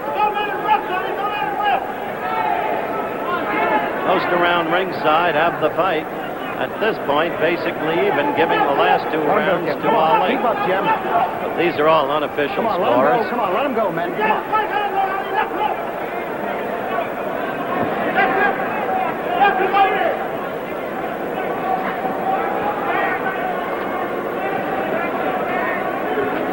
So far, we haven't seen one single right lead get through. Ali tried that. Jimmy Young responded with his own right and left. Up in the gallery, they begin to get a little excited over that. See the way Young drops down low, bends over, covers up. That left gets into Ali. Then a right got in. I'm not telling you this young man is punching hard, but I'm telling you on the basis of what fighting we've seen, he has scored fairly well. Fight! Certainly Ali hasn't. Ali missing again. Did you notice with the right? Kid slips punches well. Ali misses with the left. Sluggish, off timing. And the opponent is quick. All right, come on, punch out.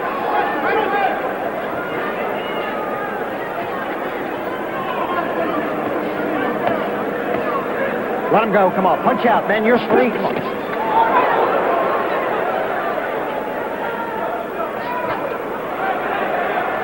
Well, they've used up 2 minutes of this round. See that flicking jab of Young's? Come on, punch out, man. You're free. Punch.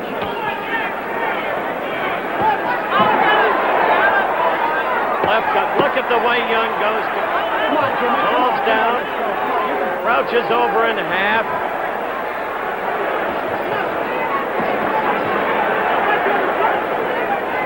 I don't see Young moving the way he did in the earlier rounds. Maybe the strength of Ali. Weight.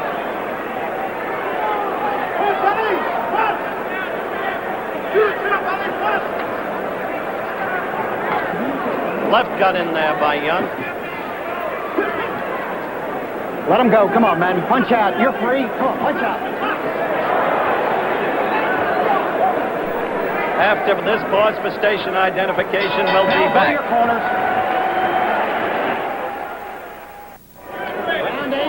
Round 8 begins.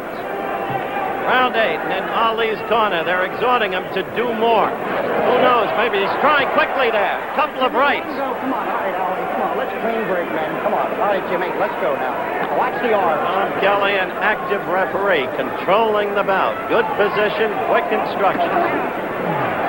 All right, come on, let him go. Let the arms go. Come on, man, punch out. Come on, let the arms go. Come on, that's it. Referee mic'd for this occasion.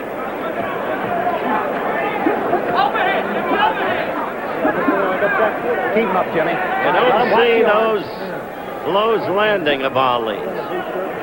Off in his timing, the arms without snap. The punches, apparently no snap.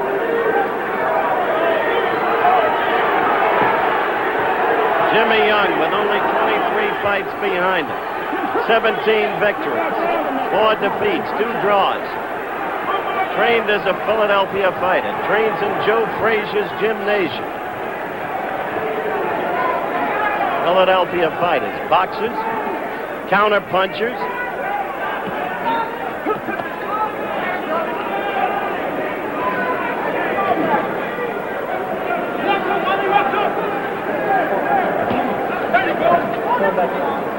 Well, he wanted to get the right in there. Young's left was up and warded it off. Look at Young. He's got a right into the Ali chest. He is growing and growing in confidence. Ali got a flicking jab in there. Young is fighting well. Oh, that left moved him back for a moment. Young coming in with a right. Come on, man, let's go. Clean break. Come on, on the side of the neck. Let's go, man. Countdown in round 8.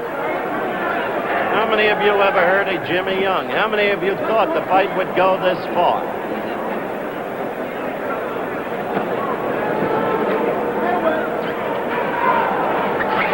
Look at that. All right, watch yours. Come on. Ali trying in a sense a double right lead and missing. Young in there with the right. Young dancing, moving around. Ali flat-footed.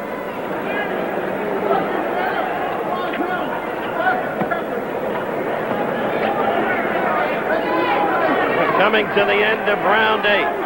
There is quiet in the champion's corner.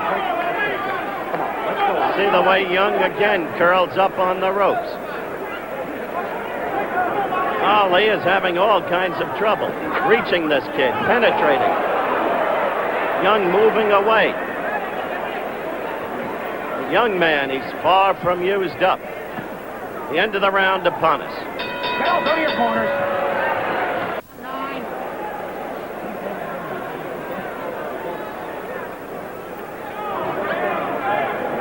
We're underway in round 9. Putting this fight in perspective thus far, Ali has tried to become the aggressor in the recent 3 or 4 rounds. Young has been effective defensive. It is unofficially at ringside scored up to this point a close fight. However, Young has surprised everybody, and Ali has not fought compelling. Whether it's, look at Young, Ali after him, and the kid curls up again. Let's go, man. Come on, watch the arms. Watch the arms. Remember, Jimmy Young is rated number 3 in Ring Magazine. There are various rating systems, but Ring is the most respected. Protect yourself, Jim. Got to number 3 on the basis of his victory over Lyle. Unanimous decision. Lyle couldn't get to him either. And on the basis of his knockout of Richard Dunn. Look at that. 2 quick jabs landed by Jimmy Young. He's dancing. Ali is now dancing. Ali on his toes. Ali has the edge in reach, and yet Young is getting to him occasionally with those jabs. Ali dancing. It's the 9th round. Stick it. His corner keeps yelling. Look at Jimmy Young challenging Ali. Go dance, he says to him in net effect. Confidence that we saw before the fight was real, not imagined. I told you it's a counterpunch. After each Ali blow, you see him try to counter. Look at Ali. The kid's dancing away from him, steadily.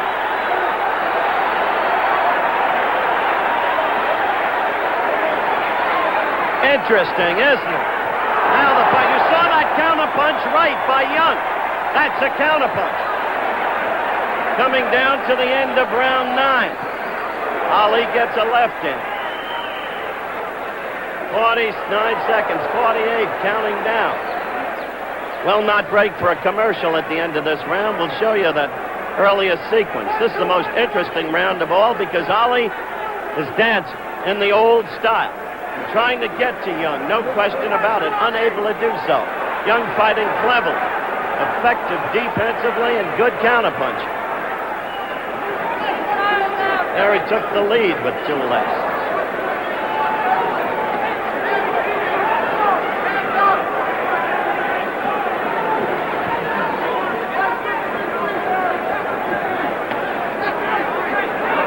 Almost the end of round 9.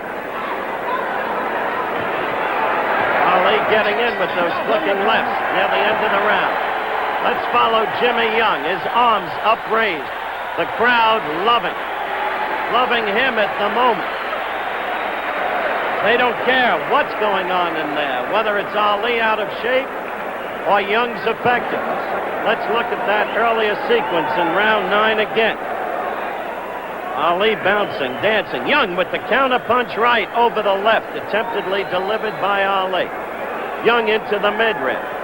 Ali the one holding there, not hurt. Let's be clear about that. Young has not shown any evidence of power. What he's shown is clever tactics, good fight plan, and the ability to carry it out. Ali not sitting between rounds. Seconds out, clear the ring, seconds. We await the start of round 10. Crowd has suddenly come alive. They knew Ali was trying very hard last round to get to Young. Ali quickly on his toes again, dancing. We're with an overhead shot. Don't forget tomorrow, the Kentucky Derby, live right here on ABC, America's greatest thoroughbred race. And what a sports spectacle it is. Ali moving now, steadily dancing around. Left missed. Angelo Dundee in your lower right-hand corner looking on.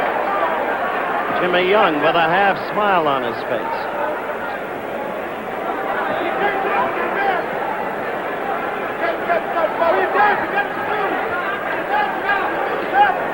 Drew Brown Bundini yelling away, stick 'em chant. I've never seen Ali miss with so many lefts in a given fight in my life. Even the time Norton shattered his jaw, Ali got in some lefts with consistency. See that counterpunch? When Ali throws that left, back comes Jimmy Young. That left got to Jimmy. 10th round action. Yes, we're in the 10th round. If you joined us late, and Jimmy Young got in with a right there, and Jimmy Young is fighting well. Has been from the beginning. Pity pat to the mid-rib. Jimmy Young doing the pity pat. Let the next go. Come on, man. Let's go.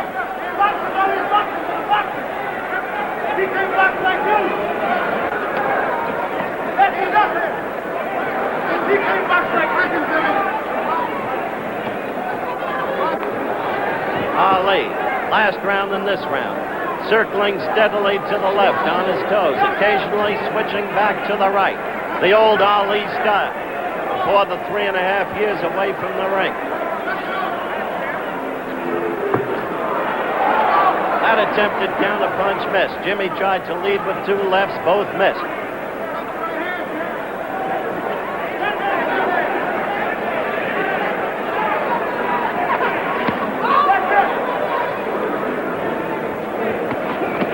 Ali has not gotten a really sharp blow into Young, I don't believe, in this entire fight.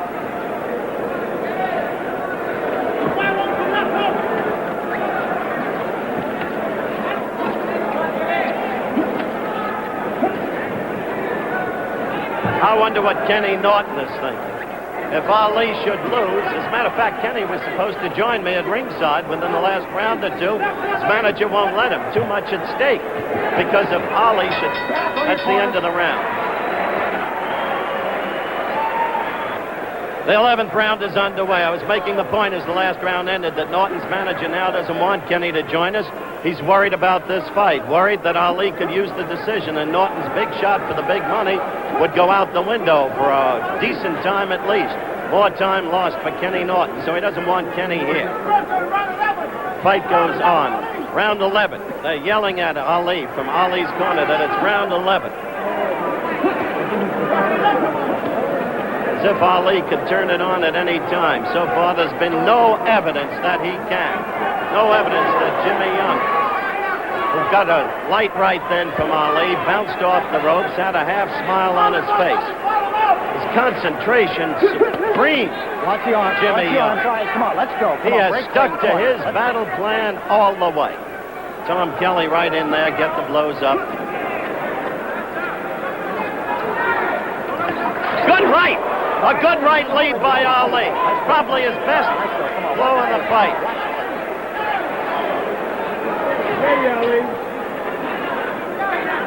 All right, man, hold it. Come on, watch the push. Come on, watch the push. Come on. Ali's corner is yelling that Young is tired. We'll see. Both fighters missed. Young with a couple of left jabs. Let him go, man. Come on. Let the arms go. Come on, let him go.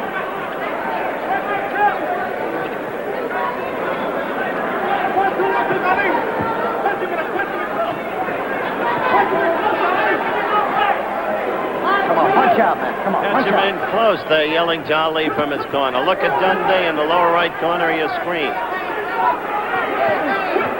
Ali isn't able to catch him in close, or hasn't been able to all night. This kid's defenses have been excellent.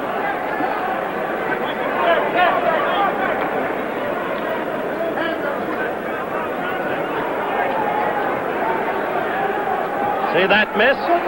Kid slipped the punch with the movement of his head. Does that very well. Has been doing it all night.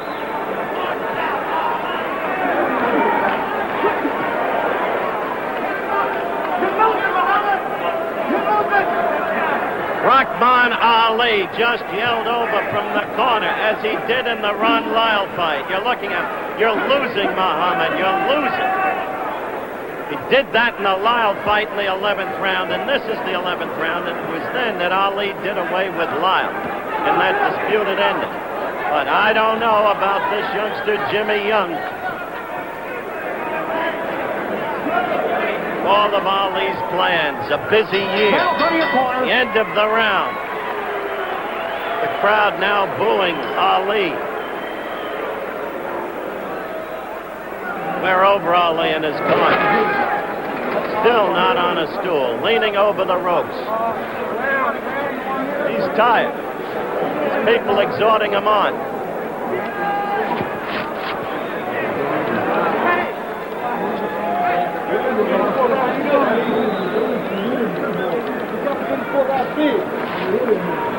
Here comes Kenny Norton now. We're getting Kenny Norton in here with us. All right, Kenny Norton is with me now. He's getting a mic on. You see him right next to me. Kenny, what do you make of this thing so far? Well, I think so far it's just a matter of Ali being out of shape and Young being in shape. Uh-huh. You give the edge to Young so far? I wouldn't say the edge. I would say that... close fight. It's a very close fight. He's getting more confidence as long as the fight goes. Okay. Kenny Norton will be sitting next to us for the rest of this bout. Round 12 underway. This fight means a lot to Kenny Norton, quite frankly, as I've explained. He wants Ali to win. It's a big money thing for Kenny Norton in the future, whereas there would be a further weight if Ali were to lose. General scoring at ringside has the fight very close, with everybody surprised at Young's performance and in a way equally surprised by Ali's performance.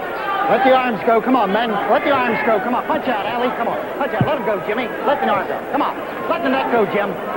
Are you astonished to see Ali look like this, Kenny? Yes, I am. He doesn't have his fast hands, the flurries, no not snap, countering, nothing. Sluggish. And Young's a very good counterpuncher. Remember we talked earlier and I said he had a good counter with the jab? He's doing that countering. Doing it very effectively. We've commented on it. And have you ever seen Ali miss so often? No, I haven't. The longer the fight goes, the more confidence Young gets. Those of you joining us late, this is round 12. Muhammad Ali against Jimmy Young for the heavyweight championship of the world. As Kenny Norton, sitting next to me, has just confirmed, I've been talking about it all night, Ali is sluggish, out of shape, has been missing constantly. The swiftness of hands doesn't seem to be there. No snap in the punches. Jimmy Young in superb shape with a good battle plan, excellent defenses, and effective counter punching. So the fight is very close indeed. Very close.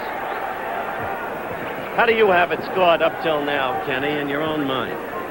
Well, I'd have to say the fight is a very close fight. I still think Ali has the edge because of he's number one, he's a champion, and his superiority. You can see he's the better fighter. Young's gaining more confidence, he's countering punches, so he's not far behind. And a good quick flurry, a good rally could pull it out for him. Ali trying there, landing for the left. Young quickly moving back. Young has used the ropes effectively tonight. Look at him cover. Ali can't get through. Ali trying to overpower him down. He's trying to overpower him, but there's nothing in Ali's punches. Nothing at all, Ken. I couldn't agree with you more. No snap to those punches. You can't be 34 and balloon up and not train, and it's become harder and harder for Ali to train. His heart has gone out of him. He's been fighting for the money only. You can understand him doing that, no quarrel with that, but you've got in this business, and nobody knows it better than Ali, to train, to be ready for any opponent. The countdown continues for round 12. However, it couldn't be for the money only because he and Frazier had one heck of a fight. That was Frazier against the end of the round. We'll talk more, Kenny.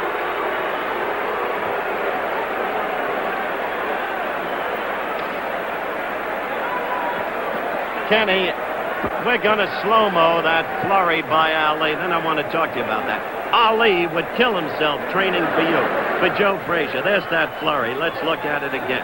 It happened right above us, in Ali's corner. Young against the ropes. And Ali now trying to overpower him, but without the old snap to the punches. And without the timing. Look at that miss. Then the left got in there. Timing is completely gone, Kenny.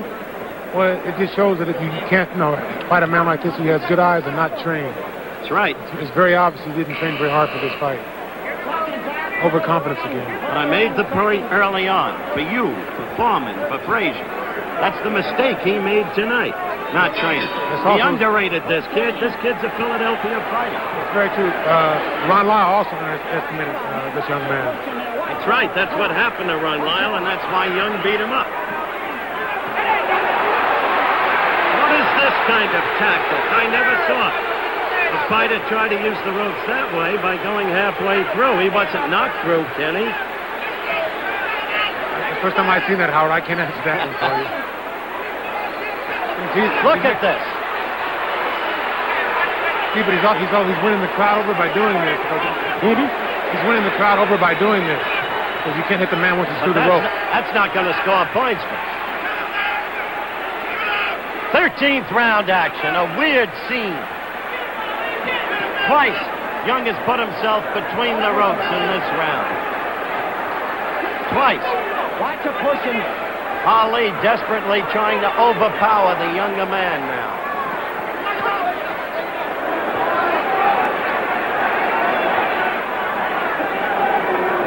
We've got a minute 50 seconds left in the round. Round 13.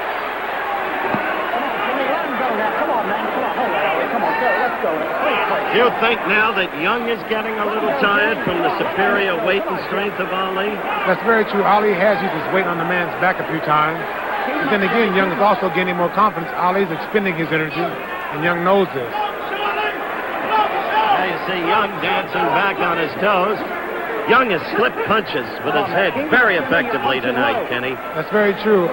Young and I worked together for the second Ali fight, and he has very good eye, very quick hands. He's very determined now. He's getting more confidence the longer the fight goes. You just saw the graphic, the Run for the Roses, 102nd time around tomorrow on ABC. From the home of the Twin Spires, Churchill Downs. This is 13th round action, believe it or not.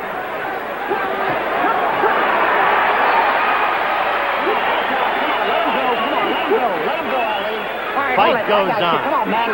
Let him go. You know, if we weren't up to the 13th round with a close fight like this, you would have been reading Ali was doing this for television. I read that in a couple of columns this morning, that he was going to tease the lad for television. It's not for television now, it's for Ali's title, I'll tell you. You agree, Kenny? Yes, I do, Howard. But then again, remember you were talking to me earlier about the people I was fighting, like the Ron Standers? That's right. What can you say about this? You can underestimate someone. Ali really underestimated this young man. You saw him counterpunch with a flurry, a combination.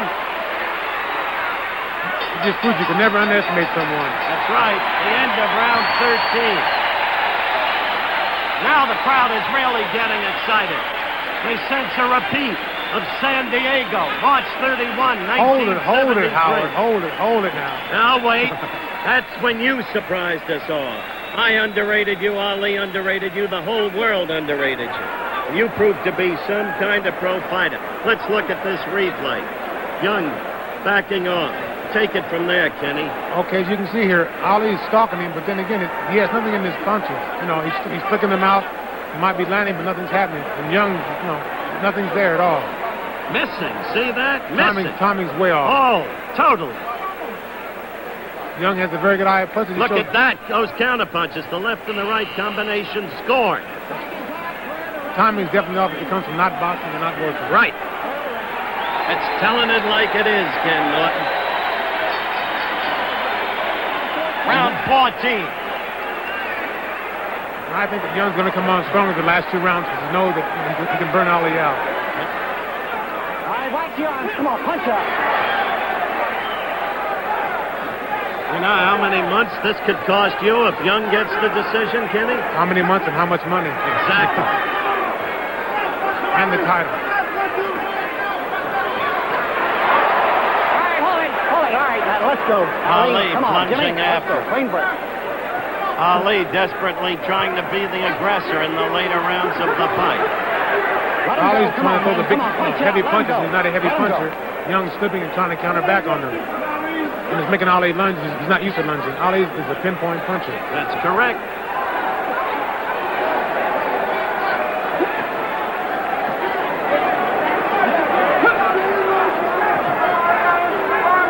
The only thing bad about this is Young doesn't have the power to hurt Ali. He can box with him, but he can't hurt him. Not a puncher. Only 5 knockouts and the 17 victories. Talking next to me, of course, is Kenny Norton, the #1 rated contender. The man who expected Ali to win easily tonight. And then Norton, would get his chance after the proposed affair in Germany next month, and then the thing with the wrestler the following month.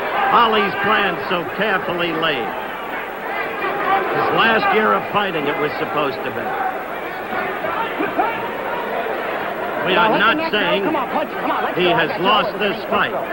I agree with Kenny Norton. It's a close fight. I've said that all night. It's a hard thing to take a man's title away. You saw that counter-punch right. Right off the jab. What Young has been doing so effectively all night.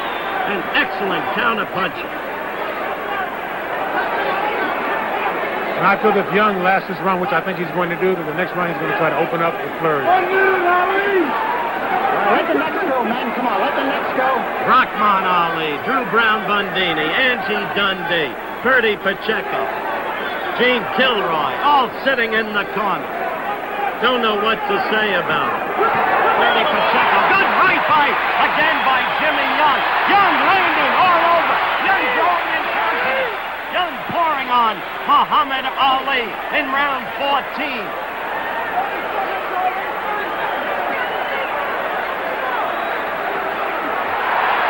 That blow missed, but it excited the crowd.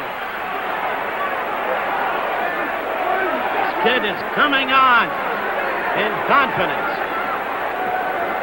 in strength. He's not afraid, never was. That's another part of his success tonight. He's definitely a spoiler. Yes, he is.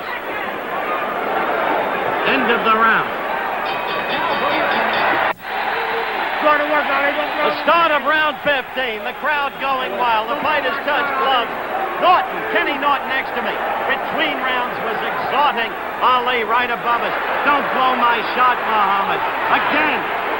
Young uses the tactic of going between the ropes. Dundee desperately yelling at referee Tom Kelly. Ali missing, lunging wildly.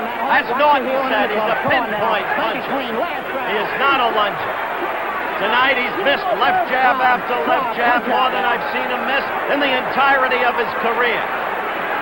Ali just nodded at Kenny Norton between rounds when Norton said don't blow it. That's very true. I feel that Ali will come through. He's been known to come through in the last round, especially when the guns are down. He cannot score with that left, Kenny. The timing is totally off. That's very true. Right now he has to get the man against the rope to come up with the body shots and the flurries. Haji missed with the uppercut. Missed again with 2 lefts. Right hand. Missing with everything. Being made to look like no part of the great champion he has been and the great fighter he has been. Fighting against a man without the power to knock him out, to even hurt him. It's the amazing part of it. And Jimmy Young, look at that. Kelly now telling Jimmy, come on. The only thing that can cost Jimmy Young is the frequency of defensive tactics, in my mind, Kenny, because I think you made an effective point taking a title away from the man. That's very true. Young, as I said before, he's a good counterpuncher. And we were speaking of the Lau fight, and he counterpunched Lau the whole night. He was doing everything the Lau didn't expect, and with Ali, Ali's doing the same thing. He's a very determined man. We're almost at the end of the fight. 15th round. This decision is going to be very, very interesting. There is confusion at ringside among the experts on their official scores.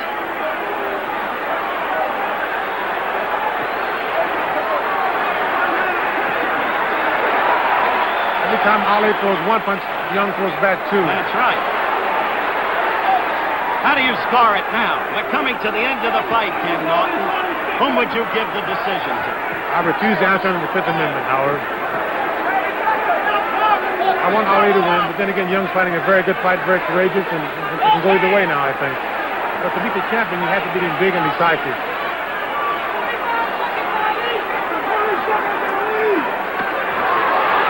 Ali with a left. Ali trying to come down with a right.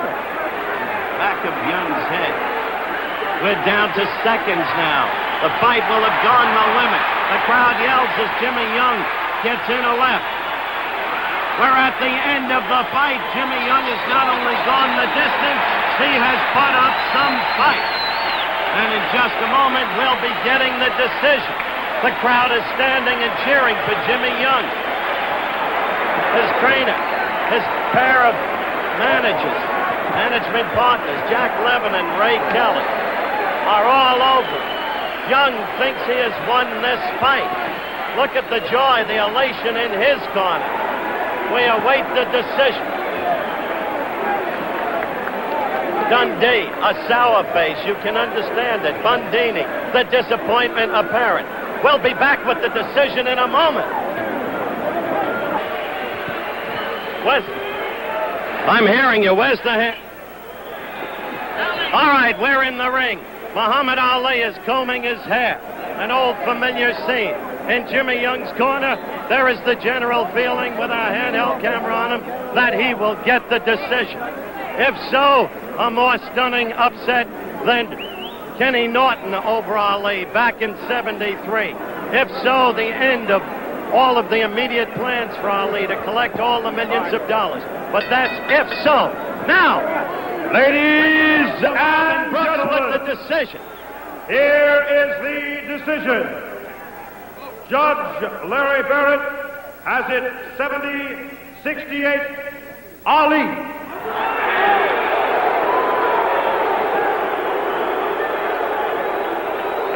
That's one for Muhammad Kelly Ali. has it 72-65 Ali.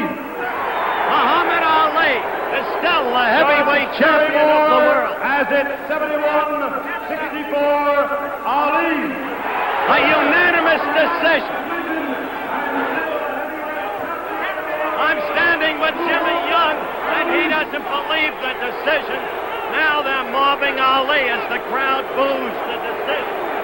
Muhammad Ali gets a unanimous decision as the heavyweight champion of the world, retains his title here in Landover, Maryland.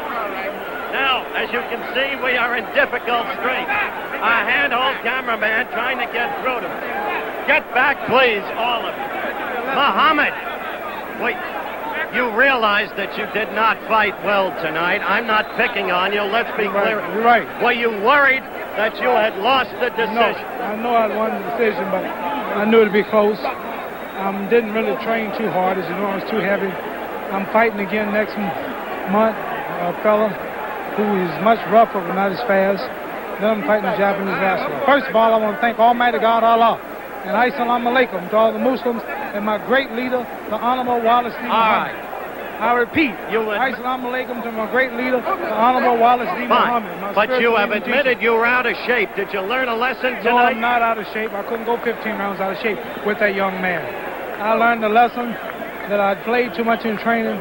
I didn't train as hard as I should, but I got by like I wanted to, really. Hate for him to be close. Hello to my mother, Miss Odessa Clay out there in Louisville, Kentucky. And hello to Dick Gregory, who's out there running to make the people conscious of starving people in the world.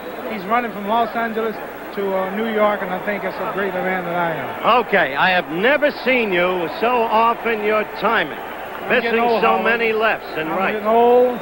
That's why I'm quitting this year.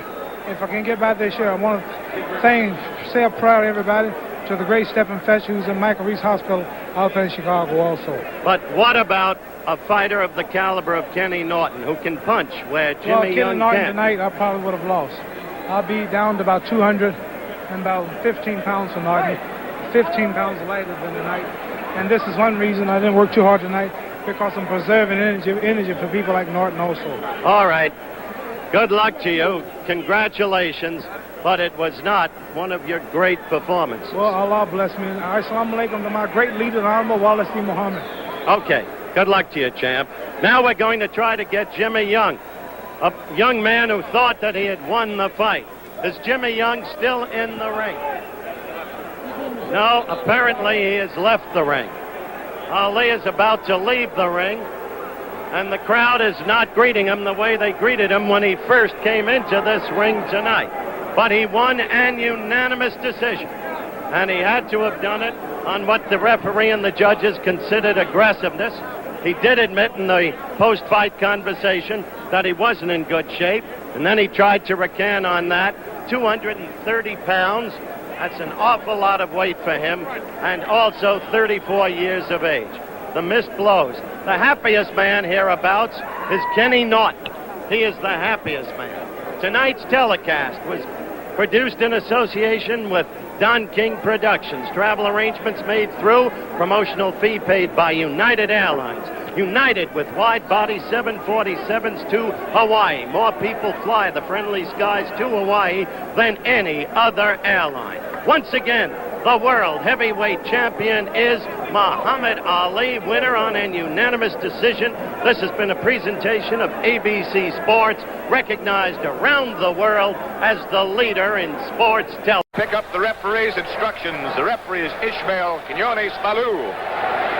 And he'll be talking to Koopman, I'm not sure in what language. He doesn't understand any English. His language is Flemish. Now Muhammad Ali looking over. He went over and took a strange look at Koopman just a minute ago. He can't believe that he can't sight this guy because he can't understand him. All Koopman did all week was smile at everybody, including Muhammad Ali. He also winked at him. Let's pick up the instructions now. Don't miss the Bulldog days. Quinones Balou is the referee. From San Juan. Let's see if we can hear. The other goes faster. They are 8 or 10. This is not good. I don't know. Make sure that. Not sure then. In case 3 not down. See? In case 3 not down. They must say. It's right. Let's say. Okay? Okay.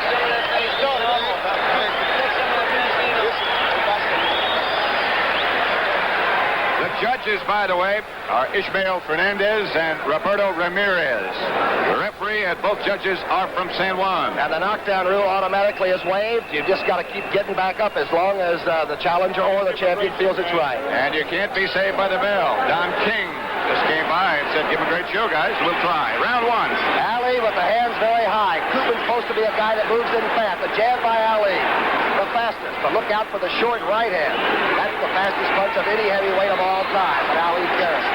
Ooh, a head punch combination to the left hand guard. Koopman at 206 pounds. Built more like a linebacker. Ooh, a straight right hand by Ali. Pops right on the cheek. A flurry on Koopman. Ali gave him a little roll with the hips. There's that jab. That's 2 jabs. Koopman's face is already red. The last 2 didn't do much. Ali is really toying with Jean-Pierre Koopman in round 1. Ali is 226. He's 3.5 inches taller than Koopman, with a lot more experience. Koopman's left eye has already started to swell. Ali had a cold all week. He had a fire in the hotel, had to breathe smoke. Looks like he's overweight at 226, and he's still the champion of the world, isn't he? There's the jab. He said, I'm good enough to beat most men fighting with a cold. We might mention Koopman is rated about 16th or 17th in the world, according to Ring Magazine. Not exactly a contender. Ranked number 1 in Europe. He really hasn't had too much experience. Outside of the country, of Belgium only once. He went to Norway in 73 and lost that fight and stayed home ever since. Record as a pro is 24-3. There's the shuffle. The great thing going for Koopman is that he's in fantastic condition. But chopping trees and fighting the champion of the world are 2 different things. Got a big tree to chop tonight. We're rope-a-doping right now. That's Ali right above us. Ali hanging on. Crowd loves it. Ooh, left, right, a lead right hand landed.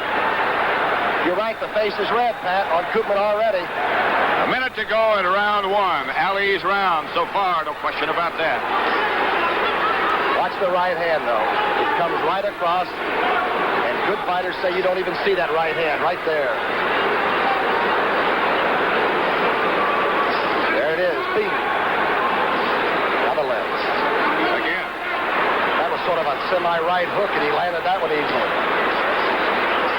4 or 5 unanswered. One of the most relaxed athletes you'll ever see anywhere. Muhammad Ali. Took a little glance out of the crowd. Spoke to somebody. a pro for 3.5 years. What an opportunity for a young man, though, to get a title shot in 3.5 years. Less than 10 seconds left in round one. The mouthpiece is spit out by Muhammad Ali, like maybe the cold is affecting his nose. A spit out his mouthpiece, which makes me think maybe he isn't breathing quite like he, would like to, and in good shape with the cold and all. But he is a funny man, even when he's serious. Cookman has said that his favorite fighter has always been Joe Frazier. He's copied his style. So that's ever going forward. Joe Frazier is not Muhammad Ali's favorite fighter. They've had 3 pretty fair country contests. Fair, I'd say.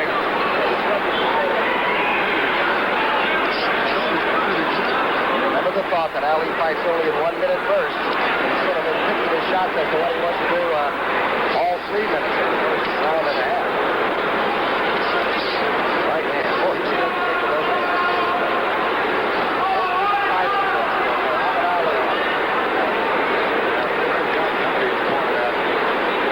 He's probably got the greatest legs of any heavyweight of all time.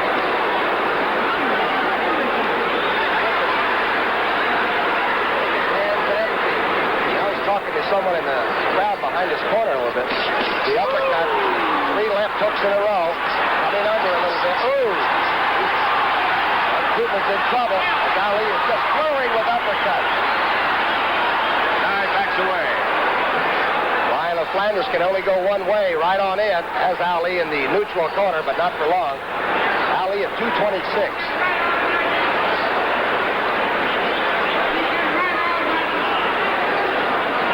Koopman in long red trousers. They're down almost to his knees. And right now, a very red face. 112 left in round 2. There's a cut on the left eye of Koopman. Look at the jab, Pat. And then the fake of the bolo under. He is just toying with him right now. He gave him about 3 double fakes and didn't throw a punch. Only 2 losses for Ali. 49-2 he is. A loss to Norton and, of course, a loss to Frazier. And he got back and revenged both. And a very active champion. Very active champion for the first 2 rounds of tonight as well. Now he's just holding the gloves down. Ooh, that jab comes out of off the hip almost. Ali just toying with Koopman. 30 seconds left in round 2. Scheduled for 15. Koopman used to be a cyclist and a soccer player. Looks like he's on a bicycle now, running into trouble, though. The uppercuts, Koopman covers up pretty well. Supposed to have a fair left hook.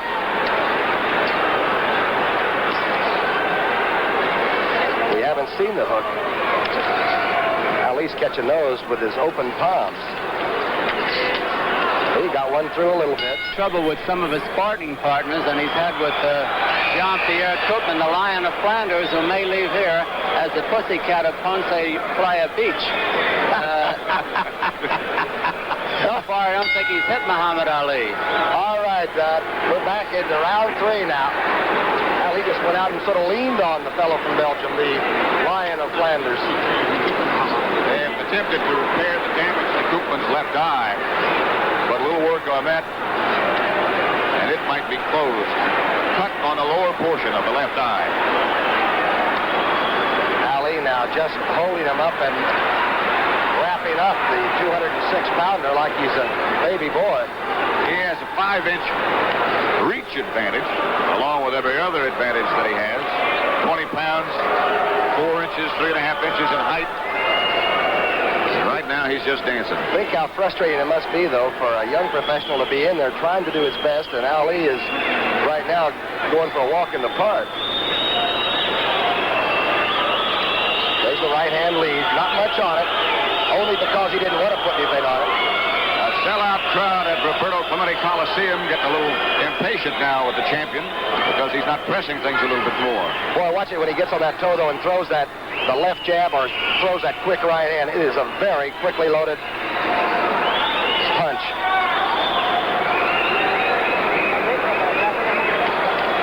There's the hook.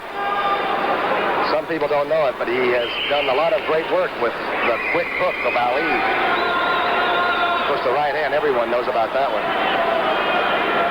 Faked everything then. Yeah, I think Don Dunford is right. A minute ago, I don't think Koopman's hit Ali yet. Ooh, there were 4 ribs and a straight right on the forehead. That was a good stiff jab that time. Another. And at ringside, we could hear those. Got one left hand in. There's that jab back for Ali. Koopman trying to cover, trying to move in. That's the only thing he knows. Minute to go. The third round. Scheduled 15. But it doesn't look like it'll last that long. That jab just keeps you at bay. Now the fake of the right hand, and he turns back. Ali just touching him with the overhand right, faking the bolo occasionally. It looks like that bothers Koopman very much, the underneath fake.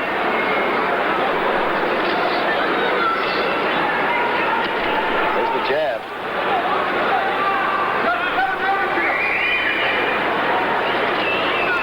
It's not that Koopman hasn't been trying, he just hasn't been getting anything to try with. There's that short right hand. Koopman catches it. On the pork chop sideburn on the left side. There's the right hand again.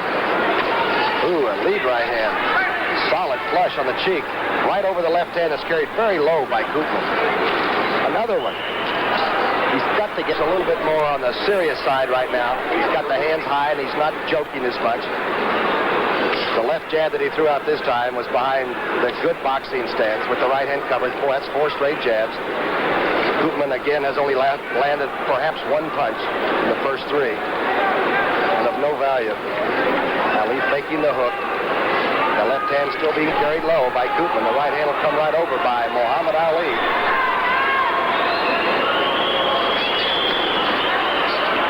He might have hit him as he came in. That's the first blow I think he's landed of any consequence. There's that left jab, and this one was shot out by the champion. 2, 3, 4. Catching most of them in that left eye. It's already cut. 2 jabs and followed in by Koopman.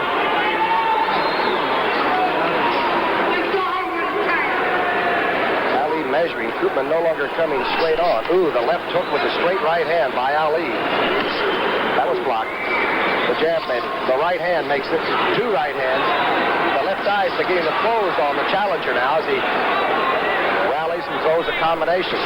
There's the hook by Ali, 2 of them. Now he's onto the ropes. And this is with the right hand coming off. Ali. Koopman said before the fight, I really don't know how good I am. He's finding out. What a way to learn. On-the-job training with the heavyweight champion. Perhaps one of the greatest boxer fighters of all time. Ali picking his spots now. And Koopman's face is beet red. Even as Ali withdraws, he manages to land 3 or 4 unanswered blows. The hook was partially blocked. Under with the hook, the straight jab. Boy, he's quick. Is he? Minute to go in round 4. Left and the right. Takes a couple, one around the heart, the right hand, not much on it by Koopman. Jab was blocked. Ooh. The left hook by Ali. He just pulls the trigger so easily. And when he turns it over that way, he can drill you with it. There's a short right hand. Not much on him yet. It appears he could really pull the trigger whenever he wants to with something and do the job. It's not that Ali wants to torture this man. He says he has no feeling one way or another about Jean-Pierre Koopman. He hasn't been able to talk to it. He understands only Flemish. Right hand lead. Cup. And a cup there by Ali. There's the jab again. 2 hooks off of it. Round's almost over. 3rd or 4th. The uppercut with the right hand. Official or unofficial cards right now. There's Muhammad Ali with Boondini Brown and, of course, Angelo Dundee, who's going to get out now before the warning. Ali very relaxed and not even sitting on a stool. There's the warning buzzer, and they're conversing like they're outside looking at a shrine around here in San Juan or something. They're looking across the ring to see what kind of shape this man is in. The Lion of Flanders has been very tame so far. Ali shoots out 2 big jabs. Seems like the start of each round now. He affirms what everybody already knows, that I'm here. Don't forget it. Ooh, the combination, the quick hook. And he's just standing in one place. Ooh, smooth, a stiff jab.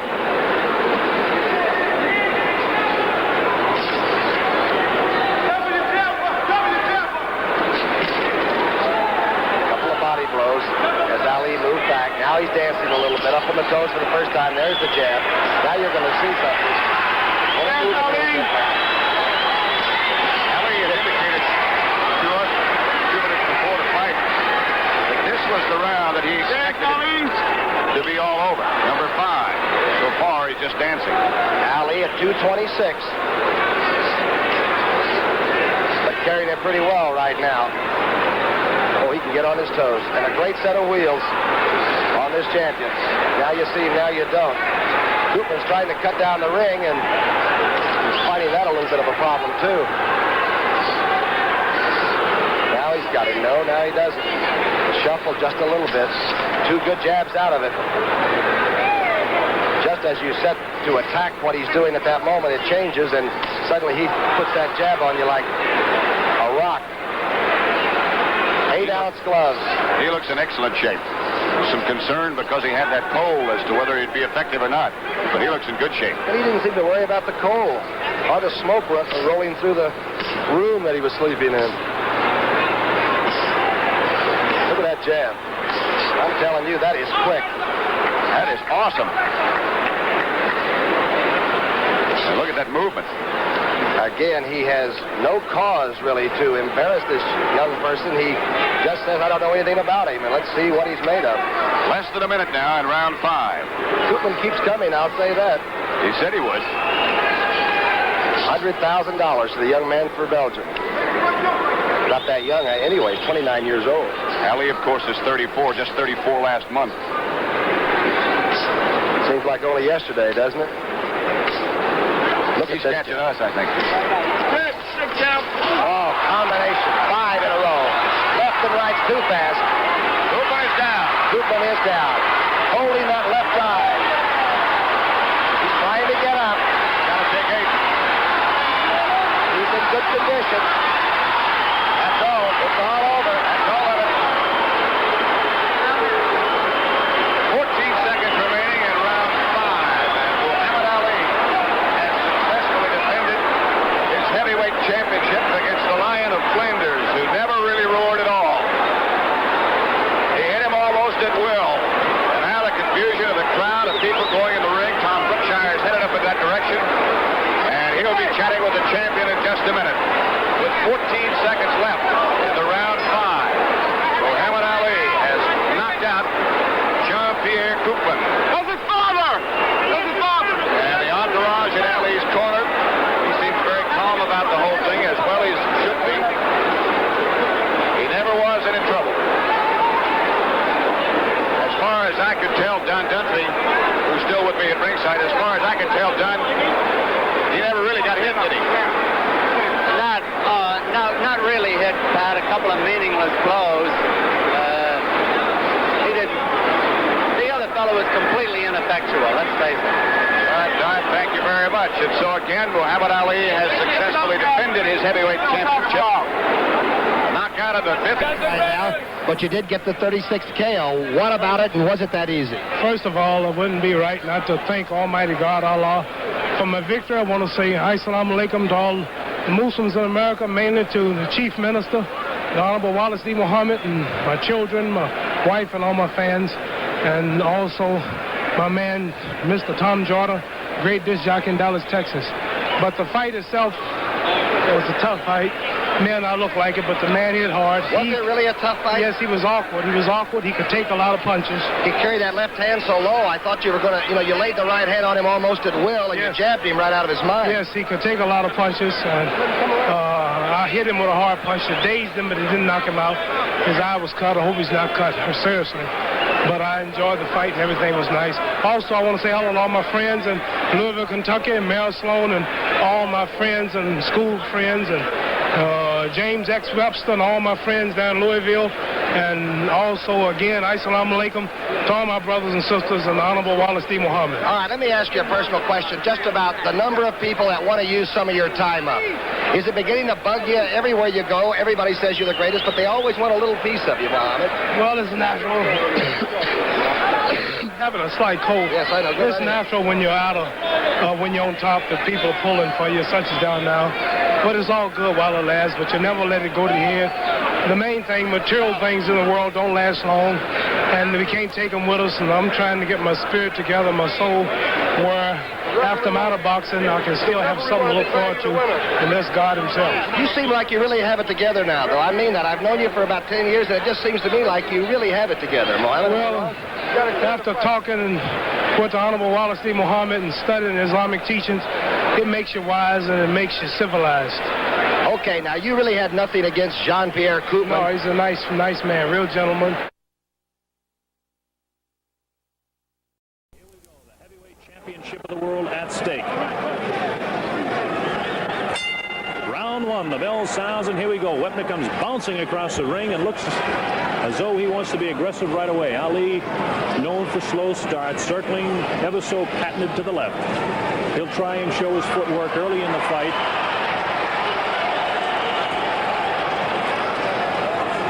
Let's not forget one thing, Ali does not dance like this for 7 or 8, 9 rounds anymore. He puts on these displays. Wepner will look slow and awkward because he is slow and awkward, but he does deliver a pretty good blow. Another reminder, in talking about what some call the Bayonne bleeder, this fella hasn't been cut in 2 years since an operation over his eye. Ali showing tremendous footwork, but no punches thrown in the fight to this point. Ali is trying to psych his man, trying to make him look awkward at this point.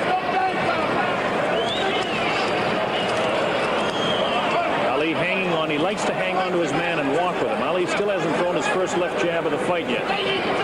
We're in round one, the World Heavyweight Championship at stake. Fight promoters around the world are here to see what they can do to perhaps bring around another big heavyweight championship fight. They're talking about the possibility of June. People like Mickey Duff in from London. Ali taunting his man, talking to him, protecting himself. Now he complains about a punch behind the head.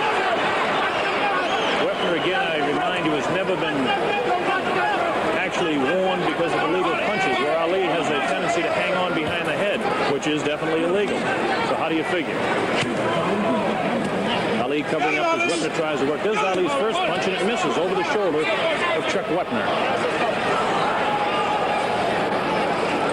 Ali in the white trunks, of course. Wepner in red, white, and blue. It's Ali with some roughhouse tactics of his own. Wepner tries to work to his body, comes back up to the head. Now Ali gives him some shots behind the head himself. Look at Ali going to the back of the head. Referee Tony Perez will have his hands full. Ali pulling some semi-clowning tactics, and now he's got some viciousness in his eye.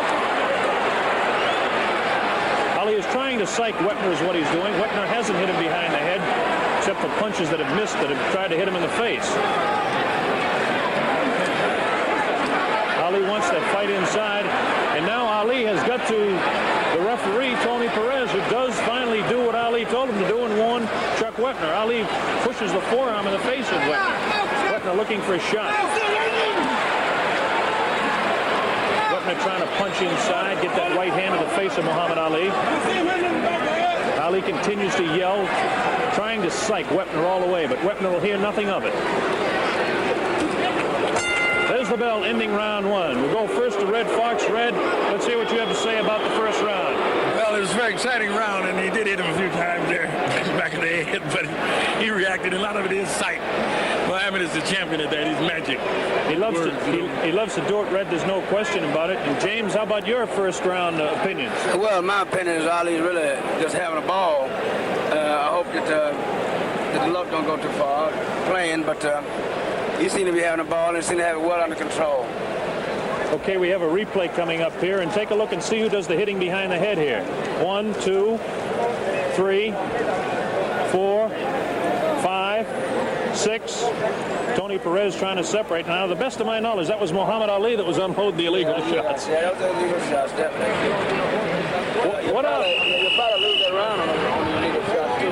Well, it depends on if they do penalize him for him or not is a big question, but certainly to goodness, Muhammad Ali was no more the winner of that round than Chuck Wepner was. Wepner is unmarked. Neither fighter has been down. Here we go, round 2. Bob Sheridan along with Red Fox and James Brown. In the ring, the champion of the world, Muhammad Ali, and the challenger, Chuck Wepner of Bayonne, New Jersey. Wepner is trying to work to the face of Ali, trying to set him up. Ali still hasn't thrown any combination punches, hasn't done a thing. Laying on the ropes a la Zaire, where he allowed George Foreman to punch himself out. Wepner is taking some good shots now, right to the midsection of Muhammad Ali. Ali will do this. He likes to let his sparring partners hit to his midsection. The man can't be hurt downstairs or along the side of the body. Wepner pulls back and says, come on, Ali, fight me. Ali still has only thrown one punch, and that one missed. That was in the first round. We're in round number 2. Ali again goes to the back of the head. Tony Perez looks at Ali, warns him. Ali yells right back at Perez. Perez is a good referee, and he won't be intimidated by Ali. He's no stranger to championship fights.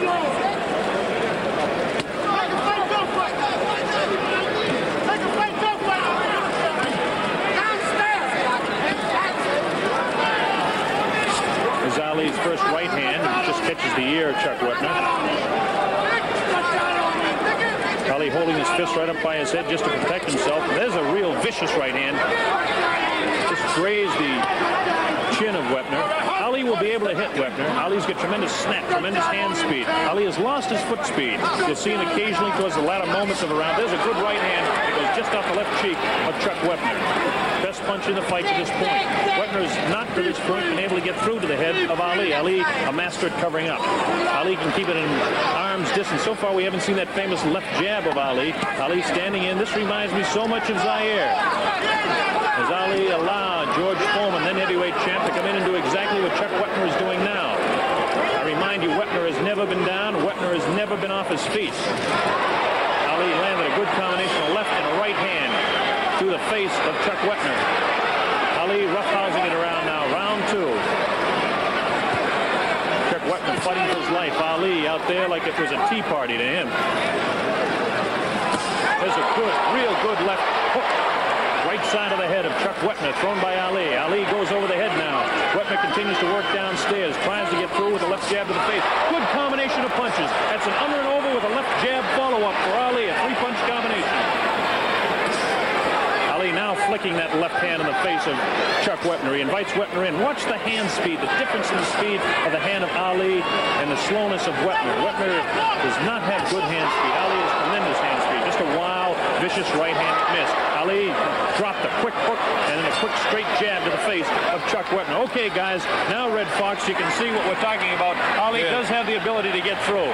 Oh, yeah, he's pushing his punch right through into Webner's nose. Like that time he almost swallowed his mouthpiece. With such a jab. Wow. That's it. That's too much. I get so excited. What a jab he had. More power in the right hand. We've got some replays coming up here. Now watch Ali. Watch the jabs here. James, there's one that just sends the face right back of Wepner. There's the right hand that spins the head around. Wepner desperately tries to fire back. Watch this left. Bang, right on the button. Wepner doesn't stagger or anything. He just knocked his head down. This guy's got an 18.5-inch neck, which means the concussion factor is very important. Yeah. Chuck Wepner now, to this point, Red, can you see over there? His face doesn't look marked to me. No, it's not marked at all. And I just heard his manager, Braverman, telling Chuck Wepner to stop trying to throw combinations, and just try to get that right hand into his left kidney. Well, here we go with round 3. Ali comes out again. A lot of the promoters like Chris Dundee and Irwin Schiff of New York City, Chris, of course, of Miami Beach, they think that this fight could be a better fight than most people do. They know the business. But right now, Ali is definitely beating Chuck Wepner to the punch. Ali can do it with that left hand. It's a famous left hand. It doesn't have the same speed he had 5 years ago, but he's got plenty of speed for Chuck Wepner. All Wepner will be able to handle. Wepner taking shots in the face, and now if you notice, Wepner's gloves are beginning to drop down a little bit. He's not holding him up around the face, which Ali wanted to do, and now Ali is bouncing the left hand. That's about 3 in this round so far, right off the face of Chuck Wepner.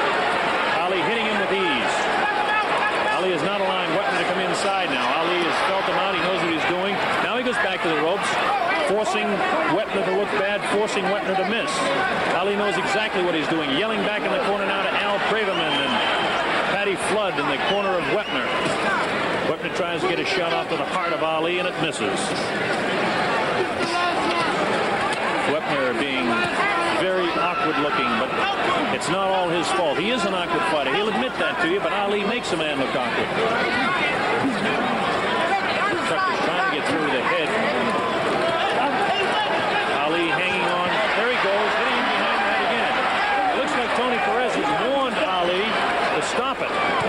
I could read the lips of referee Tony Perez, and he said, definitely stop it, Ali. Stop hitting him behind the head. Wepner is not at all shaken by this emotionally. Wepner's a tough cookie, and don't you forget it. This kid came to fight. Ali clearly has much more fluid motion, much more ability. It's clear that he's getting through with the jab now. It's clear he won round number 2. It's clear he's ahead in round 3. We're midway through round 3. This is a heavyweight championship fight slated for 15 rounds. And the big question is, can Ali knock out this man?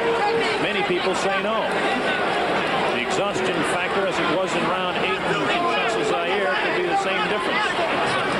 At this point, although Wepner's been hit a lot, he looks just as fresh as can be. He is red around the face from those jabs of Ali. There's a good combination. Another 3-4 punches to the face of Wepner. But Wepner not visibly shaken as he continues to come in. This man does not back up. 4 punches landed that time. A 4-punch combination by Ali. Starts off his left hand by movement to the left. Goes underneath with the right, comes back to the head with the left, and he followed up with the right that time. Wepner is not getting through with these punches. Now Ali pulls him in. Every time Wepner comes close to the back of the ear or the back of the head, Ali bounces him off the back of the head. There's the bell ending round 3.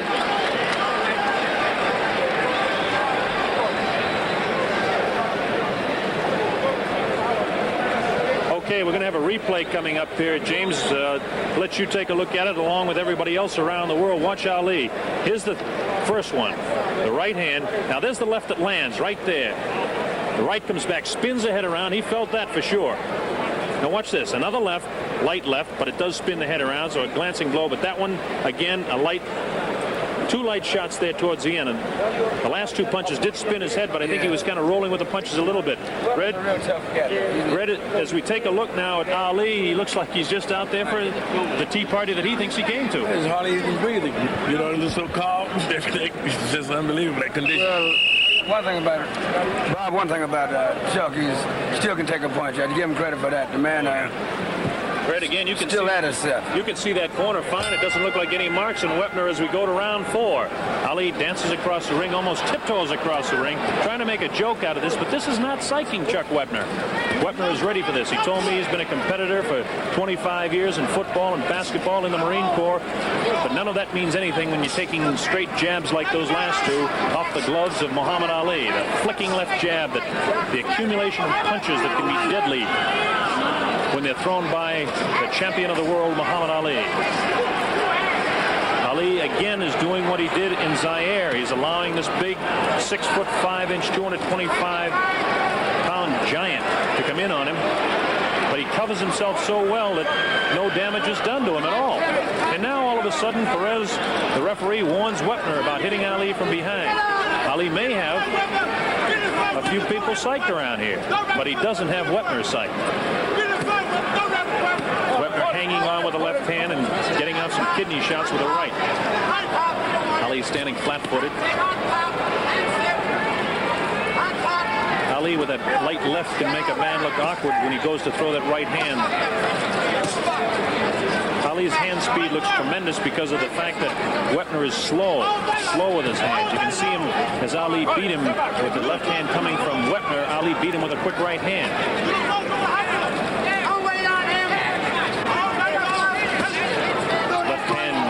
Face of Wepner. It stops him in his tracks. Sometimes it bounces his head, but visibly unshaken is Chuck Wepner. Wepner has tremendous confidence in himself, tremendous determination in his eyes. Ali hanging onto the head. This is his tactic. This is no mistake. This is not sloppy fighting. This is what Ali likes to do. He hangs on, and meanwhile he protects himself. There's no place a man can hit him unless he can come in with an uppercut. We're supposed to see what they were calling the Ali Whopper, the bolo punch that made so famous. Now Ali is complaining again to Perez. And again Ali, as soon as he complains, goes over and starts hitting Wepner behind the head. Tony Perez this time warns Ali. Ali yells back. Perez is not going for some of the guff that Ali would like him to take. Neither is Wepner. Ali is scoring with the left hand and beginning to build up points now. We're in round 4. That right hand looked better than it was. It was a glancing blow across the chin of Ali, but no serious ramifications of that shot.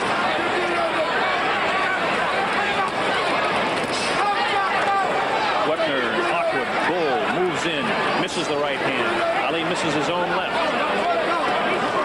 Ali likes to pull a big man's head down, put the strain on the neck and lean on him. Ali not looking tired at all. He's in better physical shape than what some of the pre-fight publicity would lead you to believe. There's a good right hand that spun the head around. The bell sounds. Neither fighter, that was nothing dirty there at all, folks. That was, neither fighter heard the bell. Red, you got something to say there about that? No, I'm all choked up. You're all choked up, huh? Yeah. What's choking you up, Red? Well, I mean, to watch this guy take punches like that, from Muhammad is, he can really take a good punch, and he doesn't seem to be able to give back, in truth, a real, look at it, misses. Look at these shots here. There's Wepner's head getting bounced around. There's another shot there right in the ear. And the right hand from underneath the arm, you got to be really strong to get a punch off like that. There's the wild hand. Ali misses that punch, spun the head around. When you see that, there's some sort of concussion going around inside. As we look at Wepner's face, Red, I don't see it visibly marked, except for redness and puffiness a little bit. Well, it's not too much. You can't tell too much from that, because going into the first round, he had the same look in his eyes, that puffiness. I think he's sticking a glove right in. Here we go, round 5. James Brown, Red Fox, and Bob Sheridan here at ringside. Heavyweight champion Muhammad Ali, the challenger Chuck Wepner, Bayonne, New Jersey. Ali looking like he's stalking his man, only he's backing up, holding that left hand down and now throwing right hands. In the first round in Kinshasa, Ali threw 3 right hands and snapped the head back to George Foreman and surprised him. Ali fighting with one hand now. Wepner is not psyched by this stuff, not visibly psyched at all. He comes in, he's a tough kid. He's taking punishment, yes, from that left hand of Ali. Ali is building points up. Ali is beating him to the punch. But Wepner is tough. It's a big man, a strong fella.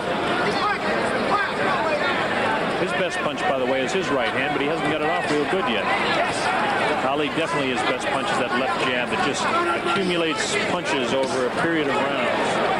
Amazing speed with the left hand. He can deliver it from where it is right now, the hip. He may have missed that right hand so quickly. He snapped on the ear, the left ear of Chuck Wepner as Ali was backing up.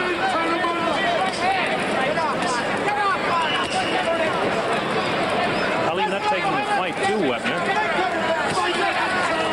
Wepner throwing those roundhouse punches and those haymakers, as they call them. This is a good place when you're out in this township out here right next to the farm.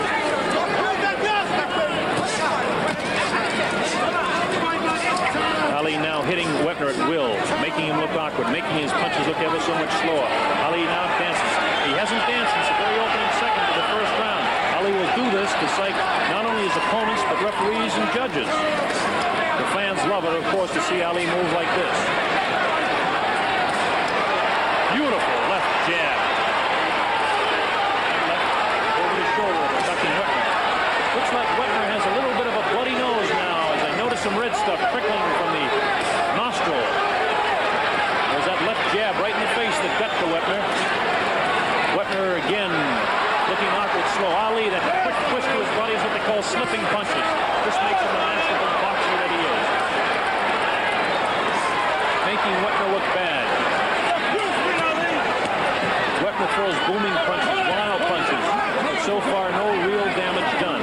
We're in round number 5. Neither fighter has been down. Wepner has never been down in his career. You can't say the same thing for Muhammad Ali.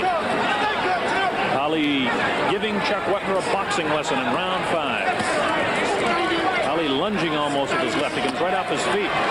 Wepner continues to come in. Ali in that traditional, famous Ali style of circling to his left, and now it's becoming equally famous, leaning on ropes as Wepner takes his best shots to the ribcage of Muhammad Ali. There's the bell ending round 5. That was probably the most action, James Brown, that we've seen in the whole fight. Yeah, the cats had quite an exchange of punches there.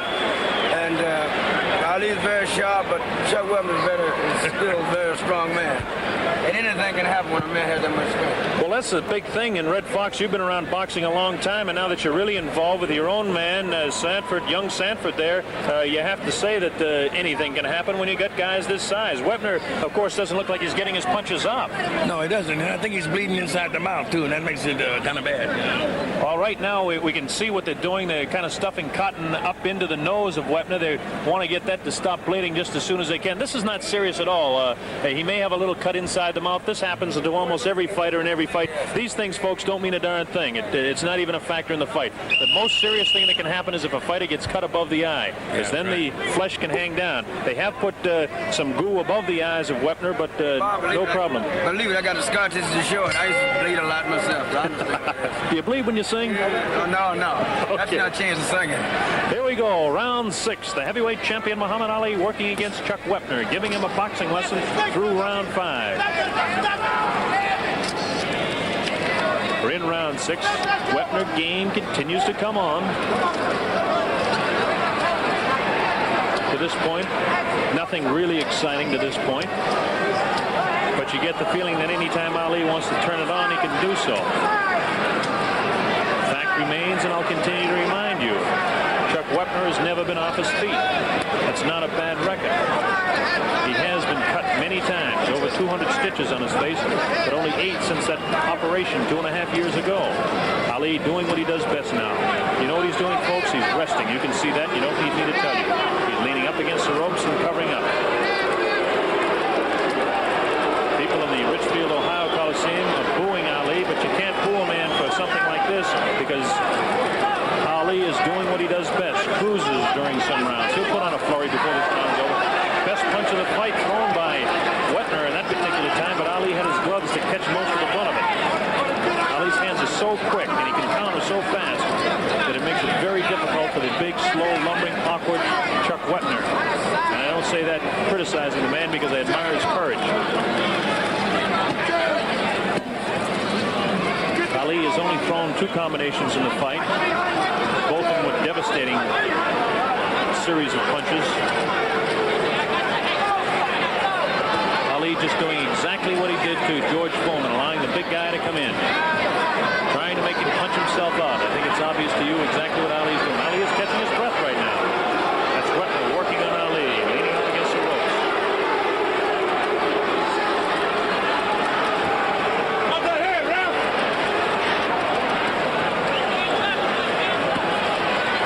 Ali sitting on the ropes.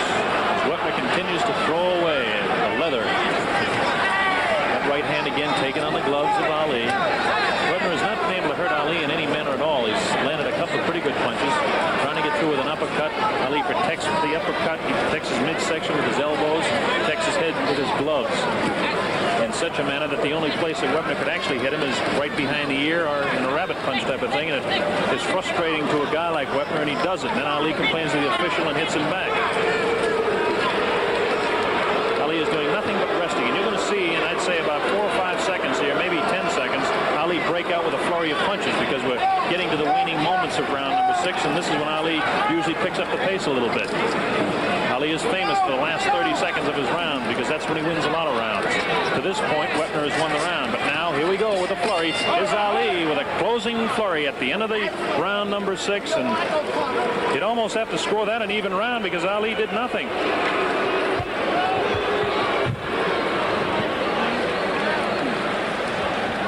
Bob, it's really still an exciting fight. It's funny thing about a family man when he got a big punch, it's hard to tell which way it's going. It's really hard. Well, even though by points, Ali, if he could keep it up, he would still win.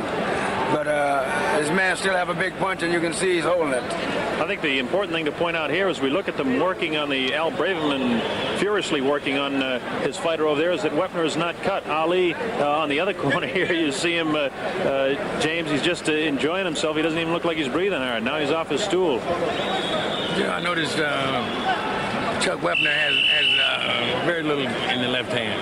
You know, the jab. It's small hands as well. They're small hands too. Yeah, I saw his hands. Well, here we go. Round 7. Ali is out in front. 2 rounds have been even. The first round and perhaps the 6th round were even rounds. Now Ali goes to work with the jab again in the face of Chuck Wepner.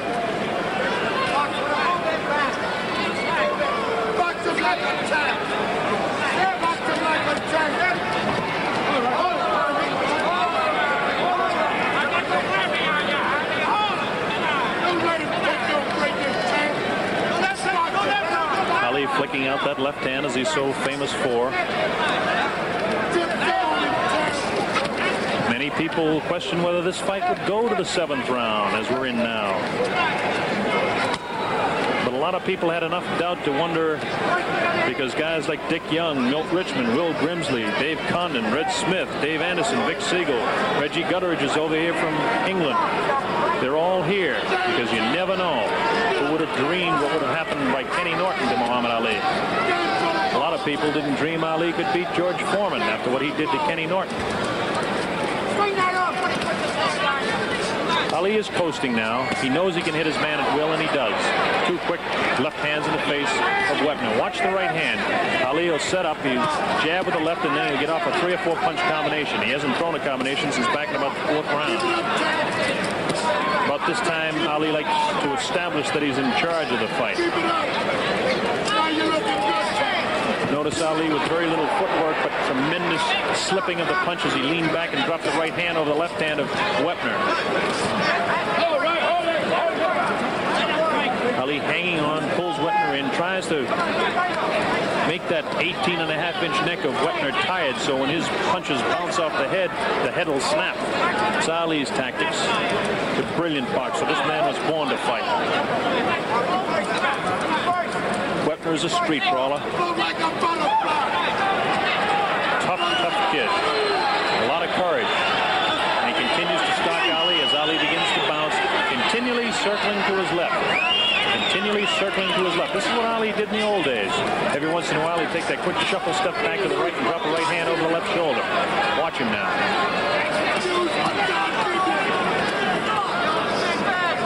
Again, Ali working on the neck.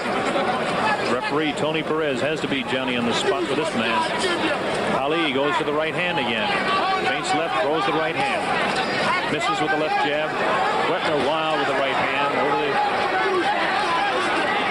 Ali misses 2 light lefts. That's something you wouldn't see in the old days. Now it looks like Wepner may possibly have a cut above the eye. I think I see some red stuff. It might possibly be hair. No, Wepner is cut above the eye. It looks like a pretty good gash, too. He's got a good gash above his left eye. All right, this becomes a very important factor in the fight now.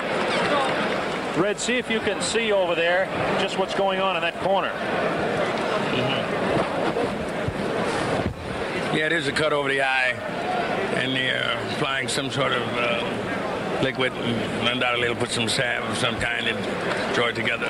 Well, they're going to try and keep this together, and again, Wepner hasn't been seriously cut like this in the past 2.5 years since he had that operation, but then again, in fighting guys like Randy Newman and Billy Newport and Ernie Terrell and Billy Williams and Charlie Polite and Terry Hinkey, you're not talking about fighting the champion of the world, Muhammad Ali, who's got so much power with that left hand. Ali's not even sitting down. It don't seem that Ali's very tired at all. He's not tired at all. But Chuck is beginning to get a little slower. And like you say, Ali's definitely a legend because he's so sharp until he even make any good fighter looks like he's awkward. Very sharp man, very sharp. It's a big thing, James.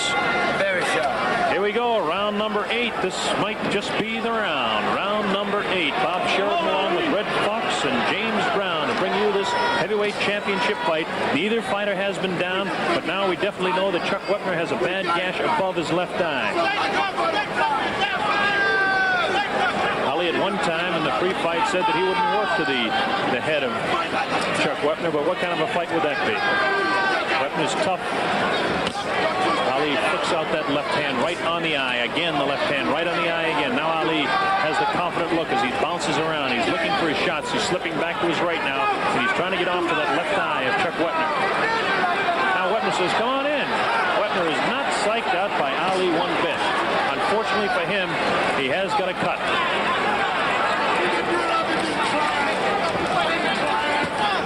Don't underestimate the courage of Chuck Wepner. Don't underestimate the toughness of Chuck Wepner. Don't underestimate the speed and power and absolute tremendous boxing ability of Muhammad Ali. Ali dancing around now like he used to when he was a kid. He can't do this for 15 rounds anymore, but against a guy as slow as Wepner, he can do it anytime he wants.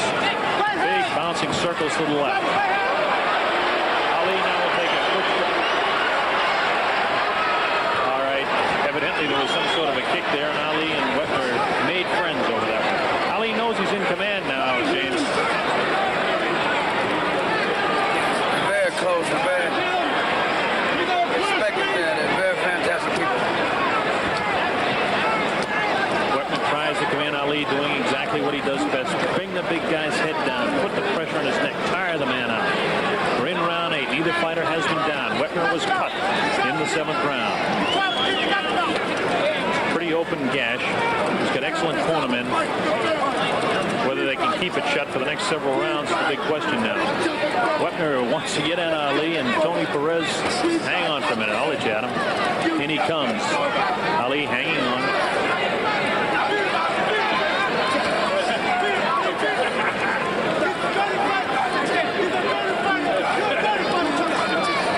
Ali's corner people yelling, come on, Ali, get off the ropes and end this thing. Wepner wants no part of even the thought of anybody ending this fight. Cut is trickling down by that eye. They've done a pretty good job on it because it really hasn't opened up too bad in round 8. Red Fox loves what he sees going on here. Definite Muhammad Ali fan, I'd have to say it. Drew Bandini Brown, the clown of the corner of Muhammad Ali. As we watch Ali work to that eye of Chuck Wepner. Wild right hand missed again. There's the bell, ending round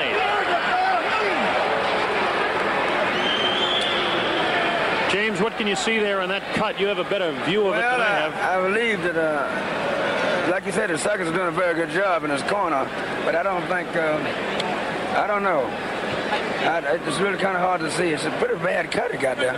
But they seem to be keeping it under control. If they can continue to keep it under control, that's a big thing. But Red Fox... but Ali seemed to be punching at him each time to get a chance. I know that you like to watch that corner of Ali, and I guess there's just no question as we look at Wepner that the big factor now is definitely the cut above the left eye of Chuck Wepner. Ali is in complete command boxing-wise. Yeah, how long they'll let it go is serious business here now, because with that cut over his eye, you know, and over a 3-minute period bleeding into it now, and it's going to be very difficult for him to see out of that eye. The big problem is the accumulation of punches, James, that you know from boxing a little bit yourself. Yep. Seems Ali don't know karate, but he sure knows the razor. That's it. He's got razor slashing ability with that left hand, and he continues to work to the eye of Chuck Wepner in round number 9, the early moments. Neither fighter down. Neither fighter really hurt, except for the fact that we do have that cut opened up over the eye of Chuck Wepner. It's right across his eyebrow. It was back a little bit further towards the corner. It could hang down in his eye and really close it up. His eye is puffy all around his eye, above and below it, but it's not shut yet. As long as it stays open, this fight will continue, and Ali will continue to give him a boxing lesson. Wepner comes in. Ali still has only thrown about 3 or 4 combinations in the entire fight. Wepner just can't get through the way Ali knows how to protect himself, and Ali will give him his ribs. Ali can take his best shots. Wepner has a glazed look in his eye, like he's beginning to tire and dragging his right foot behind him a little bit as Ali continues to bounce around a little bit.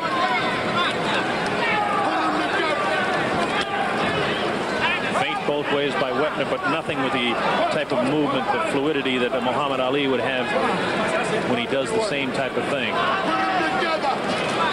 Beginning to see the blood spurting across the eye of Chuck Wepner. Wepner turning his head away from Ali now when he flicks that left in his face. It's the right hand that you're going to have to watch out for, because when Ali unloads that on top of that cut, it'll split it wide open. We'll look for right hand momentarily.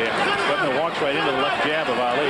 Wepner not concerned with the left jab at all. He just takes the punch. Ali feints the top part of his body back and slips a punch to his left. Oh, a vicious shot to the rib of Muhammad Ali, and what a surprise. Chuck Wepner gets to the body of Muhammad Ali.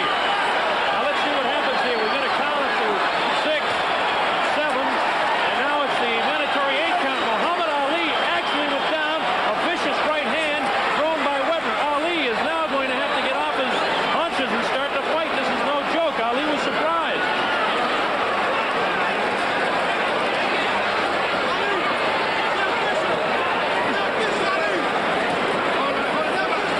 Surprise was the fact that it was a right hand that dropped Ali right over the heart. It was exactly where he hit him. Ali has horsed around, and he's been warned by his corner not to do that. Ali sat right down on his seat. 225-pound man, and Wepner now watch Ali go to work. Ali is aggravated. It looks like Wepner is in trouble now. He's staggering. Ali goes to work with the right hand. He's got Wepner in trouble. Wepner King comes out again. Wepner fighting for his life, but Ali's first backing shot. Overhand right to the eye. There's a left hook. Another left hook. Misses. Wepner continues to come on in the waning seconds of round number 9. Ali's final 30-second flurry is not going to be enough to win him the round, though. Wepner's faces a great round of boxing. That was a fantastic round. Okay, watch this now. Muhammad Ali and Chuck Wepner. Watch Wepner with his right hand where he hits Ali, right by the heart. Just watch for the punch. There's the left hand that sends him back. Now watch this punch. Bang! And it caught Ali by total surprise. Watch it again. Watch it again. Bang! He catches him. Ali turned. It caught him just by the rib cage, right next to the heart. That can surprise a guy. You know, I saw that, but the only way I could get to it was by the playback. And you can go right here. You were very sharp. You call it right off, right on the button. I can't see how you can do that. Hey, man, I think I'll stick with my business, you know? You really know this man. Well, I would have argued against that, you know? The playback, instant playback is what we need. Here we go, round number 10. Muhammad Ali will come out. You'll watch him go to work in this round now because he doesn't like the fact that he was set on the canvas. Ali will definitely go to work here. He's not happy with the fact, and Angelo Dundee was absolutely screaming at him. We're in round 10. Ali was down in round 9. Ali will definitely pick up the pace now. He does not like the humiliation of being down on the canvas. Wepner put him down. Who would have believed that? Wepner is cut, though. Don't forget, back in the 7th round, Ali opened up a gash over the left eye of Chuck Wepner. The biggest surprise to this fight, 2 big surprises, that it's in the 10th round and that Muhammad Ali was down in the 9th round.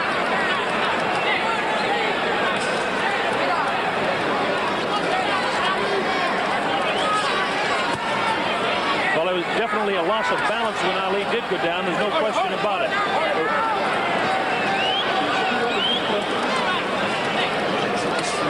Ali hitting Wepner pretty much at will, though, now. Ali is much more serious. You can see that determination in his eye. The determination you see when he's fighting somebody that he thinks he's got a problem with.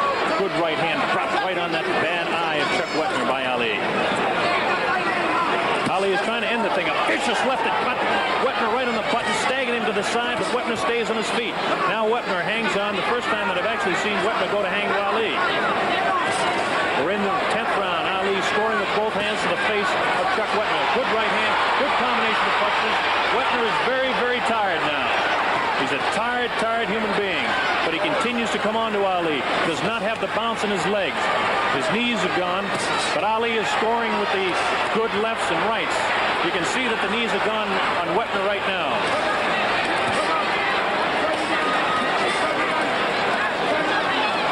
Wepner is game, but Ali is vicious with that left hand. And if he can drop that right like he just did that time, it's going to be a real tough thing for Wepner to do anything here.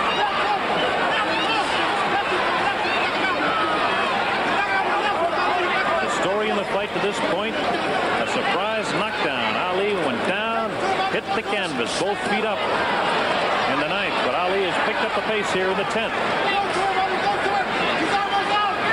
Now we notice that left eye of Wepner is really turning into a serious mouse, as they call it. It's closing right up.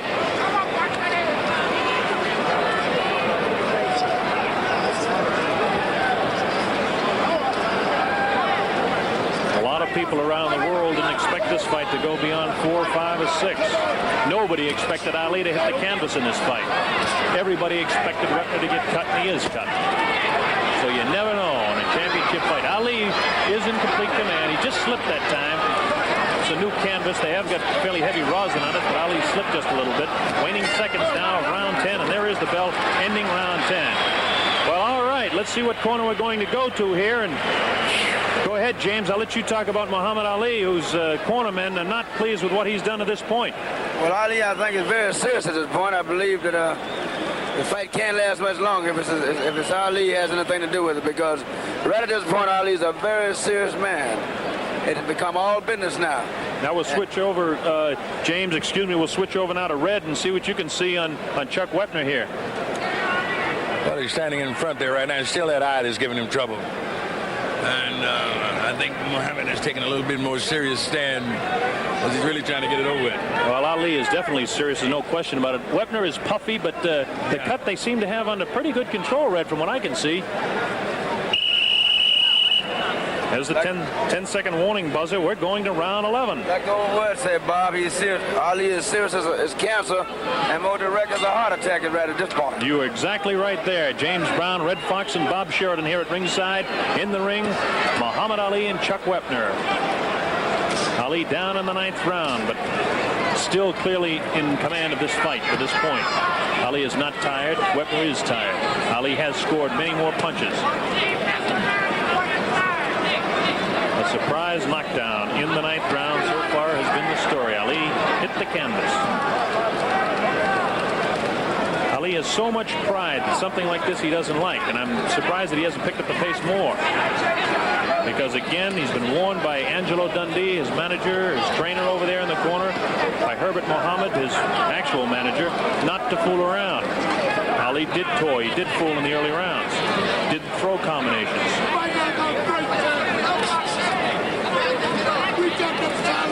And now we see a cut has just opened up in the corner of the right eye, so that means Wepner has cuts in both eyes now.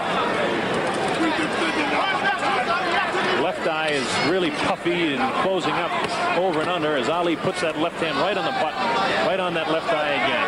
Ali, of course, in the white trunks. That's Wepner in the red, white, and blue. Facing you now, trying desperately. You can see the courage of this guy. He wants Ali so bad he can taste him, but he just doesn't have the ability to do with his hands what Ali does have the God-given ability to do with his own.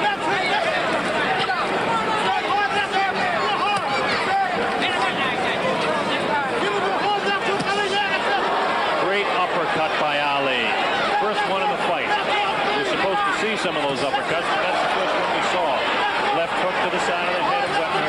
Another left hook which opens up that cut a little bit more to the right side. Short right hand glancing up the cheek of Wepner. Wepner tries to fight back, trying to get his left hand through, but he can't. Ali hangs on to the neck, fighting the fight that he wants to fight.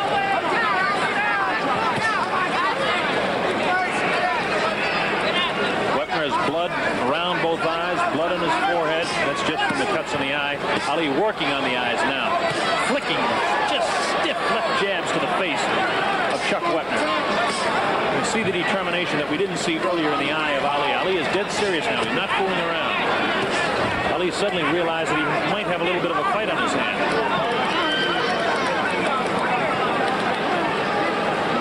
Wepner, although he's splattering blood around the ring here, is still coming back because I noticed that his knees look to be a little bit stronger than they were in the last round. Ali drops the right on him again, though. Wepner continues to come on, though. Wepner hangs on, tries to work to that rib cage of Muhammad Ali.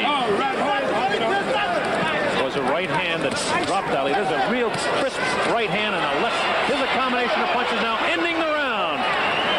That bell ends round 11. Ali again had command of that round the entire way.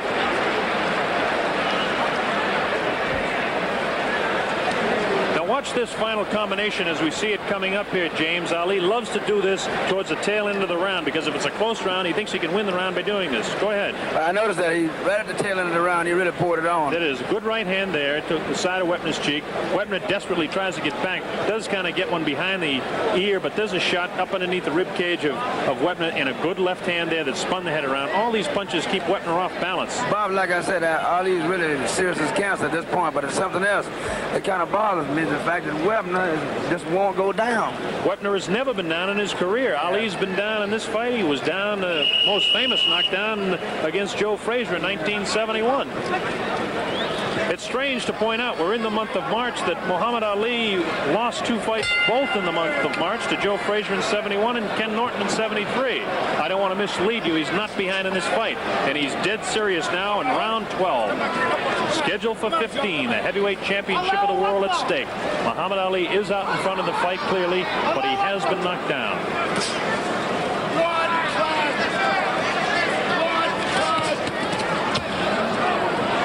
People who make it their business to make odds would never have picked 12 or 13 rounds or even 11 or 12 rounds. We're in the 12th round, the early moments. Ali in command with his punches. Wepner very tough, hanging in there, cut over both eyes. Bad cut over the left eye, a slight gash by the right eye. Come on, step back. Red Fox just found out that there is blood coming from the eye because it splattered on his suit. They have the press dressed in red outfits around here to, I don't know if it means anything. Ali looked awkward that time, and Wepner holds his arms out and says, "Go on, champ, is that the best you can do?" Wepner is a tough kid, there's no doubt about it. I have tremendous respect for the courage of this man. Ali has no respect for his ability.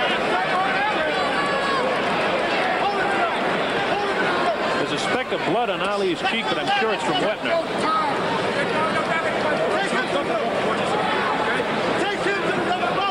Ali likes to tie up the big man and walk with him to rest, but Ali is very crisp, beating Wepner to the punch badly with both hands, right hand and left hand.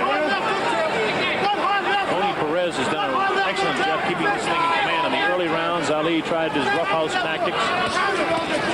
Wild right hand, no damage done by Wepner.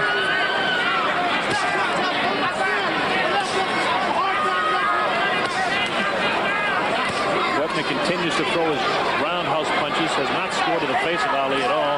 Ali completely unmarked, doesn't even look tired, really. Wepner's a tired fellow, but a courageous fellow, taking the combinations of Ali. Ali really knows how to stay off the punches and on the ropes and tie a guy up. Oh, a good left hand and a vicious right, and a light left hand again to the face of Wepner. Ali's hand speed is the whole story here. The left jab continually in the face of Chuck Wepner. Ali feints to the right and then drops a quick lightning left to the eye again of Wepner. Wepner comes in, tries to throw that wild right that does go over the shoulder of Ali. Ali ties him up when he gets in close. The right eye is looking bad, but not bad enough to me to stop the fight yet. But all it will take is one right hand, and Ali can split that thing wide open. Ali is trying to set up his right. There it is. He dropped the right hand over the left shoulder of Wepner. We're in the waning seconds now, around 12. There's the bell, ending round 12. James, go ahead. I see it, but I don't believe it. The man is still on his feet. Ali's throwing everything at him. That can be thrown at a man. The man is still on his feet, getting a big round of applause from the people in the building. Because it's really a fantastic fight at this point. The man has took an awful beat and is still on his feet. It's unbelievable. I can't believe it. What do you say about it, Bob? Well, all I can say is that you can see the exhaustion on the face of Chuck Wepner. The big story still is keeping those cuts closed. The guy has got tremendous. I mean, this is not this is just not a normal man. The guy is a brute. I can't believe Watch this replay now of Ali going to Wepner. There's that left that flicks in the eye.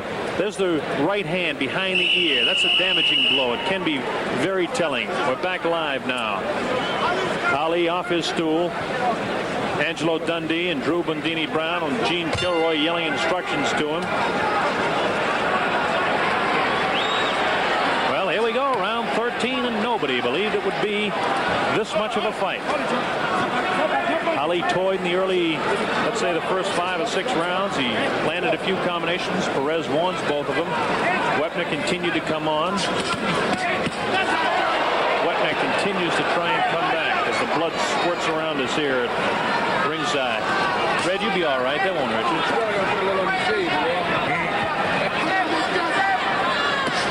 Muhammad Ali can hit Wepner anytime he wants, any place he wants. Wepner cannot return the favor as much as he wants to. Tony Perez separates the two fighters. Ali bouncing around on the white trunks to the left of his screen. Wepner, red, white, and blue, flicks out the left that just doesn't hit the target. He tickets more punches to the head of Ali that don't land, but Ali just doesn't miss too often with his. There's the left again, right on that eye. Ali is just working the eye at Chuck Wepner. Wepner, courageous, continues to come on. Looks awkward. Ali ties him up.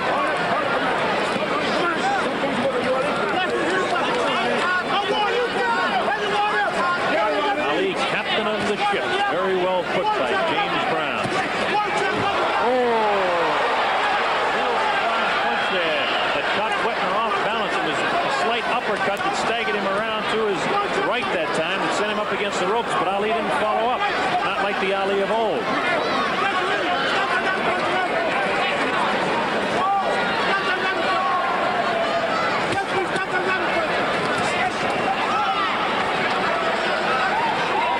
Ali is continuing to hang on, continuing to conserve energy.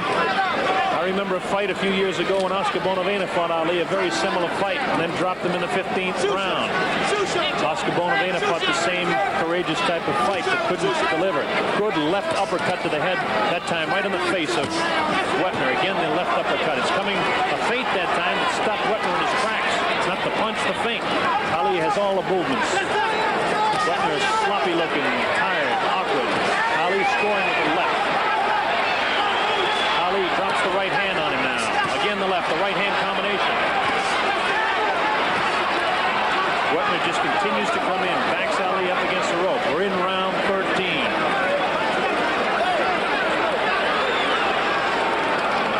Now Wepner complains about Ali hitting him behind the head. Haven't seen anything dirty at all as far as I'm concerned. Thrown from Wepner. Ali now picks up the pace. There's a couple of uppercuts, and here's the famous combinations of Ali. This last few seconds flurry, which he's famous for at the end of every round.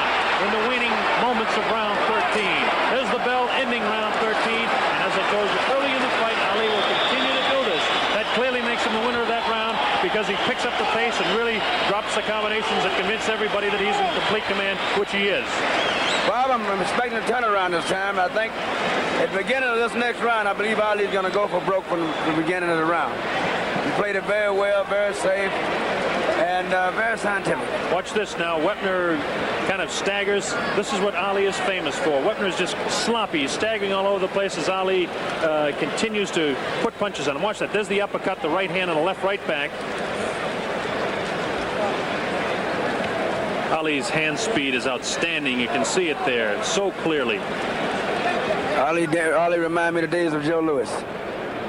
Here we are now over at Chuck Wepner's corner, and Red Fox has been looking in there and can tell you that they've got those eyes very much under control for the size of the gash. Angelo Dundee and Drew Brown working on Ali. There's the ball. Bob, did you ever watch Ezra Charles in his heyday? Yes, I did. Ali got that same kind of razor.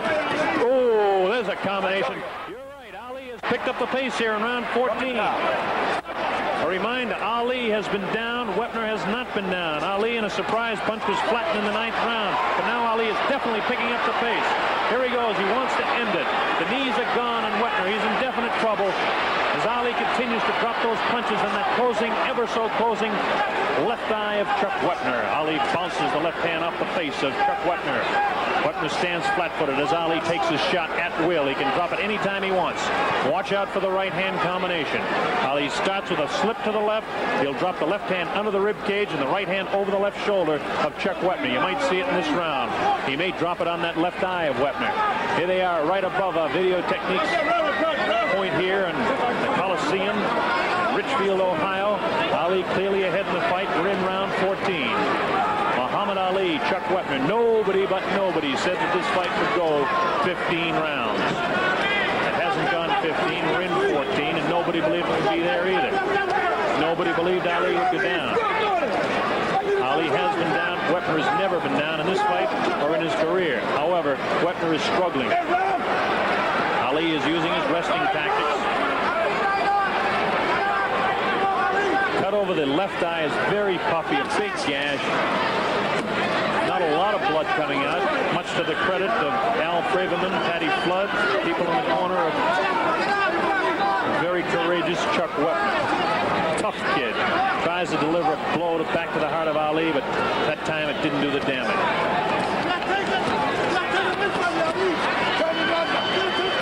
Ali continues circling left, looking for his opportunity to drop that right hand in there. He'll do it off the left hook when he does it. Ali trying to keep him at punching distance now, which tells me that Ali wants to finish this thing right now. Wepner comes back with a punch of his own, but Ali crosses with a right of his own and snaps the head again of Wepner. Ali definitely wants to finish it here. They're telling him in his corner to go after him. Again, Wepner has not been down in the fight. He's staggering around the ring.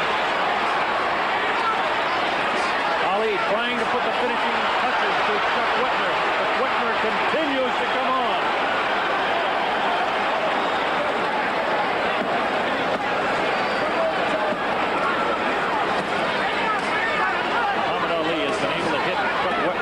Throughout the fight.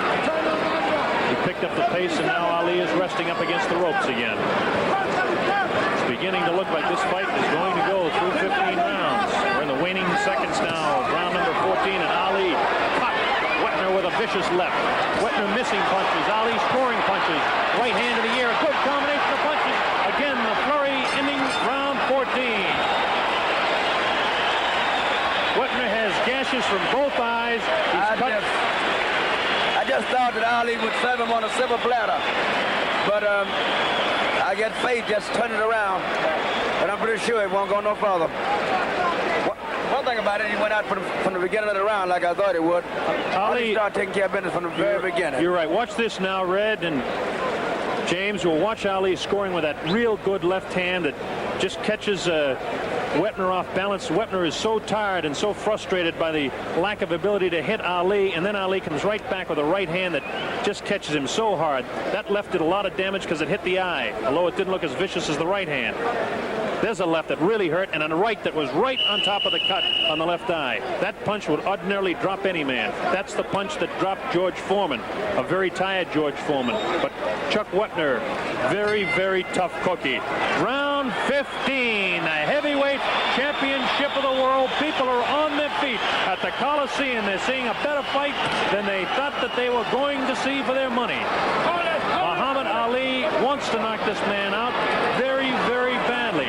Wepner does not want to go down. Watch Ali pick up the pace now. There's a real vicious left with the right hand. Ali has the killer instinct in his eye. He wants a knockout. He smells a knockout. Chuck Wepner refuses to go down. He relentlessly continues to come on as Ali stalks his man, sets him up with vicious left hooks and crosses with the right hand. Ali has hit him about 10 times in this round already. Vicious lefts and very, very booming right hands. Ali is not famous for his booming right, but that left hand has cut the daylights out of Wepner. If he sets him up with a left, he'll drop Wepner with a right hand. Wepner's never been down. It's a tall task to ask of Ali now. Wepner is super tough. Ali has super ability. That's all there is to it.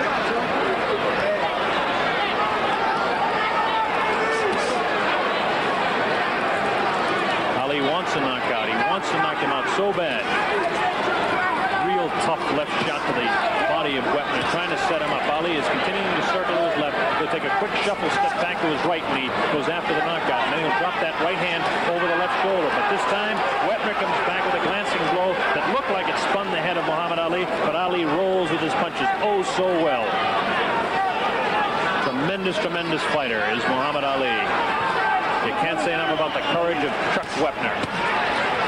Ali ties him up on the ropes. Wepner continuing to throw punches. Wepner has the look of a beaten man. His knees are gone. His face is bruised. Ali is perfectly spotless. But Ali cannot drop this man. He'll try and catch him off balance if he can, and if he'll do it, he'll drop it. He hasn't been able to do it to this point. Ali knows he's in command. He knows he's in the lead. And again, Ali was knocked down in the 9th round. Since then, it's been no joking around for Muhammad Ali. He has tried to drop Wetner. There's a good combination. Wetner's ready to go. He's ready to go. Ali comes on. Wetner is staggering. He's out on his feet right now. There's the combination. Ali has his man in trouble. Wetner attempting to hang on viciously. He's trying to hang on. He's out on his feet. Ali drops him. A right hand off the left hook. Drops. Chuck Wetner. The count is up to 4. Up to 5, 6, 7, 8. The referee stops the fight. It'll be scored as a technical knockout. Muhammad Ali retains a heavyweight.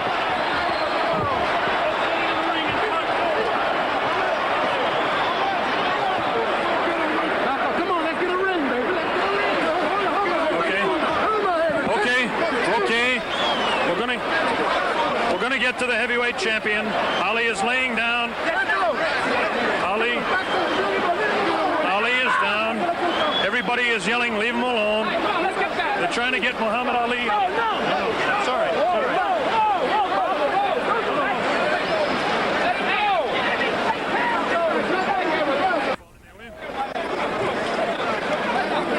Okay.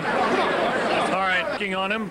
The winner by a technical knockout in 2 minutes 41 seconds of the 15th round. 2:41 of the 15th world round. Heavyweight champion Muhammad Ali.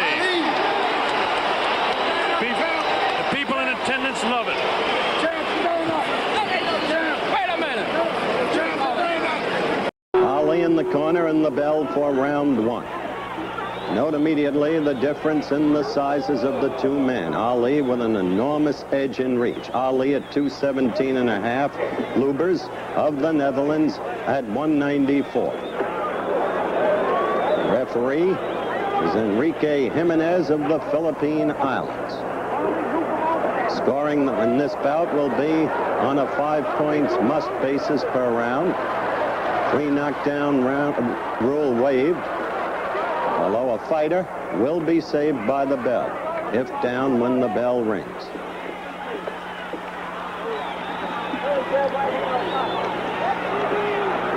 A very small ring, only 16.5 feet. Not a lot of room for maneuvering.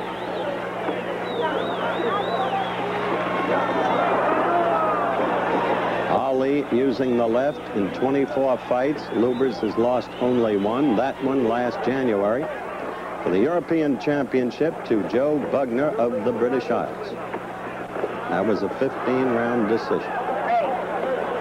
Lubers, incidentally, has never been knocked down.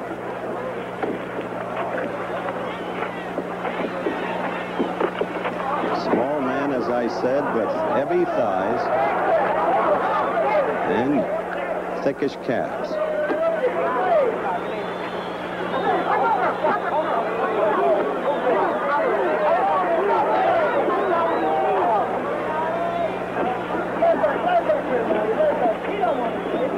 They are fighting in a blistering atmosphere. The temperature is in the high 70s. The humidity is much higher than that. The fighters were freely perspiring before the fight even began.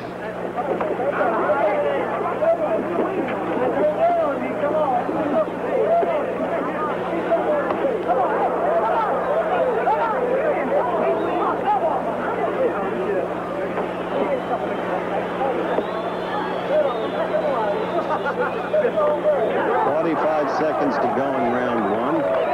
Lubers was in the corner briefly, got out of it as you saw.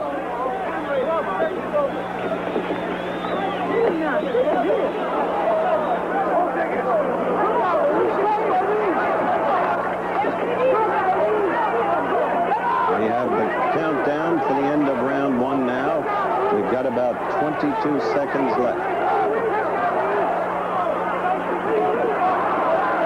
There's certainly been no damage done in this round. We're in the final 10 seconds. Ali with the edge based upon the use of his left.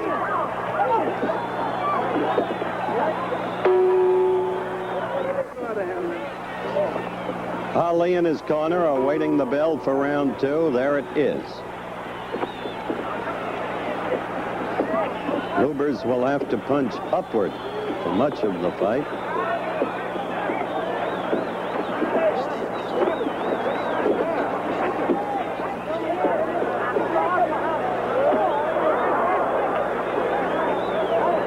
Lubers keeps his hands high, you'll notice, to defend Ali. And when I said for much of the fight, Lubers will have to punch upward, that's until he gets tired, if he does get tired.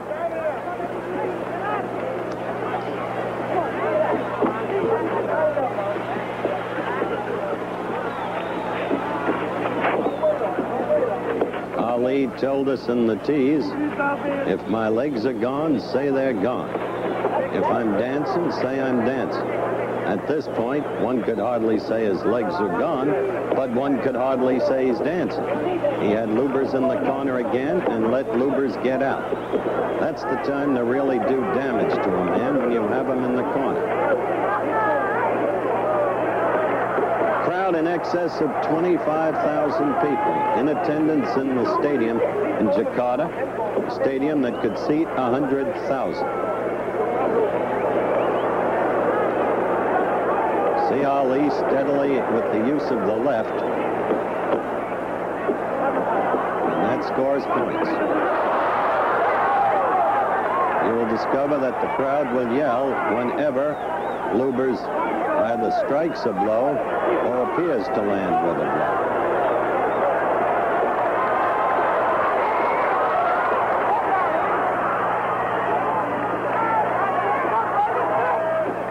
Ali will be very careful, I suspect, throughout this fight. He doesn't want anything to go awry with Frazier looming up on January 28th. And I also suspect that Joe is at home watching Ali very closely in anticipation of the return match.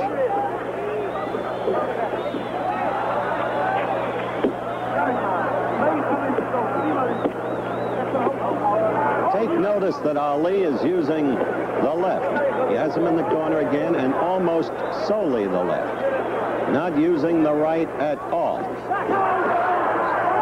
We have just about 20 seconds left for the end of round 2. And it's still the left by Ali. There was a right thrown. But one is hard put to remember a prior right. And we've been through 2 rounds. It was the right hand that was hurt in the last Norton bout in Los Angeles. The end of round 2, and the fighters return to their corners. We're on Ali, and Angelo Dundee comes quickly into the ring. Behind Ali is an old friend, C.B. Atkins, and there are Muhammad's parents, Cassius Clay Sr. and Mrs. Odessa Clay. Halfway around the world they went to see their son in this match against Rudy Lubers. They certainly seem composed. And so far, Ali couldn't have been more composed in the first 2 rounds, doing things his way. No venturesomeness by Ali, just the careful, continuing use of the left to score points. One would have to think that he has won the first 2 rounds. That was the 10-second warning buzzer you heard. Once again, the referee is from the Philippine Islands, Enrique Jimenez. They're out there for round 3, and let's see if Ali begins to make any further kinds of moves. Lubers charging in at him, but it's hard for him to connect against. See the way Lubers landed against Ali's arms.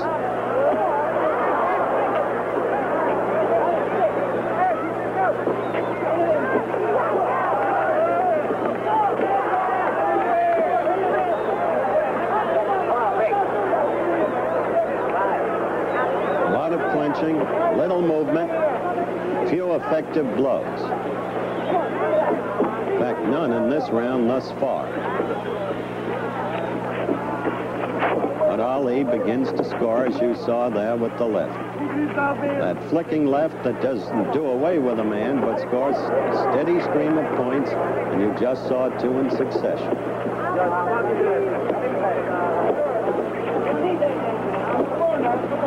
Now Ali is on his toes and beginning to dance, bouncing and dancing, moving first left and then right.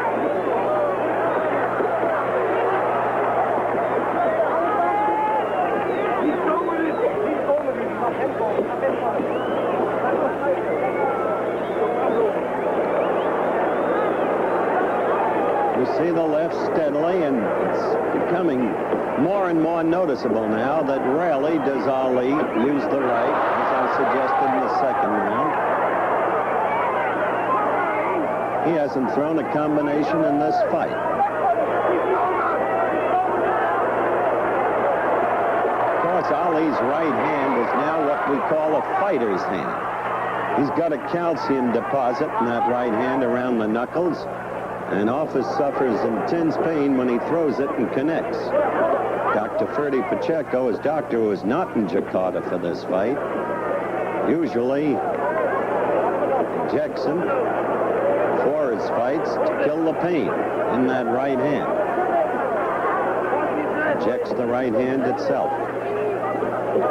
In the lower right-hand corner of your screen, you see the time remaining in this, the third round. And Ali is moving in this round much more than in the first 2 and continuing to score his points with the left.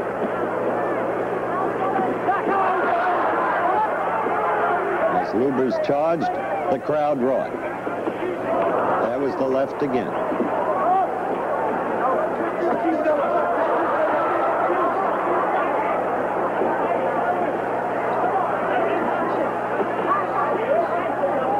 We're coming now to the end of round 3.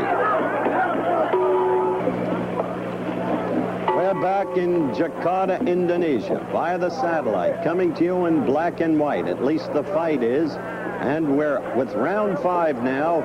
We elected to omit round 4, which was suspiciously similar to the first 3 rounds. Let's see what Ali can do in round 5, because this was the round Ali said he would knock Luber's out of. Of course, Ali of late has not been able to make predictions stick. His first fight against Kenny Norton, he said he'd knock Norton out in 3. Actually wrote the number in the glove. You know what happened? Norton won the fight. Ali got a broken jaw.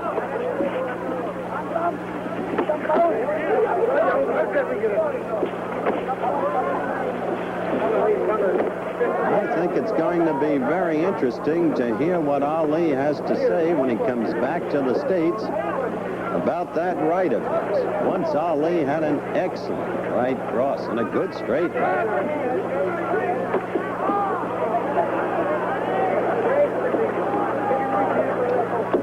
Notice, though, Ali is, even in the heat, staying on his toes and showing some movement. Occasionally, he'll be flat-footed in ring center along with Lubers. No question, Ali continues to score with the left.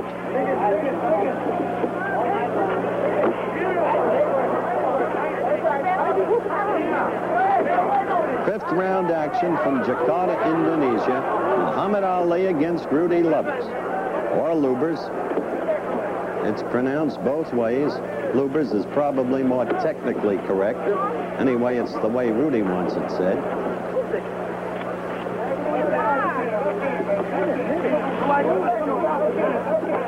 See how Lubers keeps those gloves up in front of the face, but still, Ali will get through.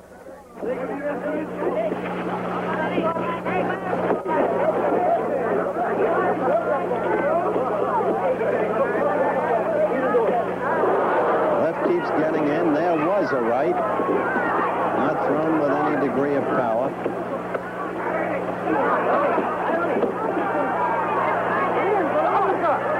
Once again, he's got Lubers in the corner. He doesn't seem to be able to clean up on an opponent in the corner.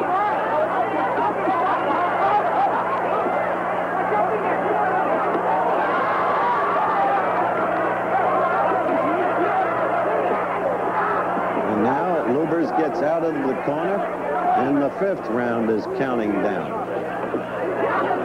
He'll not knock Lubers out in the predicted round.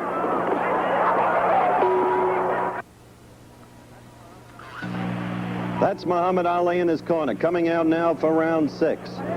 We've shown you 4 rounds of action, omitting round 4, and we use the word action measuredly because there hasn't been that much action. However, Ali has been cleaning up on points because of the steady tattoo in the use of his left against the smaller Rudy Lubers. It's a 20-pound plus weight differential, and of course you can see for yourselves the enormous difference in reach as Ali continues to use that left.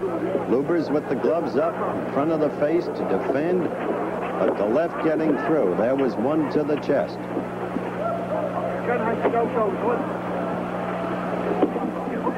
5th round came and went. Ali had predicted that he would finish Lubers in the 5th. So far, there's been no damage done to either fighter, although there is some sign of swelling in Lubers' left eye, which you can see there. Again, Ali has him in the corner. And again, I say this is the time to clean up on another fighter, but Ali hasn't been doing it. Lubers charges, the crowd gets excited, and he gets out of the corner.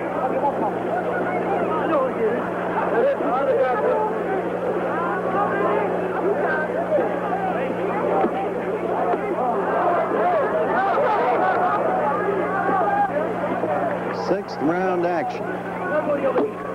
Via the satellite in black and white. Again, Lubers is in the corner. And again, Ali does nothing about it as he comes out of the corner.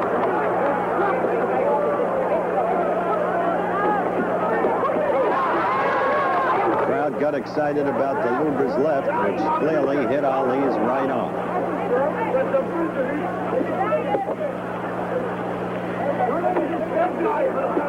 There you see that flicking left, getting between Lubers' gloves and into Lubers' face. And yes, Lubers' left eye is swelling. There's a touch of blood at his nose, but he is not in any real sense in damage.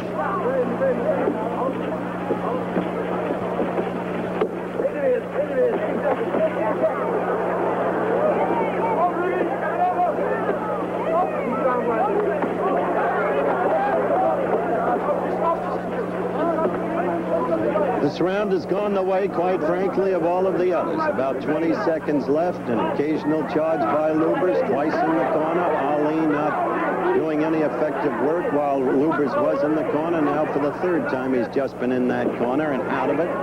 But Ali has been scoring with the left. And that's the end of round 6.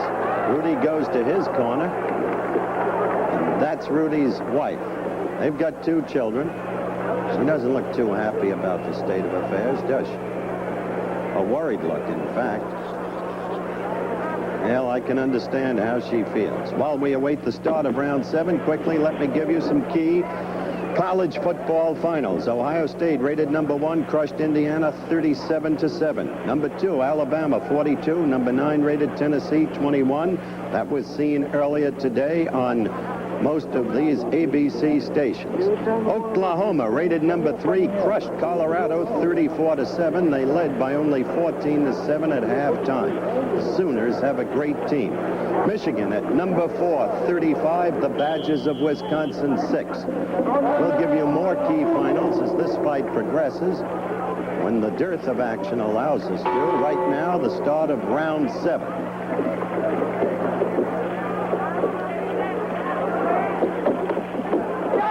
Rudy charging after Muhammad, but again, he must punch upward.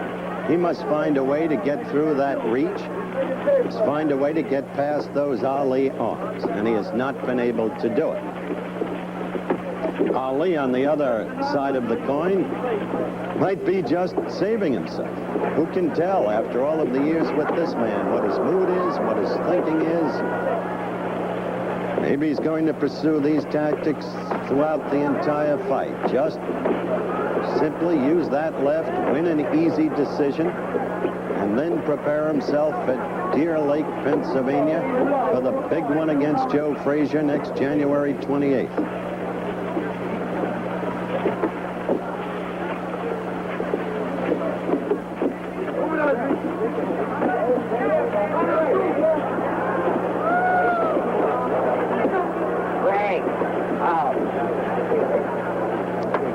Referee telling them to break.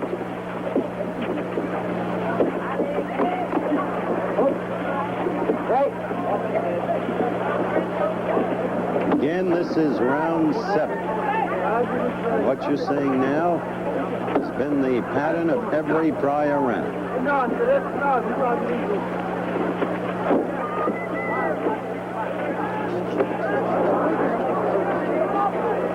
Luber's a smallish, short-armed fighter. Ali, tonight, so far, in fact, a one-armed fighter.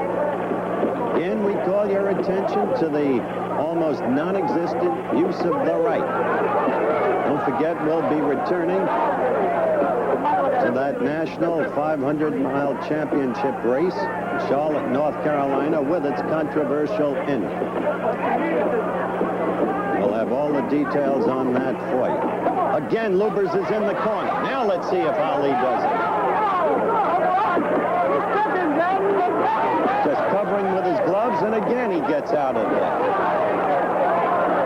No vigorous pursuit by Ali at all against the fight. Now he's in the other corner. Now Ali is trying to throw combination. For the first time, a couple of rights. And they missed. This round is now counting down. A reminder as we count down toward the end of this round that this fight was recorded early via the satellite in black and white from Jakarta, Indonesia, and it's the best round Ali has had. Round 7. Back in Jakarta, Indonesia, the bell for round 8. Ali apparently overwhelmingly ahead on points, but Ali not finishing the opponent.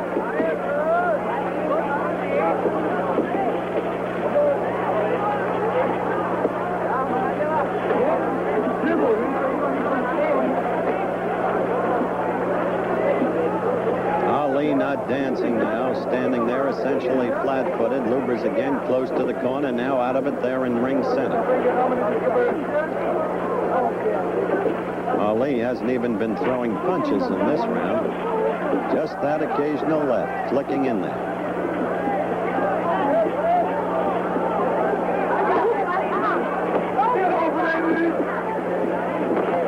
See the way that right? Well, there's a little push with it, but no use of it really at all throughout the fight.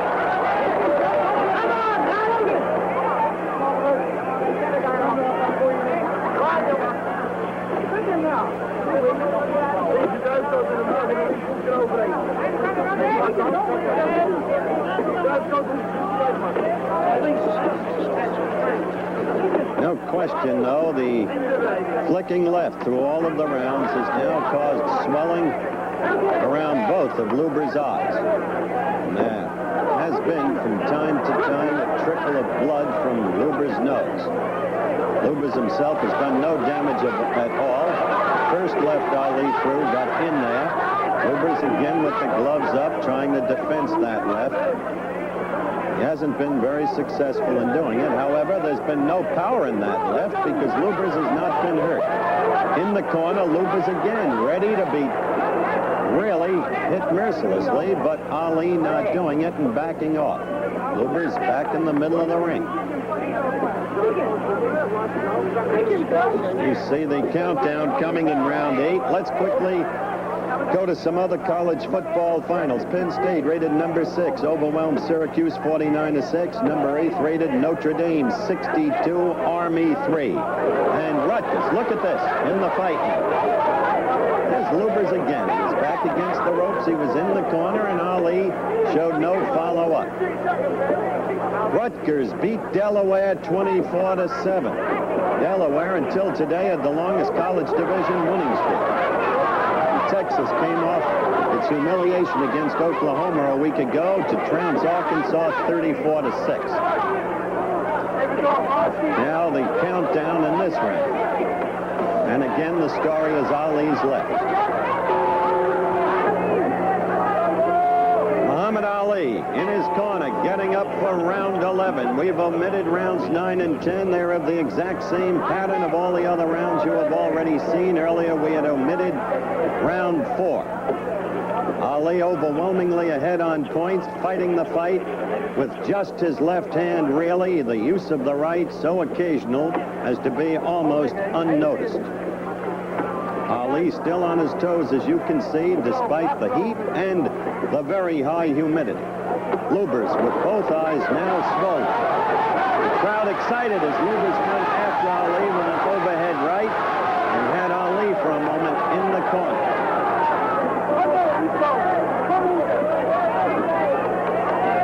One question I think we've got to ask Ali the minute he gets back to the States is, what about that right hand? Where is it? What's happened to it? Is there a holdover from the last Norton fight? Is it the calcium deposit? It carries in that right hand around the knuckles, what I've said we call the fighter's hand. Can he get the use of that right hand back the way once it was in time for Joe Frazier?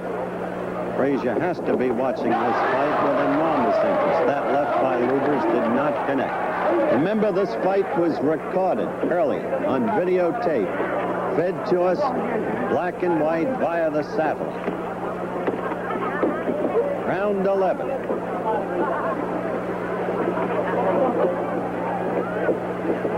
Notre Dame beat Army today 62-3. Notre Dame unbeaten, ranked number 8th in the country going into today's contest, facing on NCAA college football in most of the country next week the Trojans, the University of Southern California, the team that has been the Irish nemesis over the recent years.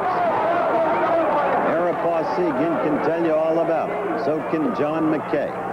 Meanwhile, we're watching action in the 11th round as the countdown proceeds. Ali against Rudy Lubers.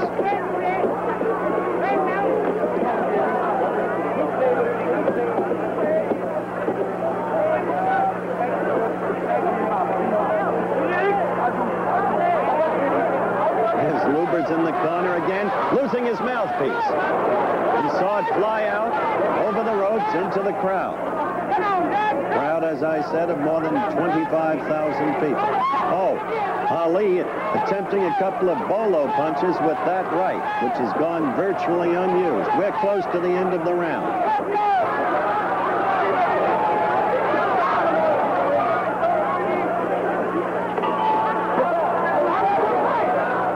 Round 12, the final round coming up. No knockdowns in the fight. Gradual series of punishments rendered to Lubers because both eyes are swollen, because there has been blood from the nose, all accomplished by steady barrage of lefts scored by Ali throughout the night.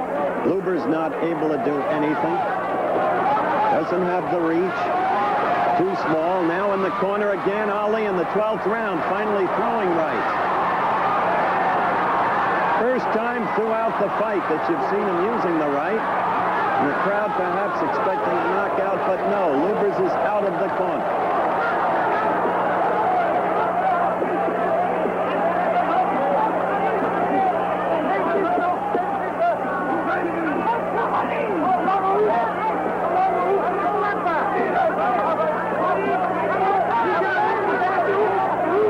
Two just standing there, Ali flat-footed now. One has to wonder about this match, as in so many other matches throughout Muhammad's career. Has he been just playing it cautious, just coasting? not wanting to expend himself, not looking to receive any kind of punishment because Joe Frazier is coming up in January.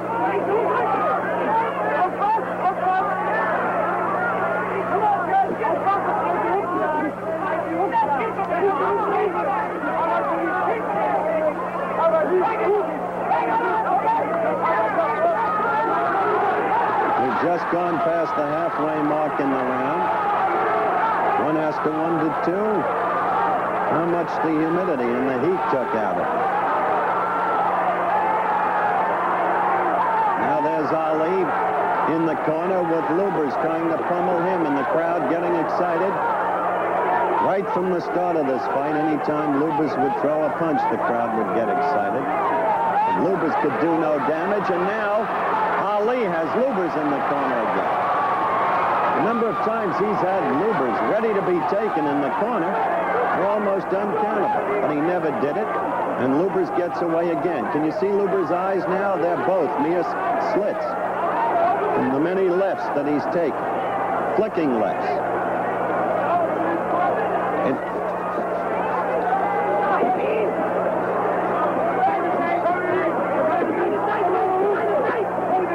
Fight, of course, now coming to its conclusion. And Ali proving that he can dance.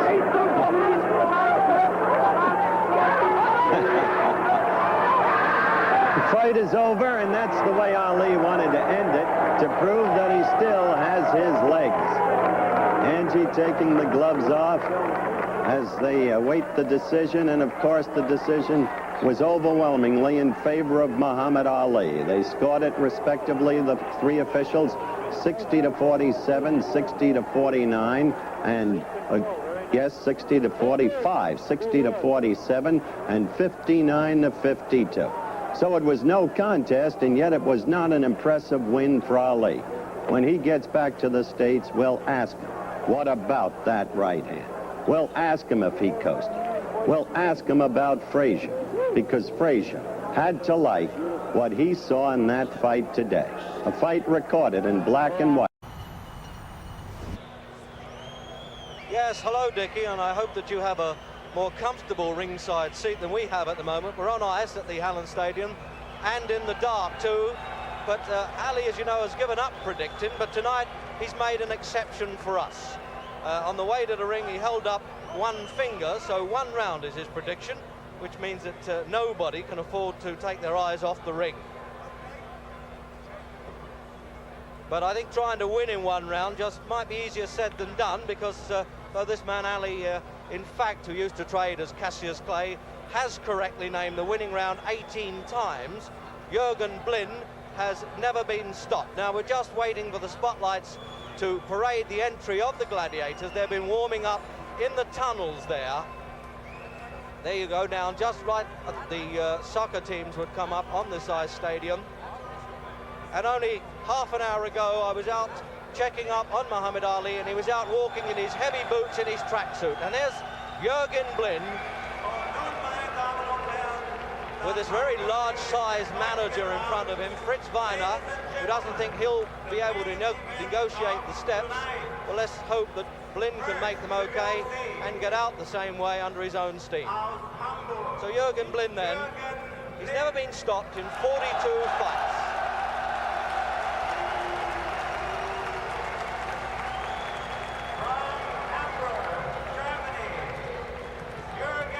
It looks as though they're already gloved up for action.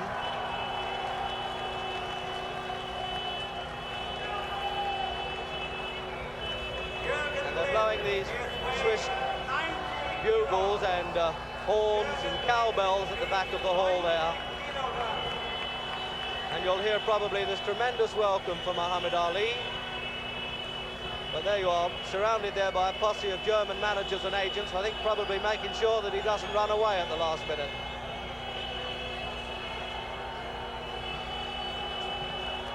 Certainly must be tension time for Jürgen Blin, facing what many people believe the greatest heavyweight in history.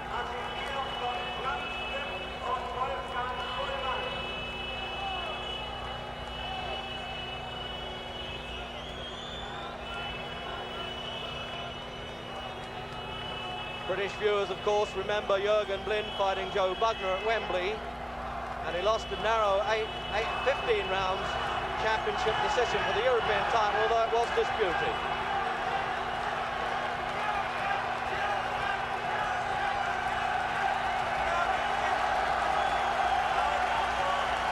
Well, there's certainly the crowd are with Jürgen Blin. I'm wondering whether he wishes he were with the crowd at this moment.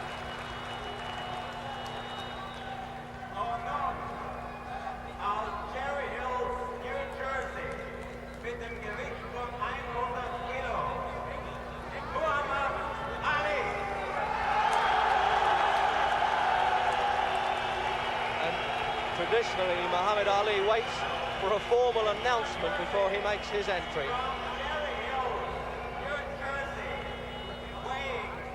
And this really amazing boxer, because he was out road walking only a half an hour before he came into the ring with heavy boots on and in a tracksuit, and he said, I like to do this, I can unwind, there's no strain on me.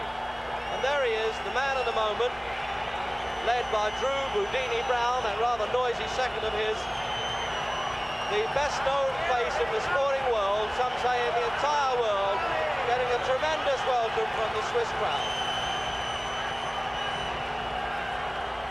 And they really got to fight these supporters off as he pushes his way through. He's a little angry that he's being pulled around a bit. Angelo Dundee there in the white sweater, trying to make a way for his fighter. And he's coming almost around to our commentary position.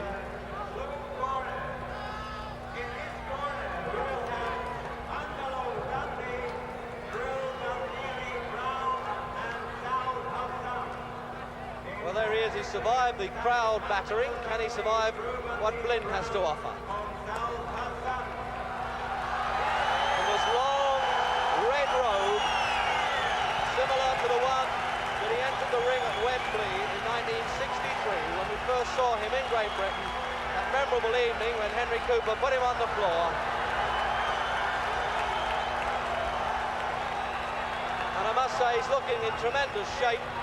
Does he really mean it when he says he's going to try and take Jürgen Blin out in one round? He says that he's been criticised in America for showing mercy in his last fight in November against Buster Mathis, a fight that you saw on ITV, and that he's pretty angry about that, and he says, no, I'm going to get down to work tonight because I still regard myself as the greatest.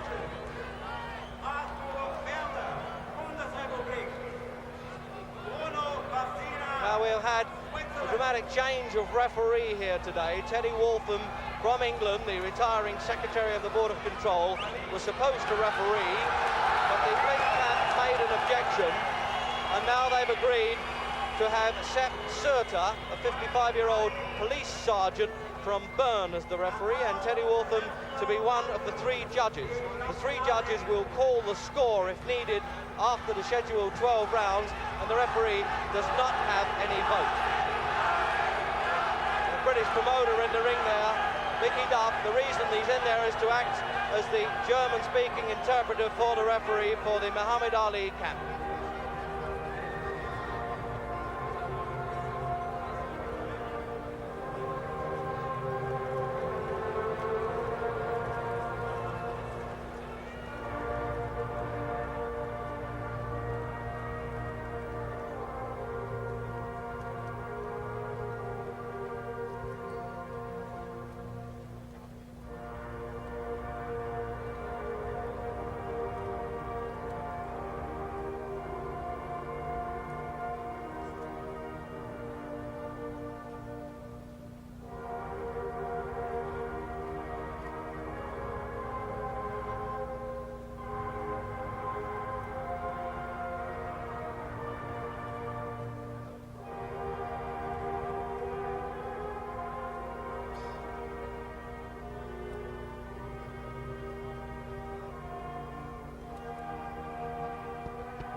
Well, there's one thing for sure about Ali and Blin. They're looking in better shape than most people I've seen around here after the festivities. because they've trained right through. And Ali is 100 kilos, which is 15 stone, 10 pounds. That's 7 pounds lighter than in his fight against Mathis only last month. And Blin is 90 kilos, that's 142 pounds, so he's conceding 22 pounds. He's 14 stone, 2 pounds.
Well, just to recap now on that weight, I should have said 198 pounds, Blin, which is 14 stone, 2 pounds. And he concedes 22 pounds.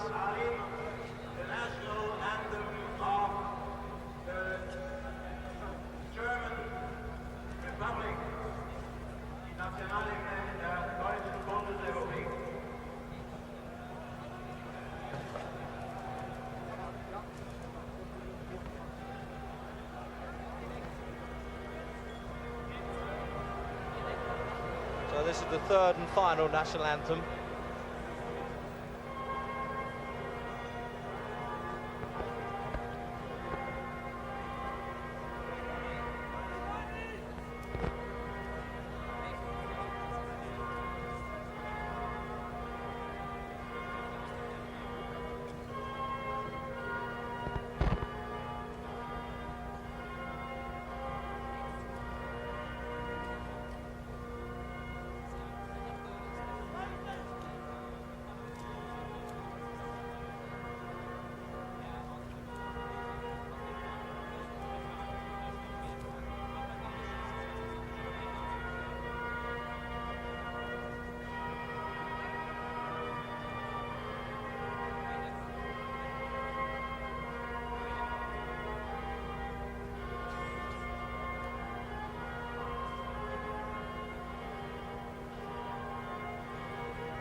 Those tension moments now, and now for the official introductions, as if you don't know the difference.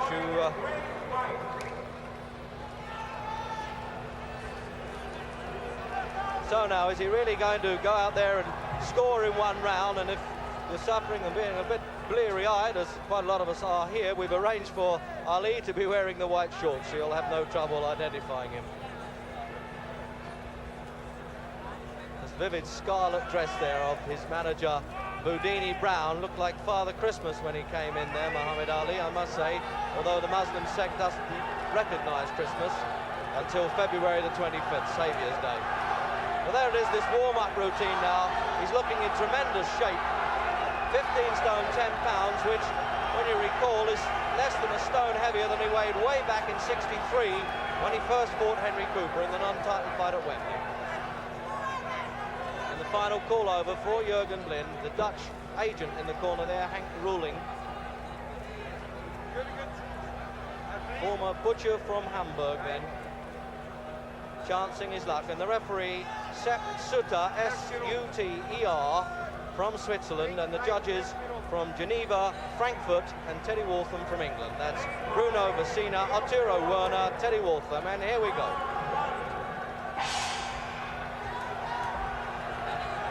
And it's a very small ring. I paced it out at about 17 feet square.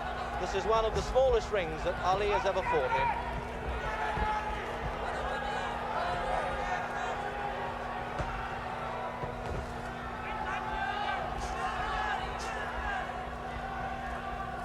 Well, there's one thing, the German is not short on courage. I've seen him fight several times and he's always been in there battling. But can he overcome now the weight, experience, class of the self-styled greatest?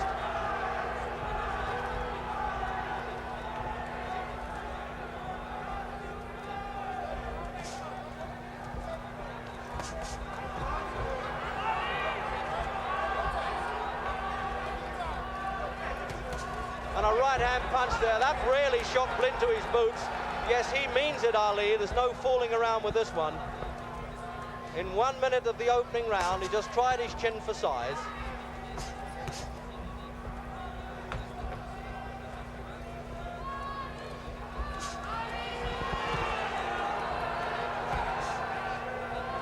Blind will have a lot of trouble trying to leap in with those hooks, being outreached.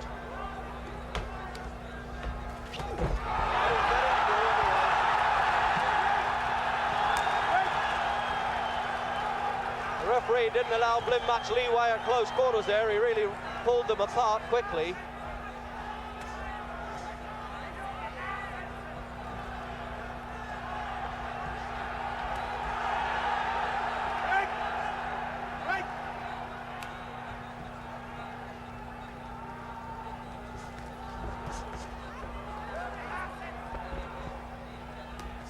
Well, there's no chance of the carrying stuff going on here. Ali is trying to take him out with a minute to go in the opening round. A little bit out of distance, as you might expect.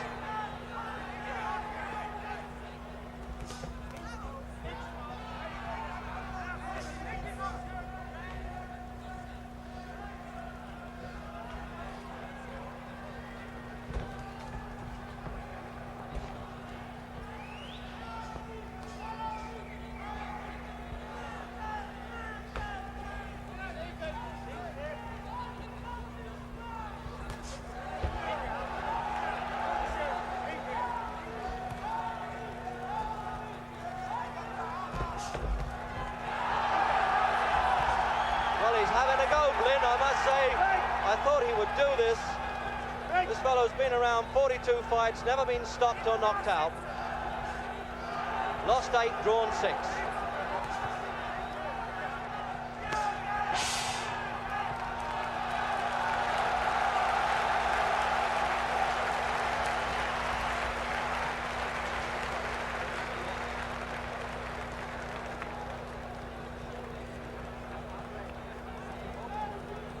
That's the referee there, Serger, looking over for some help, and he's talking as usual, the Louisville Lip, but in fact he couldn't bring out that first round prediction as he thought he would. He may have been kidding. This fellow likes to send people up, and he may have been kidding, but he could have fooled me by the way that he threw that right hand early on and then tried to measure Blind with a left hook. And there's Blind, not looking too worried about it. He's obviously got over the nerves when he was at the weigh-in.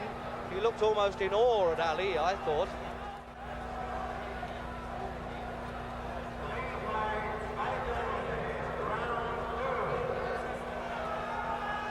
So round 2, and it looks like Ali's coming out early for work. He's having trouble punching down at Blind to get his range.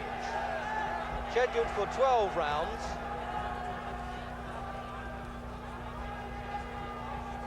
And he's certainly way up in his toes there. No wonder he's been running up the local mountains there. And Blind chancing his luck with that left swing. Can it come off? This is the way Henry Cooper tagged then Cassius Clay's chin.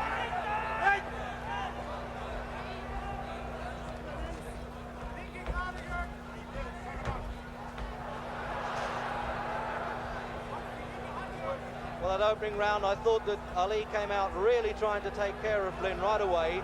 Blin took his best punch and seemed to feel better for it. He came back right away, realizing that perhaps he wasn't the Demon King after all. Again, there he's trying that left hook for size, and it's working. Blin is in there pitching. And a minute gone then in the second round.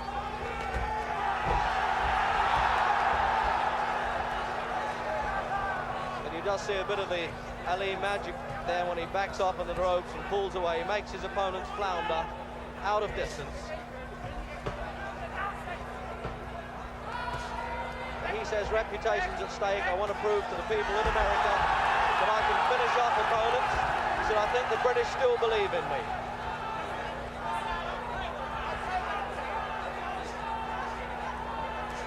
And there's a call now from Ali's corner. Don't play with him, get to work. Because they can sense there's some danger here.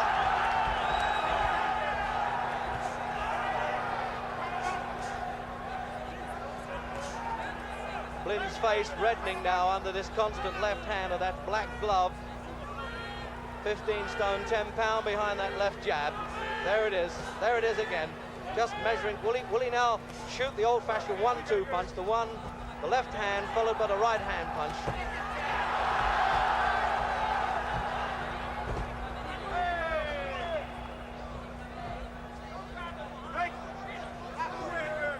He won't let Blin work at close quarters at all. He's very strong indeed, Ali, very powerful athlete.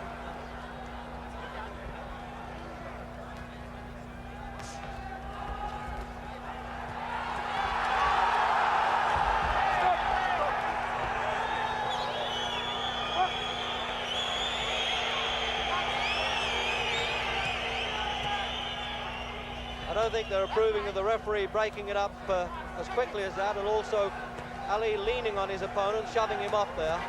And another short right hand punch. They're the ones to watch. Oh, and he just made Blin fall over himself.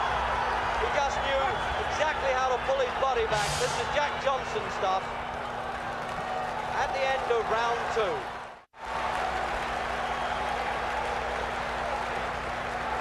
Well, there he is. He seems to be satisfied with it, sitting there like a man dismissing the office cares and talking to Angelo Dundee there, his long-time trainer. Just to recap on the statistics, 34 fights, Muhammad Ali, lost only one, of course, to Joe Frazier last March in that great showdown battle, and he's either knocked out or stopped 26 of those opponents, and he's coming up 30. It's 30 next month. Jürgen Blin then, he's 28, next butcher from Hamburg, 42 fights, lost 8, drawn 6. Not much of a puncher because he'd only won 7 inside of the distance and 1 by disqualification, but he's never been knocked out. Well, there's the man looking for business.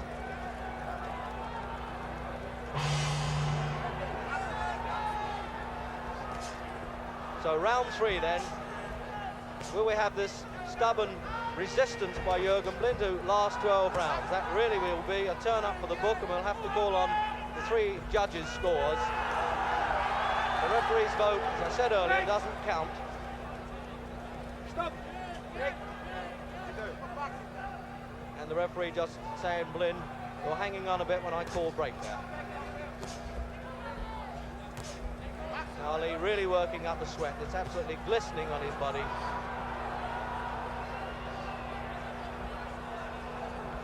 Blin's face reddening now, but he's really having a go, full marks.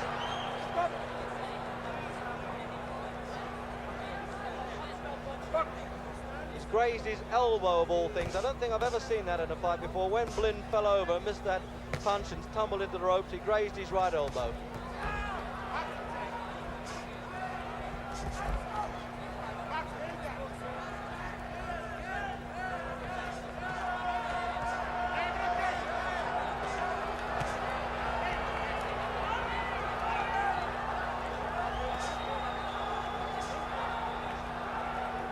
A bit more like the old Ali magic. He's starting to put punches together a bit now.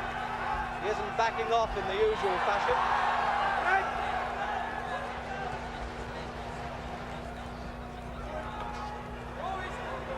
Well, everybody could see that one coming. Certainly Ali could.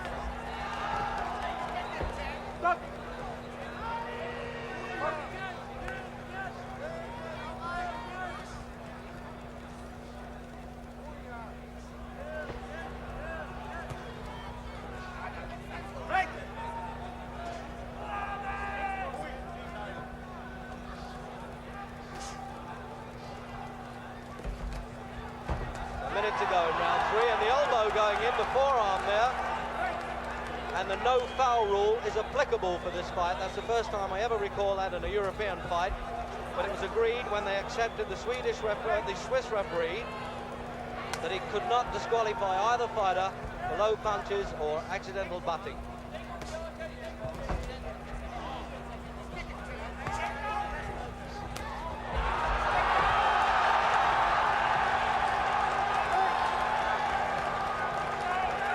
This head work and arm work gets a bit too rough. There's always a chance that Ali could get cut, and he knows it. And he's putting his punches together now, and he means it.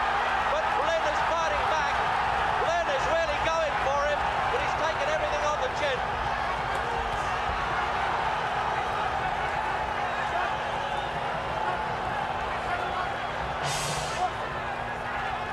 And I think they were both relieved to hear that bell.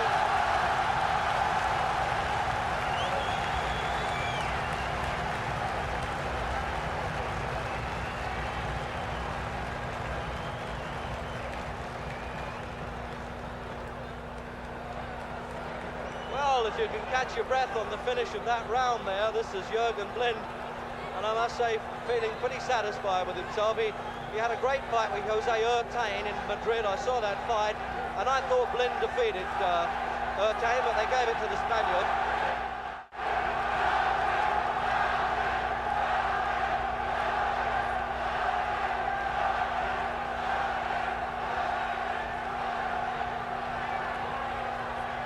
This Swiss crowd really chanting and going crazy with the possibility, anyway, that the German could win. The last German who fought Muhammad Ali, Karl Mildenberger, in '66, gave him a lot of trouble for 12 rounds. And despite the defeat by Joe Frazier, Muhammad Ali still says that Karl Mildenberger gave him his toughest fight. Can we have this again now with Jürgen Blinn? Those opening rounds then, Ali just trying for size, coming out fast, predicting a first round that didn't come up for him. And now he realises that Blinn has probably got a bit more to offer than he thought. And he's certainly shrugging aside Blinn, having to give away 22 pounds.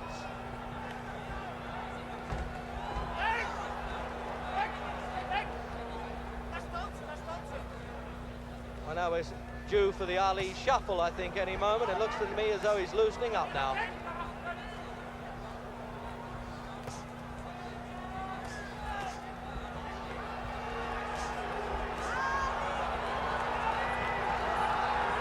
Paying 42 pounds, the equivalent of, for a seat at ringside here in Zurich, and I think they're pleased they're getting their money's worth.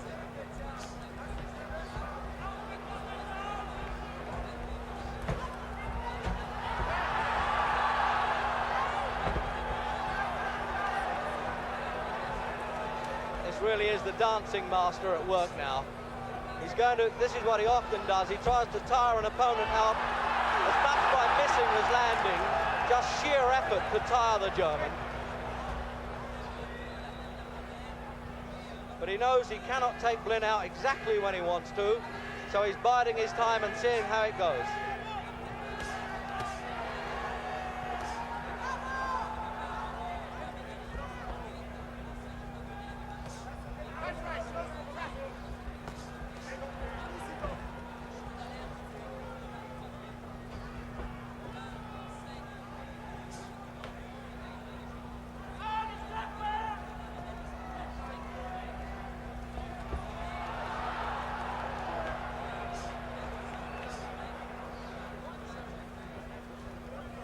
Just looking back, I think probably Blinn's one of the only fighters other than Frazier that I've seen stand and trade and really punch back with him, as Henry Cooper also did on the 2 occasions they met. You have to take the fight to Ali to have any chance.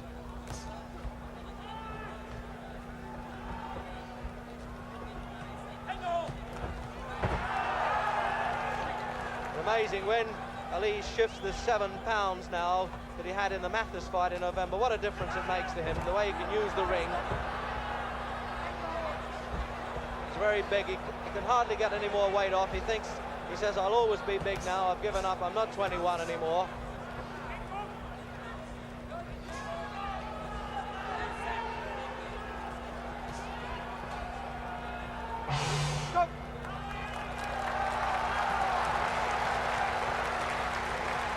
Even a smudge of blood on Blynn's thigh there, which is actually coming from his elbow. So that's the only sign of blood so far, as Hank Ruling, the Dutch agent there, is working. You have this electric fan, the old-fashioned seconds, and my father and uncle were well-known professional seconds in Louisville. He was 1960 Olympic light heavyweight champion. That was 12 stone, 10 pounds, back in Rome.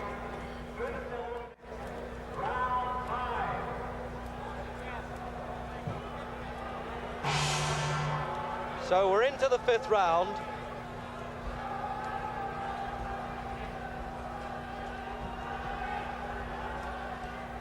And although Blynn's face now is looking a little marked, there's a pretty fair chance, say the speculators around the ringside here, of him going the full distance. Can this happen? Or will he stand for this softening up process of Ali, who really wants to look good for this fight? He feels pretty bitter of the criticism that he had against Mathis. He said they really crucified me in America because I was cruel with Ernie Terrell and Floyd Patterson, and they did the same when I was kind to Mathis, but I'm not showing any tonight, and he means it. Oh yes, the right hand punch. This is the one he teed off in the 1st round. In this 5th round, oh, this is a brilliant Ali now. This is really back to his best.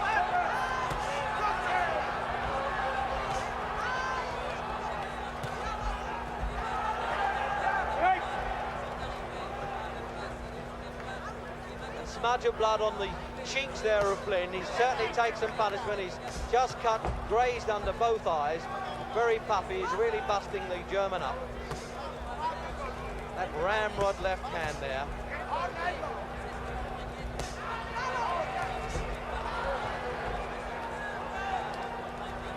Looks to me as though if this keeps up, he'll stop the German on his feet. He'll have at least some pride in being able to do that. And if he does, it's the first time he'll fail to finish a fight.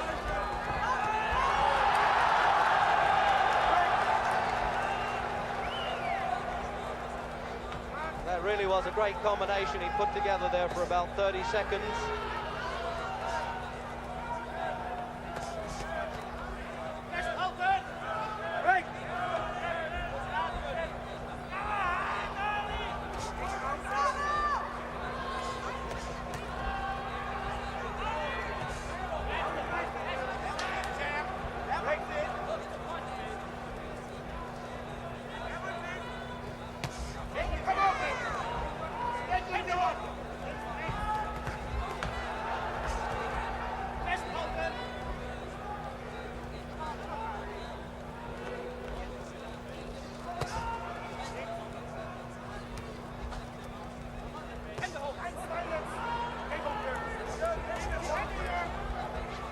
Well, when Ali just raised that one finger and predicted this 1st round knockout, I said, well, you've got to be good to do it, because this fellow can take stick. And he just said, oh, you think so? Well, and I looked a bit surprised. I think he's beginning to believe me.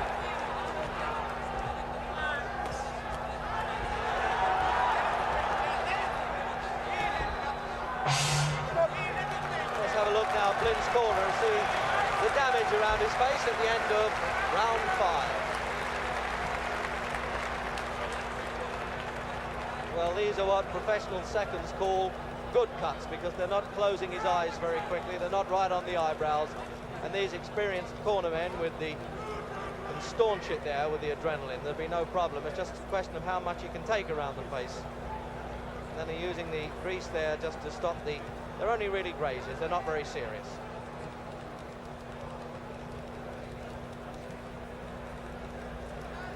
So Angelo Dundee there, the old master, who calls the shots, as they say in the American game, for Muhammad Ali, who's now graduated, as it were, from a very boisterous Cassius Clay to a very mature Muhammad Ali, who talks about the intoxication of life.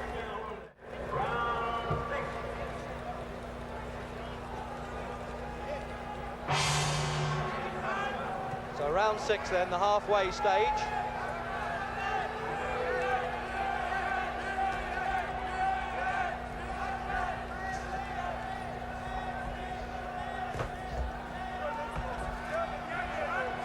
Now I'm wondering now how Clay's Corner are calling this.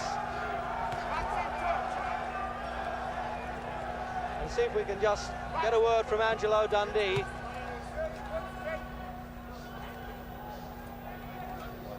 Yeah.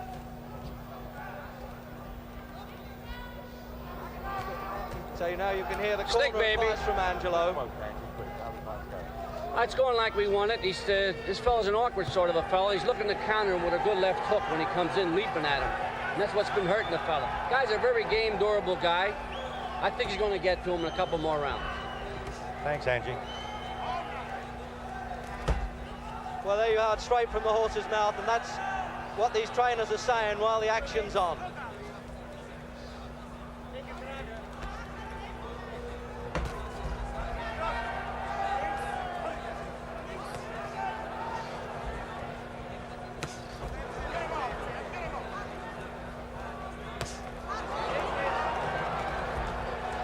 Doing a slow job now, Ali. He's obviously let the punches go in the previous round, and now he's just going to bide his time now and do a slow destruction job if he can, but the whole time he's got to watch Blin with this leaping in wild hook.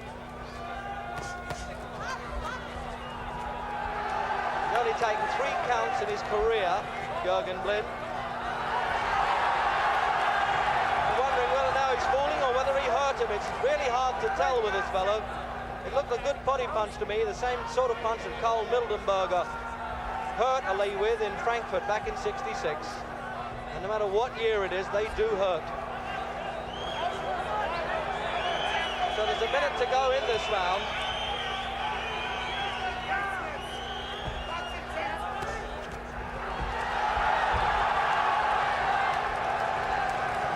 And it looks to me as though in trouble. He seems to be blowing a bit. He'll probably come out in the 7th round and do his dancing act again. But oh, he's almost caught up in the rope trick there. That's a dangerous one.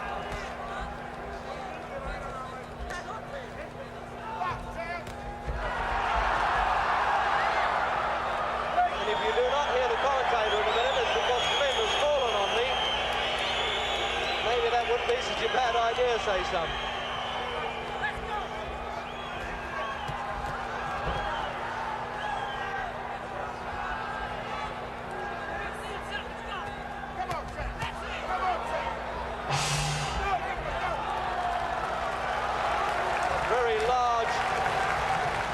Gong there, a giant-sized thing, rather like that they bang for the pantomimes for the entry of the Demon King. We've had all sorts of pantomimes at the weigh-in today. The bit about Swiss precision went wrong, and we had to have 3 sets of scales in before we could finally weigh these 2 heavyweights, and they finished up on the home bathroom scales.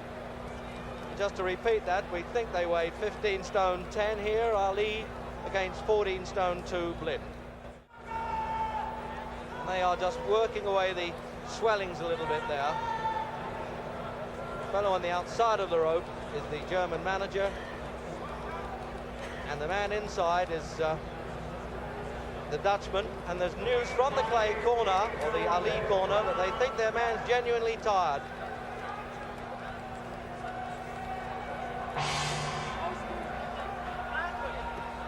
So round 7 then. And we're wondering now, is it really true? Is he falling to pieces a bit? This fellow, Ali, has set such high standards that anything shorter than that always looks as though he's going back a long way. But if Flynn really throws one out of the blue, it will probably be the biggest upset since Custer and Sitting Bull.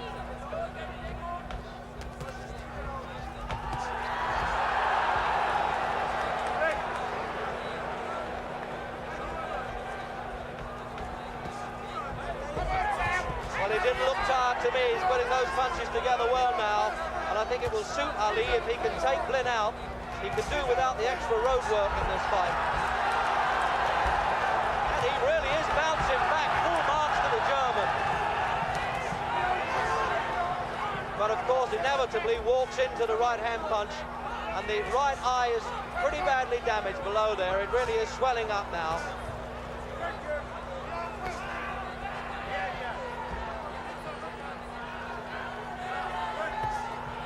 Two minutes left of this round, and Blind stumbling a little bit. Ali breaking him up very slowly. Will he go down and stay down for the first time? No, he won't. He's pulling himself together, really calling on every ounce of courage.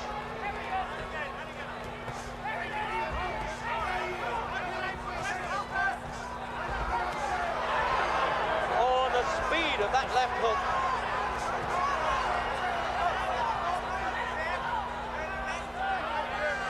Ali having a little difficulty understanding the referee there. He's got to stop this. He's broken him up. He's giving him a mandatory 8 count. He's slumped on his knees there, just like a stricken bull. Yorgi Blind, he really felt the effect of those punches and soaked them up. But I don't think his heart can do it. It's all over. It's all over in round 7, and they're really throwing things into the ring here. It was a great finish by Muhammad Ali. He looked to me as though he was genuinely worried. But the sign of a great fighter, he had to pull it out when needed, and in fact he did.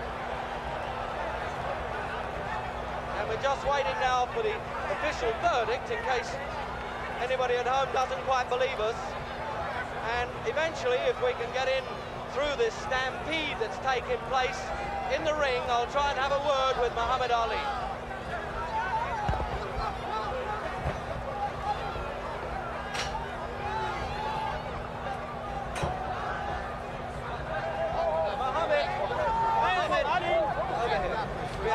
Mohammed, keep him off of him. Okay. All right, let him keep him off. Mohammed, I apologise for all this that's going on here. If you spare us a second or two, they're really going crazy, your fans. I'm sorry about this noise, but you know what you are. You create this pandemonium everywhere you go. Would you like to speak to the British viewers? Well, I'm glad that although America thought that the fight wasn't fit to be shown, we saw all the people in London, the Americans out there see that the American conscience was wrong and saying it wasn't worth it because it was a good fight. It wasn't a pushover, it was a tough fighter. And also, I hope to come to Britain. I hope to come to Britain someday soon to fight this Macmillan. Linden, he's with my brother. He made a cocky remark in New York about he's going to whip both of Ali's. And I will have my brother words if I've been defeated. I know my brother can't whip him, but I'll beat him London, and I'll whip him. You got Jack Solomon to go on and promote it because I want to come to London in my last days to show the people that I'm still the best. And I agree with you. Thank you very much, Mohammed. See this crowd? Yes. These people know I'm the king of boxing. They know I'm the best. And I want everybody out there in London to tune in because I'll be there live in living color soon. Thank you very much, You're welcome. Mohammed. Glad to see you. Thank you.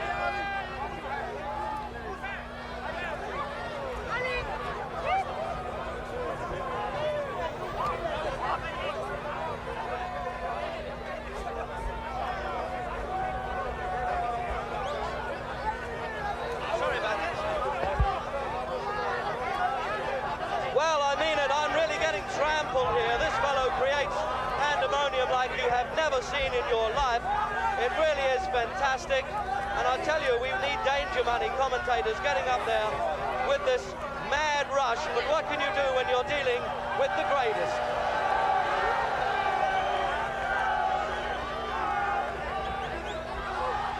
There's a punch up in the ring as well now, an amateur one. These supporters are getting very excited, a little overexcited. It's the whole of the mixed crowd here. There's a great deal of Ali supporters.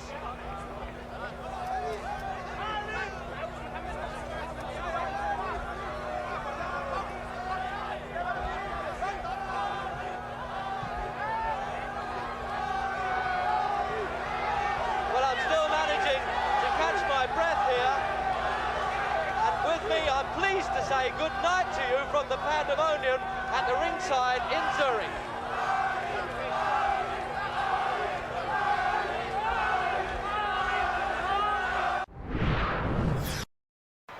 The hour of truth That's all right.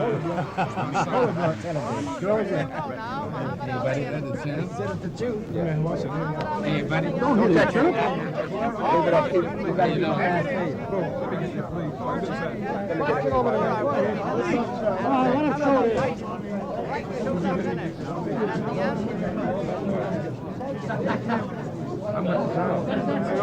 These are my bodyguards. Come right here.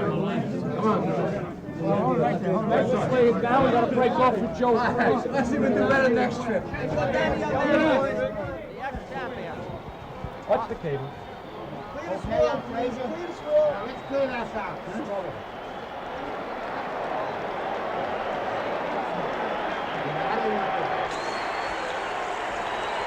Just listen to the noise of this crowd.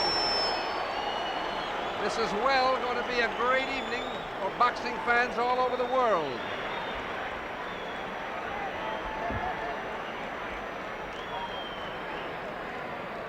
In a moment, we should be seeing Joe Frazier.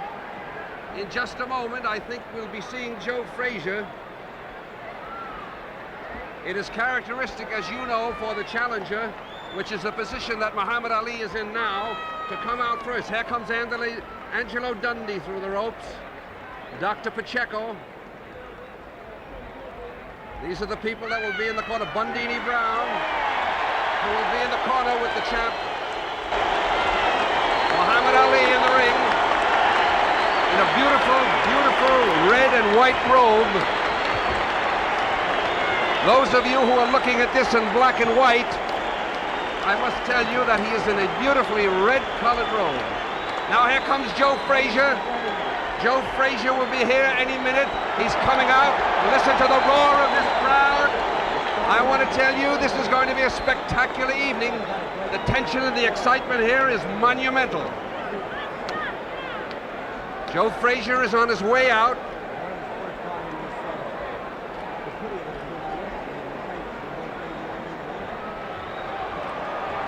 Archie, how does Muhammad Ali look to you, Archie? He looks beautiful. He looks very fit. trimmed, isn't he? Yes, he looks like he's mad.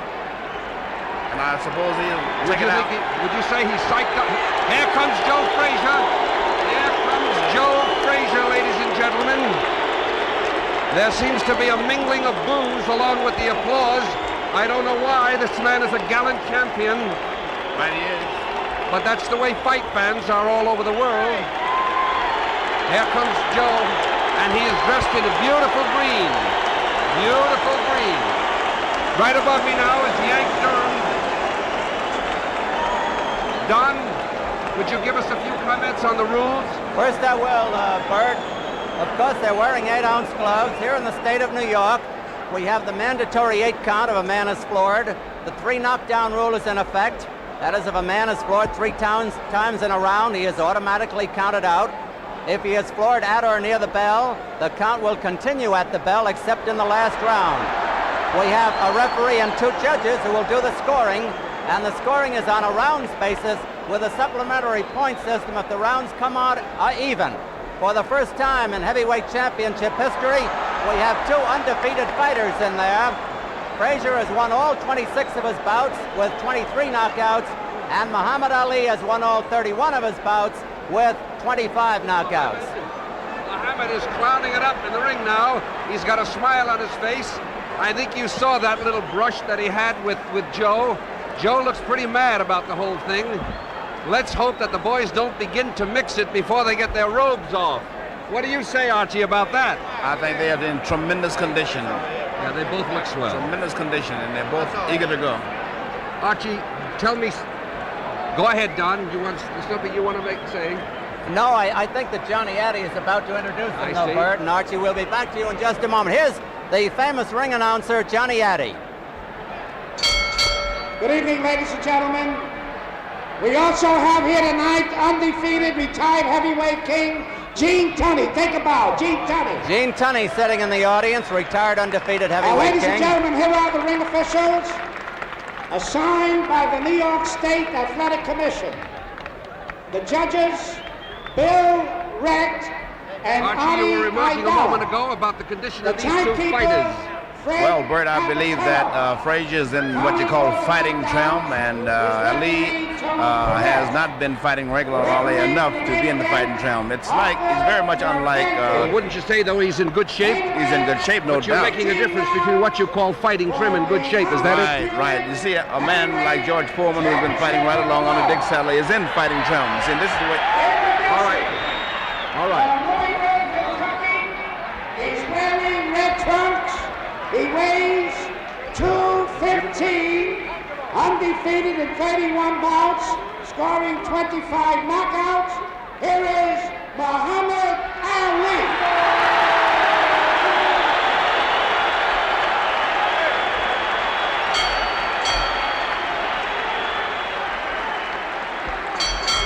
His opponent from Philadelphia, Pennsylvania, he's wearing green trunks. He weighs 205.5 pounds, undefeated in 26 bouts, scoring 23 knockouts, the heavyweight champion of the world, Joe Frazier.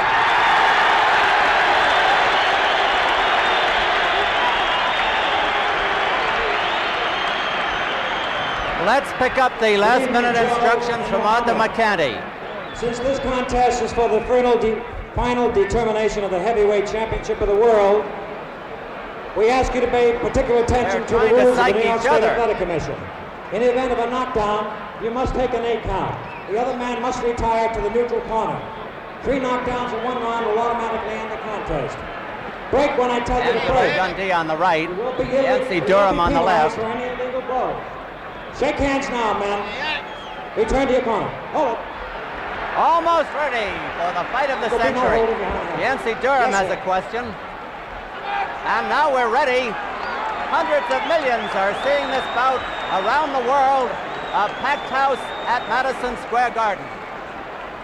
Muhammad Ali in the red trunks, Joe Frazier in the green trunks. They appear very light. Frazier will try to bore in and catch his man. Muhammad Ali opening up fast. He may try to blitz him here in round 1, and he's trying it. Muhammad Ali may try a blitz. He got in that good left hook. Frazier is not the easy target he used to be. He's bobbing and weaving all the time, and he's dangerous. His best punch, the left hook. Muhammad Ali's best punch, the jabs, and his good combinations. First clinch of the fight.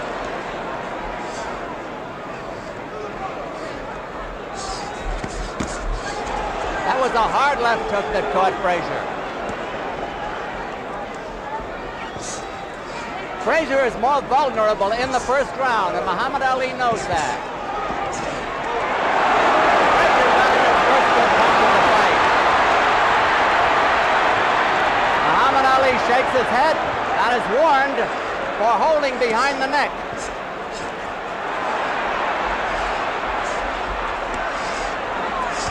Muhammad Ali has been missing, but that jab didn't miss.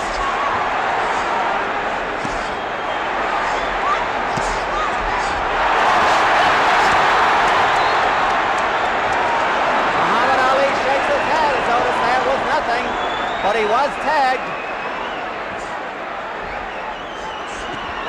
A whipping left hook to the body that must have hurt by Frazier. Now Muhammad Ali is finding the mark with those jabs.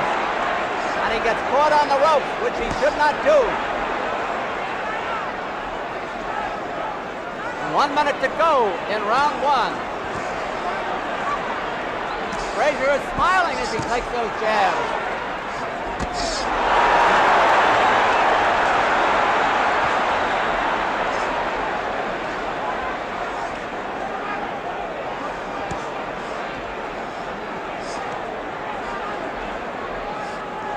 Muhammad Ali, strangely enough, is not trying to make use of the ring. He's standing there with Frazier, and that's not considered healthy.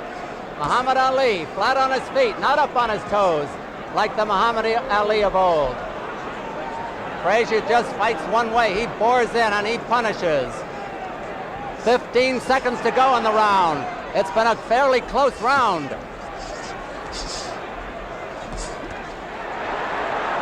Frazier getting closer to the ex-champion. The round is almost over. Well,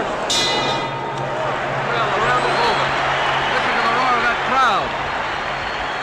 That is one of the most exciting first rounds I think we've seen in a long time.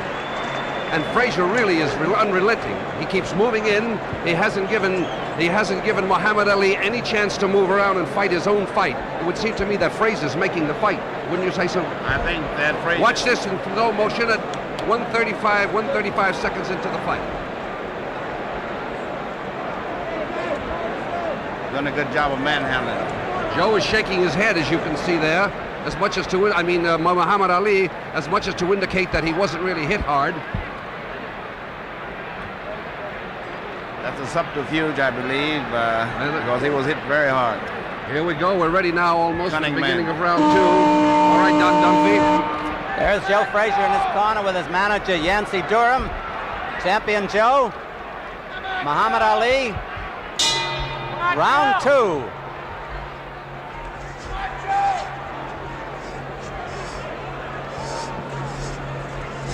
The Muhammad Ali that we remember of 3.5 years ago was a dancer. He's not dancing tonight. He may be trying to slug with Joe. Those are hard jabs and a good right cross. Frazier may have been hurt a little bit by that punch. Referee Arthur McCanty, a fine official, gets them apart. A good exchange. A whipping right hand that did Muhammad Ali no good. And Muhammad Ali may have been shaken. It's a real pure six-count.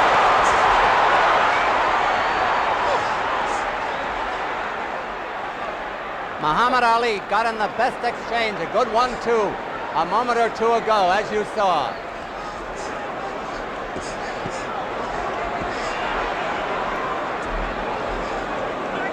Muhammad Ali is not keeping Joe Frazier away from him.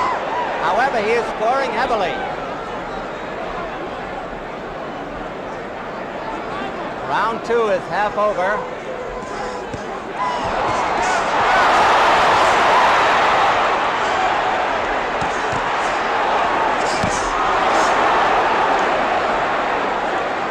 Frazier has taken a good battering in this round. Stop talking! And the referee told them both to stop talking. They have time for that. Muhammad Ali is pot-shotting Frazier with that right hand and getting away with it.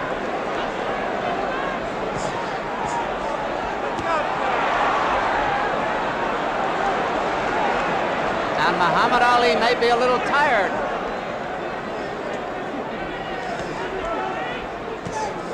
Less than a minute to go in this round. Frazier every so often digs that wicked left hook to the body.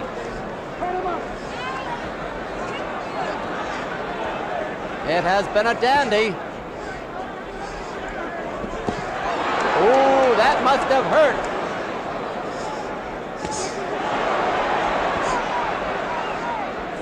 Frazier has been hit with solid right hands that would have felled an ordinary man. 15 seconds to go in the round.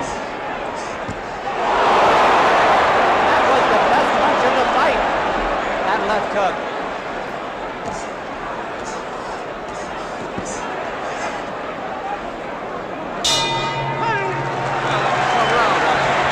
Beautiful round. Ali exhibiting magnificent skill and hard punching power. Much hard punching power. Watch it in the slow motion. Frazier with that left hook. That beautiful left hook. Now Ali comes back.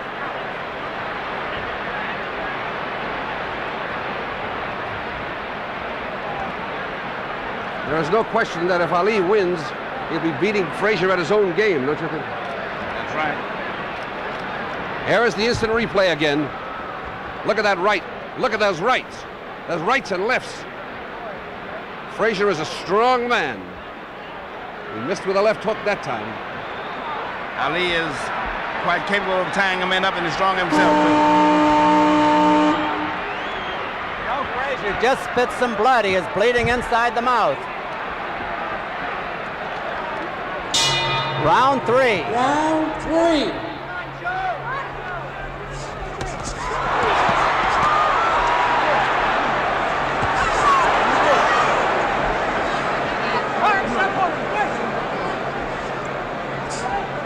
Two undefeated fighters. This fight so far ranks with the great ones.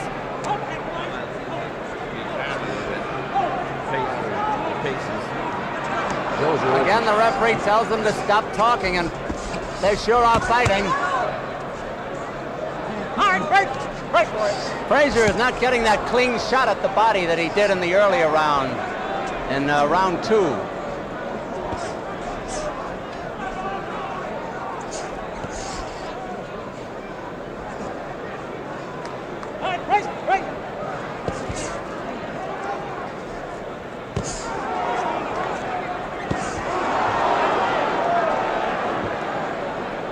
It's amazing that Frazier can stand up under that battering. And he is scoring himself.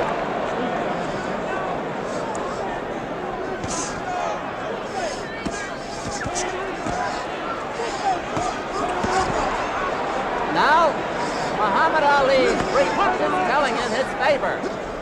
He has been keeping Frazier away with his longer reach.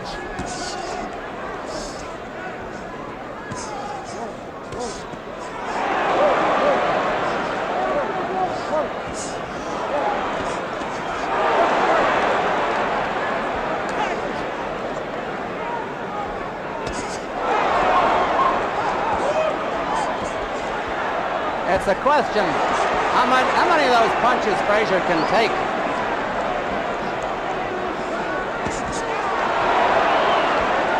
These are big rounds for the ex-champion.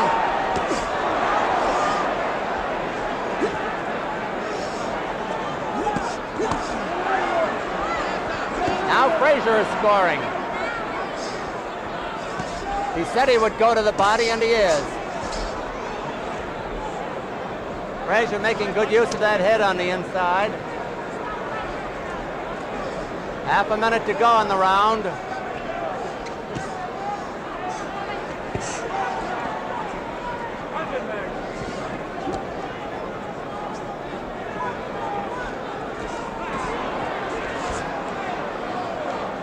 Frazier must be hoping that Ali will punch himself out.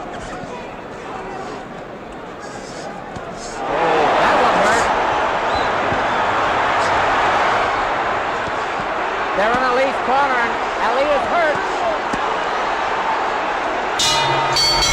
That's the end of round 3.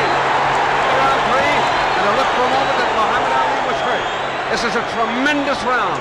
Really, really massive fighting. I mean, Ali really hit Joe with everything in the book in that particular round, but Frazier is relentless. He's a little man, but he's a Sherman tank, and he keeps moving in. And he's certainly making, there, look at it, we see it on slow motion now.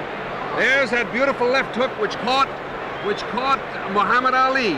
And Ali looked tired by the end of that round. And we're going to see now the last 10 seconds of the round, where Ali is on the ropes. Joe begins to really score with some of those beautiful shots to the body. There he hit him with a left to the jaw. Now he's going to move in. There he is. Right to the body now. And here we go for round number 4. Muhammad Ali in his corner. He gets up before the bell. Round 4. 4.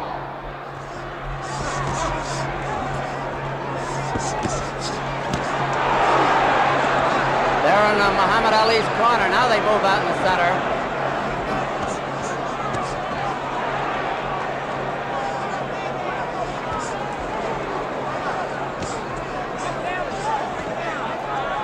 Muhammad Ali is scoring heavily, but he could get discouraged. He's hit this man with his Sunday punches, and Joe keeps coming in.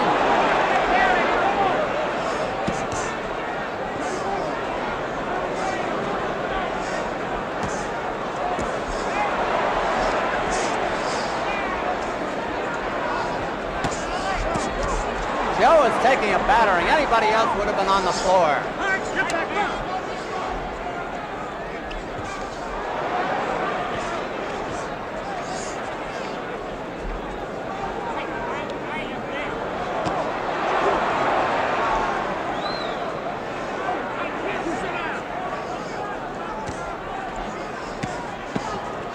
Muhammad Ali is piling up a tremendous amount of points.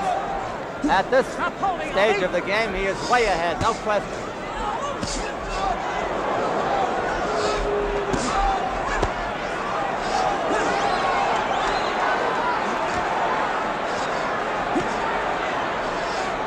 They're just above us. That whipping right uppercut, one of Ali's best punches.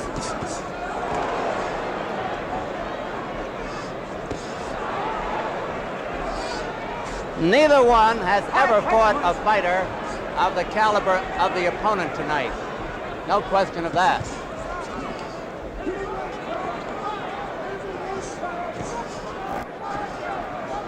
A minute to go in round 4. Ali cornered on the ropes. Joe could be running out of steam too.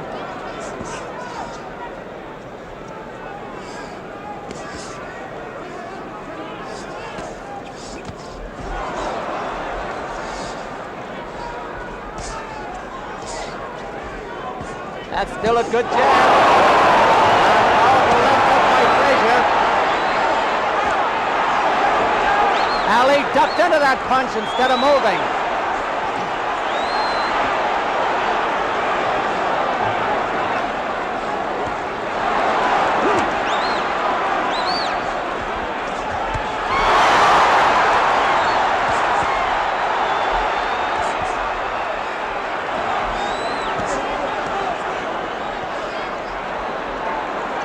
Round almost over. Archie, I thought Muhammad Ali started to miss in that round. He did.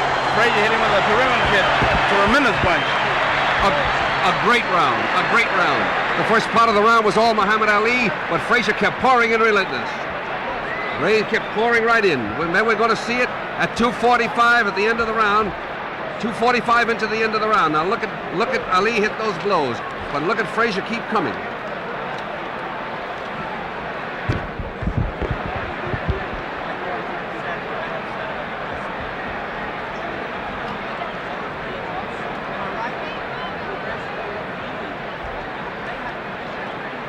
Now this is 35 seconds into the round.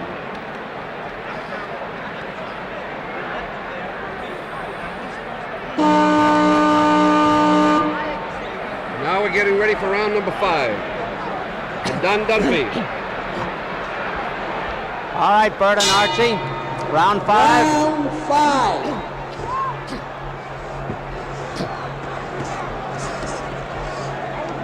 Muhammad Ali may have been told to move more. He's up on his toes for the first time tonight, but he was tagged. Muhammad Ali dancing around for the first time.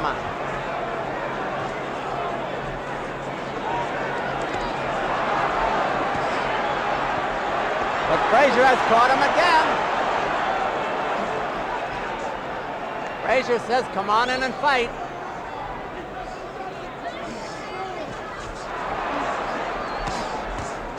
You know, Frazier also has a good jab. Muhammad Ali slipped there over in Frazier's corner. It's very wet, apparently. Always is in a fighter's corner.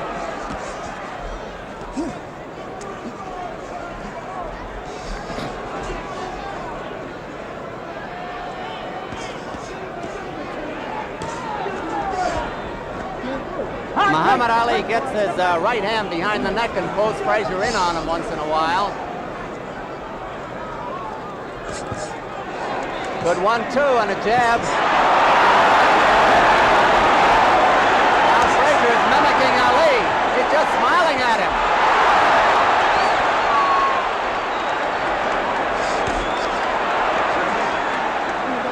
If anybody is psyched here, it is not Joe Frazier. Look at that hook.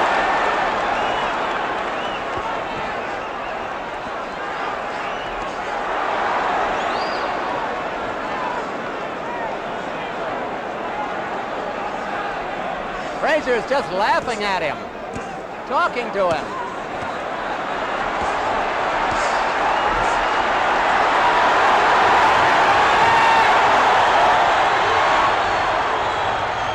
You know, that's the way Muhammad Ali used to taunt his opponents.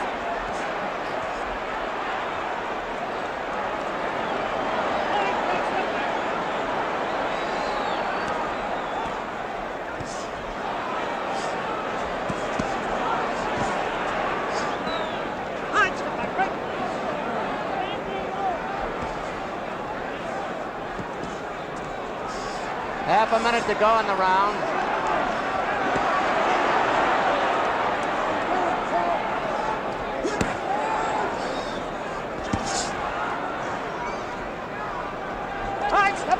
Bert Lancaster said that Joe Frazier was like a tank. That's just what he is.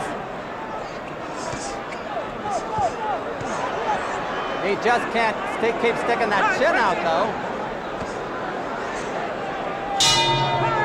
What a round.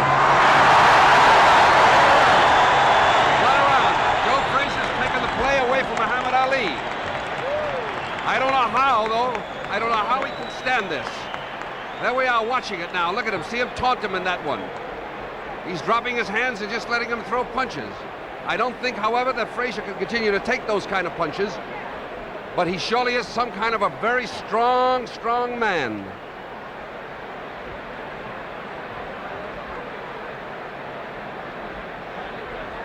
I think he's trying to psych him out, don't you? Well, it sure looks that way. I mean, this is a Joe Frazier who's apparently kept a lot of anger against Muhammad Ali in his heart. And now he's really going to make a play for it. Here we are, 40 seconds into the round.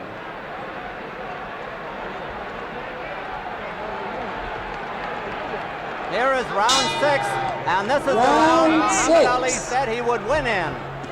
Round 6, the round.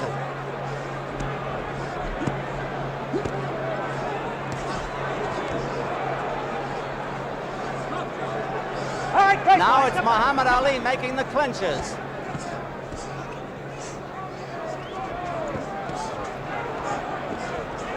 Oh, wicked left hook. And another.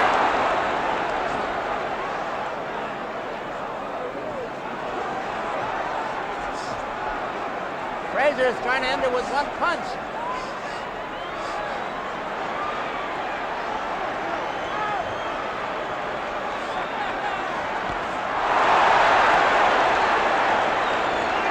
Muhammad Ali had the fun, but Frazier landed the punch.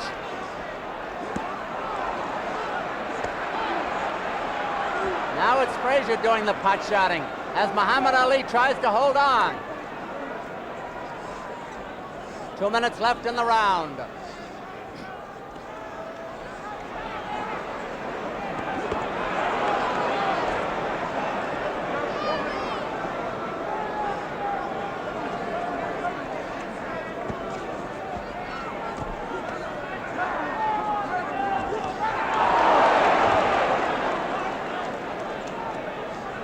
It is going to be interesting in the scoring. Frazier is the aggressor, and that will count for him.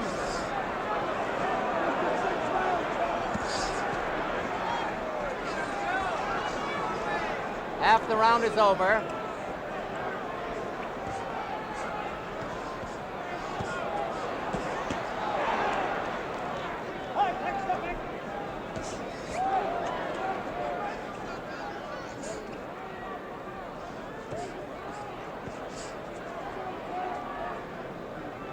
One minute to go in the round.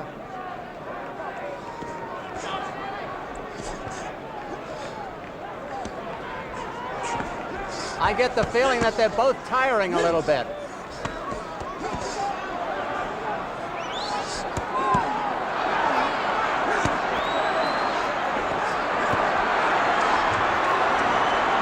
Ali almost a sitting duck here.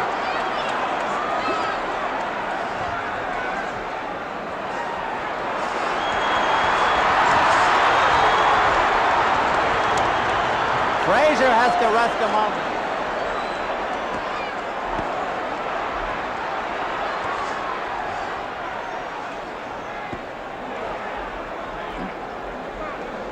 The round is almost over. Ali will score no knockout in this round. That's the end of the round. There's no question about it. Joe Frazier is absolutely relentless. He's coming in there. We're going to show you 20 seconds into the round, the slow motion. Watch Joe Frazier, just relentless, pouring it on in there. Maybe Frazier's punching himself out, Joe? No. He isn't? For a while, Ali tried to move around, but he's not going to be able to move around like of old. Look at that again. He's just in there. Joe is just murder. Just murder. He is one of the toughest men you'll ever see.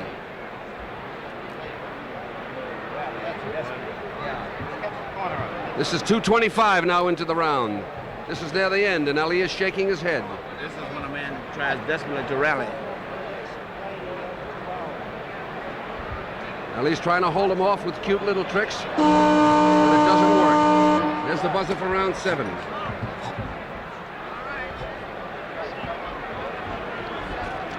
Muhammad Ali being talked to by Bundini. Round 7.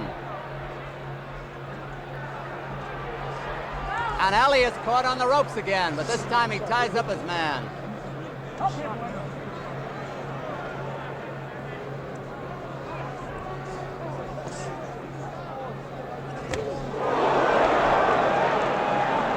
Ali shook his head as though to say it didn't hurt, but it must have. Frazier smiling again. I asked Archie Moore between rounds if maybe Frazier was punching himself out. Archie said he didn't think so.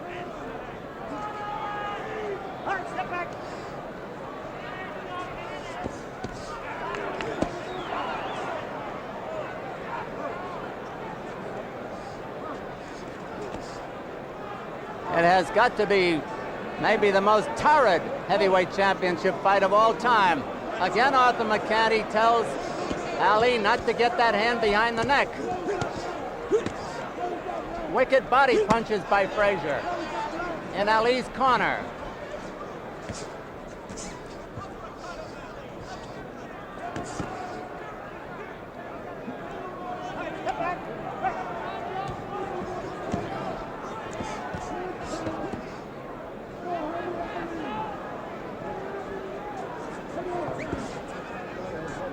Round 7, half over.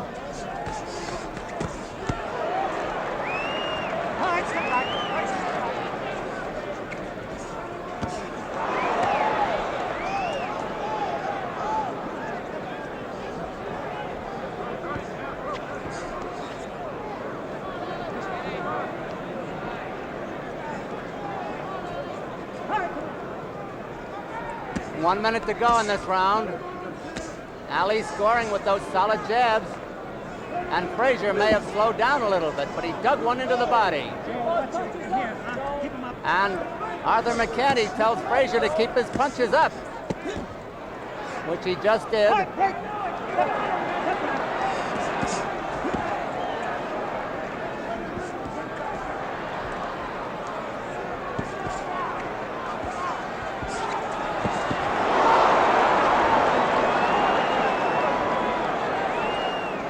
Now it's Ali dropping the hands. Frazier smartly goes for the body there. Well for Ali that missed. That didn't. Ali shakes his head. The round is almost over. Round 7 is over. A terrific round. Ali seems a little disgusted with himself, but he's mighty tired. I'd say he's having a tough time handling Frazier. Wouldn't you, Archie? I think he's running out of his steam. Here we come, 2:30 in the round, to show you that slow motion again. Now watch Frazier. Ali misses with a right, as you can see. And a left. Frazier is in there.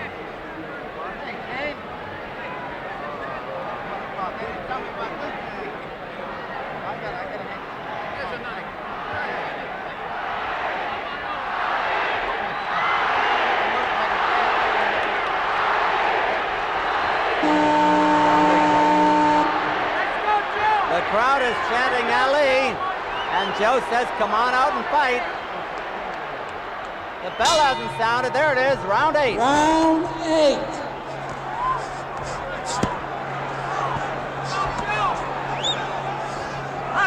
Step back. Jump. Both men in splendid condition, no question. Great athletes.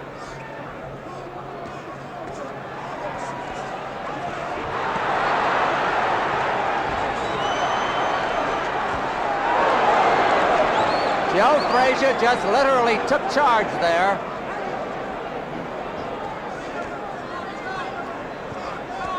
Now Muhammad Ali is piling up points with those jabs. Don't forget that.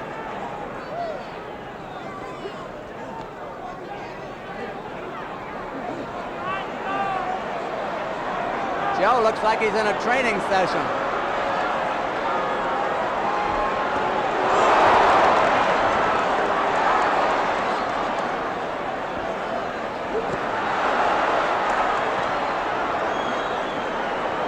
Frazier's just pouring everything in there now. They're short punches, but punishing punches.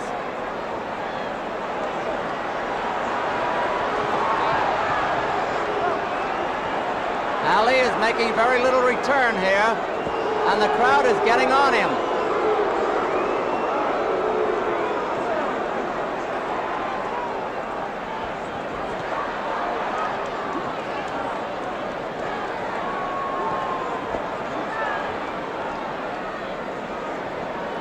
Ali is still talking, but he is also catching.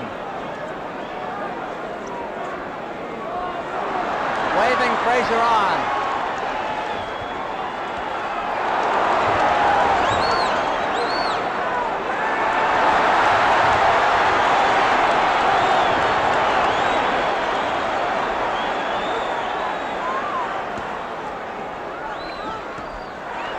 I don't know anyone who gets the sheer joy of combat the way Joe Frazier does.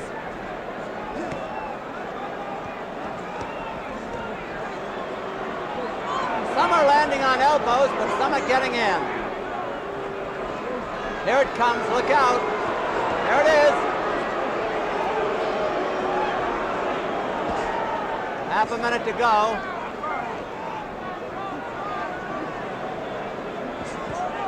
Round 8 of a 15-rounder, no knockdowns. Those pity-pat punches aren't going to do much for anybody.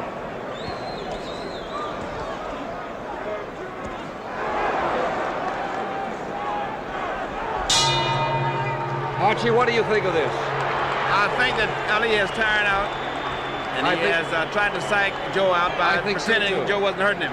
I think so too. I think he's taking quite a whipping at this particular moment. I think he'll fight desperately the coming round. Now there he is. There we are in slow motion, 30 seconds into the round. Now watch Joe.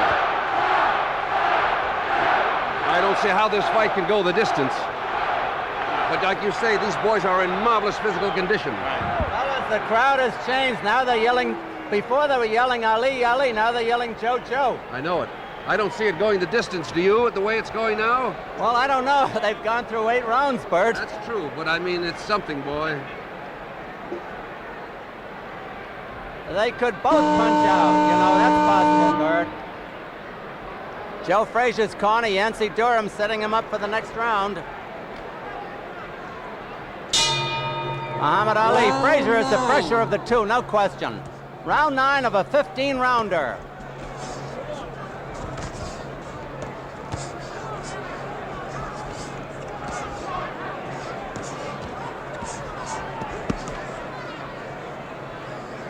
You must remember this in the scoring. Muhammad Ali has been making most of the clinches, and that will count against him. He has broken off the exchanges more often than not. He has also scored some devastating punches against Joe's head.